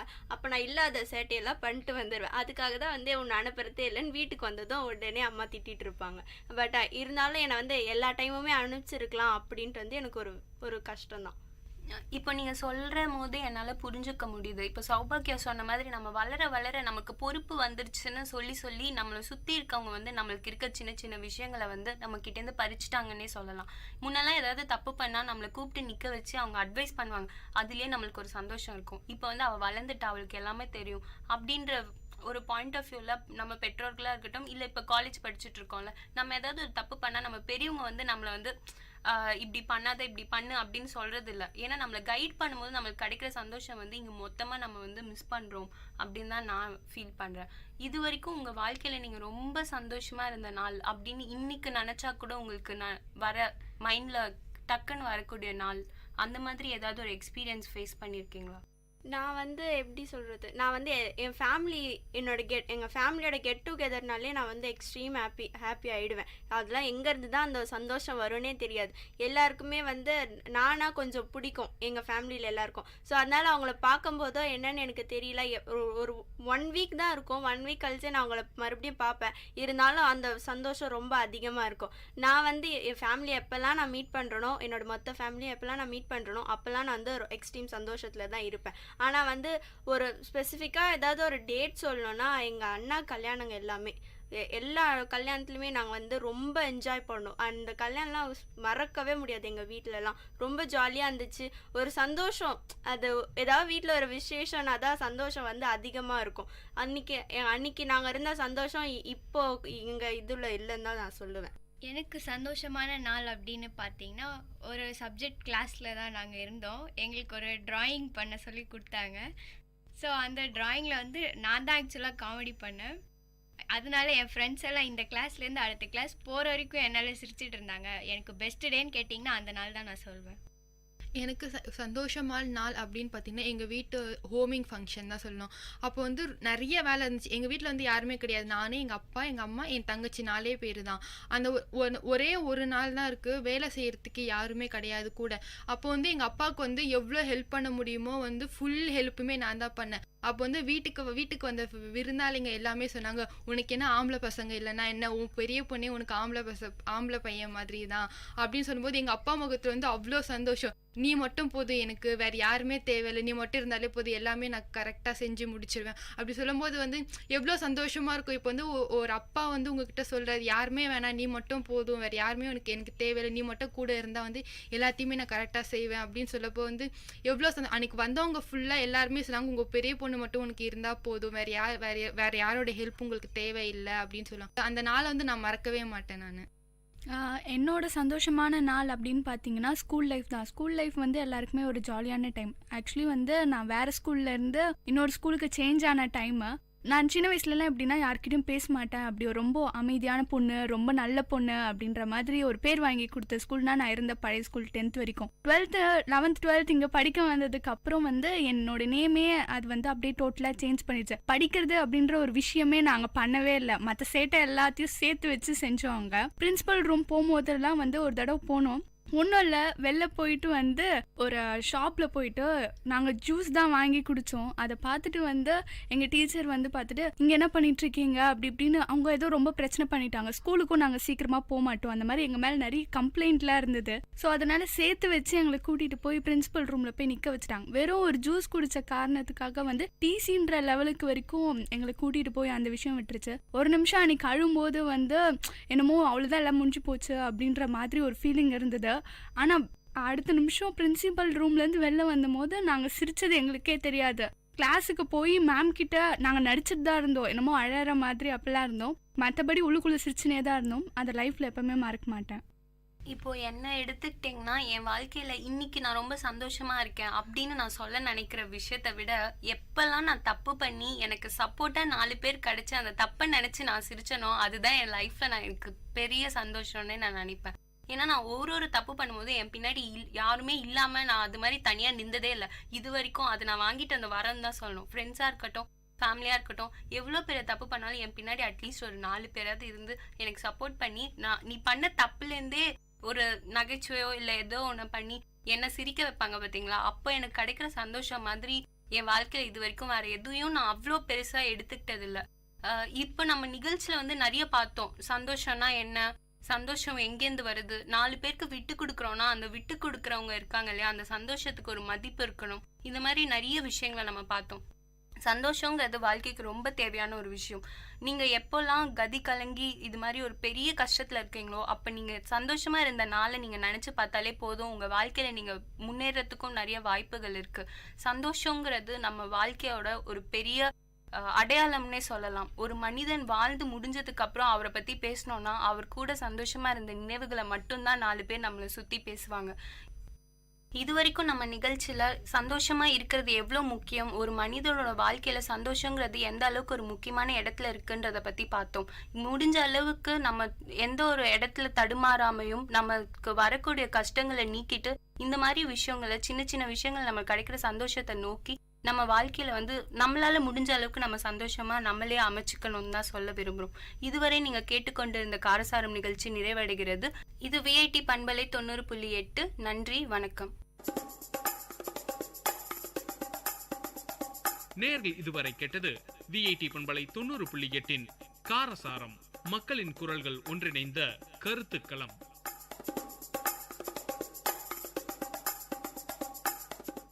விவசாயி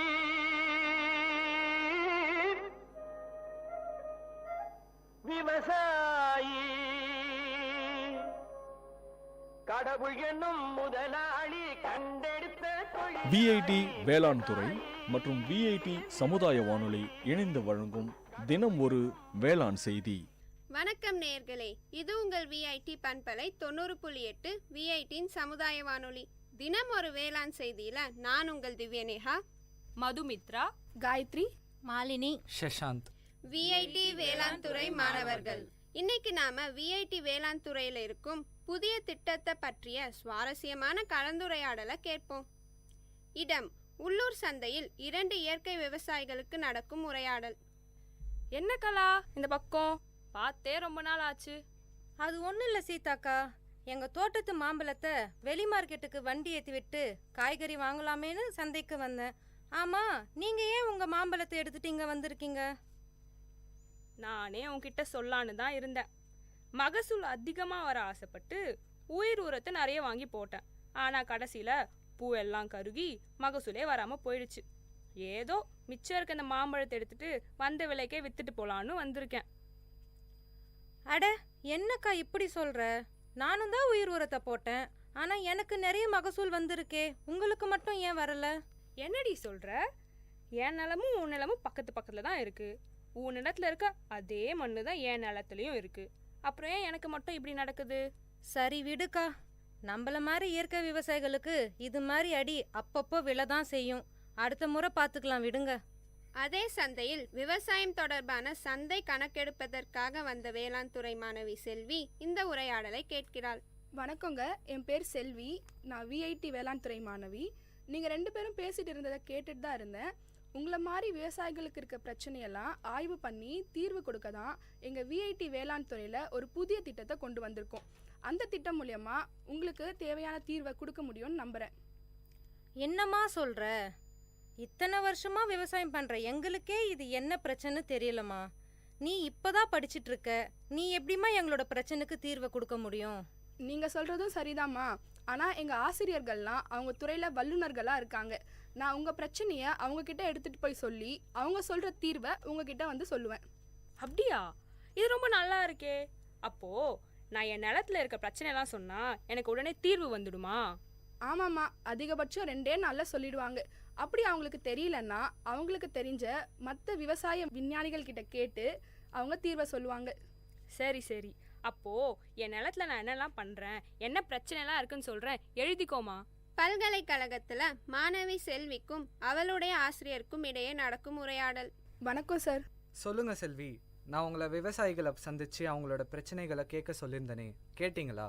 அதை பற்றி தான் சார் பேச வந்தேன். நான் நேற்று சந்தைக்கு போயிருந்தப்போ 2 இயற்கை விவசாயிகளை சந்தித்தேன். அவங்க 2 பேருமே இயற்கை முறையில் மாந்தோப்பு பராமரிக்கிறாங்க. அதில் ஒருத்தருக்கு மகசூல் அதிகமாக வந்திருக்கு, இன்னொருத்தருக்கு கம்மியாக வந்திருக்கு. அப்படியா செல்வி? அவங்க நிலத்துல என்ன பயன்படுத்துகிறாங்கன்னு கேட்டிங்களா? அவங்களோட பிரச்சனையெல்லாம் விசாரிச்சிங்களா? சார், நான் எல்லாத்தையுமே தெளிவாக கேட்டு எழுதிட்டு வந்திருக்கேன். எங்கே கொடுங்க பார்ப்போம். இந்தாங்க சார். பூ கருகிருக்குன்னு போட்டிருக்கு, தண்ணி கரெக்டாக இருக்குது, பூச்சியோ நோய் தாக்கலோ இல்லை. அப்படி பார்த்தா இது அநேகமாக பொட்டாசியம் அப்படி இல்லைன்னா நைட்ரஜன் அளவு அதிகமானதுனால வந்திருக்கலாம். எனக்கு கொஞ்சம் டைம் கொடுமா, நான் என்னன்னு பார்த்துட்டு நாளைக்கு உனக்கு தீர்வை சொல்கிறேன். சரிங்க சார். மறுநாள் ஆசிரியர் மாணவியிடம் விளக்கத்தை கொடுத்தார். செல்வி, நீ கொடுத்த விவரத்தெல்லாம் பார்த்தம்மா. நிலத்துல நைட்ரஜன் சத்து அதிகமானதுனால பூ கருகிருக்கு. நான் இந்த நோட்டில் விவரமாக எழுதியிருக்கேன், நீ படித்து அவங்களுக்கு புரிய வச்சிடுமா. சரிங்க சார், நான் அவங்கள பார்த்து சொல்லிடுறேன். பின் மாணவி இயற்கை விவசாயியான சீதாவை சந்தித்தாள். வாமா செல்வி, நான் என் பிரச்சனைலாம் சொன்னனே, இதெல்லாம் தகவல் தெரிஞ்சுச்சா? நானும் எங்கள் சார் கிட்ட போய் இது எல்லாத்தையும் சொன்னேன். அவரும் சில குறிப்புகள்லாம் கொடுத்துருக்காரு, அதை உங்ககிட்ட சொல்லலான் தான் வந்தேன். முதல்ல நீங்கள் என்ன தெரிஞ்சுக்கணுன்னா, ஒரே ஊரில் இருந்தாலும் வயலுக்கு வயல் மண்ணோட தன்மை மாறும். அதனால் 3 வருஷத்துக்கு ஒரு தடவை மண் பரிசோதனை செஞ்சு பார்க்கணும். நீங்கள் உயிர் உரம் போடும்போது அது கூட ஜீவாமிர்தத்தையும் சேர்த்து போட்டிருக்கீங்க. அதனால தான் நைட்ரஜனோட அளவு அதிகமாகி பூவெல்லாம் கருகிருக்கு. ஓ, இதில் இவ்வளோ விஷயம் இருக்கா? இதுக்கப்புறம் நான் கவனமாக இருக்கேம்மா. அப்படியே இந்த விஷயத்த அந்த கலாக்கிட்டையும் சொல்லி வைக்கிறேன். அப்போ தான் அவளும் முன்னெச்சரிக்கையாக இருப்பா. இந்தாங்க என் நம்பர். வருங்காலத்தில் உங்களுக்கு எதனா பிரச்சனை இருந்துச்சுன்னா என்கிட்ட சொல்லுங்கள், நான் இதே மாதிரி உங்களுக்கு உதவுறேன். நம்ம விஐடி வேளாண் துறையில் விவசாயிகள் இணைப்பு திட்டம், அதாவது ஃபார்மர்ஸ் அட்டாச்மெண்ட் ப்ரோக்ராம் மூலமாக ஒவ்வொரு வேளாண் மாணவர்களையும் சீதா மாதிரி இருக்கிற விவசாயிகள் கூட இணைக்கும் போது கள பிரச்சனைகளை பற்றி மாணவர்களுக்கு விழிப்புணர்வு ஏற்படுது மற்றும் விவசாயிகளுக்கும் பயனுள்ளதாக இருக்குது. இந்த இருவழி கற்றல் திட்டத்தில் விவசாயிகளை ஆசிரியர்களாகவும் விஐடி வேளாண் துறை அங்கீகரிக்குது. மீண்டும் தினம் ஒரு வேளாண் செய்தியில் நாளை சந்திப்போம். நான் உங்கள் திவ்யநேகா, மதுமித்ரா, காயத்ரி, மாலினி, சஷாந்த், விஐடி வேளாண் துறை மாணவர்கள். இது உங்கள் விஐடி பண்பலை 90.8 விஐடியின் சமுதாய வானொலி. விவசாயி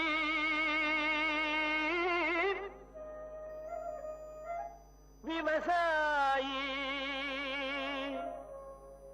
கடவுள் என்னும் முதலாளி கண்டெடுத்த விஐடி வேளாண் துறை மற்றும் விஐடி சமுதாய வானொலி இணைந்து வழங்கும் தினம் ஒரு வேளாண் செய்தி.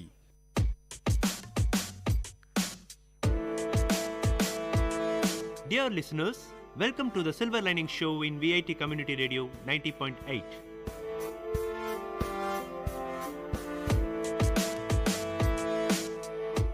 The program to reach heights, a motivation to enhance the positivity in you.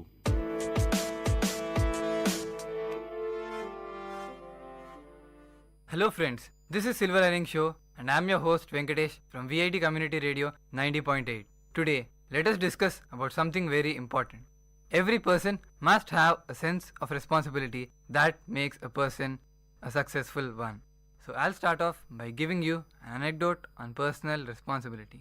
When Forrest Gump was in the army hospital lounge recovering from his wound buttocks, he was hit in the head with a ping pong ball. That fortuitous event started what would become a stellar career as a ping pong champion. The secret to the game's success was revealed to Forrest by another convalescing soldier. The soldier's simple advice was, never ever take your eye off the ball. Seems like that is the key to success in almost every endeavor you take in life. If you are in sales, keep your eye on the sales ball. If you are in manufacturing, keep your eye on the manufacturing ball.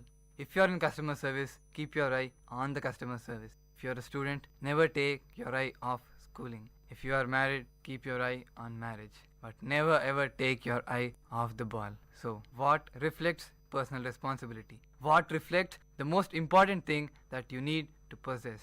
The main thing that reflects responsibility, being accountable for what we think, say or do.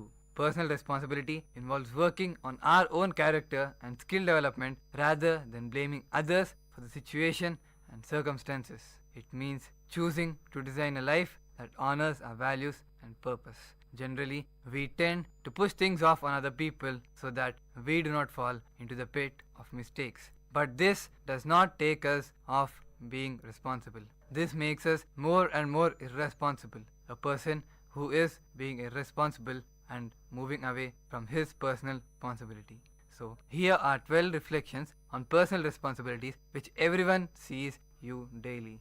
So, firstly, personal responsibility begins from the inside and moves outward. We must begin by taking responsibility for our thoughts, choices, and reactions. Then we can be responsible for the circumstances we create in our very own world.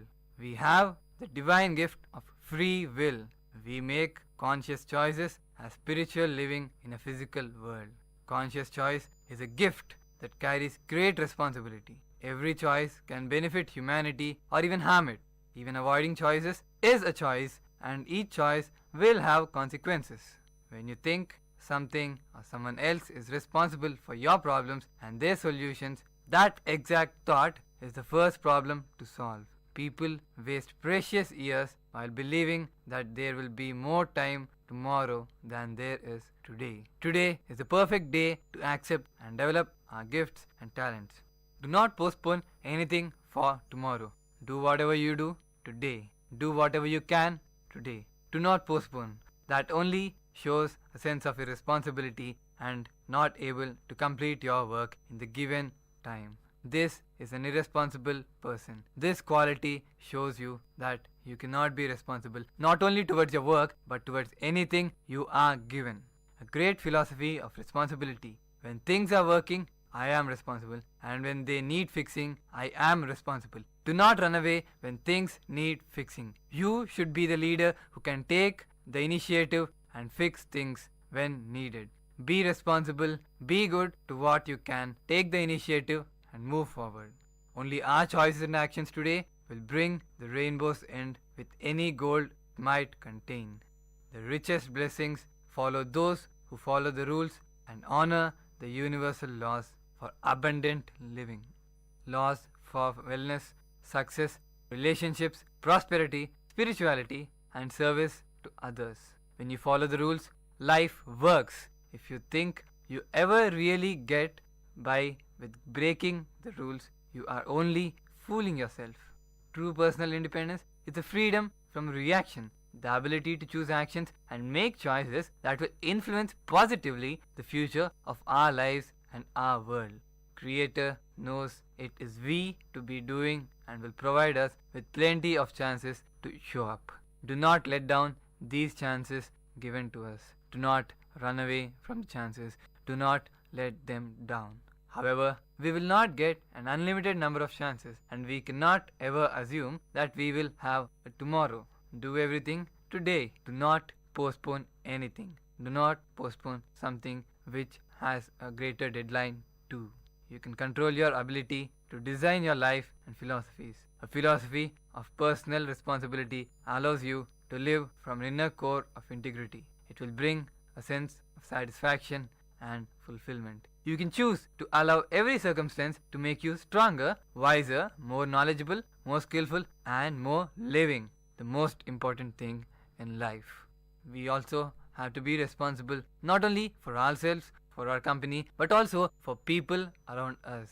People who care for others, for our dear nature. Environmental responsibility is also very important, as this is being a great need today. You are going to have to figure out what it means to be a human being on earth at a time when every living system is declining and the rate of decline is accelerating. Kind of a mind-blogging situation. But not one peer-reviewed paper published in the last 30 years can refute that very statement. Basically, civilization needs a new operating system. You are the programmers, and we need it within a few decades. This planet came with a set of instructions, but we seem to have misplaced them. Important rules like don't poison the water, soil or air, don't let the earth get overcrowded, and don't touch the thermostat have been broken very easily. Buckminster Fuller said that spaceship Earth was so ingeniously designed that no one had a clue that we are on one, flying through the universe at 1,000,000 miles per hour with no need for seatbelt, lots of room in coach, and really good food. But that is all changing now because we are being irresponsible to our very own Earth. There is invisible writing on the back of the diploma you will receive, and in case you didn't bring lemon juice to decode it, I can tell you what it says. You are brilliant and the earth is hiring. This is the most important thing you need to know, that you are brilliant and the earth itself has hired you. The earth couldn't afford to send recruiters or limos to your school. It sent you rain, sunset, ripe cherries, night blooming jasmine, and that unbelievably cute person you have in your life. Take the hint, and here's the deal. Forget that this task of planet saving is not possible in the time required. Don't be put off by people who know what is not possible. Do what needs to be done and check to see if what was impossible only after you are done. Do what is needed right now. Be responsible towards Mother Earth who has hired you before you were even born. When asked if I am pessimistic or optimistic about the future, my answer will always be the same. If you look at the signs about what is happening on Earth and aren't pessimistic, you don't understand data. But if you meet the people who are working to restore this Earth in the lives of poor and you aren't optimistic, you haven't got a pulse. You do not know anything that is happening here.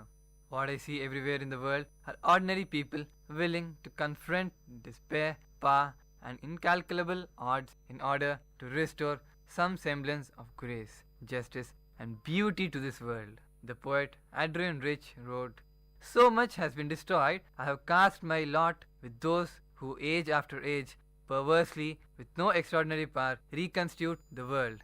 There could be no better description.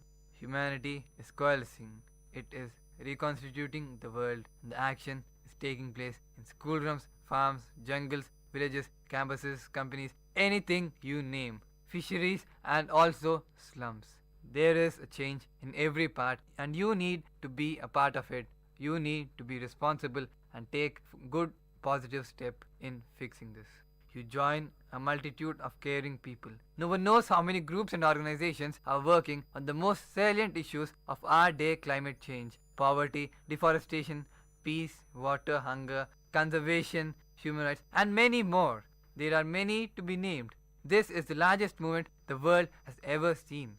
Rather than control, it seeks connection. Rather than dominance, it strives to disperse concentrations of power. Like Mercy Corps, it works behind the scenes and gets the job done. Large as it is, no one knows the true size of this movement. It provides hope, support, and meaning to billions of people in the world. Its clout resides in idea, not in force. It is made up of teachers, children, peasants, business people, rappers, organic farmers, nuns, artists, government workers, engineers, students, etc. Every person who is living in this world, every person who is responsible to bringing a change, every person who can actually bring a change, every person who is actually responsible, but has slightly deviated of this concept of saving our own things. The President of the United States of America, and as a writer David James Duncan would say, the Creator, the one who loves us all in such a huge way, even he is responsible.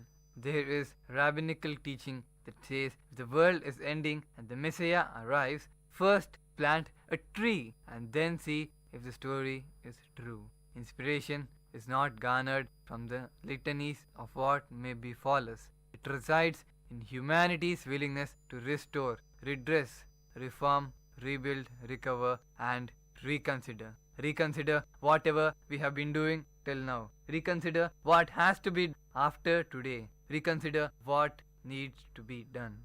One day you finally knew when you had to do and began, though the voices around you kept shouting their bad advice. Is Mary Oliver's description of moving away from the profane towards a deep sense of connectedness to the living world. Many of the people are working on behalf of strangers, even if the evening news is usually about the death of strangers. This is what a responsible person does. Even if there is chaos all over, work on behalf of people, work on behalf of strangers whom you even do not know. Be responsible towards Mother Earth and then go forward, take a step further, bring about a change.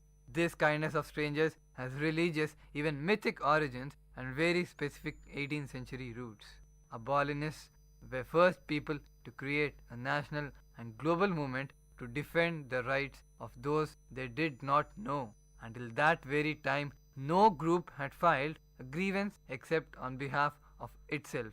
None cared about the others. None cared about anything around them. The founders of this movement were largely unknown. Thomas Clarkson, Granville Clark, and Josiah Wedgwood. and their goal was ridiculous on the face of it. All these people wanted to bring a change. At that time, 3 out of 4 people in the world were enslaved.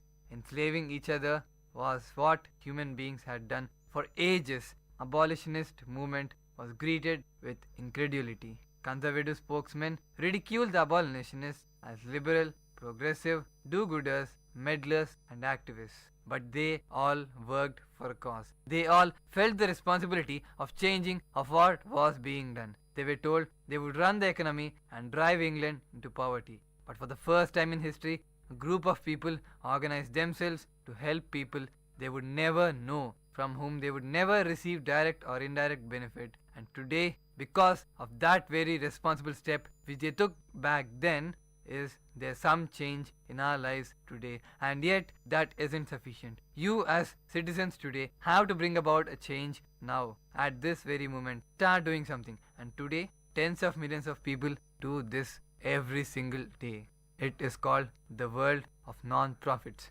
civil society, schools, social entrepreneurship, non-governmental organizations and companies who place social and environmental justice at the top of their strategic goals. The scope and scale of this very effort put in is unparalleled in history. This has never been done. This magnitude work is the first time it is being done. And friends, be a part of it. Do not move away. The living world is not out there somewhere, but in your very heart. What do we need to know about life? In the words of biologist Jenny Benias, life creates the conditions that are conducive to life. I can think better motto for future economy. We have tens of thousands of abandoned homes with people and tens of thousands of abandoned people without homes. We have failed bankers advising failed regulators on how to save failed assets. This is an irony. We are the only species on the planet with full employment. Brilliant. That is great. What have an economy that tells us that it's cheaper to destroy Earth in real time rather than renew? What is the use? Restore and sustain it? You can print money to ball out a bank, but you can't present life to ball out a whole planet. At present, we are stealing the future, selling it in the present and calling it gross domestic product. What is this? We can just as easily have an economy that is based on healing the future instead of stealing it. We can either create assets for the future or take the assets of the future. This lies in our hands. This lies in the responsible citizens who want to make change. That is you as a person. One is called restoration and the other exploitation. Let us all work towards restoration. And whenever we exploit the earth, we exploit people and cause untold suffering. Working for earth is not a way to get rich. It is a way to be rich. The first living cell into being nearly 40 million centuries ago, and its direct descendants are in our bloodstreams. Literally, you are breathing molecules this very second that we inhaled by Moses, Mother Teresa and Bono. We are vastly interconnected. Our fates are inseparable. We are here because the dream of every cell is to become 2 cells, and dreams come true. In each of you are a quadrillion cells, 90% of which are not human cells. Your body is a community, and without those other microorganisms, you would perish in just hours. Each human cell has 400 billion molecules conducting millions of processes between trillions of atoms. Total cellular activity in one human being is staggering, 1 septillion actions at any moment, a 1 with 24 zeros after it.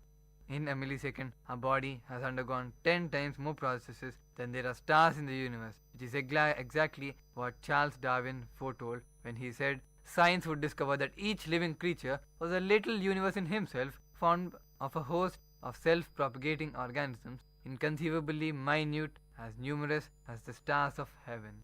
So, I have 2 questions for you all. First, can you feel your body? Stop for a second. Feel your body. 1 septillion activities going on simultaneously on your body. Does this so well you feel ignore it and wonder instead when the speech will end? You can feel it. It is called life. This is who you are. My next question is, who is in charge of your body? Who is managing those molecules? Hopefully not a political party. Life is creating the conditions that are conducive to life inside you, just as in all of nature. Our innate nature is to create the conditions conducive to life. What I want you to imagine is that collectively humanity is evincing a deep innate wisdom in coming together to heal the wounds and insult of the past. Ralph Waldo Emerson once asked what we would do if the stars only came out once every 1,000 years. No one would sleep at night, of course. The world would create new religions overnight. We could be ecstatic, delirious, more rapturous by the glory of God. Instead, the stars came out every night and we watch television. This extraordinary time when we are globally aware of each other and multiple dangers that threaten civilization has never happened. Not in 1,000 years. Not in 10,000 years. Each of us is as complex and beautiful as all the stars in the universe. We have done great things and we have gone away off course in terms of honoring creation. You are graduating to the most amazing, stupefying challenge ever bequested to any generation, and you need to be responsible to take care of the earth after you graduating from the stupefying challenge. The generations before you have failed. They didn't stay up all night. They got distracted and lost sight of the fact that life is a miracle. Every moment of your existence is a miracle. Nature beckons you to be on her side. You couldn't ask for better. The most unrealistic person in the world is a cynic, not the dreamer. Hope only makes sense when it doesn't make sense to be hopeful. This is your century. Take it and run if your life depends on it. Be a responsible person. Be responsible by taking care of Mother Earth. Be responsible by taking care of all the ill things that have been spreading. Be responsible by moving about, taking care of people whom you don't know and presently consider as strangers. Parents can only give good advice or put them on the right paths, but the final forming of a person's character lies in their own hand. It is in you to decide what to do and not. The man who passes the sentence should swing the sword. If you would take the man's life, you owe it to him to look into his eyes and hear his final word. And if you cannot bear to do that, then perhaps the man does not deserve to die. Man is condemned to be free, because once thrown into the world, he is responsible for everything he does. It is up to you to give your life a meaning, a meaningful life, a responsible one. There is an expiry date on blaming your parents for steering in the wrong direction. The moment you are old enough to take the wheel, responsibility lies with you. So, as a person who is mature enough, as a person who has the responsibility to take care of what he is doing now, as a person who has the responsibility to move around, take care, and also nurture the people around him, you need to be the first person taking a step further, the responsibility and the actions of making this world a better place. Not only the world, start with the people around you. Start with people who can make a change. You making a change, you being responsible, might as well influence the people around you. They are very much influenced by people who do good. Believe me, there are people who take positives and not negatives. If you do something positive, if you do something that is encouraging, that means there are people who will definitely follow you, who will definitely take some inspiration from you and then become responsible themselves. Take care of the strangers, and then there will be strangers who take care of others. This will form a big chain. This will form a chain that is endless, and that will make humanity, mankind, a better thing. Mankind, a better place to live.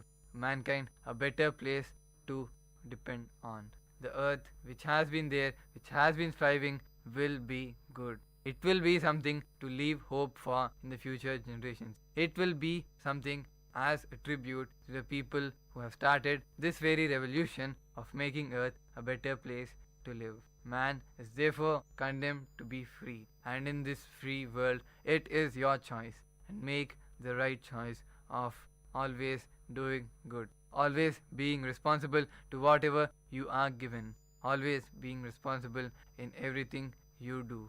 It is up to you to give what you do some meaning, some meaningful thing in your life to do, some meaningful thing that you can do, and also influence people around you. It is up to you to do all these things. It is in your hands. No one would sleep in the night, of course, if there were no stars. So friends, because of all these nature has provided to you, you have something to provide to nature. And not only nature, but also to people around you. There are reflections that can be seen in you due to your responsibility on how you take things. This responsibility is very important. This responsibility should start. I hope this starts at this very moment and you help not only yourself but also the strangers, as we call them, the different people around you, and also the people who are striving and need something, some help, some responsible person to be around them. So friends, this is Venkatesh, your host, signing off from VIT Community Radio 90.8.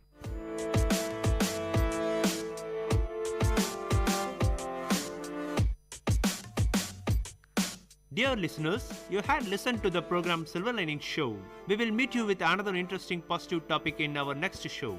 Till then, tune in to VIT Community Radio 90.8.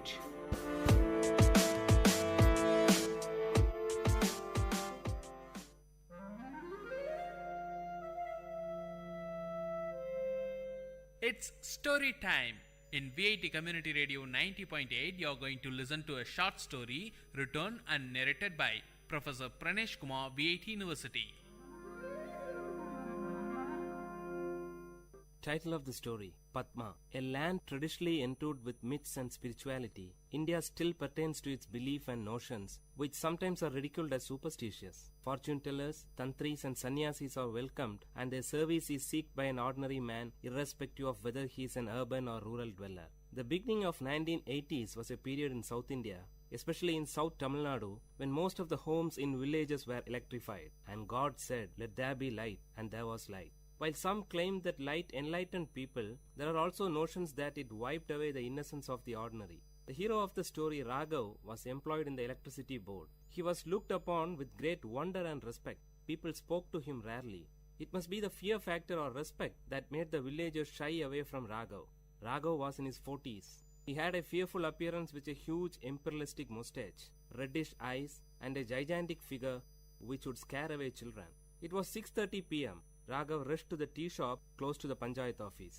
Mohan and Aji were waiting there for his arrival. In the dim light, Raghav could rightly locate them from a few meters away with the illuminated cigarettes on their lips. The silence of the eve was beautiful, with a movie song from the Tamil movie Padinaru Vaidinile that was ascending from the tea shop radio. The atmosphere was disturbed in intervals by a scratch noise. Probably it's the tea shop owner cleaning his vessels. Raghav, Mohan and Aji were friends right from their childhood days. Mohan and Aji were unemployed but survived on the income from their ancestral property. Among them, Mohan was the youngest. He differed from his friends, wearing a bell-bottomed pant and with a peculiar hairstyle that was trendy among youths of the time. Coming close to his friends, Raghav stopped, got on from the cycle and flipped down the stand, leaving it to rest. Aji offered a cigarette to Raghav. Before placing it between his lips, Mohan lighted it for Raghav with his own. The conversation began immediately after Raghav had 2 strong puffs of the dry tobacco roll. Aji, shall we proceed with it? Raghav, with what? Removing the cigarettes from his mouth. Mohan, should we narrate it again? Don't you remember the plan that we told you yesterday? Raghav, but I told you that I have very little knowledge about mantras. Did I not? Aji, so you are the right person. You have the little knowledge that we need. After giving a deep thought, Raghav replied. Raghav, okay then, let's give a try. But only if you support me. Both the friends cheered as they were waiting for this word from Raghav. As it used to be, a wealthy landlord of the nearby village had a beautiful daughter. The fairy girl was possessed by the evil spirit Raktarashas, a bloodthirsty evil spirit. The landlord was much worried since it was the time when he was almost successful in fixing a bridegroom for his daughter Padma. Padma was then alienated. She sat at the corner of a dark room, staring at the window with wet eyes. She expressed a peculiar symptom. No one in the house went close to her. If that happened, she bit her own flesh to suck blood, thus scaring away others. Prayers and special pujas with offerings to the local deities were made. Kalam puja during midnight and all other means were tried but in vain. The distressed landlord promised a lump sum of 5,000 rupees for any tantri who would ward off the Raktarashas from his daughter. 5,000 rupees was a lump sum then. The secret news of Padma spread throughout the village. Everyone knew of this, but none dared to discuss about it in public. Aji's father Natraj, the prominent matchmaker of the village, brought home the story of Padma. Natraj was the matchmaker for Padma. When the story of the Rektarashas reached the three friends through Aji, they discussed the issue. The bone of content of the discussion was not Padma, but the 5,000 rupees. Three friends were in dire need of money. Mohan needed money to buy a new tape recorder. Raghav was aiming for a motorbike, and Aji wanted to buy a costly gift to impress his lady love. Aji said, "Merely dreaming about the lump sum will give us absolutely no result. How do we grab it?" Mohan: Raghav's grandfather was a well-known Vaidya and a Tantri. He was also an expert in warding off evil spirits. Raghav: "Oh, that old man. It's all gone with him." Aji: "Gone? No, it still exists in you." Raghav: "Me?" Aji: "Yes, you. My dad often recalls your grandfather and concludes that Raghav resembles his grandfather in every minute detail." Raghav: "But that's not all." Mohan: "I have several experiences of witnessing Tantris warding off evil spirits from people. It's an easy task. They chant and murmur mantras, and the major part would be beating the victim till he obeys his orders. If that's easy for you, why don't you?" Before Raghav could complete, Aji interrupted. "Aji, the appearance, that's your ancestral gift." Raghav: "Okay, even if I accept it, imagine what would happen if the evil spirit pounces on me." Mohan: "Raghav, wasn't it you who preached us Periyar thoughts and rational thinking? And now it's time to prove your dedication to Tandai Periyar." The conversation came to a halt. All the three lighted their cigarettes, which they shared from the same pack. Before departing, Raghav promised his friends that he would give a reply the next day evening. That night, Raghav could continuously listen to the hooting sound of an owl, for he with the owl had a sleepless night. The search for his grandfather's personal records in the old granary began early in the morning before his wife woke up. A few worn-out, hardly readable palm leaf inscriptions were the only record, but he could find a little solace in it. He decided not to back off the challenge. Soon, the news about the arrival of an expert Tantri was sent to the landlord with a detailed list of the puja materials. Aji acted as a messenger between the Tantri and the landlord. A Paurnami, full moon day Friday, was fixed for the puja. Raghav dressed himself in such a manner that his true identity will not be revealed. The three boarded a bus to a particular destination in the village, from where they were fetched by the landlord's car. The driver of the car bowed before Raghav as a sign of respect. This made Mohan and Aji breathe a sigh of relief, but Raghav's heart was pounding heavily. Before descending from the car, Raghav closed his eyes for a few seconds and pretended as if he is drawing energy. In reality, he prayed to his long-dead grandfather seeking guidance. The landlord and his wife warmly welcomed Raghav to their home. Seated majestically, Raghav uttered, "I could feel the presence of an evil as soon as I stepped into your home. She has posed a challenge to me. Don't worry, I'll take her away with me."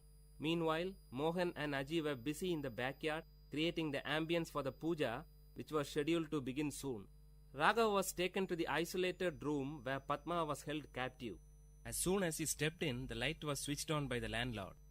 Raghav's red eyes opened widely and he fixed his gaze on Padma, who was seated on the floor in a corner. Padma did not react immediately at the presence of Raghav, probably because she had had enough experience with Tantris quite often by then. Raghav's eyes were still set strong on Padma. Actually, he was stunned by the unblemished beauty of Padma, a beauty that makes one speechless. When Raghav moved close to her, she screamed violently, and in the peak of her fits, she bit her arm close to the elbow along with her garment. Immediately, blood gushed from her mouth and arm. Seeing this, Raghav was taken aback, but did not react. Padma now fainted and threw herself on the floor. She wore a half sari. The visible portions of her body showed red scars, which must have been the result of the beatings she received from the earlier Tantris. She lay down like a white hibiscus with red marks. Coming back, Raghav sat before the holy fire and started chanting few mantras as Tantris do. He wore a red-colored dhoti and tied a red-colored scarf around his forehead. Flowers and herbs were dropped into the sacred fire with closed eyes and lip chanting mantras. It was midnight. The landlord and his wife witnessed the scene with utmost dedication. After a few minutes, Raghav ordered Aji and Mohan to bring Padma. They both disappeared into the house. Soon a scream was heard. The noise increased as Padma was brought to the backyard. She was screaming violently, trying to free herself from the clutches of the two. The highest form of compassion and concern was expressive on the face of Padma's mother. Padma sat helplessly staring at the fire. The blood stains on her face were now clearly visible through the flames. After a few moments, Raghav stretched his arm towards Aji to get a stick from him. Standing up, Raghav started beating Padma violently.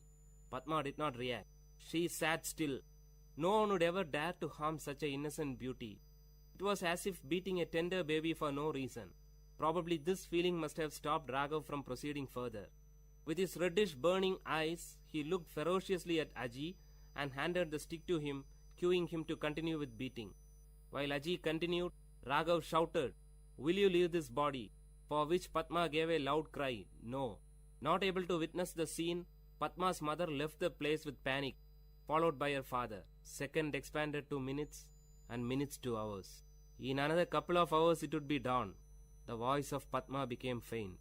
She hardly opened her mouth, but shook her head rhythmically to convey the message, "No, no." Padma was wet with sweat and blood. She lay down like a wet flag on the roadside, unattended by party cadres after a meeting. Now Padma was partially dragged to her room. After leaving her alone, the three looked at each other. Raghav gave a tight-lipped expression and nodded his head to admit his failure. He rubbed the kumkum from his forehead and descended down the stairs. He sat on the first step. After giving a second thought, Raghav took a piece of electric wire which was lying on the floor and rushed towards Padma. Padma was cornered. Holding the folded wire in his arm, he raised it to beat Padma, but to his shock, she grabbed his feet, fell on it and pleaded. She cried with a sweet voice, "Please, leave me." Raghav was moved. Raghav closely watched her lips for more words. She paused. A drop of water would fall from a melting ice only when the required amount gets collected. Now the drop fell. "I am normal. I don't have any illness," Padma said in a soft voice. Raghav, "But you?" "Padma, can you help me?" Before Raghav could give an answer, Padma continued, "I am in love with my cousin, but our families are not in good terms. My parents will never accept him as my pair. If I reveal it, Chandran may be in trouble. He is serving in the Indian army. He'll be back by the end of this month. I have to wait just for 15 days more to postpone this marriage that my parents have arranged for me." "Raghav, you tortured yourself by biting?" Raghav paused when Padma took out few packets of kumkum hidden under her garment. That was the secret behind their blood-sucking act. Raghav was stunned. Padma continued, "I know you are not a tantri." Hearing this, Raghav touched his face and dress with his fingers to make sure if his makeup hasn't deceived him. "You never uttered a correct mantra." Raghav expressed a surrendered look of a child in front of his mother. Padma continued, "My parents will not let me out of the house." Those were the days when women were denied freedom to move about, especially after the marriage is being fixed. In most of the communities, women did not have any freedom in choosing their life partners too. It was considered wrong for a woman to express her opinion about the choice of her parents. Some women considered that pretension of being possessed by an evil spirit was the only way by which they could get an outlet to express their views. Whatever she uttered in this form was considered as a word of the spirit which possessed her. Padma was one such victim. Raghav was deeply moved by the depth of love that Padma had for Chandran. She had withstood all the humiliations of the tantri for her love. Padma carefully stood up, stretched her hand towards the picture of goddess Lakshmi, and took a piece of paper which was hidden behind it. She carefully handed the paper to Raghav. "Can you inform Chandran that my parents are busy in getting me married to another man, please?" Raghav took the paper and looked into the contact details. Nodding his head as a sign of acceptance, he moved out. Just as he stepped out of the room, he could hear the murmuring sound of his friends outside. Then something struck him. He swiftly turned back to Padma. Holding the paper in one arm and the other arm holding the door, Raghav uttered to Padma in a feeble sound, "Can you do us a favor?" Padma looked at Raghav with an expression that signaled proceed. "Raghav, I assure you that we will unite you with Chandran. But till then, can you stop this self-punishing at least for our sake?" Hearing this, like streams of water in a dry place, Padma's lips started to smile after a long time. "Padma, don't worry, you will get your reward." The word was kept. Years passed, and today Padma and Chandran are happy with their children and grandchildren. Today, as the opinion of women is being sought by their parents for all the factors that concern their life, the cases of women possessed by evil spirit in the society has declined.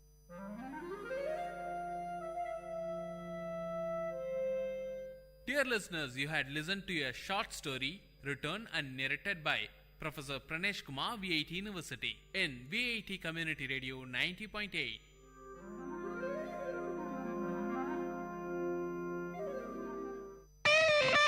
My bookshop in second look of VIT Community Radio 90.8 FM.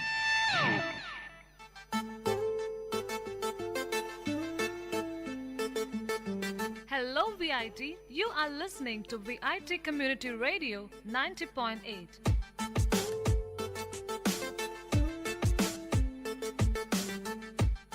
And welcome to the brand new episode of My Bookshop, which introduces you to a program where we review some best-selling must-readable books. And we would like to inculcate a reading habit to our listeners, and by reviewing these best-selling books on our show, we wish to open the world of books to you all.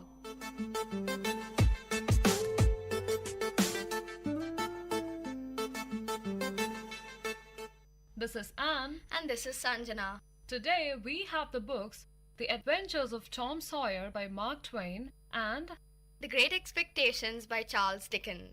Talking more about the adventures of Tom Sawyer. An imaginative and mischievous boy named Tom Sawyer lives with his Aunt Polly and his half-brother Sid in the Mississippi River town of St. Petersburg, Missouri. After playing hooky from school on Friday and dirtying his clothes in a fight, Tom is made to whitewash the fence as punishment on Saturday. At first, Tom is disappointed by having to forfeit his day off. However, he soon cleverly persuades his friends to trade him small treasures for the privilege of doing his work. He trades these treasures for tickets given out in Sunday school for memorizing Bible verses and uses the tickets to claim a Bible as a prize. He loses much of his glory, however, in response to a question to show off his knowledge. He incorrectly answers that the first two disciples were David and Goliath. Tom falls in love with Becky Thatcher, a new girl in town, and persuades her to get engaged to him. Their romance collapses when she learns that Tom has been engaged before to a girl named Amy Lawrence.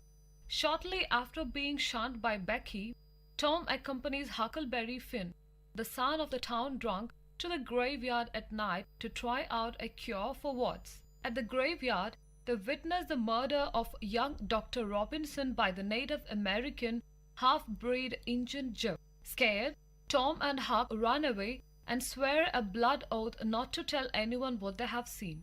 Injun Joe blames his companion Muff Porter, a hapless drunk, for the crime. Porter is wrongfully arrested, and Tom's anxiety and guilt begin to grow. Tom, Huck, and Tom's friend Joe Harper run away to an island to become pirates. While frolicking around and enjoying their newfound freedom, the boys become aware that the community is sounding the river for their bodies. Tom sneaks back home one night to observe the commotion. After a brief moment of remorse at the suffering of his loved ones, Tom is struck by the idea of appearing at his funeral and surprising everyone. He persuades Joe and Huck to do the same. Their return is met with great rejoicing, and they become the envy and admiration of all their friends. Back in school, Tom gets himself back in Becky's favor after he nobly accepts the blame for a book that she has ripped. Soon, Muff Potter's trial begins, and Tom, overcome by guilt, testifies against Injun Joe. Porter is acquitted, but Injun Joe flees the courtroom through a window.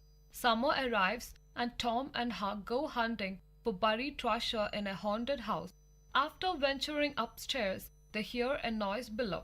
Peering through holes in the floor, they see Injun Joe enter the house disguised as a deaf and mute Spaniard. He and his companion, an unkempt man, plan to bury some stolen treasure of their own. From their hiding spot, Tom and Huck wriggle with delight at the prospect of digging it up. By an amazing coincidence, Injun Joe and his partner find a buried box of gold themselves. When they see Tom and Huck's tools, they become suspicious that someone is sharing their hiding place and carry the gold off instead of reburying it.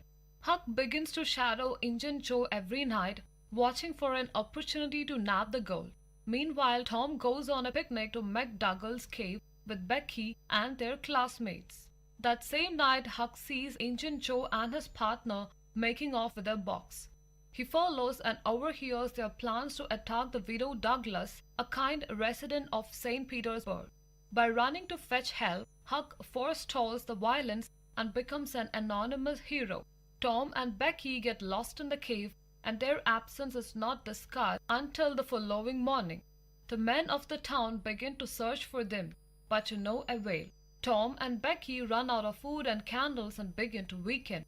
The horror of the situation increases when Tom, looking for a way out of the cave, happens upon Injun Joe, who is using the cave as a hideout. Eventually, just as the searchers are giving up, Tom finds a way out. The town celebrates, and Becky's father, Judge Thatcher, locks up the cave. Injun Joe, trapped inside, starves to death. A week later, Tom takes Huck to the cave, and they find the box of gold, the proceeds of which are invested for them. The widow Douglas adopts Huck, and when Huck attempts to escape civilized life, Tom promises him that if he returns to the widow, he can join Tom's robber band. Reluctantly, Huck agrees. Alright, so Anne, can you tell us something about the author? Samuel Langdon Clemens, better known by his pen name Mark Twain, was an American author and humorist. He is noted for his novels Adventures of Huckleberry Finn, called the Great American Novel, and The Adventures of Tom Sawyer.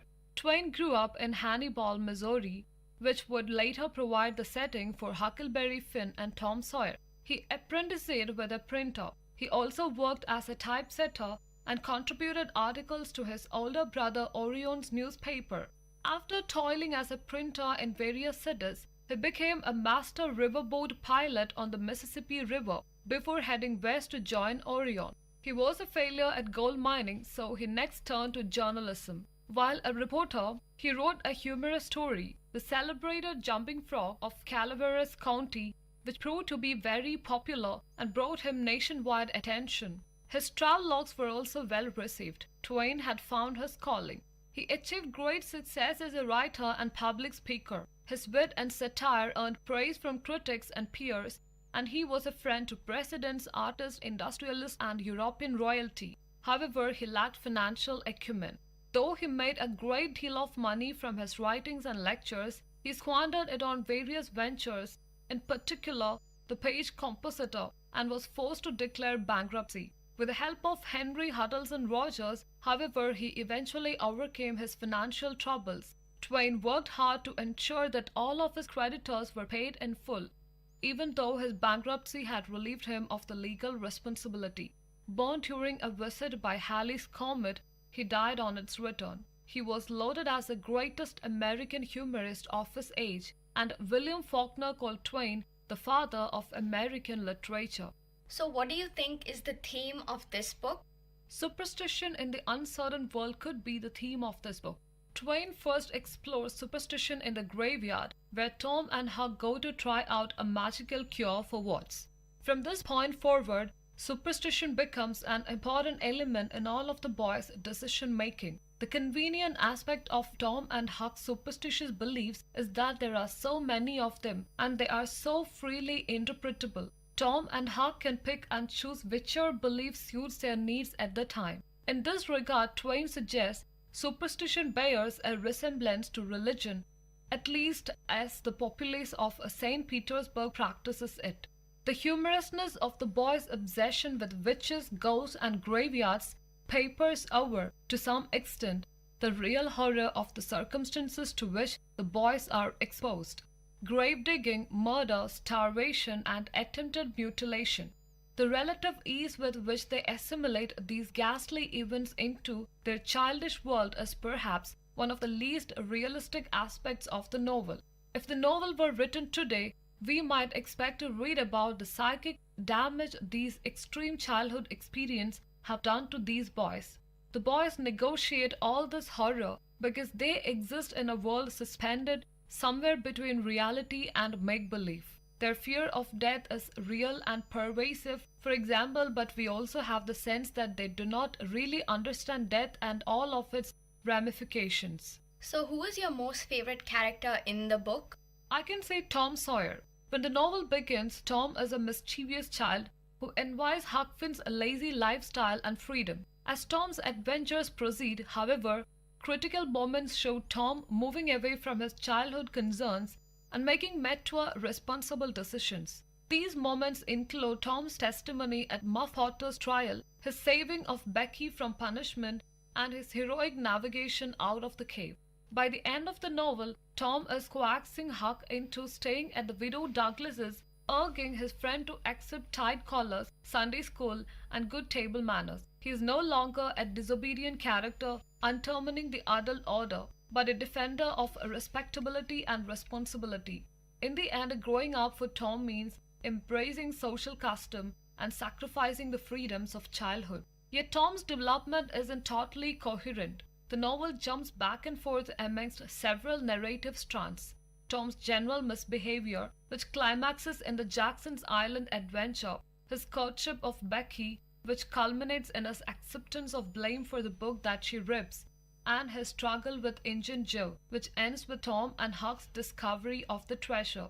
Because of the picturesque or episodic nature of the plot, Tom's character can seem inconsistent as it varies depending upon his situation. Tom is a paradoxical figure in some respects. For example, he has no determinate age. Sometimes Tom shows up the naivete of a smaller child with his interest in make-believe and superstitions. On the other hand, Tom's romantic interest in Becky and his fascination with Huck's smoking and drinking seem more the concerns of an adolescent. Whether or not a single course of development characterizes Tom's adventures, a single character trait, Tom's unflagging energy and thirst for adventure, propels the novel from episode to episode. Disobedient though maybe, Tom ends up as St. Petersburg's hero. As the town gossips say, Tom would be president yet if he escaped hanging. Alright, so now I will move on to the review of the book, Great Expectations by Charles Dickens. Great Expectations is one of the most famous and much-loved novels by the great master of Victorian prose, Charles Dickens. Like all of his great novels, Great Expectations has Dickens' brilliant use of character and plot, along with an incredible sensibility and sympathy for the way that the British class system was constructed in the 19th century. Pip, a young orphan living with his sister and her husband in the marshes of Kent, sits in a cemetery one evening, looking at his parents' tombstones. Suddenly, an escaped convict springs up from behind a tombstone, grabs Pip, and orders him to bring him food and a file for his leg iron. Pip obeys, but the fearsome convict is soon captured anyway. The convict protects Pip by claiming to have stolen the items himself. One day, Pip is taken by his uncle, Pumblechook, to play at Satie's house, the home of the wealthy dowager, Miss Havisham, who is extremely eccentric. She wears an old wedding dress everywhere she goes and keeps all the clocks in her house stopped at the same time. During his visit, he meets a beautiful young girl named Estella, who treats him coldly and contemptuously. Nevertheless, he falls in love with her and dreams of becoming a wealthy gentleman so that he might be worthy of her. He even hopes that Miss Havisham intends to make him a gentleman and marry him to Estella. But his hopes are dashed when, after months of regular visits to Satie's house, Miss Havisham decides to help him become a common labourer in his family's business. With Miss Havisham's guidance, Pip is apprenticed to his brother-in-law Joe, who is the village blacksmith. Pip works in the forge unhappily, struggling to better his education with the help of the plain, kind Biddy and encountering Joe's malicious day labourer Orlick. One night, after an altercation with Orlick, Pip's sister, known as Mrs. Joe, is viciously attacked and becomes a mute invalid. From her signals, Pip suspects that Orlick was responsible for the attack. One day, a lawyer named Jaggers appears with strange news. A secret benefactor has given Pip a large fortune, and Pip must come to London immediately to begin his education as a gentleman. Pip happily assumes that his previous hopes have come true, that Miss Havisham is his secret benefactor, and that the old woman intends for him to marry Estella. In London, Pip befriends a young gentleman named Herbert Pocket and Jaggers' law clerk Wemmick. He expresses disdain for his former friends and loved ones, especially Joe, but he continues to pine after Estella. He furthers his education by studying with the tutor Matthew Pocket, Herbert's father. Herbert himself helps Pip learn how to act like a gentleman. When Pip turns 21 and begins to receive an income from his fortune, he will secretly help Herbert buy his way into the business he has chosen for himself. But for now, Herbert and Pip lead a fairly undisciplined life in London, enjoying themselves and running up debts. Orlick reappears in Pip's life, employed as Miss Havisham's porter, but is promptly fired by Jaggers after Pip reveals Orlick's unsavory past. Mrs. Joe dies and Pip goes home for the funeral, feeling tremendous grief and remorse. Several years go by until one night a familiar figure barges into Pip's room, the convict Magwitch, who stuns Pip by announcing that he, not Miss Havisham, is the source of Pip's fortune. He tells Pip that he was so moved by Pip's boyhood kindness that he dedicated his life to making Pip a gentleman, and he made a fortune in Australia for that very purpose. Pip is appalled, but he feels morally bound to help Magwitch escape London, as the convict is pursued both by the police and by Compeyson, his former partner in crime. Complicated mystery begins to fall into place when Pip discovers that Compeyson was the man who abandoned Miss Havisham at the altar, and that Estella is Magwitch's daughter. Miss Havisham has raised her to break men's hearts as revenge for the pain her own broken heart caused her. Pip was merely a boy for the young Estella to practice on. Miss Havisham delighted in Estella's ability to toy with his affection. As the weeks pass, Pip sees the good in Magwitch and begins to care for him deeply. Before Magwitch's escape attempt, Estella marries an upper-class lout named Bentley Drummle.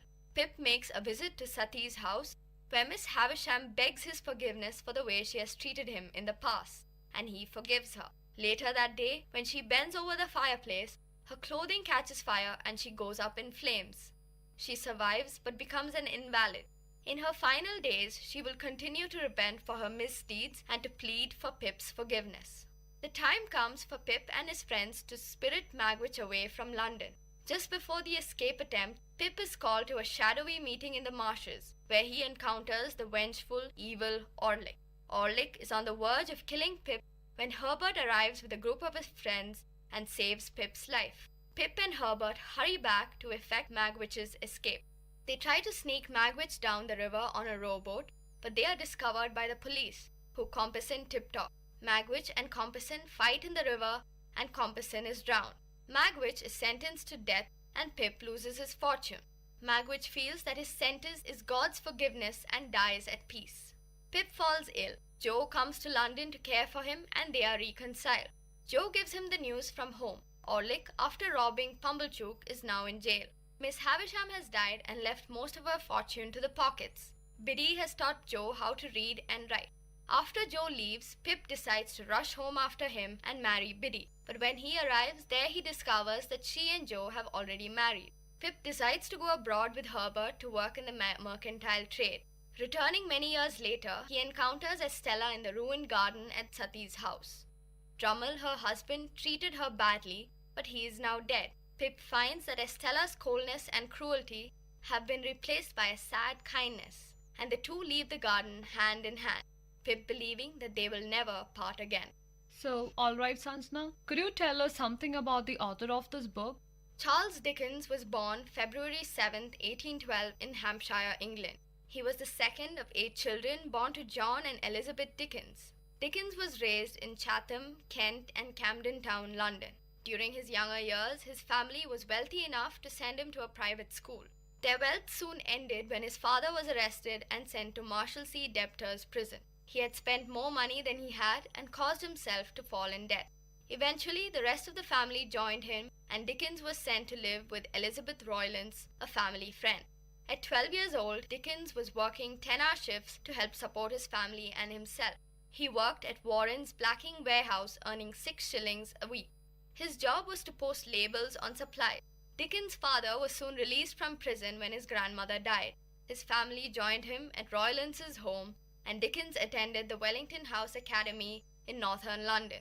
However, his mother still made him work at the warehouse, and this brought Dickens to resent her. His stressful childhood led him to start writing essays and fiction, and eventually he wrote the autobiography David Copperfield. Dickens worked in a law office until he became a freelance reporter in 1828. One of his distant relatives, Thomas Charlton, was a freelance reporter at a law school. Dickens worked with Charlton and began writing novels and essays based on the legal system.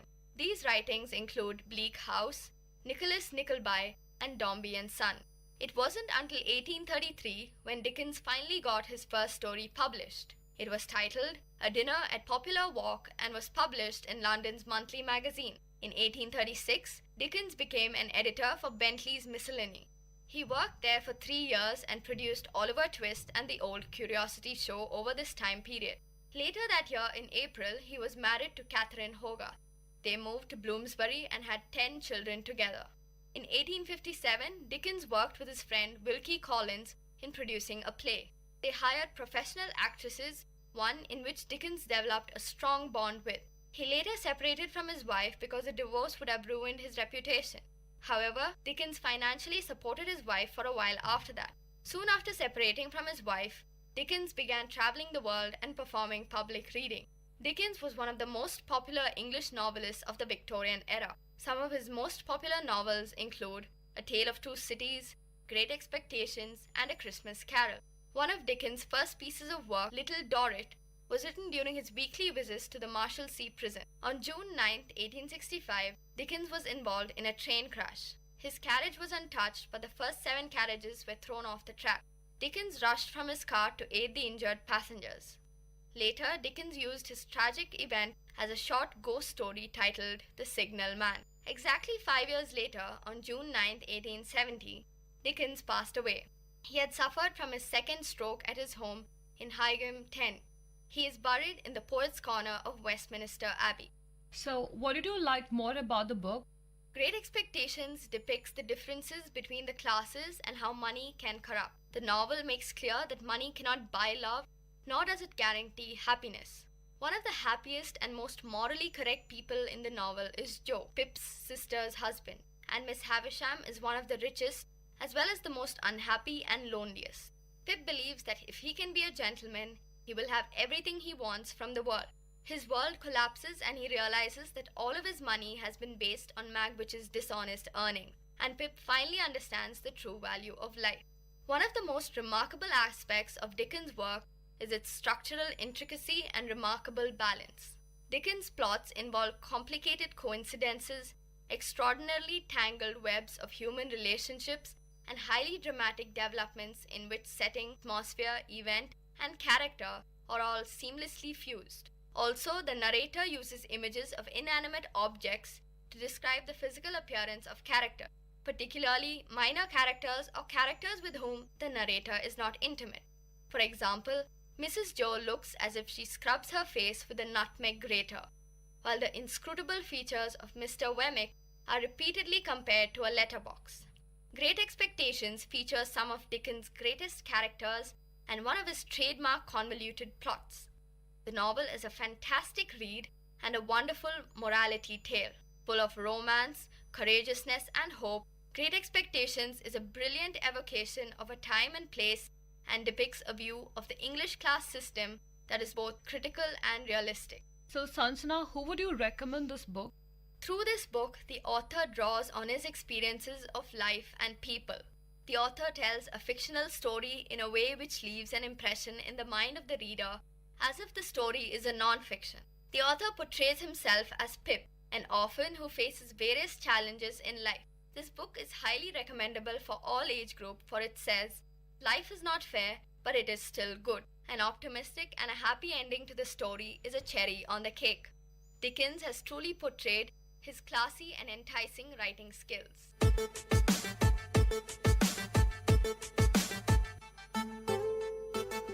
So, I guess this is enough for today's episode. Next week again, we'll catch you up with another 2 interesting, lovely books picked up from my bookshop.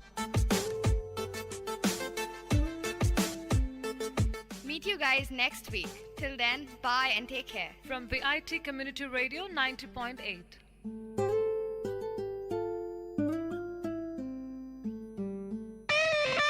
My Bookshop in second look of VIT Community Radio 90.8 FM.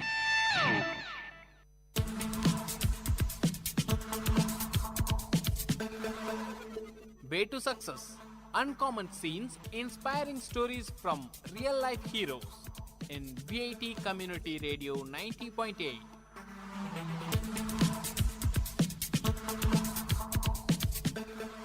Welcome to the show Way to Success, and I'm your host Pooja. Today I'm going to tell you something new about Vivekananda at the age of school days and humanity. When he was at the age of 6, Swami Vivekananda began his studies. He did not go to school at first. Do you know why? As his parents got a teacher for himself, and so he learned quickly to read and write. His memory power was very good, and he could understand a lesson after hearing his teacher read it once. When he was 7 years old, Naren was sent to the Metropolitan Institution. This school was started by Pandit Ishwar Chandra Vidyasagar. Narendranath was very intelligent and learned his lessons quickly. He became a leader among the boys. He enjoyed games very much. He would eat his lunch quickly and would be the first to run to the playground.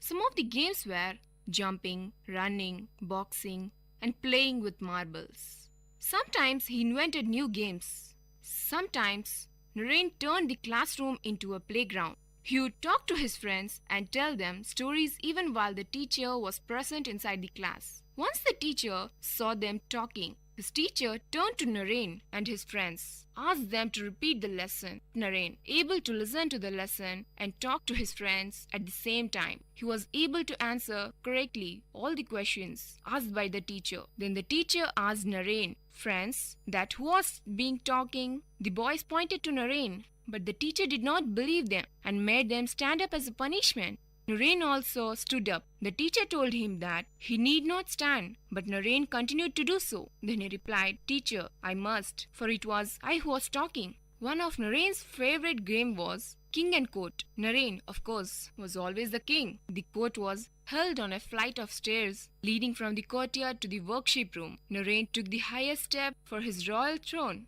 He would then appoint his officials. One boy would be made prime minister and another the commander-in-chief of the armies. Some were made tributary princes or other government officials. Then they took their places on the lowest step according to their ranks. In this way, Naren, the king, held his court. As king, he gave orders, settled disputes, or put down rebellions. No one was allowed to disobey the king's orders. Sometimes he would order severe punishment to be given to the supposed rebel. The rebel would try to escape, but the king's men would chase him around the house and would finally capture him amidst much noise and excited shouting. Naren liked animals very much, and so he used to play with family cow. He also kept pet animals and birds. Among these were a monkey, a goat, a peacock, some pigeons, and 2 or 3 pigs. Coachman was a special friend of Naren, and he would often be found having intimate talks with him. Naren also thought that the Saik or groom was a very grand person, it seems. He sat in front of carriage, wearing a big turban and swinging a swipe. Naren sometimes said that when he grew up, he would like to be a Saik. He tried his hand at many games. Once in a while, he played at cooking also. He bought vegetables and spices and cooked various dishes. He was really a good cook. Another time, he organized a group of boys to stage plays. Then he became interested in physical exercises. He first started a gymnasium in his own courtyard and later joined the gymnasium of a neighborhood. He took lessons in fencing, lathi play, wrestling, and other sports. Once, Naren and his friends were trying to set up a heavy trapeze, as it was a difficult job for young boys, it seems. But though people gathered to watch it, but there was no one to help them. Then Naren noticed a strong British sailor in the crowd. He went to him and asked him to help him. The sailor agreed happily. He started to help them.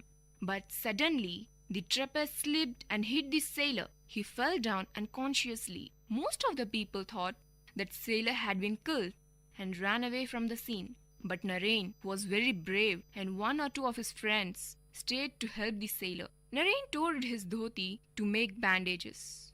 He bandaged the wound and then sprinkled water on the sailor's face and fanned him gently. After some time, the sailor regained consciousness. Naren then helped him to go to a neighboring schoolhouse where he could stay, and then he sent for a doctor. After a week, the sailor recovered and went away. But before he left, Naren collected some money from his friends and gave it to the sailor. You're listening to the show Way to Success on VIT Community Radio 90.8 with me, Pooja. Meet you in our next episode with interesting moment of successes. Dear listeners, you had listened to the show Way to Success. We will meet you with more uncommon stories from real life heroes in VIT Community Radio 90.8.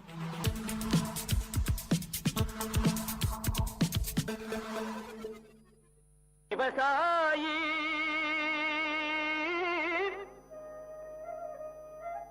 விவசாயி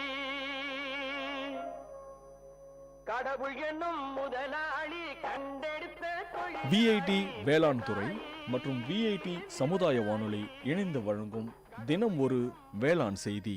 வணக்கம் நேயர்களே, இது உங்கள் VIT பண்பலை 90.8 விஐடியின் சமுதாய வானொலி.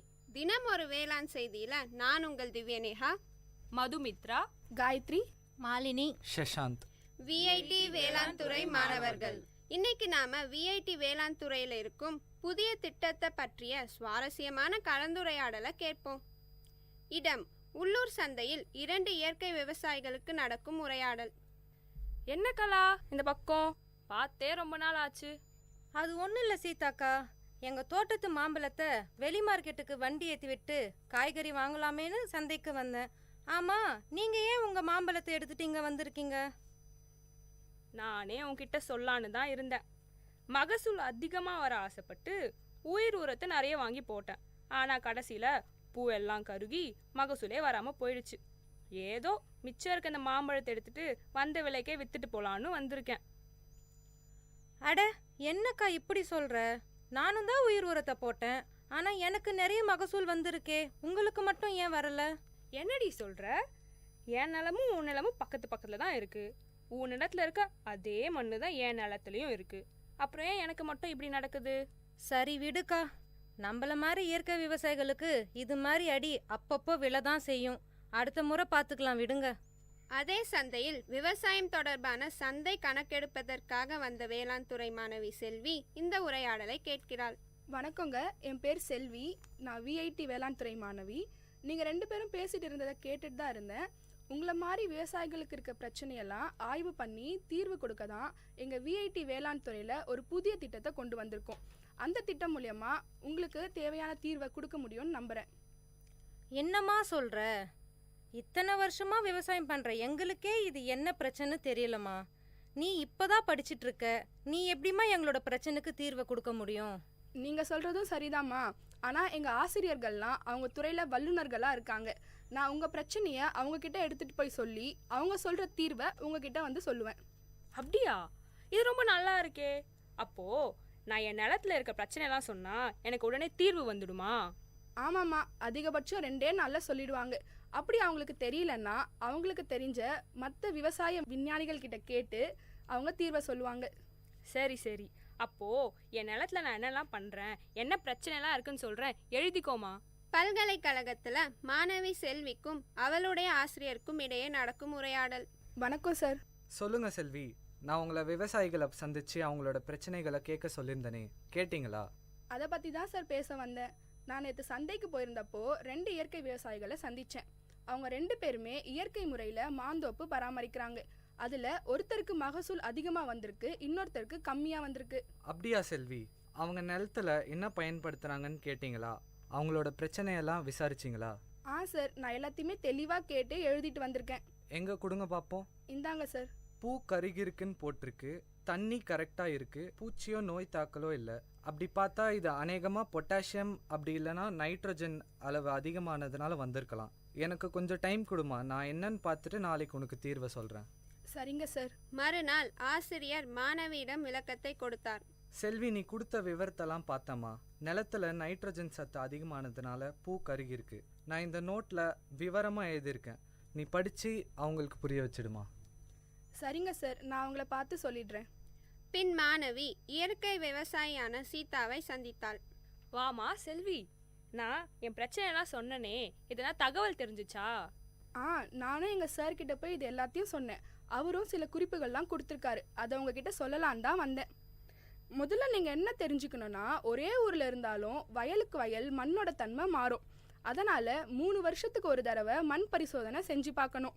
நீங்கள் உயிர் உரம் போடும்போது அது கூட ஜீவாமிர்தத்தையும் சேர்த்து போட்டிருக்கீங்க. அதனால தான் நைட்ரஜனோட அளவு அதிகமாகி பூவெல்லாம் கருகியிருக்கு. ஓ, இதில் இவ்வளோ விஷயம் இருக்கா? இதுக்கப்புறம் நான் கவனமாக இருக்கேம்மா. அப்படியே இந்த விஷயத்த அந்த கலாக்கிட்டையும் சொல்லி வைக்கிறேன். அப்போ தான் அவளும் முன்னெச்சரிக்கையாக இருப்பா. இந்தாங்க என் நம்பர். வருங்காலத்தில் உங்களுக்கு எதனா பிரச்சனை இருந்துச்சுன்னா என்கிட்ட சொல்லுங்கள். நான் இதே மாதிரி உங்களுக்கு உதவுறேன். நம்ம விஐடி வேளாண் துறையில் விவசாயிகள் இணைப்பு திட்டம், அதாவது ஃபார்மர்ஸ் அட்டாச்மெண்ட் ப்ரோக்ராம் மூலமாக ஒவ்வொரு வேளாண் மாணவர்களையும் சீதா மாதிரி இருக்கிற விவசாயிகள் கூட இணைக்கும் போது கள பிரச்சனைகளை பற்றி மாணவர்களுக்கு விழிப்புணர்வு ஏற்படுது மற்றும் விவசாயிகளுக்கும் பயனுள்ளதாக இருக்குது. இந்த இருவழி கற்றல் திட்டத்தில் விவசாயிகளை ஆசிரியர்களாகவும் விஐடி வேளாண் துறை அங்கீகரிக்குது. மீண்டும் தினம் ஒரு வேளாண் செய்தியில் நாளை சந்திப்போம். நான் உங்கள் திவ்யநேகா, மதுமித்ரா, காயத்ரி, மாலினி, சஷாந்த், விஐடி வேளாண் துறை மாணவர்கள். இது உங்கள் விஐடி பண்பலை 90.8 விஐடியின் சமுதாய வானொலி. விவசாயி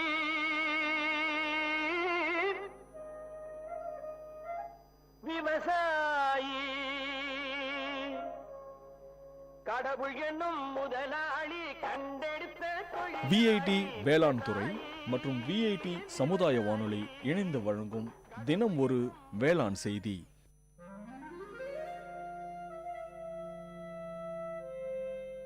It's story time. In VIT Community Radio 90.8, you are going to listen to a short story written and narrated by Professor Pranesh Kumar, VIT University. Title of the story: Padma. A land traditionally endued with myths and spirituality, India still pertains to its belief and notions, which sometimes are ridiculed as superstitious. Fortune tellers, tantris and sannyasis are welcomed, and their service is sought by an ordinary man, irrespective of whether he is an urban or rural dweller. The beginning of 1980s was a period in South India, especially in South Tamil Nadu, when most of the homes in villages were electrified, and God said, "Let there be light," and there was light. While some claim that light enlightened people, there are also notions that it wiped away the innocence of the ordinary. The hero of the story, Raghav, was employed in the electricity board. He was looked upon with great wonder and respect. People spoke to him rarely. It must be the fear factor or respect that made the villagers shy away from Raghav. Raghav was in his 40s. He had a fearful appearance with a huge imperialistic mustache, reddish eyes, and a gigantic figure which would scare away children. It was 6:30 p.m. Raghav rushed to the tea shop close to the Panchayat office. Mohan and Aji were waiting there for his arrival. In the dim light, Raghav could rightly locate them from a few meters away with the illuminated cigarettes on their lips. The silence of the eve was beautiful, with a movie song from the Tamil movie 16 Vayadinile that was ascending from the tea shop radio. The atmosphere was disturbed in intervals by a scratch noise. Probably it's the tea shop owner cleaning his vessels. Raghav, Mohan and Aji were friends right from their childhood days. Mohan and Aji were unemployed but survived on the income from their ancestral property. Among them, Mohan was the youngest. He differed from his friends, wearing a bell-bottomed pant and with a peculiar hairstyle that was trendy among youths of the time. Coming close to his friends, Raghav stopped, got on from the cycle and flipped down the stand, leaving it to rest. Aji offered a cigarette to Raghav. Before placing it between his lips, Mohan lighted it for Raghav with his own. The conversation began immediately after Raghav had 2 strong puffs of the dry tobacco roll. Aji, shall we proceed with it? Raghav, with what? Removing the cigarettes from his mouth. Mohan, should we narrate it again? Don't you remember the plan that we told you yesterday? Raghav, but I told you that I have very little knowledge about mantras. Did I not? Aji, so you are the right person. You have the little knowledge that we need. After giving a deep thought, Raghav replied. Raghav, okay then, let's give a try. But only if you support me. Both the friends cheered as they were waiting for this word from Raghav. As it used to be, a wealthy landlord of the nearby village had a beautiful daughter. The fairy girl was possessed by the evil spirit Rektarashas. a bloodthirsty evil spirit. The landlord was much worried since it was the time when he was almost successful in fixing a bridegroom for his daughter Padma. Padma was then alienated. She sat at the corner of a dark room, staring at the window with wet eyes. She expressed a peculiar symptom. No one in the house went close to her. If that happened, she bit her own flesh to suck blood, thus scaring away others. Prayers and special pujas with offerings to the local deities were made. Kalam puja during midnight and all other means were tried but in vain. The distressed landlord promised a lump sum of 5,000 rupees for any tantri who would ward off the Raktarashas from his daughter. 5,000 rupees was a lump sum then. The secret news of Padma spread throughout the village. Everyone knew of this, but none dared to discuss about it in public. Aji's father Nadraj, the prominent matchmaker of the village, brought home the story of Padma. Nadraj was the matchmaker for Padma. When the story of the Raktarashas reached the three friends through Aji, they discussed the issue. The bone of content of the discussion was not Padma, but the 5,000 rupees. Three friends were in dire need of money. Mohan needed money to buy a new tape recorder. Raghav was aiming for a motorbike, and Aji wanted to buy a costly gift to impress his lady love. Aji said, "Merely dreaming about the lump sum will give us absolutely no result. How do we grab it?" Mohan: Raghav's grandfather was a well-known Vaidyar and a Tantri. He was also an expert in warding off evil spirits. Raghav: Oh, that old man. It's all gone with him. Aji: Gone? No, it still exists in you. Raghav: Me? Aji: Yes, you. My dad often recalls your grandfather and concludes that Raghav resembles his grandfather in every minute detail. Raghav: But that's not all. Mohan: I have several experiences of witnessing Tantris warding off evil spirits from people. It's an easy task. They chant and murmur mantras, and the major part would be beating the victim till he obeys his orders. If that's easy for you, why don't you? Before Raghav could complete, Aji interrupted. Aji: The appearance, that's your ancestral gift. Raghav: Okay, even if I accept it, imagine what would happen if the evil spirit pounces on me. Mohan: Raghav na, wasn't it you who preached us Periyar thoughts and rational thinking? And now it's time to prove your dedication to Tandai Periyar. The conversation came to a halt. All the three lighted their cigarettes, which they shared from the same pack. Before departing, Raghav promised his friends that he would give a reply the next day evening. That night, Raghav could continuously listen to the hooting sound of an owl, for he with the owl had a sleepless night. The search for his grandfather's personal records in the old granary began early in the morning before his wife woke up. A few worn-out, hardly readable palm leaf inscriptions were the only record, but he could find a little solace in it. He decided not to back off the challenge.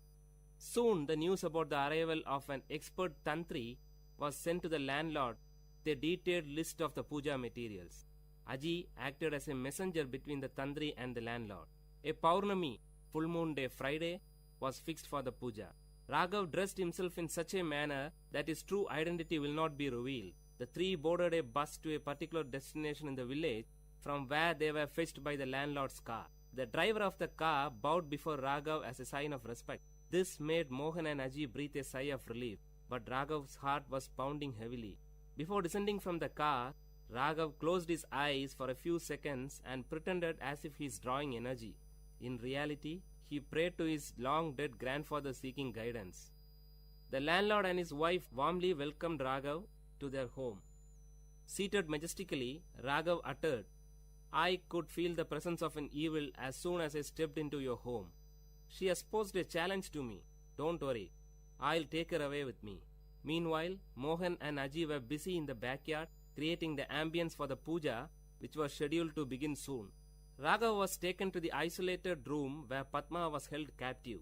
As soon as he stepped in, the light was switched on by the landlord. Raghav's red eyes opened widely and he fixed his gaze on Padma, who was seated on the floor in a corner. Padma did not react immediately at the presence of Raghav, probably because she had had enough experience with Tantris quite often by then. Raghav's eyes were still set strong on Padma. Actually, he was stunned by the unblemished beauty of Padma, a beauty that makes one speechless. When Raghav moved close to her, she screamed violently, and in the peak of her fits, she bit her arm close to the elbow along with her garment. Immediately, blood gushed from her mouth and arm. Seeing this, Raghav was taken aback, but did not react. Padma now fainted and threw herself on the floor. She wore a half sari. The visible portions of her body showed red scars which must have been the result of the beatings she received from the earlier tantris. She lay down like a white hibiscus with red marks. Coming back, Raghav sat before the holy fire and started chanting few mantras as tantris do. He wore a red-colored dhoti and tied a red-colored scarf around his forehead. Flowers and herbs were dropped into the sacred fire with closed eyes and lip chanting mantras. It was midnight. The landlord and his wife witnessed the scene with utmost dedication. After a few minutes, Raghav ordered Aji and Mohan to bring Padma. They both disappeared into the house. Soon a scream was heard. The noise increased as Padma was brought to the backyard. She was screaming violently, trying to free herself from the clutches of the two. The highest form of compassion and concern was expressive on the face of Padma's mother. Padma sat helplessly staring at the fire. The blood stains on her face were now clearly visible through the flames. After a few moments, Raghav stretched his arm towards Aji to get a stick from him. Standing up, Raghav started beating Padma violently. Padma did not react. She sat still. No one would ever dare to harm such an innocent beauty. It was as if beating a tender baby for no reason. Probably this feeling must have stopped Raghav from proceeding further.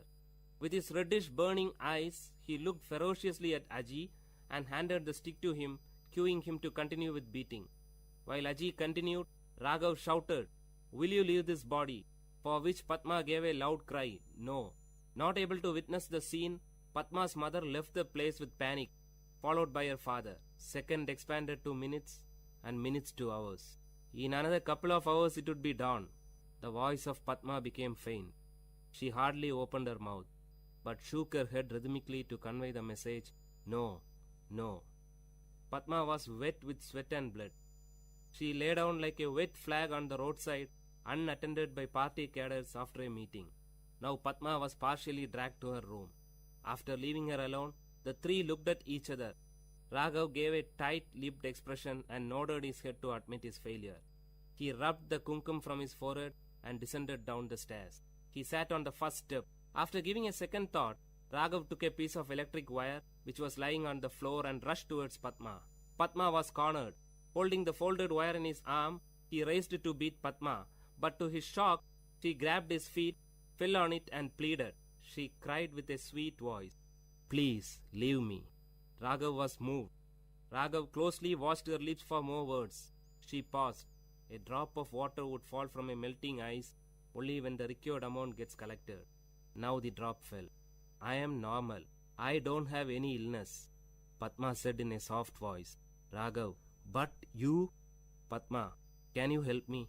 Before Raghav could give an answer, Padma continued, "I am in love with my cousin, but our families are not in good terms. My parents will never accept him as my pair.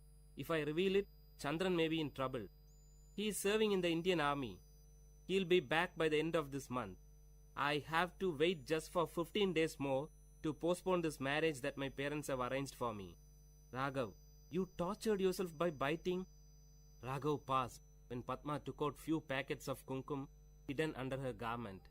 That was the secret behind their blood-sucking act. Raghav was stunned. Padma continued, "I know you are not a tantri."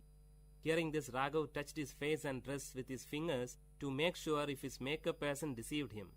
"You never uttered a correct mantra." Raghav expressed a surrendered look of a child in front of his mother. Padma continued, "My parents will not let me out of the house." Those were the days when women were denied freedom to move about, especially after the marriage is being fixed.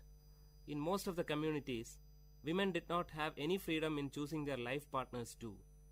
It was considered wrong for a woman to express her opinion about the choice of her parents. Some women considered that pretension of being possessed by an evil spirit was the only way by which they could get an outlet to express their views. Whatever she uttered in this form was considered as a word of the spirit which possessed her. Padma was one such victim. Raghav was deeply moved by the depth of love that Padma had for Chandran. She had withstood all the humiliations of the tantri for her love. Padma carefully stood up, stretched her hand towards the picture of goddess Lakshmi, and took a piece of paper which was hidden behind it. She carefully handed the paper to Raghav. "Can you inform Chandran that my parents are busy in getting me married to another man, please?" Raghav took the paper and looked into the contact details. Nodding his head as a sign of acceptance, he moved out. Just as he stepped out of the room, he could hear the murmuring sound of his friends outside.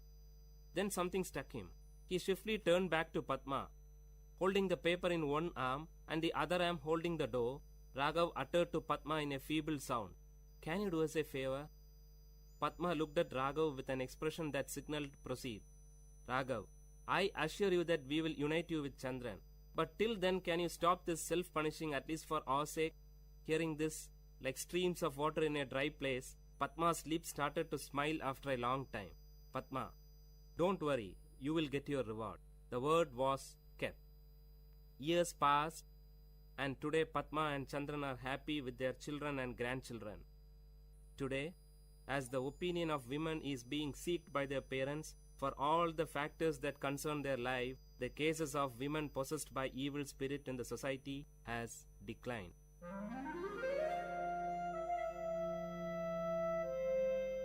Dear listeners, you had listened to a short story written and narrated by Professor Pranesh Kumar, VIT University, in VIT Community Radio 90.8.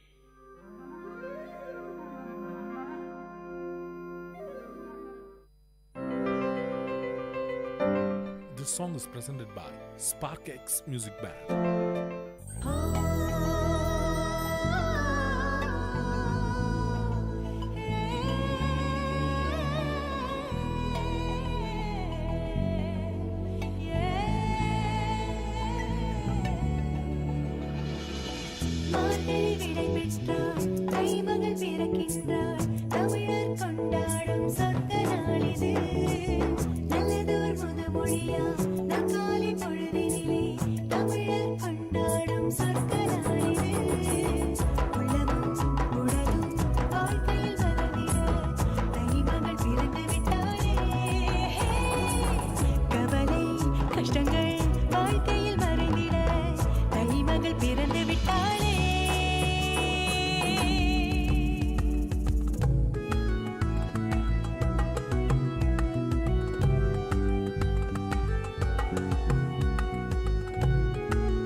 This song is presented by SparkX Music Band.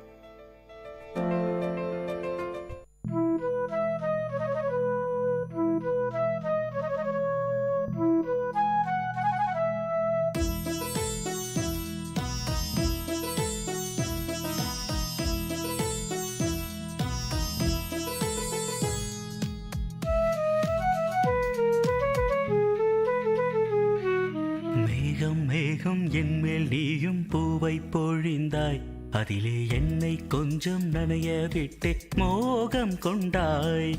மேகம் மேகம் என்மேல் நீயும் பூவை பொழிந்தாய், அதிலே என்னை கொஞ்சம் நனைய விட்டு மோகம் கொண்டாய். காலை கதிரே உன் பனித்துளி நான், தினம் என்னை கிள்ளியே நீ எழுப்பி விட்டாய். மேகம் மேகம் என்மேல் நீயும் பூவை பொழிந்தாய், அதிலே என்னை கொஞ்சம் நனைய விட்டே மோகம் கொண்டாய்.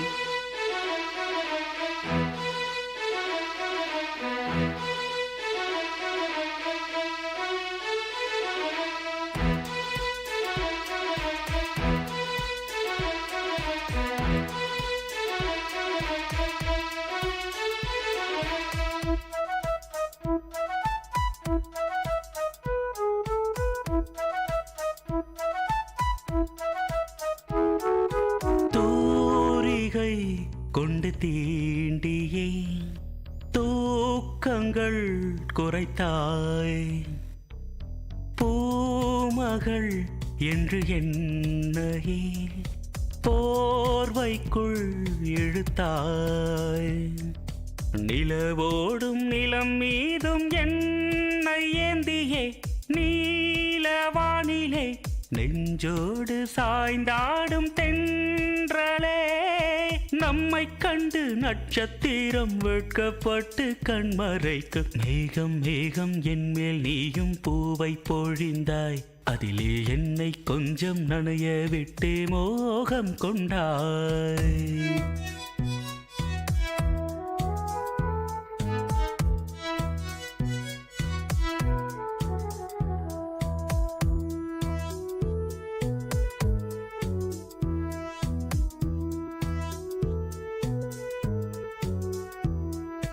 வானவில் வண்ணம் கூட்டியே வார்த்தைகள் வரைந்தாய், தேன் துளி என்று என்னையே நாக்கினுள் ஒலித்தாய். விழியோரம் நடை போடும் ஆசை மேகமே எந்தன் ஜீவனே, கரம் சேர்த்து நடமாடும் சொந்தமே, உன்னை போல மின்னல் கூட மின்னி மின்னி முத்தம் போடும். மேகம் மேகம் என்மேல் நீயும் பூவை பொழிந்தாய், அதிலே என்னை கொஞ்சம் நனைய விட்டே மோகம் கொண்டாய். மேகம் மேகம் என்மேல் நீயும் பூவை பொழிந்தாய், அதிலே என்னை கொஞ்சம் நனைய விட்டே மோகம் கொண்டாய். காலை கதிரே உன் பனித்துளி நான், தினம் என்னை கிள்ளியே நீ எழுப்பி விட்டாய். மேகம் மேகம் என்மேல் நீயும் பூவை பொழிந்தாய், அதிலே என்னை கொஞ்சம் நனைய விட்டு மோகம் கொண்டாய். கேட்ட பாடலை இசையமைத்து பாடியவர் முருகானந்தம். பாடல் வரிகள் பவித்ரா. தயாரிப்பு VIT பண்பலை 90.8. தமிழ்ச்சுடர், வாழ்வும் இலக்கியமும் சங்கமிக்கும் ஒளி ஓவியம் உங்கள் VIT பண்பலை 90.8.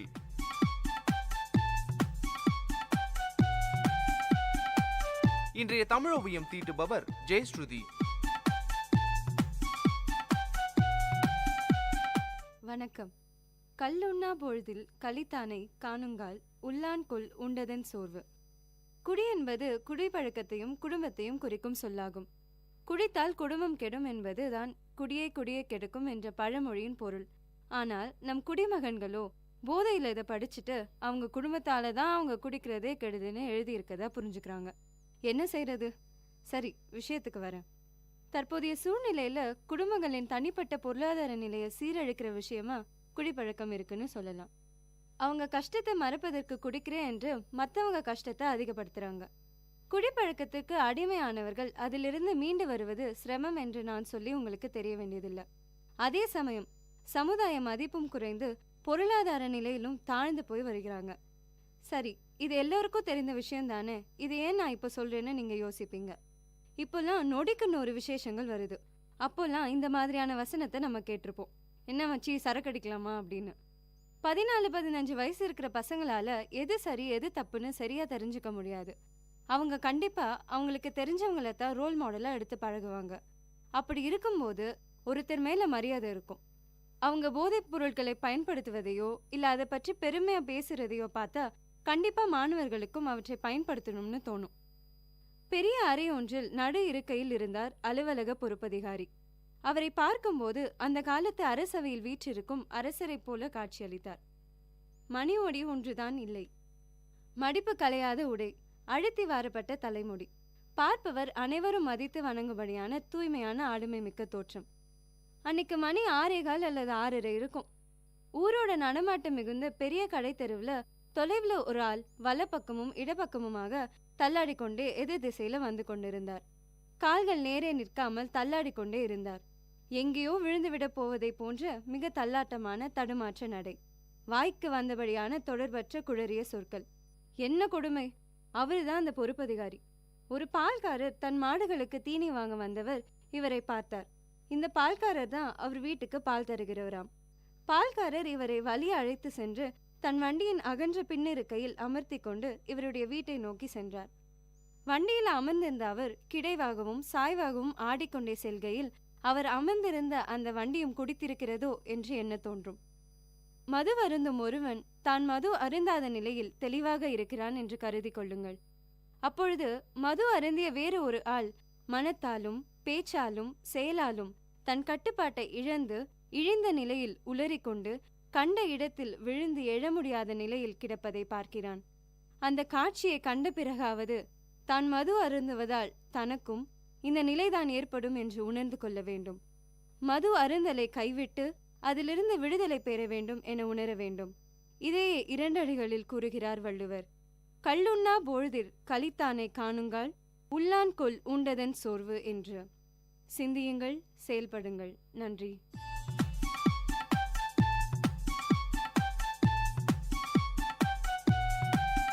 நேயர்கள் இதுவரை கேட்டது வாழ்வையும் இலக்கியத்தையும் இணைத்த ஒளி ஓவியம் தமிழ் சுடர். இன்றைய தமிழ் ஓவியம் தீட்டியவர் ஜெயஸ்ருதி. இது உங்கள் VAT பண்பலை 90.8.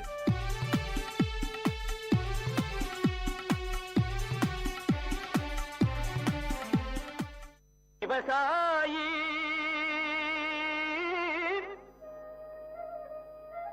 விவசாயி கடவுள் என்னும் முதலாளி கண்டெடுத்த VIT வேளாண் துறை மற்றும் VIT சமுதாய வானொலி இணைந்து வழங்கும் தினம் ஒரு வேளாண் செய்தி. வணக்கம் நேயர்களே, இது உங்கள் VIT பண்பலை 90.8 VITயின் சமுதாய வானொலி. தினம் ஒரு வேளாண் செய்தியில நான் உங்கள் திவ்யநேகா, மதுமித்ரா, காயத்ரி, மாலினி, ஷஷாந்த். VIT வேளாண் துறை மாணவர்கள். இன்னைக்கு நாம VIT வேளாண் துறையில இருக்கும் புதிய திட்டத்தை பற்றிய சுவாரஸ்யமான கலந்துரையாடலை கேட்போம். இடம் உள்ளூர் சந்தையில் 2 இயற்கை விவசாயிகளுக்கு நடக்கும் உரையாடல். என்ன கலா இந்த பக்கம் பார்த்தே ரொம்ப நாள் ஆச்சு. அது ஒன்றும் இல்லை சீதாக்கா, எங்கள் தோட்டத்து மாம்பழத்தை வெளி மார்க்கெட்டுக்கு வண்டி ஏற்றி விட்டு காய்கறி வாங்கலாமேன்னு சந்தைக்கு வந்தேன். ஆமாம், நீங்கள் ஏன் உங்கள் மாம்பழத்தை எடுத்துட்டு இங்கே வந்திருக்கீங்க? நானே உன்கிட்ட சொல்லான்னு தான் இருந்தேன். மகசூல் அதிகமாக வர ஆசைப்பட்டு உயிர் உரத்தை நிறைய வாங்கி போட்டேன். ஆனால் கடைசியில் பூவெல்லாம் கருகி மகசூலே வராமல் போயிடுச்சு. ஏதோ மிச்சம் இருக்க இந்த மாம்பழத்தை எடுத்துட்டு வந்த விலைக்கே வித்துட்டு போலான்னு வந்திருக்கேன். அட என்னக்கா இப்படி சொல்கிற? நானும் தான் உயிர் உரத்தை போட்டேன், ஆனால் எனக்கு நிறைய மகசூல் வந்திருக்கே, உங்களுக்கு மட்டும் ஏன் வரல? என்னடி சொல்கிற? என் நிலமும் உன் நிலமும் பக்கத்து பக்கத்தில் தான் இருக்குது. உன் நிலத்தில் இருக்க அதே மண்ணு தான் என் நிலத்துலையும் இருக்குது. அப்புறம் ஏன் எனக்கு மட்டும் இப்படி நடக்குது? சரி விடுக்கா, நம்மள மாதிரி இயற்கை விவசாயிகளுக்கு இது மாதிரி அடி அப்பப்போ விழதான் செய்யும். அடுத்த முறை பார்த்துக்கலாம், விடுங்க.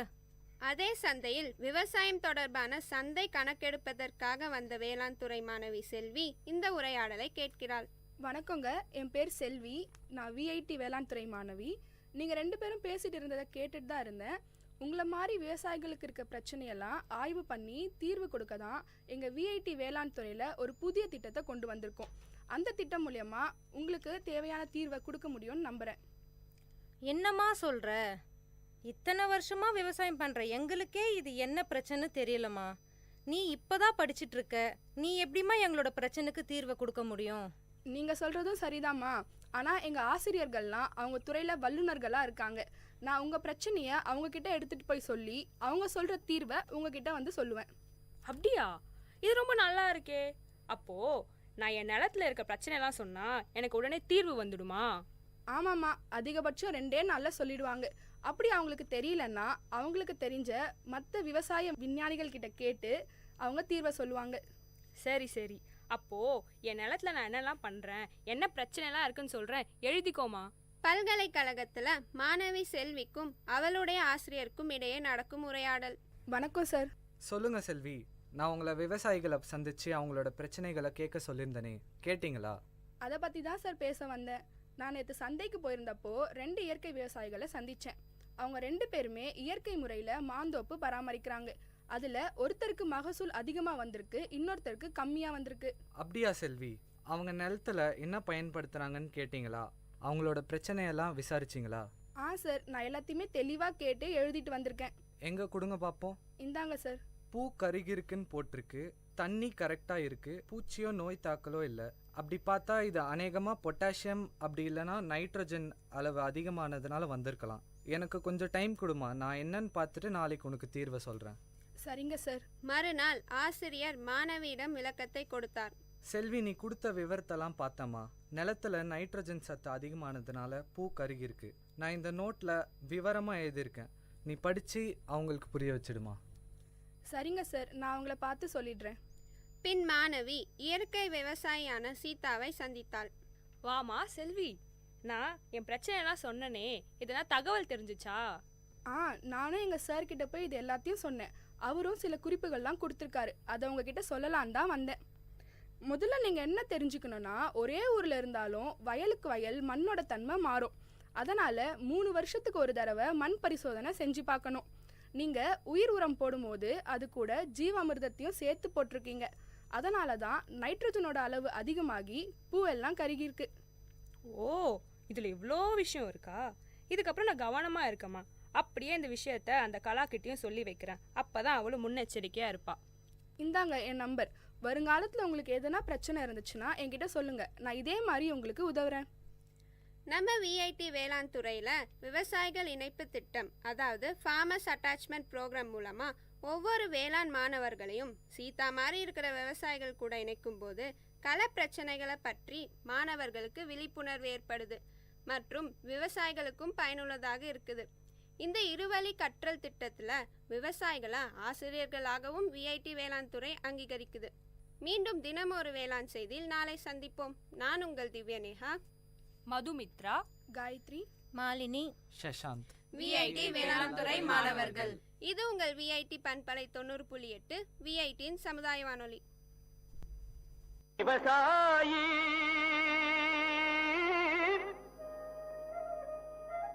விவசாயி கடவுள் என்னும் முதலாளி கண்டெடுத்த விஐடி வேளாண் துறை மற்றும் விஐடி சமுதாய வானொலி இணைந்து வழங்கும் தினம் ஒரு வேளாண் செய்தி. இப்பாடலை வழங்குபவர் இளையகானம் சி இளையராஜா.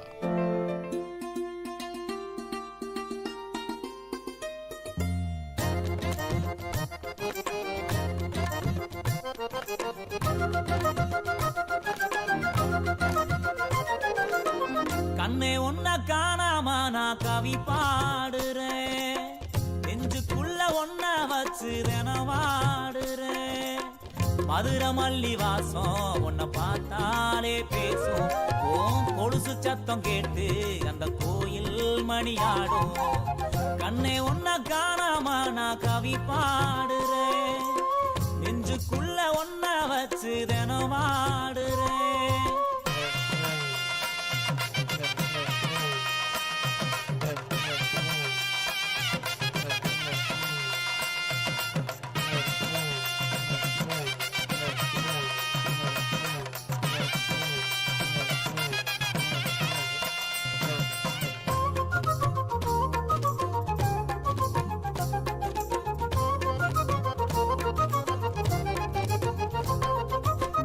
ஆத்துக்குள்ள ஊத்து தோண்டி விளையாடினோம், கூட்டாஞ்சோறு ஆக்கி நாம பசியாரினோம்.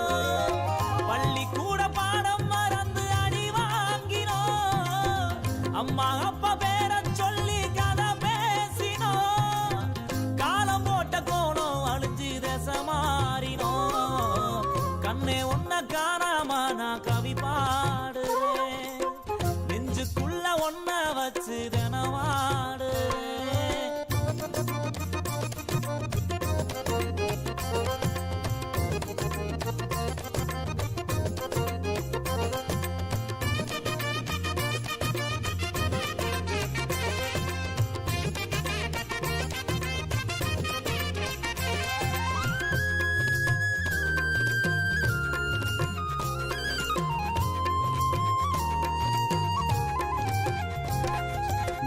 நொங்குரோத வண்டி ஓட்டி நான் ஓடினோ மண் குதிரை மேல நின்று சதிராடினோ அந்த நாலு நெஞ்சுக்குள்ள அலப்பாயுதே நஞ்சு போன ஞாபகங்கள் மனமாளுதே பாதையெல்லாம் பார்த்து பார்த்து விழிவாடுதே கண்ணே ஒன்ன காணாம நான் கவி பாடுறேன் நெஞ்சுக்குள்ள ஒன்ன வச்சு தினவாடுறேன்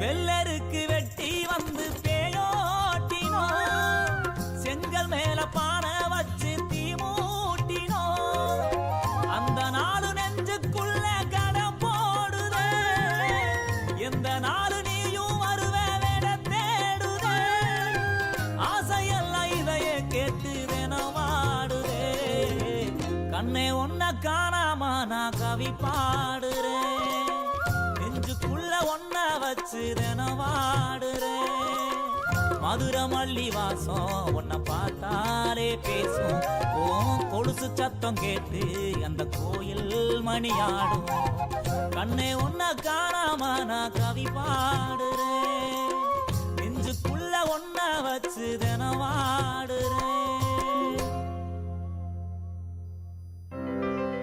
இப்பாடலை வழங்கியவர் இளையகானம் சி இளையராஜா.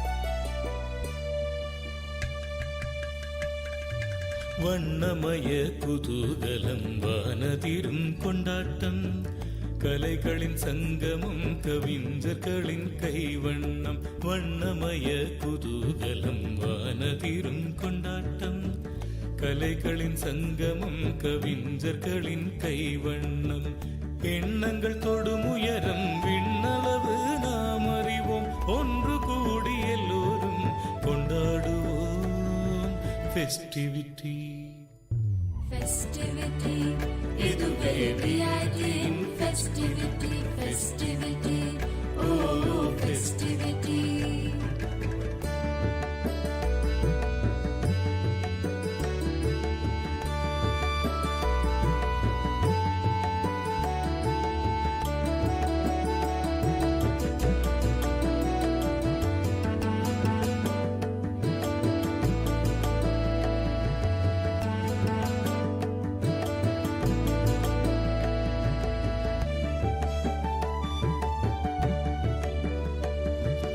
நாமெல்லாம் ஒரு குடும்பம் VIT நம் குடும்பம் உலகெங்கும் பரவி நிற்கும் VIT நம் குடும்பம் வேந்தரெனும் தலைமையின் கீழ் செயல்படும் ஒரு குடும்பம் வேந்தரெனும் தலைமையின் கீழ் செயல்படும் ஒரு குடும்பம் மனமகிழ்ந்து எல்லோரும் கொண்டாடுவோம் ஃபெஸ்டிவிட்டி ஃபெஸ்டிவிட்டி இதுவே VITயின் ஃபெஸ்டிவிட்டி வண்ணமய குதூகலம் வானதிரும் கொண்டாட்டம் கலைகளின் சங்கமம் கவிஞர்களின் கைவண்ணம் ஃபெஸ்டிவிட்டி ஓ ஃபெஸ்டிவிட்டி ஃபெஸ்டிவிட்டி ஓ festivity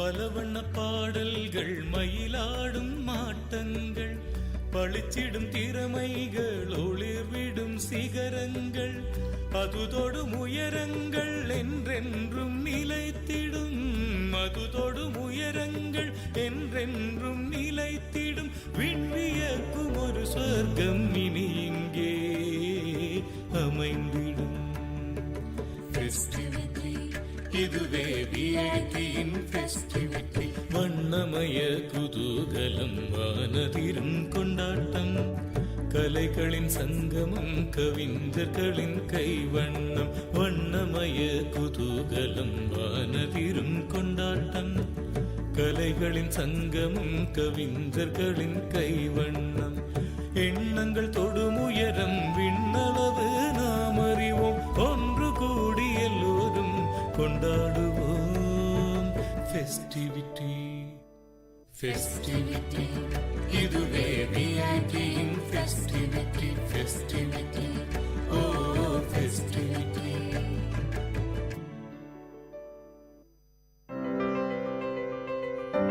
This song is presented by Spark X Music Band.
This song is presented by Spark X Music Band.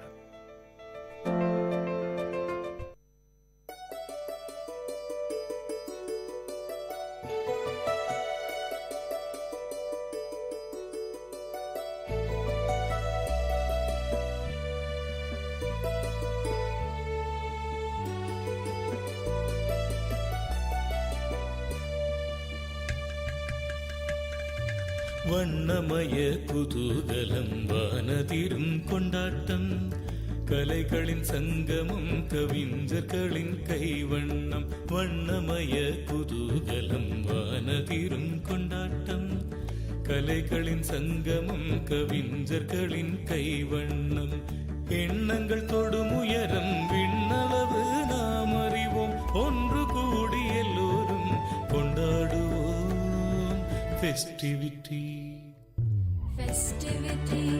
இதுவே VIT in festivity, festivity. Oh, festivity.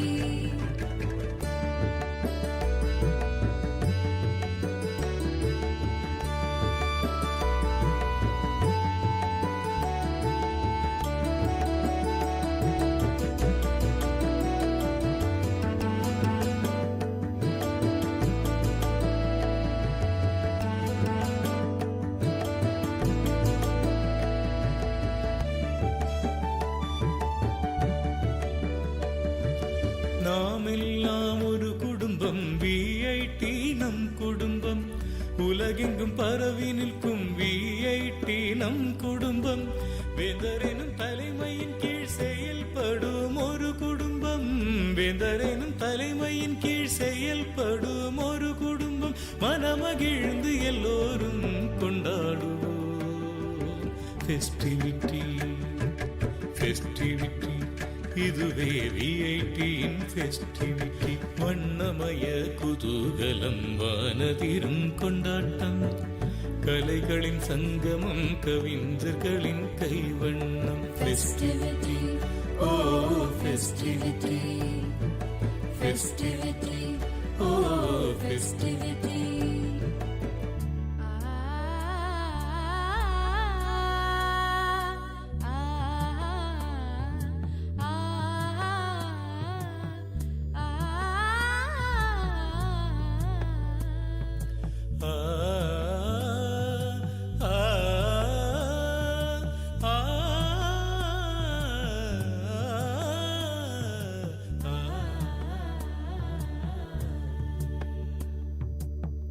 பல வண்ண பாடல்கள், மயிலாடும் மாட்டங்கள், பளிச்சிடும் திறமைகள், ஒளிர்விடும் சிகரங்கள், அது தொடும் உயரங்கள் என்றென்றும் நிலைத்திடும். அது தொடும் உயரங்கள் என்றென்றும் நிலைத்திடும். விண்வியக்கும் ஒரு சொர்க்கம் இனி இங்கே அமைந்திடும். ஃபெஸ்டிவிட்டி, இதுவே VIT இன் ஃபெஸ்டிவிட்டி. வண்ணமய குதூகலம், வானதிரும் கொண்டாட்டம். கலைகளின் சங்கமம், கவிஞர்களின் கைவண்ணம். வண்ணமய குதூகலம், வானதிரும் கொண்டாட்டம். கலைகளின் சங்கமம், கவிஞர்களின் கைவண்ணம். எண்ணங்கள் தொடும் உயரம், விண்ணளவு நாம் அறிவோம். ஒன்று கூடி எல்லோரும் கொண்டாடுவோம் ஃபெஸ்டிவிட்டி, ஃபெஸ்டிவிட்டி. இதுவே VIT இன் ஃபெஸ்டிவிட்டி, ஃபெஸ்டிவிட்டி, ஓ ஃபெஸ்டிவிட்டி.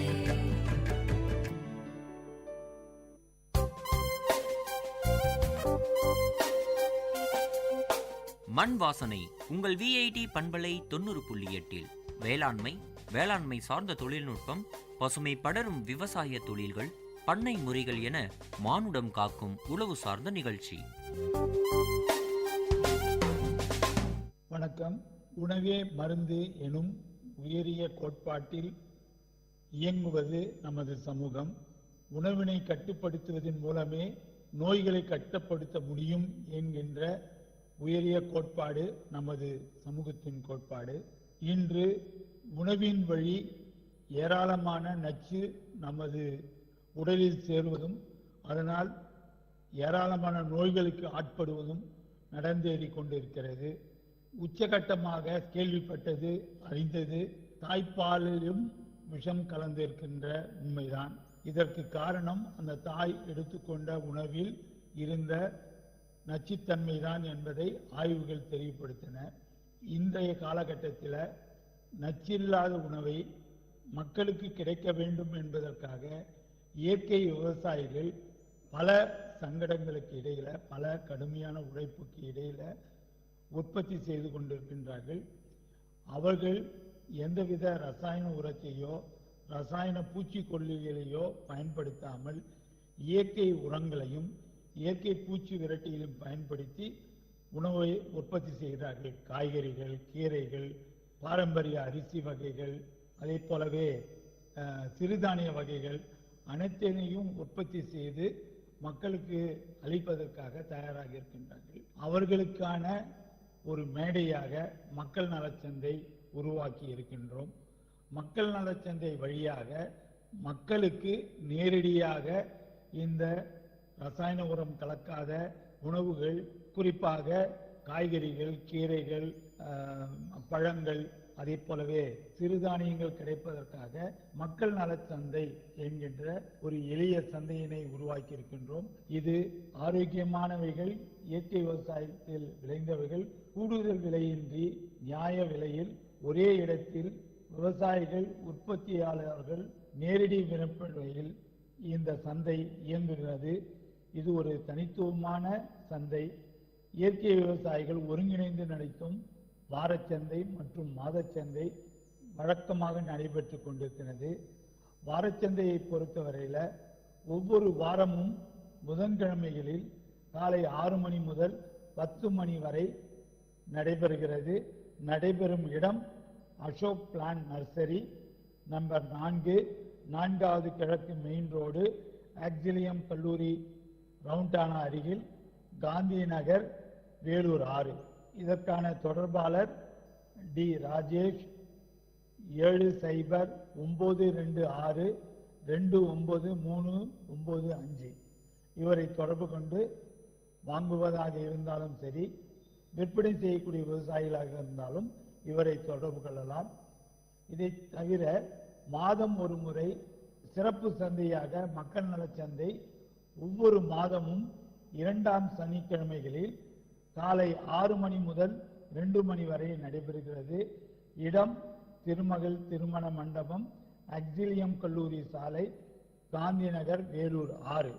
இந்த சந்தையில் காய்கறிகள், பழங்கள், கீரைகள், பாரம்பரிய அரிசி வகைகள், எண்ணெய், தேன், சத்துமாவு, ஊறுகாய் மற்றும் பிற மதிப்பு கூட்டப்பட்டவைகள் விற்பனைக்கு கிடைக்கின்றன.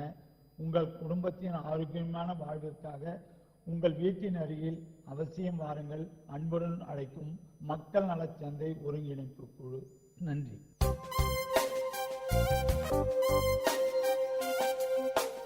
நேயர்கள் இதுவரை கேட்டது மண் வாசனை.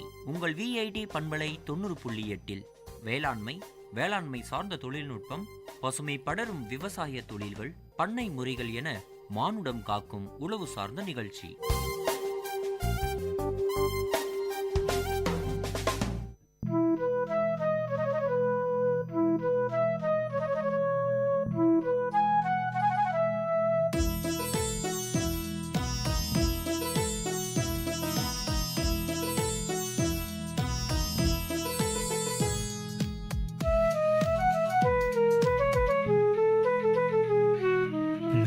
மேகம் என்மேல் நீயும் பூவை பொழிந்தாய், அதிலே என்னை கொஞ்சம் நனைய விட்டு மோகம் கொண்டாய். மேகம் என்மேல் நீயும் பூவை பொழிந்தாய், அதிலே என்னை கொஞ்சம் நனைய விட்டு மோகம் கொண்டாய்.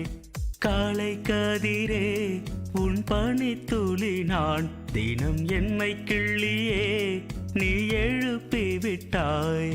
மேகம் என்மேல் நீயும் பூவை பொழிந்தாய், அதிலே என்னை கொஞ்சம் நனைய விட்டே மோகம் கொண்டாய்.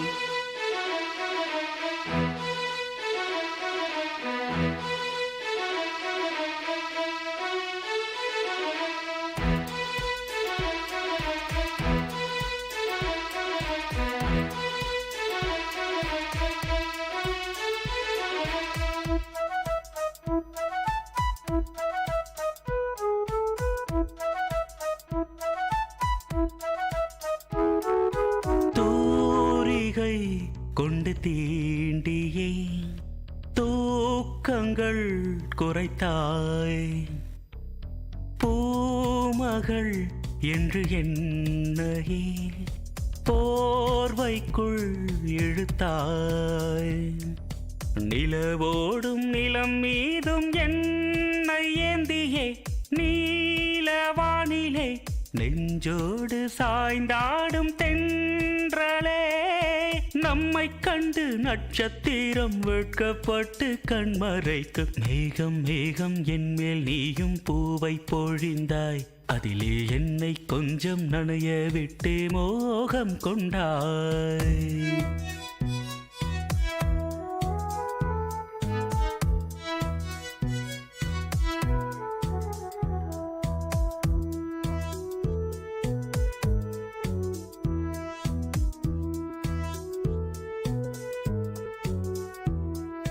வானவில் வண்ணம் கூட்டியே வார்த்தைகள் வரைந்தாய், தேன் துளி என்று என்னையே நாக்கினுள் ஒலித்தாய். விழியோரம் நடை போடும் ஆசை மேகமே எந்தன் ஜீவனே, கரம் சேர்த்து நடமாடும் சொந்தமே, உன்னை போல மின்னல் கூட மின்னி மின்னி முத்தம் போடும். மேகம் மேகம் என்மேல் நீயும் பூவை பொழிந்தாய், அதிலே என்னை கொஞ்சம் நனைய விட்டே மோகம் கொண்டாய். மேகம் மேகம் என்மேல் நீயும் பூவை பொழிந்தாய், அதிலே என்னை கொஞ்சம் நனைய விட்டே மோகம் கொண்டாய்.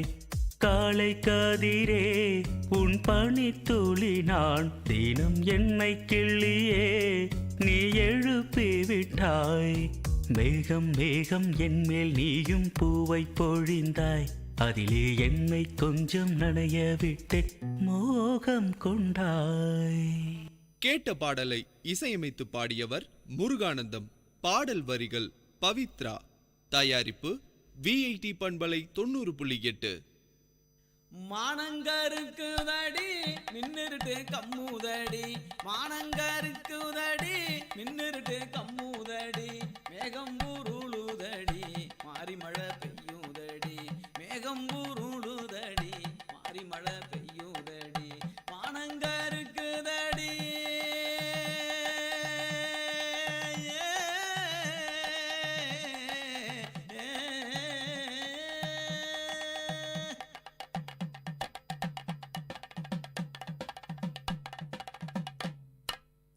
காடு காலனி எங்கும் களையெடுக்க போற புள்ள, காடு காலனி எங்கும் களையெடுக்க போற புள்ள, என் மனச பறி கொடுத்து உனக்காக காத்திருந்தேன், என் மனச பறி கொடுத்து உனக்காக காத்திருந்தேன்.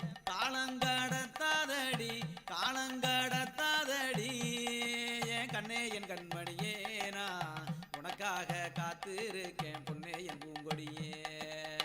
காலங்கடத்தாதடி என் கண்ணே என் கண்மணியே, நான் உனக்காக காத்திருப்பேன் பொன்னே என் பூங்கொடியே. மானங்கருக்குதடி மானங்கருக்குதடி மின்னிருட்டு கம்முதடி, மானங்கருக்குதடி.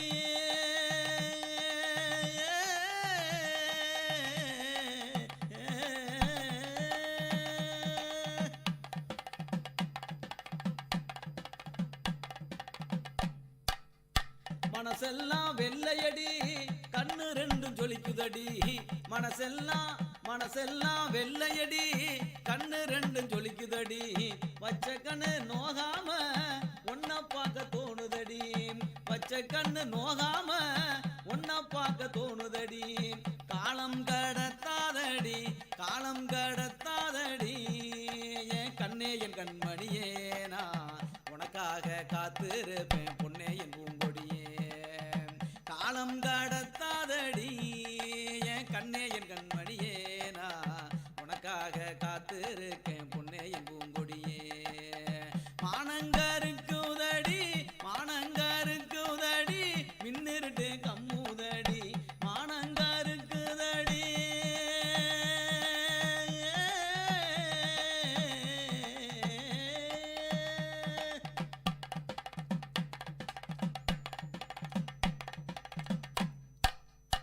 மானாமதுரச்சந்த மறிக்கொழுந்து வாங்கி வாரே, மானாமதுரச்சந்த மறிக்கொழுந்து வாங்கி வாரே, தஞ்சாவூர் மேளம் வச்சு கல்யாணம் பண்ணிக்கிறேன், தஞ்சாவூர் மேளம் வச்சு கல்யாணம் பண்ணிக்கிறேன். மானாமதுரை சந்த மறிக்கொழுந்து வாங்கி வரேன். தஞ்சாவூர் மேளம் வச்சு கல்யாணம் பண்ணிக்கிறேன். காலம் கடத்தாதடி காலம் கடத்தாதடி என் கண்ணே என் கண்மணியே நான் உனக்காக காத்திருக்கேன் பொன்னே என் பூங்கொடியே. காலம் கடத்தாதடி என் கண்ணே என் கண்மணியே நான் உனக்காக காத்திருப்பேன் பொன்னே என் பூங்கொடியே. மானங்கருக்குதடி மானங்கருக்குதடி மின்னிருட்டு கம்முதடி மேகம் உருளுதடி மாறி மழை பெய்யுதடி மாறி மழை பெய்யுதடி மாறி மழை பெய்யுதடி.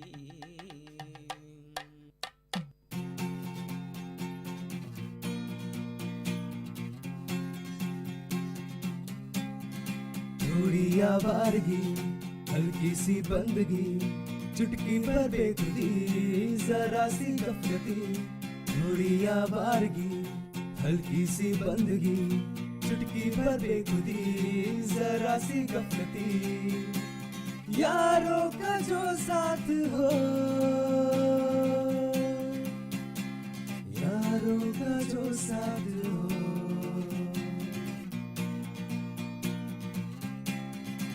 कहो यलगार है तब तक है अपना यार तू जब तक. कहो यलगार है तब तक है अपना यार तू जब तक.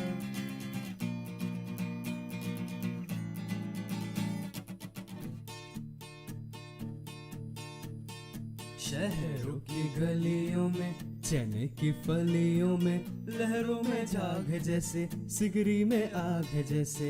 बुलंद है अपनी यारी हो गम चाहे दुश्वारी पड़ी जब किस्मत भारी बांट ली हिस्सेदारी.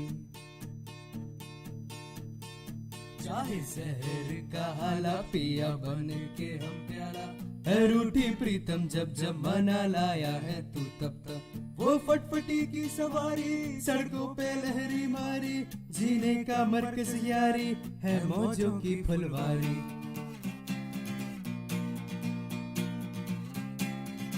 कहो यलगार है तब तक है अपना यार तू जब तक.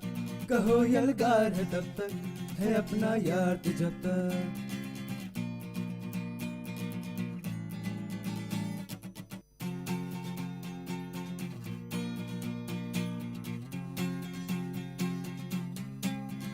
थोड़ी आवारगी हल्की सी बंदगी चुटकी पर बेखुदी जरा सी गफलती. थोड़ी आवारगी हल्की सी बंदगी चुटकी पर बेखुदी जरा सी गफलती. यारों का जो साथ हो यारों का जो साथ हो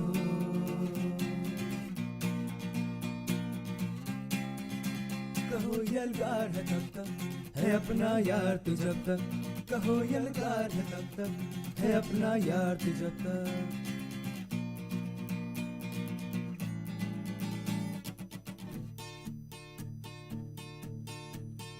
शहरों की गलियों में चने की फलियों में लहरों में झाग है जैसे सिगरी में आग है जैसे. बुलंद है अपनी यारी हो गम चाहे दुश्वारी पड़ी जब किस्मत भारी बांट ली हिस्सेदारी. चाहे शहर का हाला पिया बन के हम प्याला है रूठी प्रीतम जब जब मना लाया है तू तब तब. वो फटफटी की सवारी सड़कों पे लहरी मारी जीने का मरकज यारी है मौजों की फुलवारी.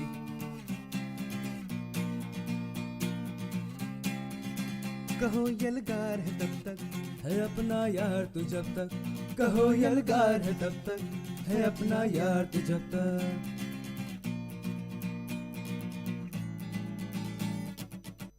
மானங்கருக்குதடி மின்னிருட்டு கம்முதடி மானங்கருக்குதடி மின்னிருட்டு கம்முதடி மேகம் உருளுதடி மாறி மழை பெய்யுதடி மேகம் உருளுதடி மாறி மழை பெய்யுதடி மானங்கருக்குதடி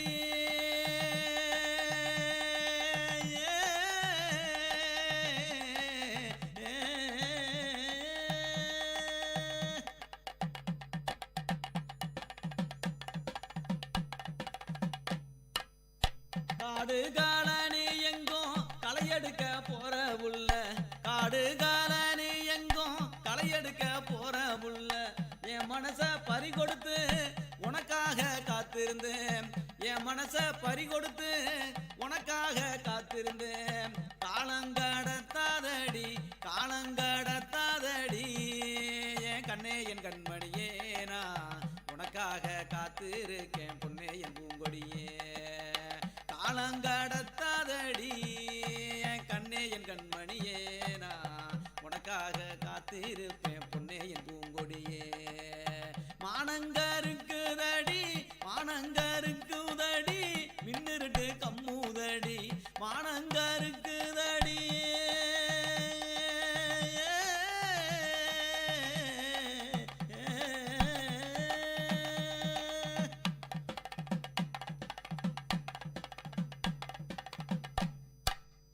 மனசெல்லாம் வெள்ளையடி கண்ணு ரெண்டும் ஜொலிக்குதடி, மனசெல்லாம் வெள்ளையடி கண்ணு ரெண்டும் ஜொலிக்குதடி, பச்சை கண்ணு நோகாம ஒன்ன பார்க்க தோணுதடி, பச்சை கண்ணு நோகாம ஒன்ன பார்க்க தோணுதடி.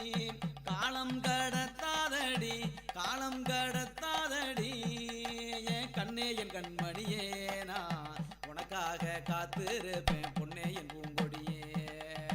காலம் கடத்தாதடி என் கண்ணே என் கண்மணியே, நான் உனக்காக காத்திருக்கேன் பொன்னே என் பூங்கொடியே.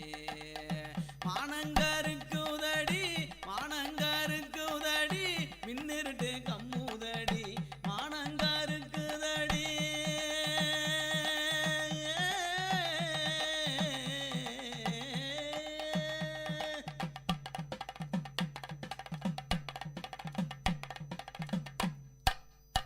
மானாமதுரச்சந்த மறிக்கொழுந்து வாங்கி வாரேன், மானாமதுரச்சந்த மறிக்கொழுந்து வாங்கி வாரேன். தஞ்சாவூர் மேளம் வச்சு கல்யாணம் பண்ணிக்கிறேன், தஞ்சாவூர் மேளம் வச்சு கல்யாணம் பண்ணிக்கிறேன். மானாமதுரச்சந்த மறிக்கொழுந்து வாங்கி வாரேன், தஞ்சாவூர் மேளம் வச்சு கல்யாணம் பண்ணிக்கிறேன். காலம் கடத்தாதடி காலம் கடத்தாதடி என் கண்ணே என் கண்மணியே, நான் உனக்காக காத்திருக்கேன் பொன்னே என் பூங்கொடியே. காலம் கடத்தாதடி என் கண்ணே என் கண்மணியே, நான் உனக்காக காத்திருப்பேன் பொன்னே என் பூங்கொடியே. மானங்கருக்குதடி மானங்கருக்குதடி மின்னிருட்டு கம்முதடி, மேகம் உருளுதடி மாறி மழை பெய்யுதடி, மாறி மழை பெய்யுதடி, மாறி மழை பெய்யுதடி.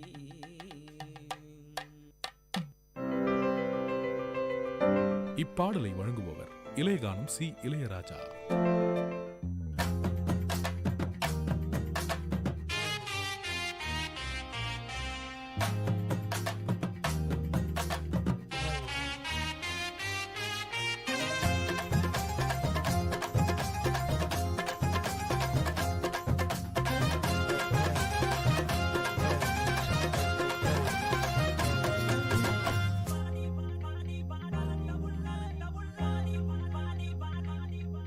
ஆடி வாடி என் கருத்த புள்ள, 2 நாளாக உறக்க வல்ல. ஆடி வாடி என் கருத்த புள்ள, 2 நாளாக உறக்க வல்ல. அடி அள்ளி போல தள்ளி நான் வந்த போற தள்ளி ஒன்பதில சொல்லிட்டு போடி. அடி அள்ளி போல தள்ளி நான் வந்த போற தள்ளி ஒன்பதில சொல்லிட்டு போடி. அடி வாடி வாடி வாடி வாடி என் கருத்த புள்ள, 2 நாளாக உறக்க வல்ல.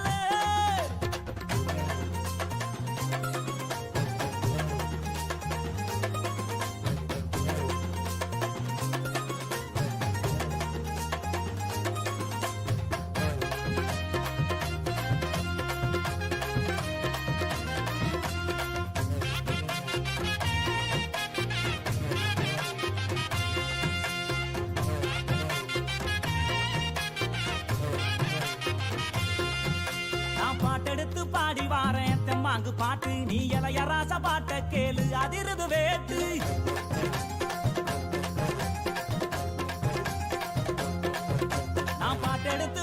வாரே தெம்மாங்கு பாட்டு நீ இளைய ராசா பாட்ட கேளு அதிரது வேட்டு யாரு துணையும் இல்ல எனக்கு நிகர் யாரும் அல்ல உடும்பு உடம்பு புள்ள என்னைய ஜெயிக்க எவனும் இல்ல மோதி பாரு அடி பாடு நீ போட்ட போட்டி போடு எனக்கான ஒரு கூட்டம் அடமேலம் கொட்டி ஆட்டம் போடு வாடி அடி வாடி அடி வாடி என் கருத்த உள்ள 2 நாளாக உறக்க வல்ல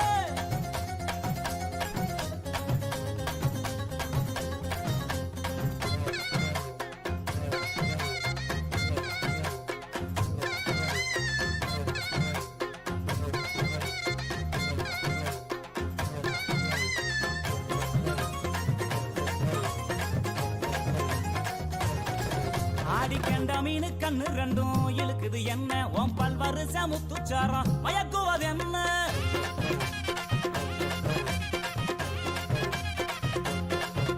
ஆடி கண்ட மீனு கண்ணு ரெண்டும் இழுக்குது என்ன உன் பல்வரிச முத்துச்சாரம் மயக்குவது என்ன உறிஞ்சு ஓதட்டுறைய என்னைய இதுக்கே முடிஞ்சு புட்டு சங்கு கழுத்துறதா என்னையும் வதச்சு வாட்டி புட்டு அடிச்சிட்ட தங்க பட்ட என் பக்கம் நில்லடி ஒன்னு தார உதட்டால நீ வெக்க விட்டு கட்டி பூட்டி பாடி அடி வாடி அடி வாடி என் கருத்த உள்ள 2 நாளாக உறக்க வல்ல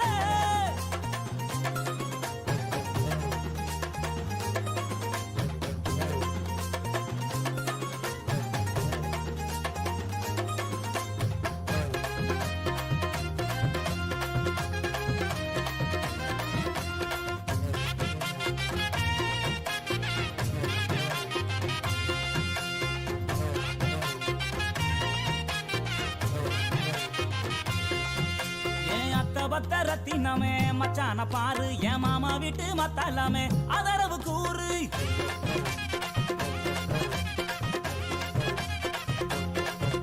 என் அத்த பத்த ரத்தினமே மச்சான பாரு என் மாமா வீட்டு மத்தாலாமே அதரவு கூறு உன்னை விட்ட யாரும் இல்ல எனக்கு ஒட்டிக்கிற வாடி உள்ள கண்ணசைக்கும் நேரத்துல எனக்கு காதல் தீ மூட்டு உள்ள இதை தெரிஞ்சு கொஞ்சம் புரிஞ்சு இந்த மச்சா சொல்ல கேளு இந்த உலகம் உள்ள வரைக்கும் நீ என்னோட தான் ஒட்டி வாழ வாடி என் கருத்த உள்ள 2 நாளாக உறக்க வல்ல அடி வாடி என் கருத்த உள்ள 2 நாளாக உறக்க வல்ல அடி அள்ளி போல தள்ளி நான் வந்த போற தள்ளி உன் பதில சொல்லிட்டு போடி அடி அள்ளி போல தள்ளி நான் வந்த போற தள்ளி உன் பதில சொல்லிட்டு போடி அடி வாடி வாடி வாடி வாடி என் கருத்த உள்ள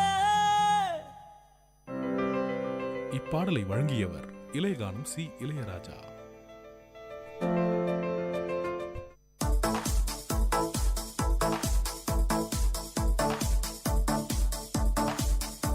Welcome to the Noble Lectures, an audio lecture series of VIT Community Radio 90.8 FM.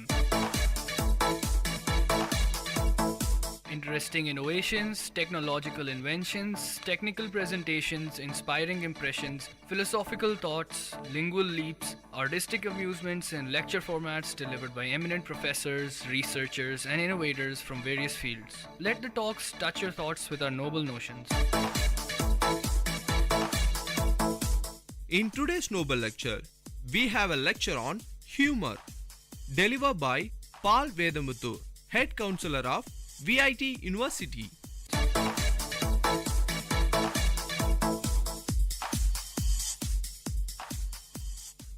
Today I'm going to talk about humor.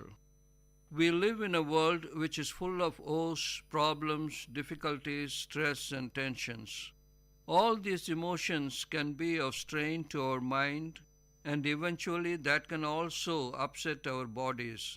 There was a time when people used to play practical jokes on others, but now that's not very funny, and sometimes, and in some places, they are liable for legal actions or legal suits as well. So, with the rat race that we are forced into, whether we like it or not, a sense of humor is lacking quite a bit. People enjoy a joke and they do laugh. Laughter is better than frowning, and it is a scientific truth. Our facial muscles relax, and our whole body even gives its tensions, and we tend to relax.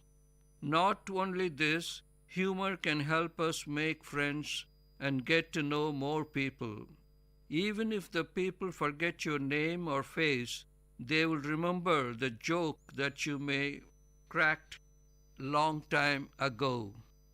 Talking of long time, I remember hearing a joke when I was hardly 18. It was said by an old teacher. He was talking about students who are beginning to act smart and they like to irritate you as well. This happened during the days when corporal punishment was quite common, that is, beating the students with a cane. So, in an elementary school, the teacher stretched his cane and said, "The guy who is at the end of this cane is a rascal." Immediately, the fellow said, "Sir, this end or the other end." We need to think quite quick to give an answer like this, even though we do admit that the fellow was arrogant. There are two ways to get to know people.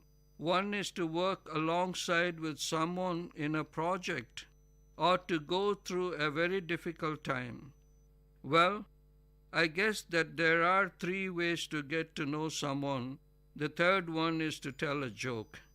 In some circles, you don't need to show a resume or submit testimonials.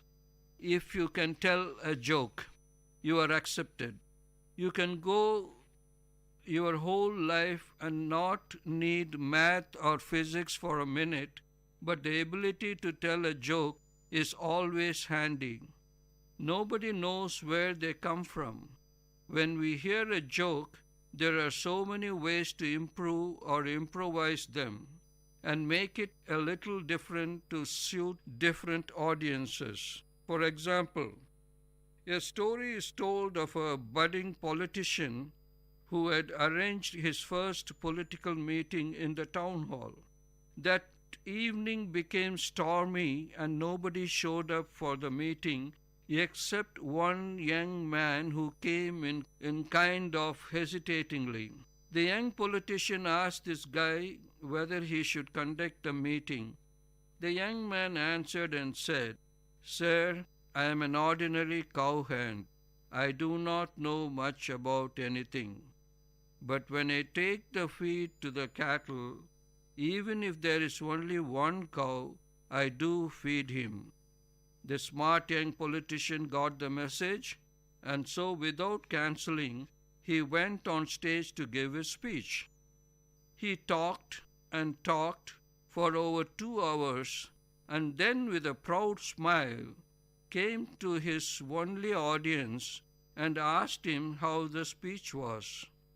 Now the simple young man answered and said in the same kind of a voice, "Sir, I am an ordinary simple cowhand, and when I go to feed my cattle, if there is only one animal, I do not give him all the feed that I take." Now, this can be changed and modified into the situation that we want and as per the audience. The same can be changed for a church pastor and his congregation. Well, when we are on the topic of long speeches, a guy was known for his long-winded speeches. People started feeling somewhat bored and anxious about his speeches. After some months, his speeches started to be shorter. So one of his friends asked him as to why his speeches aren't long as it used to be. The speaker answered, "It's not good for my throat."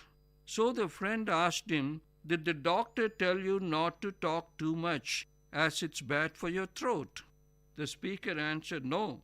Someone who used to come to hear my speeches gave me a warning that they will slit my throat if the speech was long." So, when we are asked to speak, it's good to keep it interesting and, if possible, short. As I had mentioned earlier, humor is a great tool for speakers, teachers, preachers, and public speakers. I have always found it come in handy to start any talk with either a short story of preferably a humorous one or a joke. I have said this on some occasions. There is this story about the great inventor Einstein. When he had come up with this theory and was giving speeches in several cities, once he had to go out of state to a new city where people had not seen him or known him by sight. When he was being driven to the city, he was telling his chauffeur, that is his driver, that he was somewhat tired of giving the same speech again and again. The driver, who used to sit at the last row at every meeting, very humbly said that he would give the speech if his boss didn't mind it. Einstein was very surprised and said it was all right. The driver can give the speech and he would sit in the last row and listen. The chauffeur gave a flawless speech and even his boss was surprised and impressed. Then the organizers announced that it was question and answer time. Now Einstein became jittery as to what's going to happen.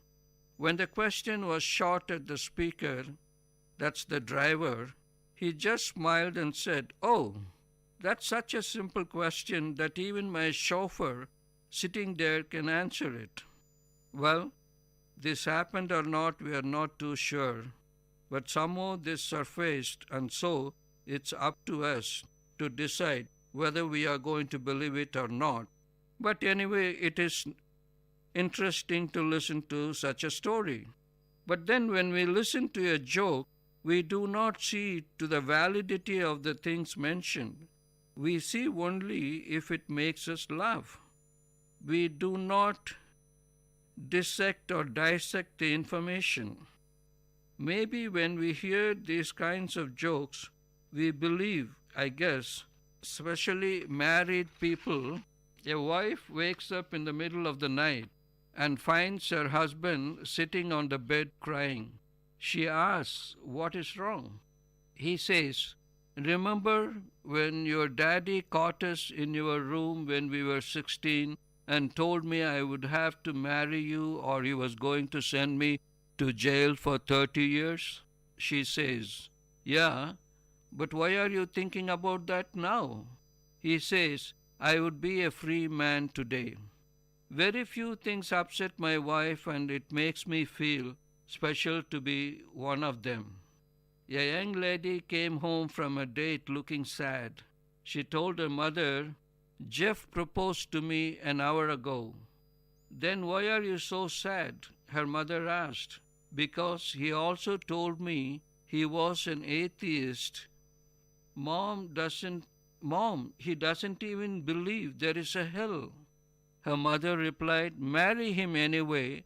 Between the two of us, we'll show him how wrong he is." If these jokes are still hard to take, how about this?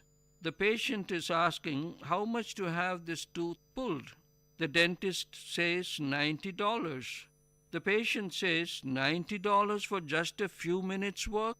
The dentist says, "I can do it slower if you like." "What's wrong, doctor? You look puzzled," says the patient. And the doctor says, "I can't figure out exactly what's wrong with you. I think it's the result of heavy drinking." Then the patient says, "Well then, I'll just come back when you are sober." And what the doctor is asking the patient again, "What happened to you, Mr. Pebbles? You look awful." "Well, doctor, you told me to take this medicine for 3 days and skip a day. And all that skipping wore me out." The doctor calls up a patient and says, "I have some bad news and some worse news. The bad news is that you have only 24 hours to live." And the patient says, "That's very bad news. What could be worse than that?" And the doctor says, "I have been trying to reach you since yesterday." But I guess that we will be able to believe the jokes that happen in a bar. Yes, since the people are drunk there, anything can happen. So here are a couple of them. A drunk guy walks into a bar and looks up to see a lady with a French poodle. The drunk slurs, "Where did you get that pig?" The lady, with a look of surprise, snaps back, "I will have you know that it is a French poodle." The drunk looks at her and says, "I was talking to the French poodle." So it goes on like that. We can be talking about so many different areas and so many different jokes.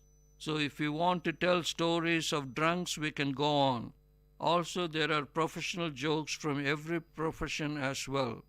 We all need to have a sense of humor so that life will not be so stressful and we will have the tendency to relax and enjoy life. For a healthier and fun-filled life, let us all enjoy at least a joke a day. I wonder if this would keep the doctor away. We have had maybe many doctor jokes. Don't think that we have only doctor jokes.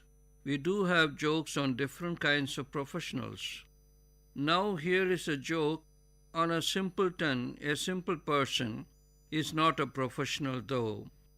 When he was walking leisurely on the beach in Los Angeles area, kicking the sand near the shores, he kicked an old lamp and out came a genie. The genie very obediently said, "Now that you have released me from the lamp, I would like to do you a favor. Ask anything that you wish and it shall be given to you." So the man thought for a little while and said that he would like to go to Hawaii. The genie was wondering why he was saying that. He said that he was afraid of flying as well as he was afraid of water. So going by plane or boat were out of question. So both the means of getting to Hawaii wouldn't work. He said, "How about a bridge across the Pacific, which is actually a 2,500 mile across the ocean?" Now the genie replied that it's really not possible and apologized and said that he can ask for anything else and it would be done for him. Now it was the man's time to think a little while and said, "I've always wanted to understand the mind of a woman." And quickly came the reply from the genie, "Would you like a 2-lane or 4-lane bridge?" Sometimes jokes are narrated and sometimes we see them on notice boards and bulletin boards as well. Here are a few notices that can bring a chuckle, if not a big laugh. This is a sick leave policy in a company, and they are defining when a person can take leave.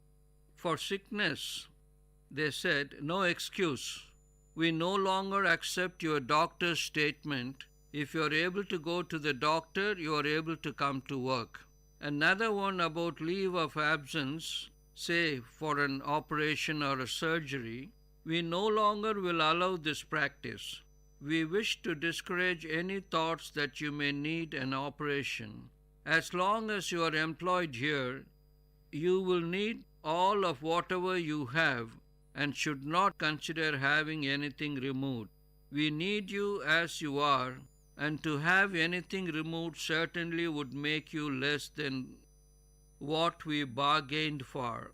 Additionally, too much time is being spent in the restroom. In the future, we will go to the restroom in alphabetical order. For example, those whose names begin with A will go from 8 a.m. to 8:05 a.m. and B will go from 8:05 to 8:10 a.m. and so on. If you are not able to go at your time, you will need to wait until the day when your turn comes again. I don't know whether this brings a smile or a laugh or a chuckle, but these things are real. in some notice boards. Some companies do have them. If you think that some of the notices that you find on notice boards are not funny, listen to the little known laws. Of course, this is not in our country. In US, in several different states, several strange laws were found.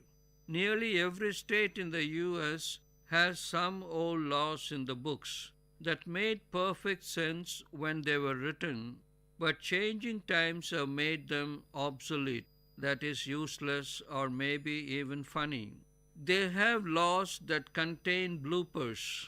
Here are some of the more interesting and little-known laws. To take a bath in Boston, you must have a doctor's written prescription.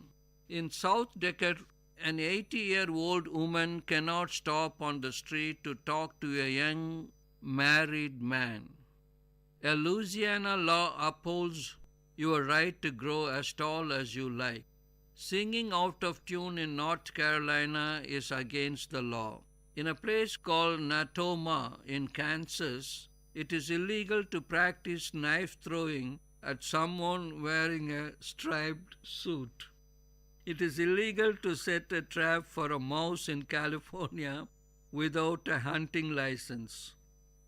Idaho law makes it illegal to give your sweetheart a box of candy weighing less than 50 pounds. You are not permitted to swim on dry land in Santa Ana, California. It is unlawful to whistle on Sunday in Louisiana. In a place called Belvedere in California, the ordinance or the law was written this way: no dog shall be in public without its master on a leash.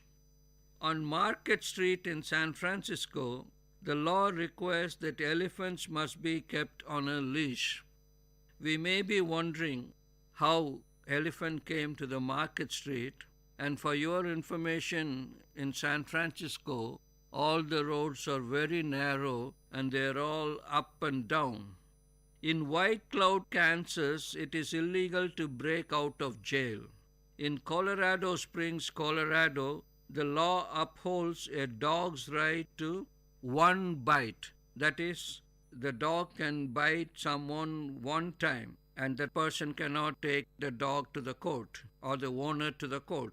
In San Francisco, you are forbidden by law to spit on your laundry.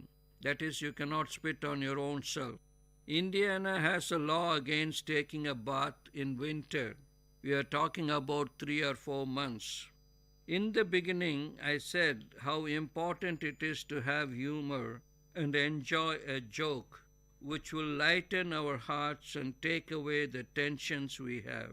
An ancient biblical proverb says, a joyful heart is good medicine, but a broken spirit dries up bones. One doctor noted that if you can't take humor, not only is fun, it also benefits our minds and bodies. All the more reason for us to share humor with others. For anyone interested in communicating effectively, whether with individuals or larger audiences, humor has several advantages. It is one of the most effective forms of communication. It can dissolve tension in people to whom you are relating and can help them relax. It can help you gain and keep your listeners' attention. It can increase our credibility and help us come across as a real person. It can help overcome resistance to points you are trying to make. It can provide needed breaks in a conversation or speech. It can help drive home a point. I have experienced all this, and these are all very true. And the one I like the best is that it can increase our credibility and help us come across as a real person. And also it can always help the listener to remember the points that we are trying to emphasize when we are giving a talk. Right from the joke or the story, they can remember the points that we were trying to make. And humor is one of the most effective forms of emotional communication. One young bridegroom tells of a minor crisis that took place in his honeymoon. His wife was trying to press his trousers with an iron they had received as a wedding gift. The iron burned a hole and part of his new trousers went up in smoke. The bride was in tears as she explained to her husband what had happened. "That's okay, sweetheart," he responded. "Let's be thankful that my leg wasn't in those trousers." If he had just said, "It's okay, sweetheart, don't worry about it," that certainly would have helped. But his humorous interjection about the leg in the trousers lightened the mood even more and probably lifted the spirits of his disconsolate bride. Here is a joke to prove that humor can dissolve tension and help relax people. One husband remarked, "People ask us the secret of our long marriage, that is, many, many years of married life. And he said, it's really quite simple. 2 evenings a week, we take time to go to a restaurant, a quiet dinner, soft music, some candlelight, a slow walk home." Then he paused for a few seconds and said, "She goes on Tuesdays and I go on Fridays." There are doctor jokes, teacher jokes, and so many other professional jokes. I wonder if you knew that there are engineer jokes too. Let's hear a few. "Are you a lawyer?" This is about a lawyer. So, "Are you a lawyer?" "Yes." "How much do you charge?" $100 for 4 questions. "Isn't that awfully expensive?" "Yes." "What's your 4th question?" A lawyer comes to visit his client on death row, that is, those who are condemned to die by electric chair or by hanging, and the lawyer says, "I have some good news for you." And the client says, "What good news are you talking about? You lost my case. I was convicted of murder I did not commit, and I've been sentenced to die in the electric chair." The lawyer says, "Yes, but I got the voltage lowered." 3 people were going to the electric chair. That was the death sentence, right? The first was a lawyer who was put in the electric chair.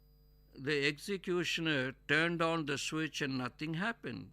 To avoid a messy lawsuit, the authorities allowed the lawyer to go free.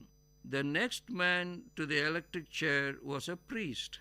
They made him sit in the chair and turned on the switch, and nothing happened. They thought it must have been divine intervention, so they let the priest go free. The last one to sit in the electric chair was an electrical engineer. He too sat on the chair and nothing happened. Then they thought that maybe he too was not guilty and said he can go free. But before going, the electrical engineer said, "You are not going to make anyone die on the chair until you fix the wiring that's not right there." The difference between mechanical engineers and civil engineers is that mechanical engineers build weapons and civil engineers build targets. You think about it. It is said that we all know that computers have made our lives so much easier, and we wonder what we were doing before the advent of the computers and how we managed our businesses. But I'm sure you would have heard some of these. Computers can never completely replace humans. They may become capable of artificial intelligence, but they will never master real stupidity. And then there is this about a psychiatrist. The psychiatrist asked the boy who brought his brother for treatment. So he asked him, "What's wrong with your brother?" The boy says he thinks he is a chicken. The psychiatrist says, "Really? How long has he thought this?" And the boy answered, 3 years. The psychiatrist says, 3 years? Why didn't you bring him sooner? And the boy answered, "We would have brought him sooner, but we needed the eggs." Now you think about it, who needs treatment? And to end, here is another teacher joke. We started with a teacher joke, if you remember. Now we shall finish it with another teacher joke. A teacher was telling her third grade class that they needed to bring in a couple of dollars to get a copy of the class picture.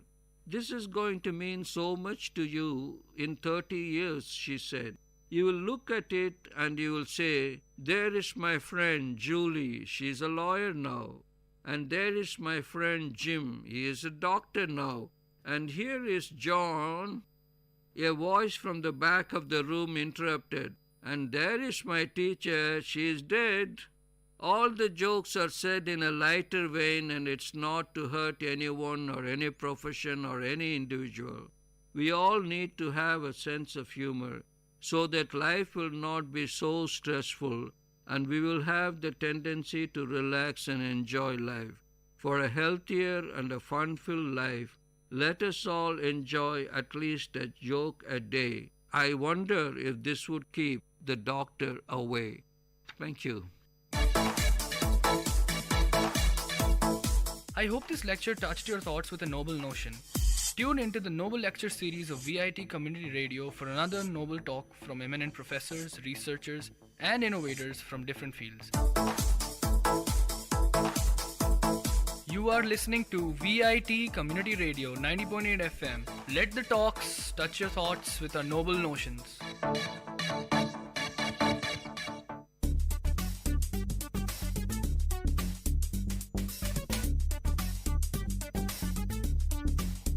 And you're listening to the show Travel Bonanza with, of course, your host Ashika.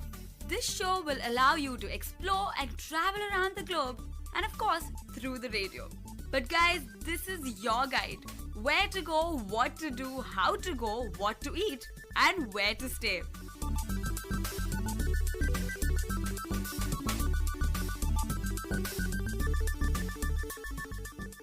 Hello to all the listeners. This is VIT Community Radio 90.8, and you're listening to the show Travel Bonanza with your host Ashika. The show where you get to travel around the world through the radio. As we stay in Vellore, how about in this episode we deal with the areas in the near vicinity? And in the near proximity, the first place we think about is the city of Chennai, or as some people call it, Madras. Chennai itself is an excellent tourist destination for all of us, especially the people of Vellore. Chennai is home to beaches, educational centers, recreational facilities, resorts, historical heritage sites, and plenty more. We definitely require more than one episode to feature this city. Thus, we could probably call it Part 1 of Chennai. The later sessions we can explore as we visit the places further.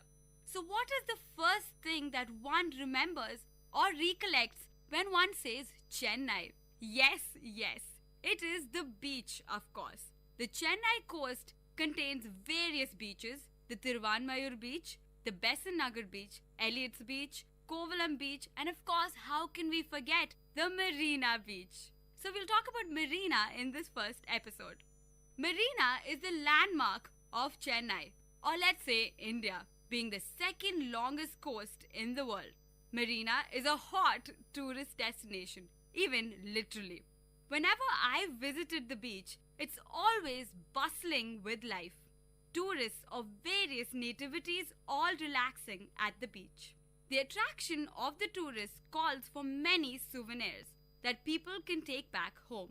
The main path to the beach contains side stalls that sell souvenirs like shells, beach attire, handicrafts, and of course, what is a tourist destination without food? There are tiny food stalls throughout the beach. Fish stalls, corn, chips, beach kulfi. Oh, that's my favorite, of course. And the famous bhaji stalls, how can we forget that? And apart from that, which you say the food, you have the horse riding, which is, I think, very particular to the Marina beach. You get to witness fishing right in front of your eyes in Marina Beach, and it's a complete experience. The unique aspect of Marina that sets it apart is the recreational features, like the memorials of individuals who have made a difference to what is Tamil Nadu today, like Dr. MGR's memorial. The facilities are very well maintained and constructed in a magnificent manner. So do visit the memorials, a glimpse of the modern history of the emergence of Tamil Nadu. How can I forget, what is a beach without a lighthouse? You get a chance to get a bird's eye view of the coastal phenomena along the horizon. Enough of me talking. We have an interview with one of the Chennaiites at Marina Beach. My name is Shivakumar. Okay, where are you from? I'm from Chennai. Okay, so what do you do? I'm currently working in a software company in Mumbai, and I'm here for my vacation as this is my hometown. Okay, sir. So what brought you here to Marina Beach? I like those long walks over here, when I find time for myself and everything, and I like jogging over here because it's a pretty long beach and it's fun during the morning times. Yes, and right now you're in the evening, so what makes you come here right now? It's pretty windy and all those types weather, and I like to take a walk when I want to, relax and everything. So you come with your friend. I see a lot of them right now. Yeah, we play football generally, and we hang out sometimes. We play frisbee and everything sometimes. But otherwise, we just talk and, eat something over here. And we like the beef stall over here, which is good. So we come there during the nights and hang out over here. Yes, definitely. Marina is such a happening place. There's so much crowd here, and it's completely amazing. So what do you think sets Marina Beach apart from the other beaches? Maybe the initiative to, clean the beach, at certain intervals during the weekdays. And that's now, I don't see that in any of the beaches. Like, even though I go to other beaches, but I find Marina, they've taken big initiative to, clean it. And, it looks pretty nice when you come and visit in the morning and during the evening hours. Yes, I still see them clean up, and you see the memorials, etc., which are on the side. And you should see they're pretty clean and they're very neat for everybody to visit even today. So what do you think is the most interesting thing about Marina? The food. I guess I like the food over here because I come for that mostly. Because I stay within around a kilometer from here, so I come for the food, and the beef stall and the fried rice and everything is too good over here, and what else, the bhaji and everything is good. It's famous for that. Yes, I've myself tried many dishes out here, and I'm having a great time. So guys, be there at Marina Beach in Chennai. Anyway, thank you, sir, so much for joining us today. Thank you. And I'm sure it would have got the locals' viewpoint of this destination. Next, we will explore the educational facility of Chennai. And Tamil Nadu is known for its education. Yes, I'm talking about the largest libraries in India. One of the largest libraries in the world. Yes, it is the Anna Library. It is right at the heart of the city in Adyar. And of course, you can take the bus or the train, and soon probably the metro would be constructed. It caters to a large population, even the visually challenged. The speciality of this library is that there's an entire braille section that caters to the visually challenged. And there are various books of various genres, and it's one of the biggest collections in the world. So with me today is another individual who has visited the Anna Library and is an avid reader. What is your name and what are you doing? Hi, my name is Zwan Jaffer, and I'm studying in VIT University, Vellore, and I'm pursuing my BBA degree. And so I'm on my final year. So within 5 months to 6 months, I should be finishing my degree. Okay, good luck with that. Are you a regular member of the library? Yeah, of course, I'm residing in the hostels in VIT as a student. And quite often I do go to Chennai for some work or another. So, of course, Anna Library being one of the largest in Asia, there is a need that you should go there, you should visit it at least once. So I have gone there quite a number of times. So when was your last visit, sir? Well, we just had our summer holidays in December. So I think by mid-December I was there. So there was a reason I was in Chennai, around the locality of Adyar where the library is located. So I thought I should really make my visit there and check out the library. Yeah, it's definitely not hard to reach since it's at the heart of the city. And this is like a huge library as per the collection wise and the building as such. So, what was your first reaction from outside when you saw one of the Asia's largest libraries? Well, of course, in terms of location, Anna University is very close by. And right across, when you pass Anna University, you come across the library. And the first glimpse, when you look at the library and look at the structure and the overall building, the first glimpse or first thought you get is probably, is this an IT company or IT building? That's how amazing this building looks. Very well polished, great looking building. And I think it's 8-floor building. And when you think, wow, how can a library be there for 8 floors, such a large size?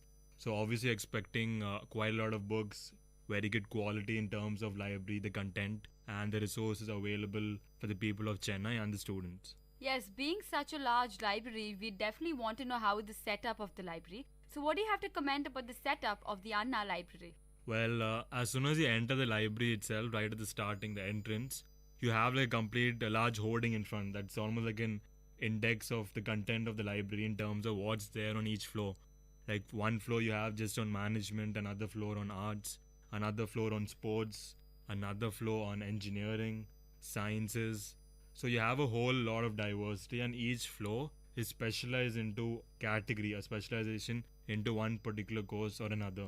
And that's there for 6 floors, sorry. And on the 7th and 8th floor, it's 7th floor's journals, research papers, and a lot of resources for every single user who comes to the library. And 8th floor is the management and the authority, the officials who run the library. Okay, so there is a well laid out plan as you Exactly. enter the library itself. Yep. So it obviously helps in navigating through the library since it's very Yeah. large. So, sir, what do you think sets apart the Anna library from the other libraries? Well, there are several components which actually distinguish this library from any other library across India or even in VIT. In fact, VIT has a very good library. But if you look at Anna Library, it's a massive building. It's in the heart of the city. Therefore, it has to cater to the population. Therefore, it has to have a very big library. So, there's a lot of differences, and it's very well maintained inside, a very good quality.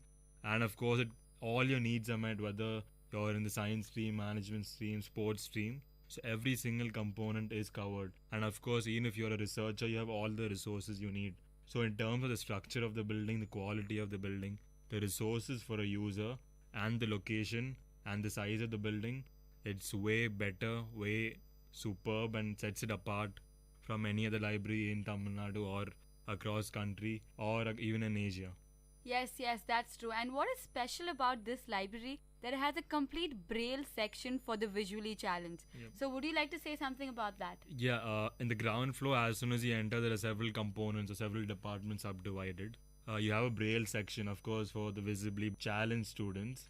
And of course, their needs have to be met. They're just as normal as every single one of us. And it's very nice that this particular library caters to everyone's need, and they don't have any problem just because they are visibly challenged. So it's very nice initiative from the government of Tamil Nadu. And that particular section for the braille readers, they have a very large diversity of books, and everything is there for their convenience. So it's very nice, very good initiative.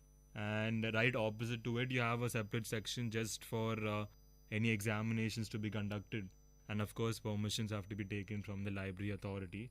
But you have a very good setup for examinations to be conducted, a braille section, and you also have a canteen for anyone who comes to the library and spends almost the whole day in the library. Yes, due to the large collection, most people end up in the library right from the early morning till the late evening, till the library actually closes. So, sir, the next question, of course, the collection in Anna Library is huge, and the library is known for that in the world. So, what about the collection? Well, for my needs, what I go to the library is for either management or sports. Management is my specialization area. So as soon as I went into the management section, which is I think on the 3rd floor, on each floor, I think I should tell all the viewers or the hearers that each floor has 2 wings, A and B wing. So let's say on the management floor itself, 3rd floor, you have one particular wing just for certain books, certain sections, like let's say marketing, finance, HR, and another section, B wing, just for recruitment, other specializations, and other needs in particular to management. So each floor has its own A and B wing and specializations. So when I went into one particular wing, I think the A wing, I was particularly looking at recruitment and hiring new people and all related to HR and marketing. So I thought there's a huge diversity, a lot of books. And many might be wondering the authors in this particular library might be just Indian authors, the local authors. But you have authors from all over the world. The best books are available and all the resources are there which you probably cannot buy online. And I was very, very satisfied, at least my needs when I went to find certain books, I got them. And in fact, there were so many books related to recruitment and hiring people that I in fact had to choose. I was in a confusion which book to choose. So I mean, that's a great thing for any librarian or any person who's an avid reader. Then I went to the sports section. In the sports section, of course, you look at football, cricket, basketball, hockey, swimming, several other sports. And every single sport is very well covered. You have all the books, all the resources, and it's all up to date. Even, let's say, if I'm a Manchester United fan and I follow soccer, the latest editions of the yearbook of the club and latest reviews and magazines about the club, autobiographies of players, every single thing is there in the library. And most importantly, it's very well organized and very well maintained, and it meets the need for every single avid reader and encourages every single person to come to the library and spend their time in the library. Yes. And we as students require journals for our research. So how do you think the library caters to that need? Well, on the 7th floor is the section for all the research journals and all the collections, all the resources we need for any specialization, any course we are pursuing. So every single journal or every single category, let's say management or science, has a lot of subdivision journals or publications. So there's a lot of variety in terms of journals, a lot of publications, and it's very well organized, as I mentioned before. So all the journals you need for references are there.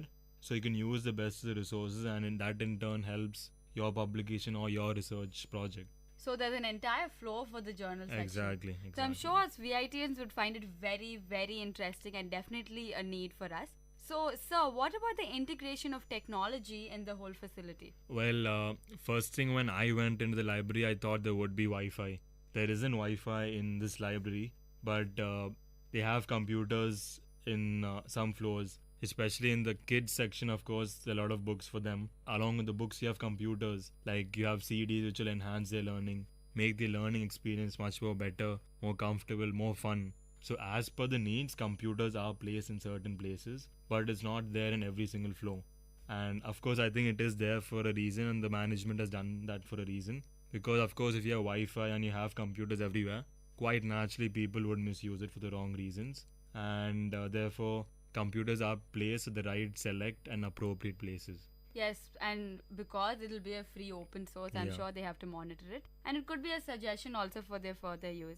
So, sir, this is such a huge educational opportunity, of course. Do you think the Chennaiites actually utilize the resource very well? Well, I'll be honest, like when I went there, the number of people there were very less. Probably that could be because that was during the holidays period. But I think other than that, from even my friends who have talked to the people of Chennai, very few people even use the library. And I really don't know what could be the excuses, because the location-wise is very good. You have every single resource there. So there isn't really any excuse for the people of Chennai. And I don't think you get any better source of learning, better source of enhancing your knowledge. And in this world, this century where everything is knowledge and how you develop yourself, I think there isn't any other place better than being at the library. And I think probably one suggestion which I have to the authority or the government who's running the library, they could probably, do the marketing of the library to create awareness about the library's existence. That in turn will create awareness and people will come to the library. So I think that is one suggestion which the government can incorporate over the period of time. Yes, that's very understandable. Do you have any other suggestion to the library authorities in terms of maintenance or further facilities, etc.? Yes. Thanks for pointing that out, because, the whole library is air conditioned, it's very well organized, and it's very clear for any person who enters the library on where their books are. But one suggestion is, it's a beautiful structure, beautiful building, but there's a lot of scope for improvement in terms of, the hygiene and the health and the way the building is maintained. There's a lot of dirt, a lot of dust, the glasses need to be cleaned, and probably the air conditions need to be serviced. There's a lot of things which I notice wherever I go. So I think when the library is such high standards in terms of the content of books, there is always a need to improve on the quality and the standards of the library in terms of basic cleanliness, health and hygiene. that is one big area of improvement which the library authorities can do. But if you look at it from their side, the library has been old and it's been running for quite a long time. So if you look at that span and the number of years the library has been running, it's not bad the way they've maintained it. But always there is scope of improvement, because the number of people which I saw at least that particular day in the housekeeping department, there were quite a number of people. So in fact, when you have so many people, you expect the work to be done. So of course there probably is a mistake in the way the work is being done by that particular department. So that is one big area of improvement. Yes, of course. For the efficiency, any suggestions are welcome. You're a VIT student, so I'm sure you'd like to advise the students that it would be a great opportunity to actually visit the library. So could you just let our listeners know that what it takes to be in the library? Well, I know like all my friends and fellow students in VIT, we have time to spend on movies, games, going out with our friends, but I think we have a superb library in campus, and even that itself not many of us utilize. So I think every single one of us have to spend at least, let's say, 1 hour reading a book, or at least trying to visit the library and making that particular effort. Because in the end, our communication skills matter the most, our knowledge matter the most, and being aware of the current affairs, that's what's needed from every single one of us. And most of us don't do that, and we have to prioritize on that. And I think all of us are grown up enough to at least manage our time well and visit the library, spend our time, enhance our knowledge. And it's a great source of learning. And there's so many books, and once you start reading, I'm someone who's become an avid reader over the period of time. And when you start reading books, you really start thinking, well, I don't think I have enough time to finish all the books which I want to. So that's a great feeling, and I think every single one of us should have that feeling over a period of time. And everyone should start reading books, because there's nothing better than reading books, because the amount of time you spend on movies, 2.5 hours, or going out a total of 5 hours in a day, you just spend 2 hours in your books. There's nothing better than that. So I recommend every single one of us to make that effort, set time in a schedule to just read a book or read the news. Yes, and many of us visit Chennai often, or they live in Chennai. So if you're in Chennai and it's right at the heart of the city, I'm sure it's kind of a necessity to actually go to the Anna Library, and especially as VIT students. And any other words you'd like to say, Mr. Rizwan? Yeah, just one last thing. In terms of location, this library is in Adyar, a mall like Express Avenue and Satyam Theatres are very close by. So these are the distractions for the people. But I think that shouldn't be an excuse for everyone, and we should make that effort to come to this amazing library, and hats off to our government. Yes, it's a well-connected place, so do visit that place, especially as students of VIT. Thank you so much for joining us today, Mr. Rizwan. It's a pleasure. Welcome. That was a pretty informative exchange. So everybody, especially the VITians, please use this resource well, which requires at least a whole day of spending. With this, we come to the end of part 1 of Chennai. We have plenty more places to visit. Mahabalipuram, the beach resorts, and plenty more.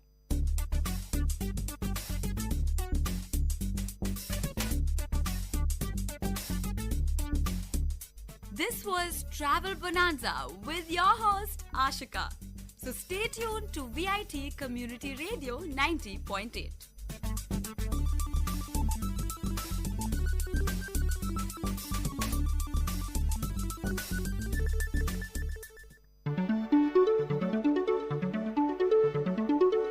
Mix Bag, a program with no boundaries, a bag which fits everything. Yes, it's the program which features the mixture of all titles. So, tighten your earplugs for the program with no boundaries. Welcome friends, this is VIT Community Radio 90.8 and you are listening to the program Wake Up Now. I am Siddhartha Verma. Wake Up Now is a show in which we discuss about various social issues deep-rooted in our society, their causes, consequences, case studies, and their best probable solutions. In this episode, we are going to discuss about child labor. Let us try to understand who is exactly a child labor. International Labour Organization defines the term child labor as work that deprives children of their childhood, their potential, and their dignity, and that is harmful to physical and mental development. It refers to work that is mentally, physically, socially, or morally dangerous and harmful to children, or work whose schedule interferes with their ability to attend a regular school, or work that affects in any manner their ability to focus during school or experience healthy childhood. UNICEF defines child labor differently. UNICEF suggests that a child is involved in a child labor activities if he or she is between 5 to 11 years of age, he or she did at least 1 hour of economic activity or at least 28 hours of domestic work in a week, and in case of children between 12 to 14 years of age, he or she did at least 14 hours of economic activity or at least 42 hours of economic activity and domestic work per week. India's Census 2001 office defines child labor as participation of a child less than 17 years of age in any economically productive activity with or without compensation, wages or profit. Such participation could be physical or mental or both. This includes part-time help or unpaid work on the farm, family enterprises, or in any other economic activity such as cultivation and milk production for sale or domestic consumption. Indian government classifies child laborers in two groups. Main workers are those who work 6 months or more per year, and marginal child workers are those who work at any time during the year but less than 6 months in a year. Some child rights activists argue that child labor must include every child who is not in school because he or she is a hidden child worker. UNICEF, however, points out that India faces major shortage of schools, classrooms and teachers, particularly in rural areas where 90% of child labor problem is observed. About 1 in 5 primary schools have just one teacher to teach students across all grades. When talking about the percentage of child labor in India, the situation is very sad. In spite of efforts made by the government, the census found an increase in the number of child labor from 1.12 crores in the year 1991 to 1.26 crore in the year 2001. According to the census 2001 figures, there are 1.26 crore working children in the age group of 5 to 14 as compared to the total child population of 25.2 crores. There are approximately 12 lakh children working in the hazardous occupations which are covered under Child Labor Act. In an interview on 1st May 2014 in Chennai, a senior representative of UNICEF said that after 67 years of independence, it is a shame that measures to prevent child labor remain unimplemented and the issue itself is under monitoring and regulations. He said it was the time that the various regulations on the child labor were removed. These regulations, he said, were nothing but an open admission of existence of child labor even after so many decades of independence. Now let's have a look on various causes of child labor. Well, the biggest cause which leads a child indulged in labor activities is poverty. People living below poverty line often force their children to work in order to financially support their family. According to Tamil government's Child Labor Rehabilitation cum Welfare Society, following are the major causes of the child labor: poverty, parental illiteracy, tradition of making child learn the family skills, absence of universal compulsory primary education, social apathy and tolerance of child labor, ignorance of parents about the adverse consequences of child labor, ineffective enforcement of legal provisions pertaining to child labor, non-availability of and non-accessibility to schools, irrelevant and non-attractive school curriculum. Employers prefer child labor as they constitute cheap labor and they are not able to organize themselves against exploitation. Now I have a case study provided by Childline India Foundation which shows the severity of the problem. With an increasing number of children being observed at restaurants and dhabas in Meerut, Childline and the police undertook a campaign titled Operation Masoom with the objective of rescuing children engaged in labor. A meeting was held including Childline members, DIG Akhil Kumar and police officials across Meerut to constitute and implement an intervention strategy for the restaurant and dhabas in Meerut. As a part of an intervention which was being planned and carried out, 80 children below the age of 14 years were rescued from restaurant and dhabas. The team worked about 15 to 20 days as part of the campaign, observing the target groups. After identifying the laborers, the list was classified on the basis of police station in different areas such that the entire city of Meerut could be covered. During the rescue, the children's name, age, employer name, address of the shop, along with the other details, were noted. The Childline team felt that it was imperative to provide a positive outlook to the people involved, be it the child who was the victim of the child labor, or the person who employed the child as laborer, or even the children's parent who allowed their child to work. Childline Merit moved on to provide counseling to all the children rescued and to their parents.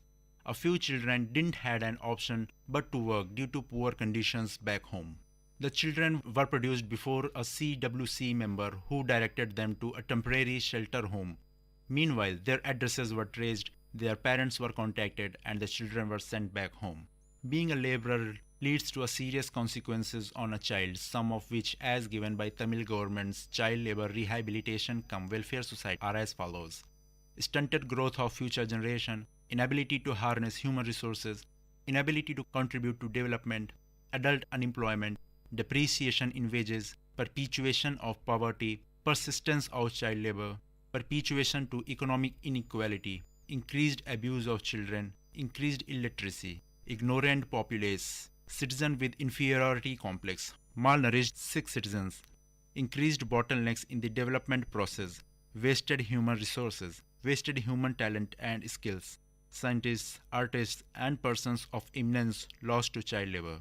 Now we have seen that how big is the problem and how deeply its roots are pertaining in our society, putting the future of millions of budding ones in the dark, which leads them to a life full of never-ending problems. In order to put an end to this practice, in addition to the various steps taken by the government, we also need to take an initiative in the right direction. And as once said by Lao Tzu, the philosopher and poet of ancient China, even a journey of 10,000 miles starts with a step. In the next episode, we will be witnessing another social issue, analyzing its causes, consequences, and the part we can play in its eradication from the society. This is Siddharth Verma, and you are listening to the program Wake Up Now, and this is VIT Community Radio. Dear listeners, this is Mixed Bag at VIT Community Radio 90.8. Meet you next time with another episode of Mixed Bag.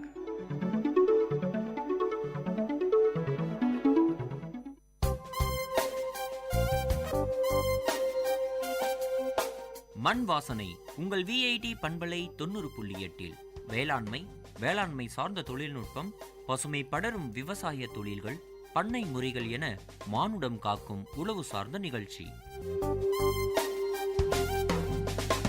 வணக்கம்.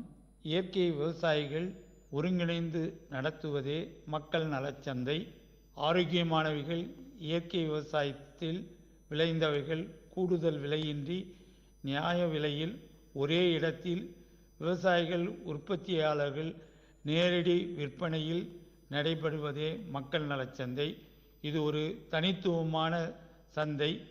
இந்த சந்தை வாரச்சந்தையாகவும் மாதச்சந்தையாகவும் நடைபெற்று வருகின்றது. வாரச்சந்தை ஒவ்வொரு வாரமும் புதன்கிழமைகளில் காலை 6 மணி முதல் 10 மணி வரை நடைபெறுகிறது. நடைபெறும் இடம் அசோக் பிளான்ட் நர்சரி, நம்பர் 4, 4வது கிழக்கு மெயின் ரோடு, அக்ஸலியன் கல்லூரி ரவுண்டானா அருகில், காந்தி நகர், வேலூர் 6. இதில் விவசாயிகள் நேரடியாக காய்கறிகள், பழங்கள், கீரைகள், பாரம்பரிய அரிசி வகைகள், எண்ணெய், தேன் போன்றவைகள் விற்பனை செய்கின்றார்கள்.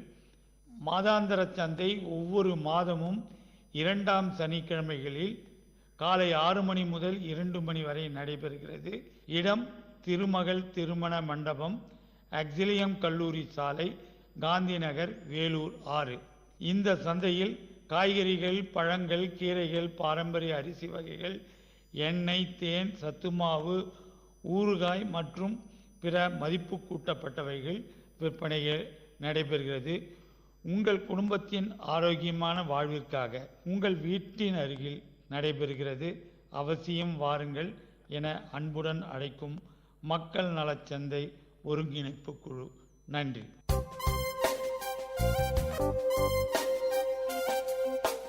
நேயர்கள் இதுவரை கேட்டது மண் வாசனை உங்கள் விஐடி பண்பலை 90.8. வேளாண்மை சார்ந்த தொழில்நுட்பம், பசுமை படரும் விவசாய தொழில்கள், பண்ணை முறைகள் என மானுடம் காக்கும் உழவு சார்ந்த நிகழ்ச்சி.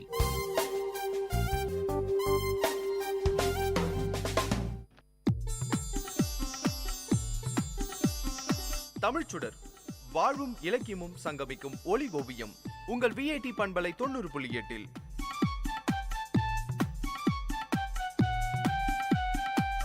இன்றைய தமிழ் ஓவியம் தீட்டுபவர் ஜெயஸ்ருதி. வணக்கம். நிறையுடைமை நீங்காமை வேண்டின் பொறையுடைமை போற்றி ஒழுகப்படும். இன்று அரிதாகி வரும் நட்பண்புகள்ல யாரும் எளிதில பெற முடியாத நட்பண்பு ஒன்று இருக்குன்னா அது பொறுமை என்கிற நட்பண்பு தான். ஒருவர் தனது அனுபவ அறிவினால பல நட்பண்புகளை பெறுகிறார். அந்த நட்பண்புகளை திரட்டி பார்த்தா அவை அனைத்துமே பொறுமை என்கிற ஒரு சொல்லில அடங்கும். வாழ்க்கையில வெற்றி பெற தேவையான பண்புதான் பொறுமை. பொறுமையுடையவன் எதை சாதிக்க வேண்டும் என நினைக்கிறானோ அதை சாதிக்க முடியும். ஒரு விதையை விதைக்கிறோம், அது மண்ணுக்குள்ள தன்னை மறைத்துக் கொள்ளுது. அதற்கு நீர் ஊற்றுகிறோம், காத்திருக்கிறோம். அது மெல்ல முளைக்கும், இலைகளை விடும், தண்டுகள் பெரிதாகும், கிளைகள் உருவாகும், பூக்கள் உருவாகும், கடைசியில கனியை தருது. இந்த பயணம் மிகவும் நீளமானது. ஒரு விதை விதைக்கப்படுவதற்கும் அது மறுபடியும் கண்ணிக்குள்ள விதையாய் நம் கையில வருவதற்கும் இடைப்பட்ட காலம் பெரிது. பொறுமையுடன் காத்திருக்க வேண்டியது ரொம்பவே அவசியம். பொறுமை கசப்பானதுதான், ஆனா அது தர கனியோ ரொம்ப இனிப்பானது. ஒரு இலக்கை நோக்கி பயணிக்கும் போது வெற்றி உடனடியா சாத்தியமாவதில்லை. நதிகளை எடுத்துக்கோங்க, அதனுடைய பாதையில வசந்தங்களையும் துயரங்களையும் சந்திக்கும். அருவிகள்ல விழும், தடைகள்ல எழும், மௌனமாய் அழும். ஆனாலும் அதன் லட்சியத்தை கடைசியில நிறைவேற்றிக் கொள்ளும். அதுவரை அதன் பயணம் பொறுமையாய் நடந்து கொண்டே இருக்கும். பொறுமை தனது பயணத்தை நிறுத்தும் போது தோல்வி நம்மை நோக்கி நடை போட துவங்கும். அதற்கு உதாரணமாக சீனாவில் மூங்கில் மரத்தை சொல்லுவாங்க. சீனர்கள் மூங்கிலை பயிரிட்டு தண்ணீர் ஊத்துவாங்க. பருவங்கள் போகும், ஆனா மரக்கன்று வளரவே வளராது. 1 இன்ச் அளவு கூட வளர மாட்டேன்னு அடம் பிடித்து அப்படியே நிற்கும். முழுசாய் 4 வருடங்கள் அம்மரக்கன்று அப்படியே இருக்கும். மரத்துக்கு தண்ணீர் ஊற்றுபவரும் பொறுமையுடன் அதை பராமரிக்கணும். ஆனா அடுத்த பருவத்துல எல்லோரும் வியக்கும் வண்ணம் அந்த மூங்கில் வளர துவங்கும். அதுவும் எப்படி? சடசடன்னு வளர்ந்துரும். ஒரே ஆண்டுல அது எட்டி பிடிக்கும் உயரம் எவ்வளவு தெரியுமா? 80 அடிகள். 4 ஆண்டு காலமாக அமைதியா இருந்த செடி எப்படி 5வது ஆண்டுல மட்டும் விஸ்வரூப வளர்ச்சி எட்டுது? ஆராய்ந்து பார்த்து ஆச்சரியம் தரும் ஒரு ரகசியம் இதுல இருப்பதை புரிந்து கொள்ளலாம். இயற்கையின் அற்புதம் என்றோ கடவுளின் படைப்பு என்றோ நீங்க பெயரிட்டுக் கொள்ளுங்க.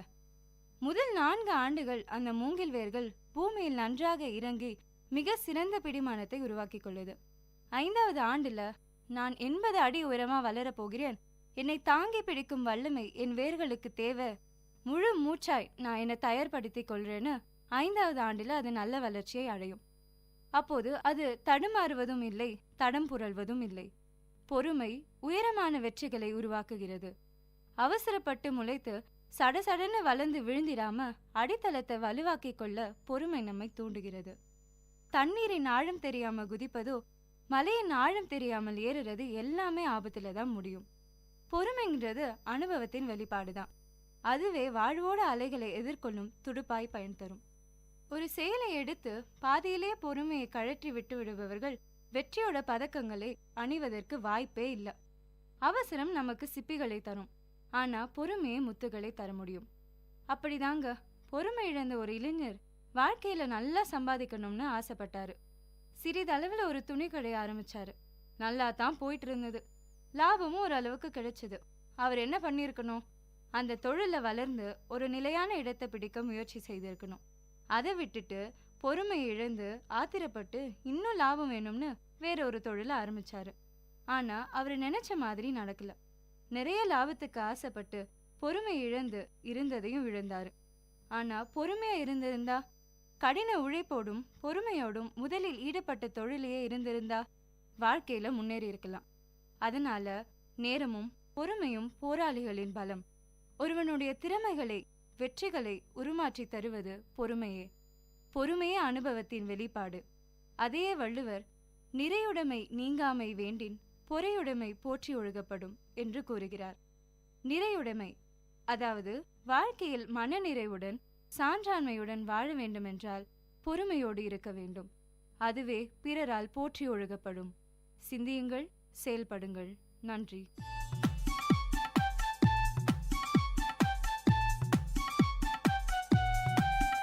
நேயர்கள் இதுவரை கேட்டது வாழ்வையும் இலக்கியத்தையும் இணைத்த ஒளி ஓவியம் தமிழ் சுடர். இன்றைய தமிழ் ஓவியம் தீட்டியவர் ஜெயஸ்ருதி. இது உங்கள் விஐடி பண்பலை 90.8.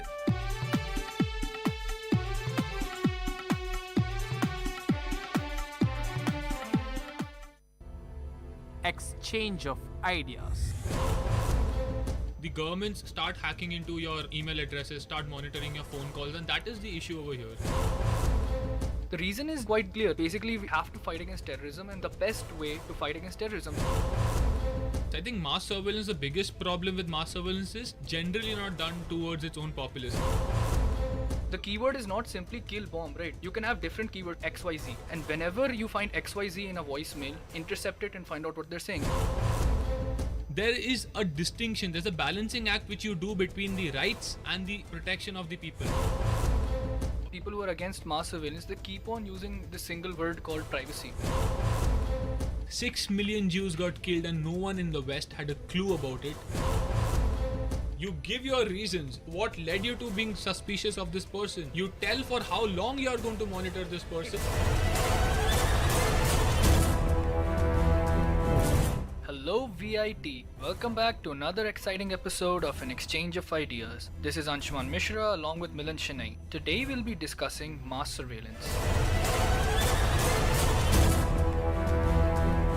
This episode will be divided into two segments. In the first segment, we'll have a formal discussion to bring out the essentials regarding mass surveillance.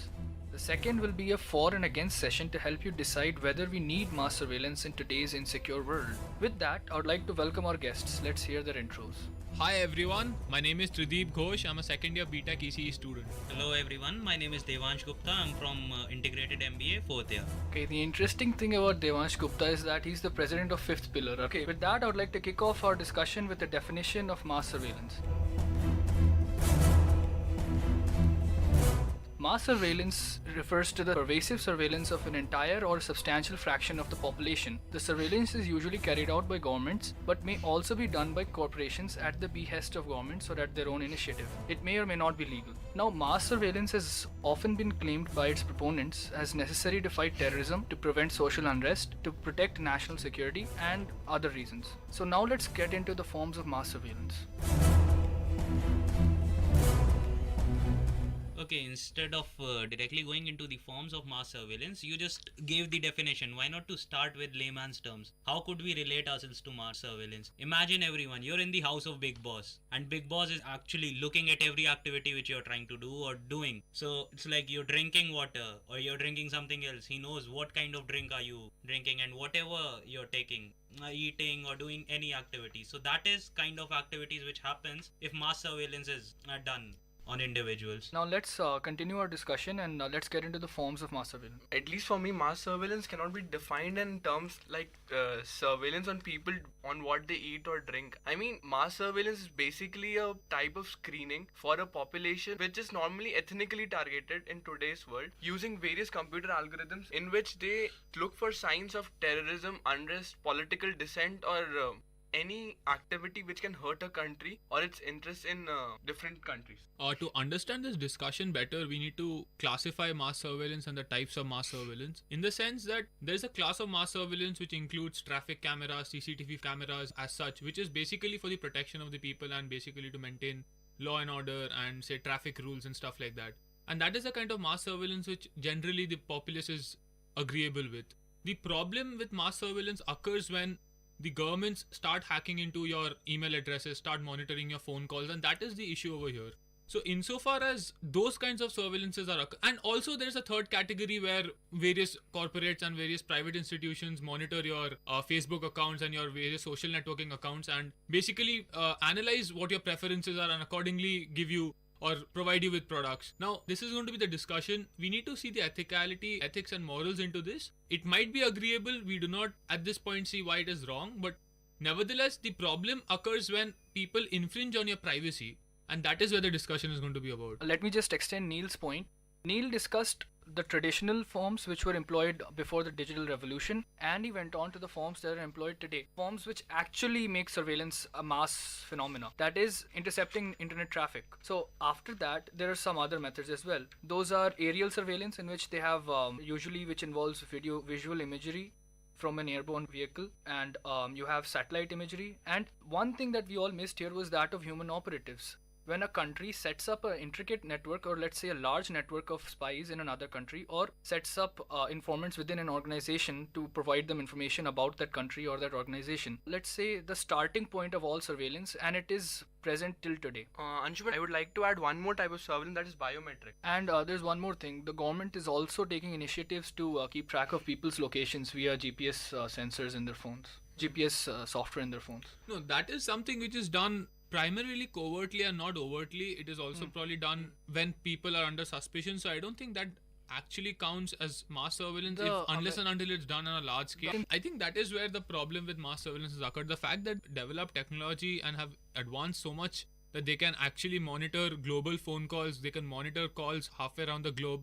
And I think that is where the problem here is, and which is why I don't think human intelligence or spying in its traditional form is under the purview of today's discussion, because spying is something which every country does, and it is more for the country's national interest, and it is generally not done towards its own populace. I think mass surveillance, the biggest problem with mass surveillance is people of a particular country having problems with their own government, whereas when human intelligence, human operatives are concerned, they probably are mostly spying on foreign nationals or spying in foreign countries. So even mass surveillance is in the interests of the country, right? Yeah, the government does not do it for a selfish motive. I mean, in an ideal sense, so they do it to prevent acts of terror. I agree with you, Anshuman, and to some extent that is the justification given by all governments, in fact all democratic governments, and that is surprising that all democratic governments give that justification for infringement of privacy. But the fact remains that, and here's what you have to understand, right? And why do we have a democracy? So a dictatorship or a monarchy is a far more efficient form of government, because the power is held by a single person, which means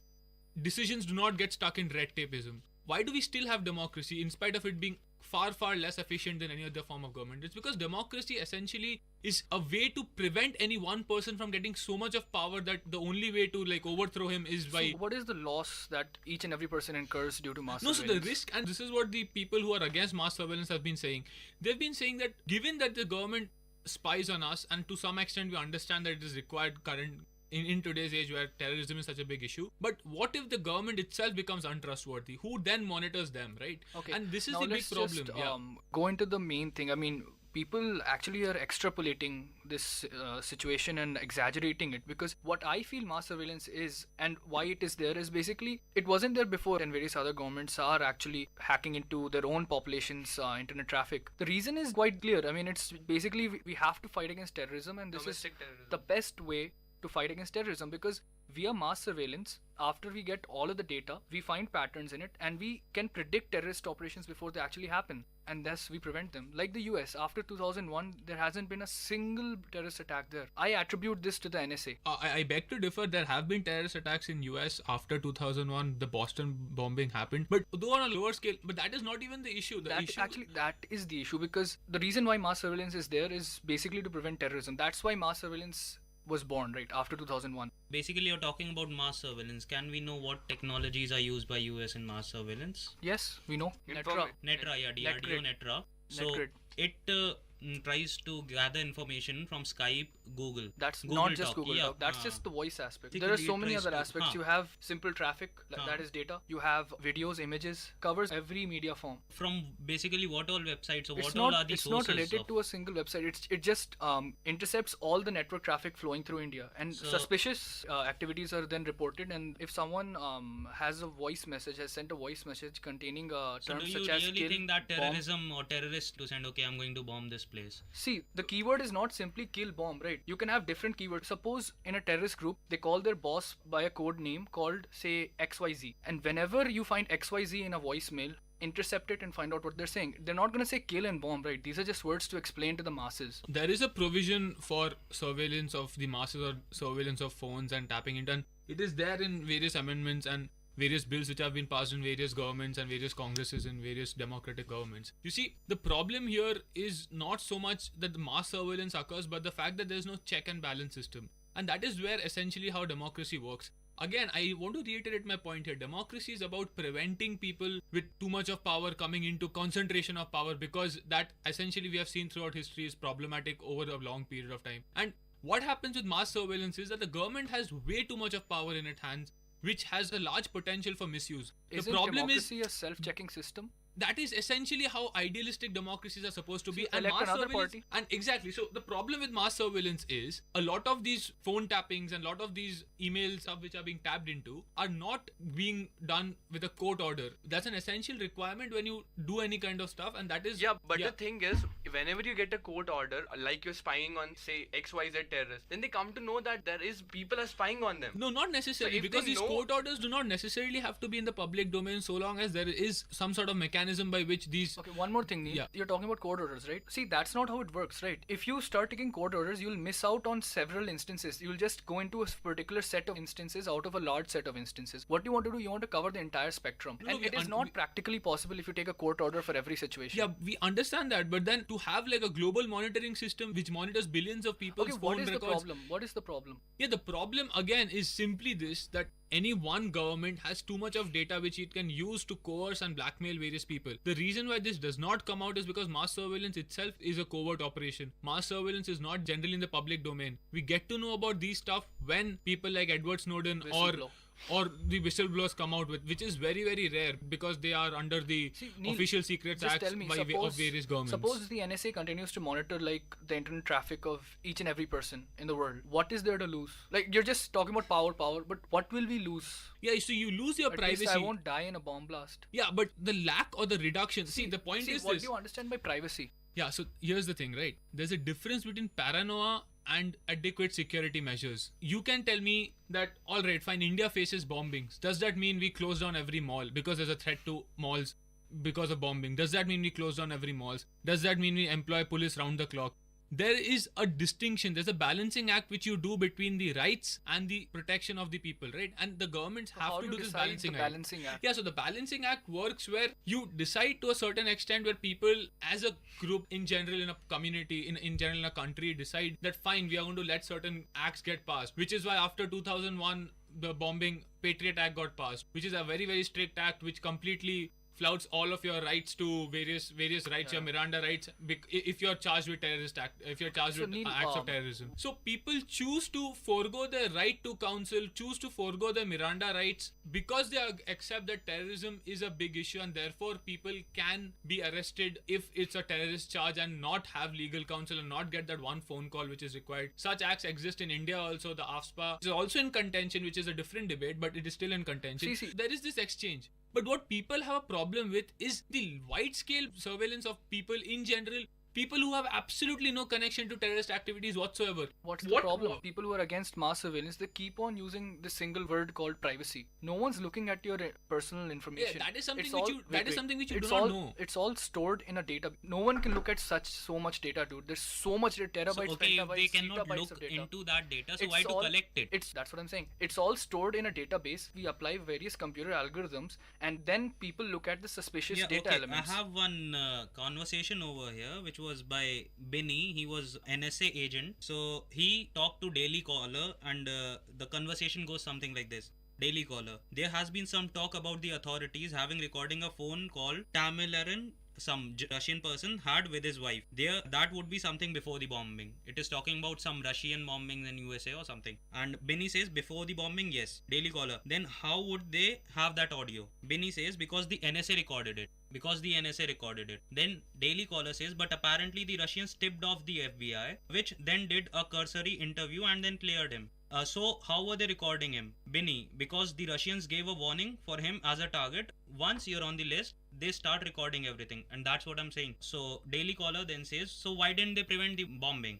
Benny says, once you've recorded something, that doesn't mean that has been transcribed. It depends on what they transcribe and what they do with the transcription. Daily Caller: then it seems logical to ask, what do we need all this data collection for when there is not following up obvious leads, such as intelligence agencies calling and saying you need to be aware of this particular terrorist? Then Benny says it's sensible to ask, but exactly what they are doing, they are making themselves dysfunctional by collecting all this data. They've got so much collection capability, but they cannot do anything. Okay, let me respond to this. You actually just supported mass surveillance in the sense that they had data to stop a bombing, right? But what you each just and talked about was that you were saying that we had too much data, right? So if we have too much data, that means the thing is that we have so much data and we're preventing terrorist acts using that data. How was it prevented? See, every time a terrorist act is prevented, the public doesn't get to know, right? Every time an operation fails, you get to know. So you have no idea how many terrorist attacks have been prevented by the use of mass surveillance. Exchange of ideas.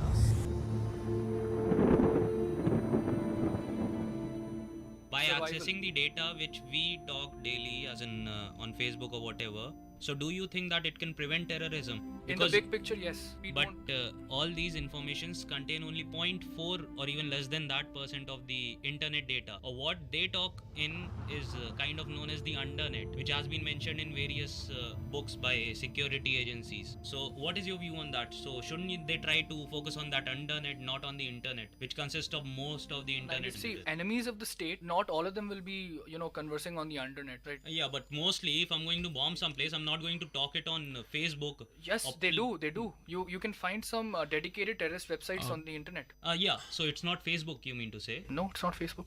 And would that be encrypted and stored as encrypted in a very... Saying is that there are some terrorist websites on the internet itself. And can you search it on Google? Yes, you can find them. See, understand this. Just because there is no information about wrongdoing doesn't mean wrongdoing in and of itself doesn't exist. Understand this. During World War II, no one had any idea that Jews were being killed in mass numbers in Nazi Germany till the time they did not lose the war. For 5 to 6 years, Jews were regularly killed in concentration camps. 6 million Jews got killed and no one in the West had a clue about it till the time they didn't actually go and sort of go into Germany and find and see those camps and then realize the horrors that were committed there. Understand this. Any government which has so much of power can essentially create a media blackout in today's age where absolutely no information about any wrongdoing will come out. And this is especially problematic because in the media, it is not known what kinds of acts are being committed. If you want to understand, you can look at various TV shows which give you a glimpse of what could possibly happen, and I think everyone would agree that it is wrong. When you look at the various movies, when you look at the Will Smith movie, Enemy of the State, and you could see what could happen, right? And we have seen various Western movies made by various Hollywood directors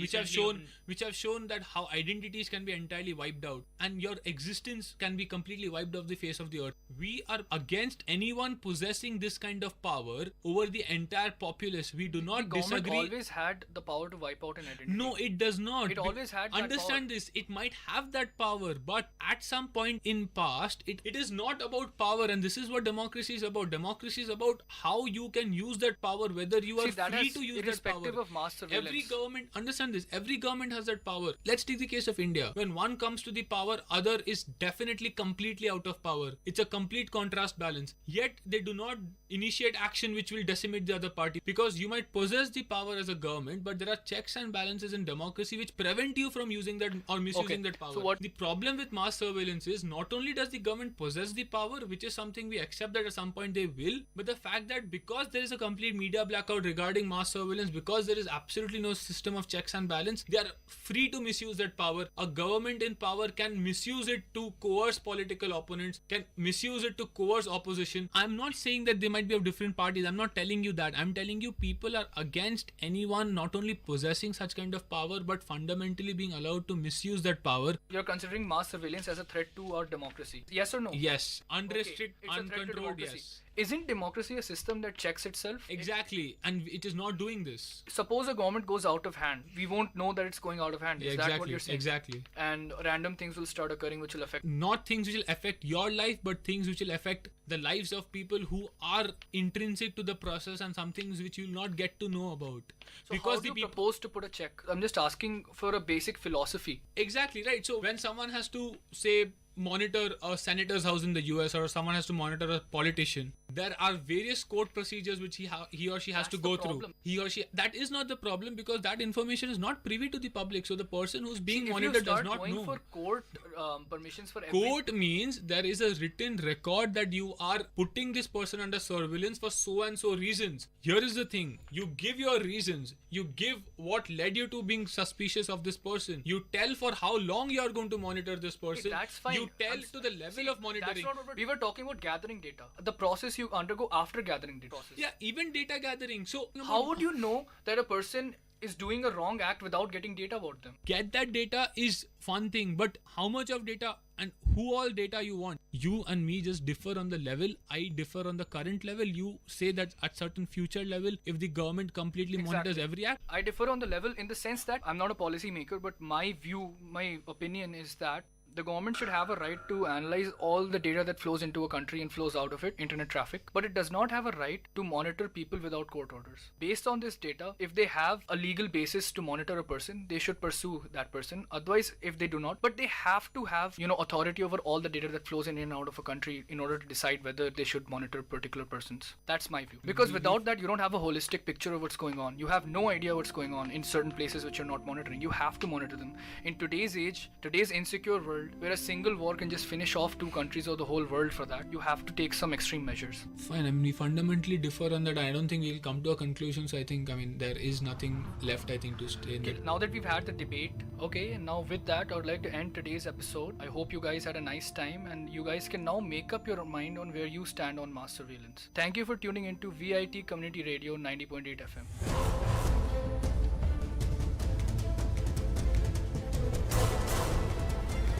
Listeners, thank you for tuning in. This is Anshuman Mishra and Milan Chennai signing off. Exchange of ideas. This is VIT Community Radio 90.8.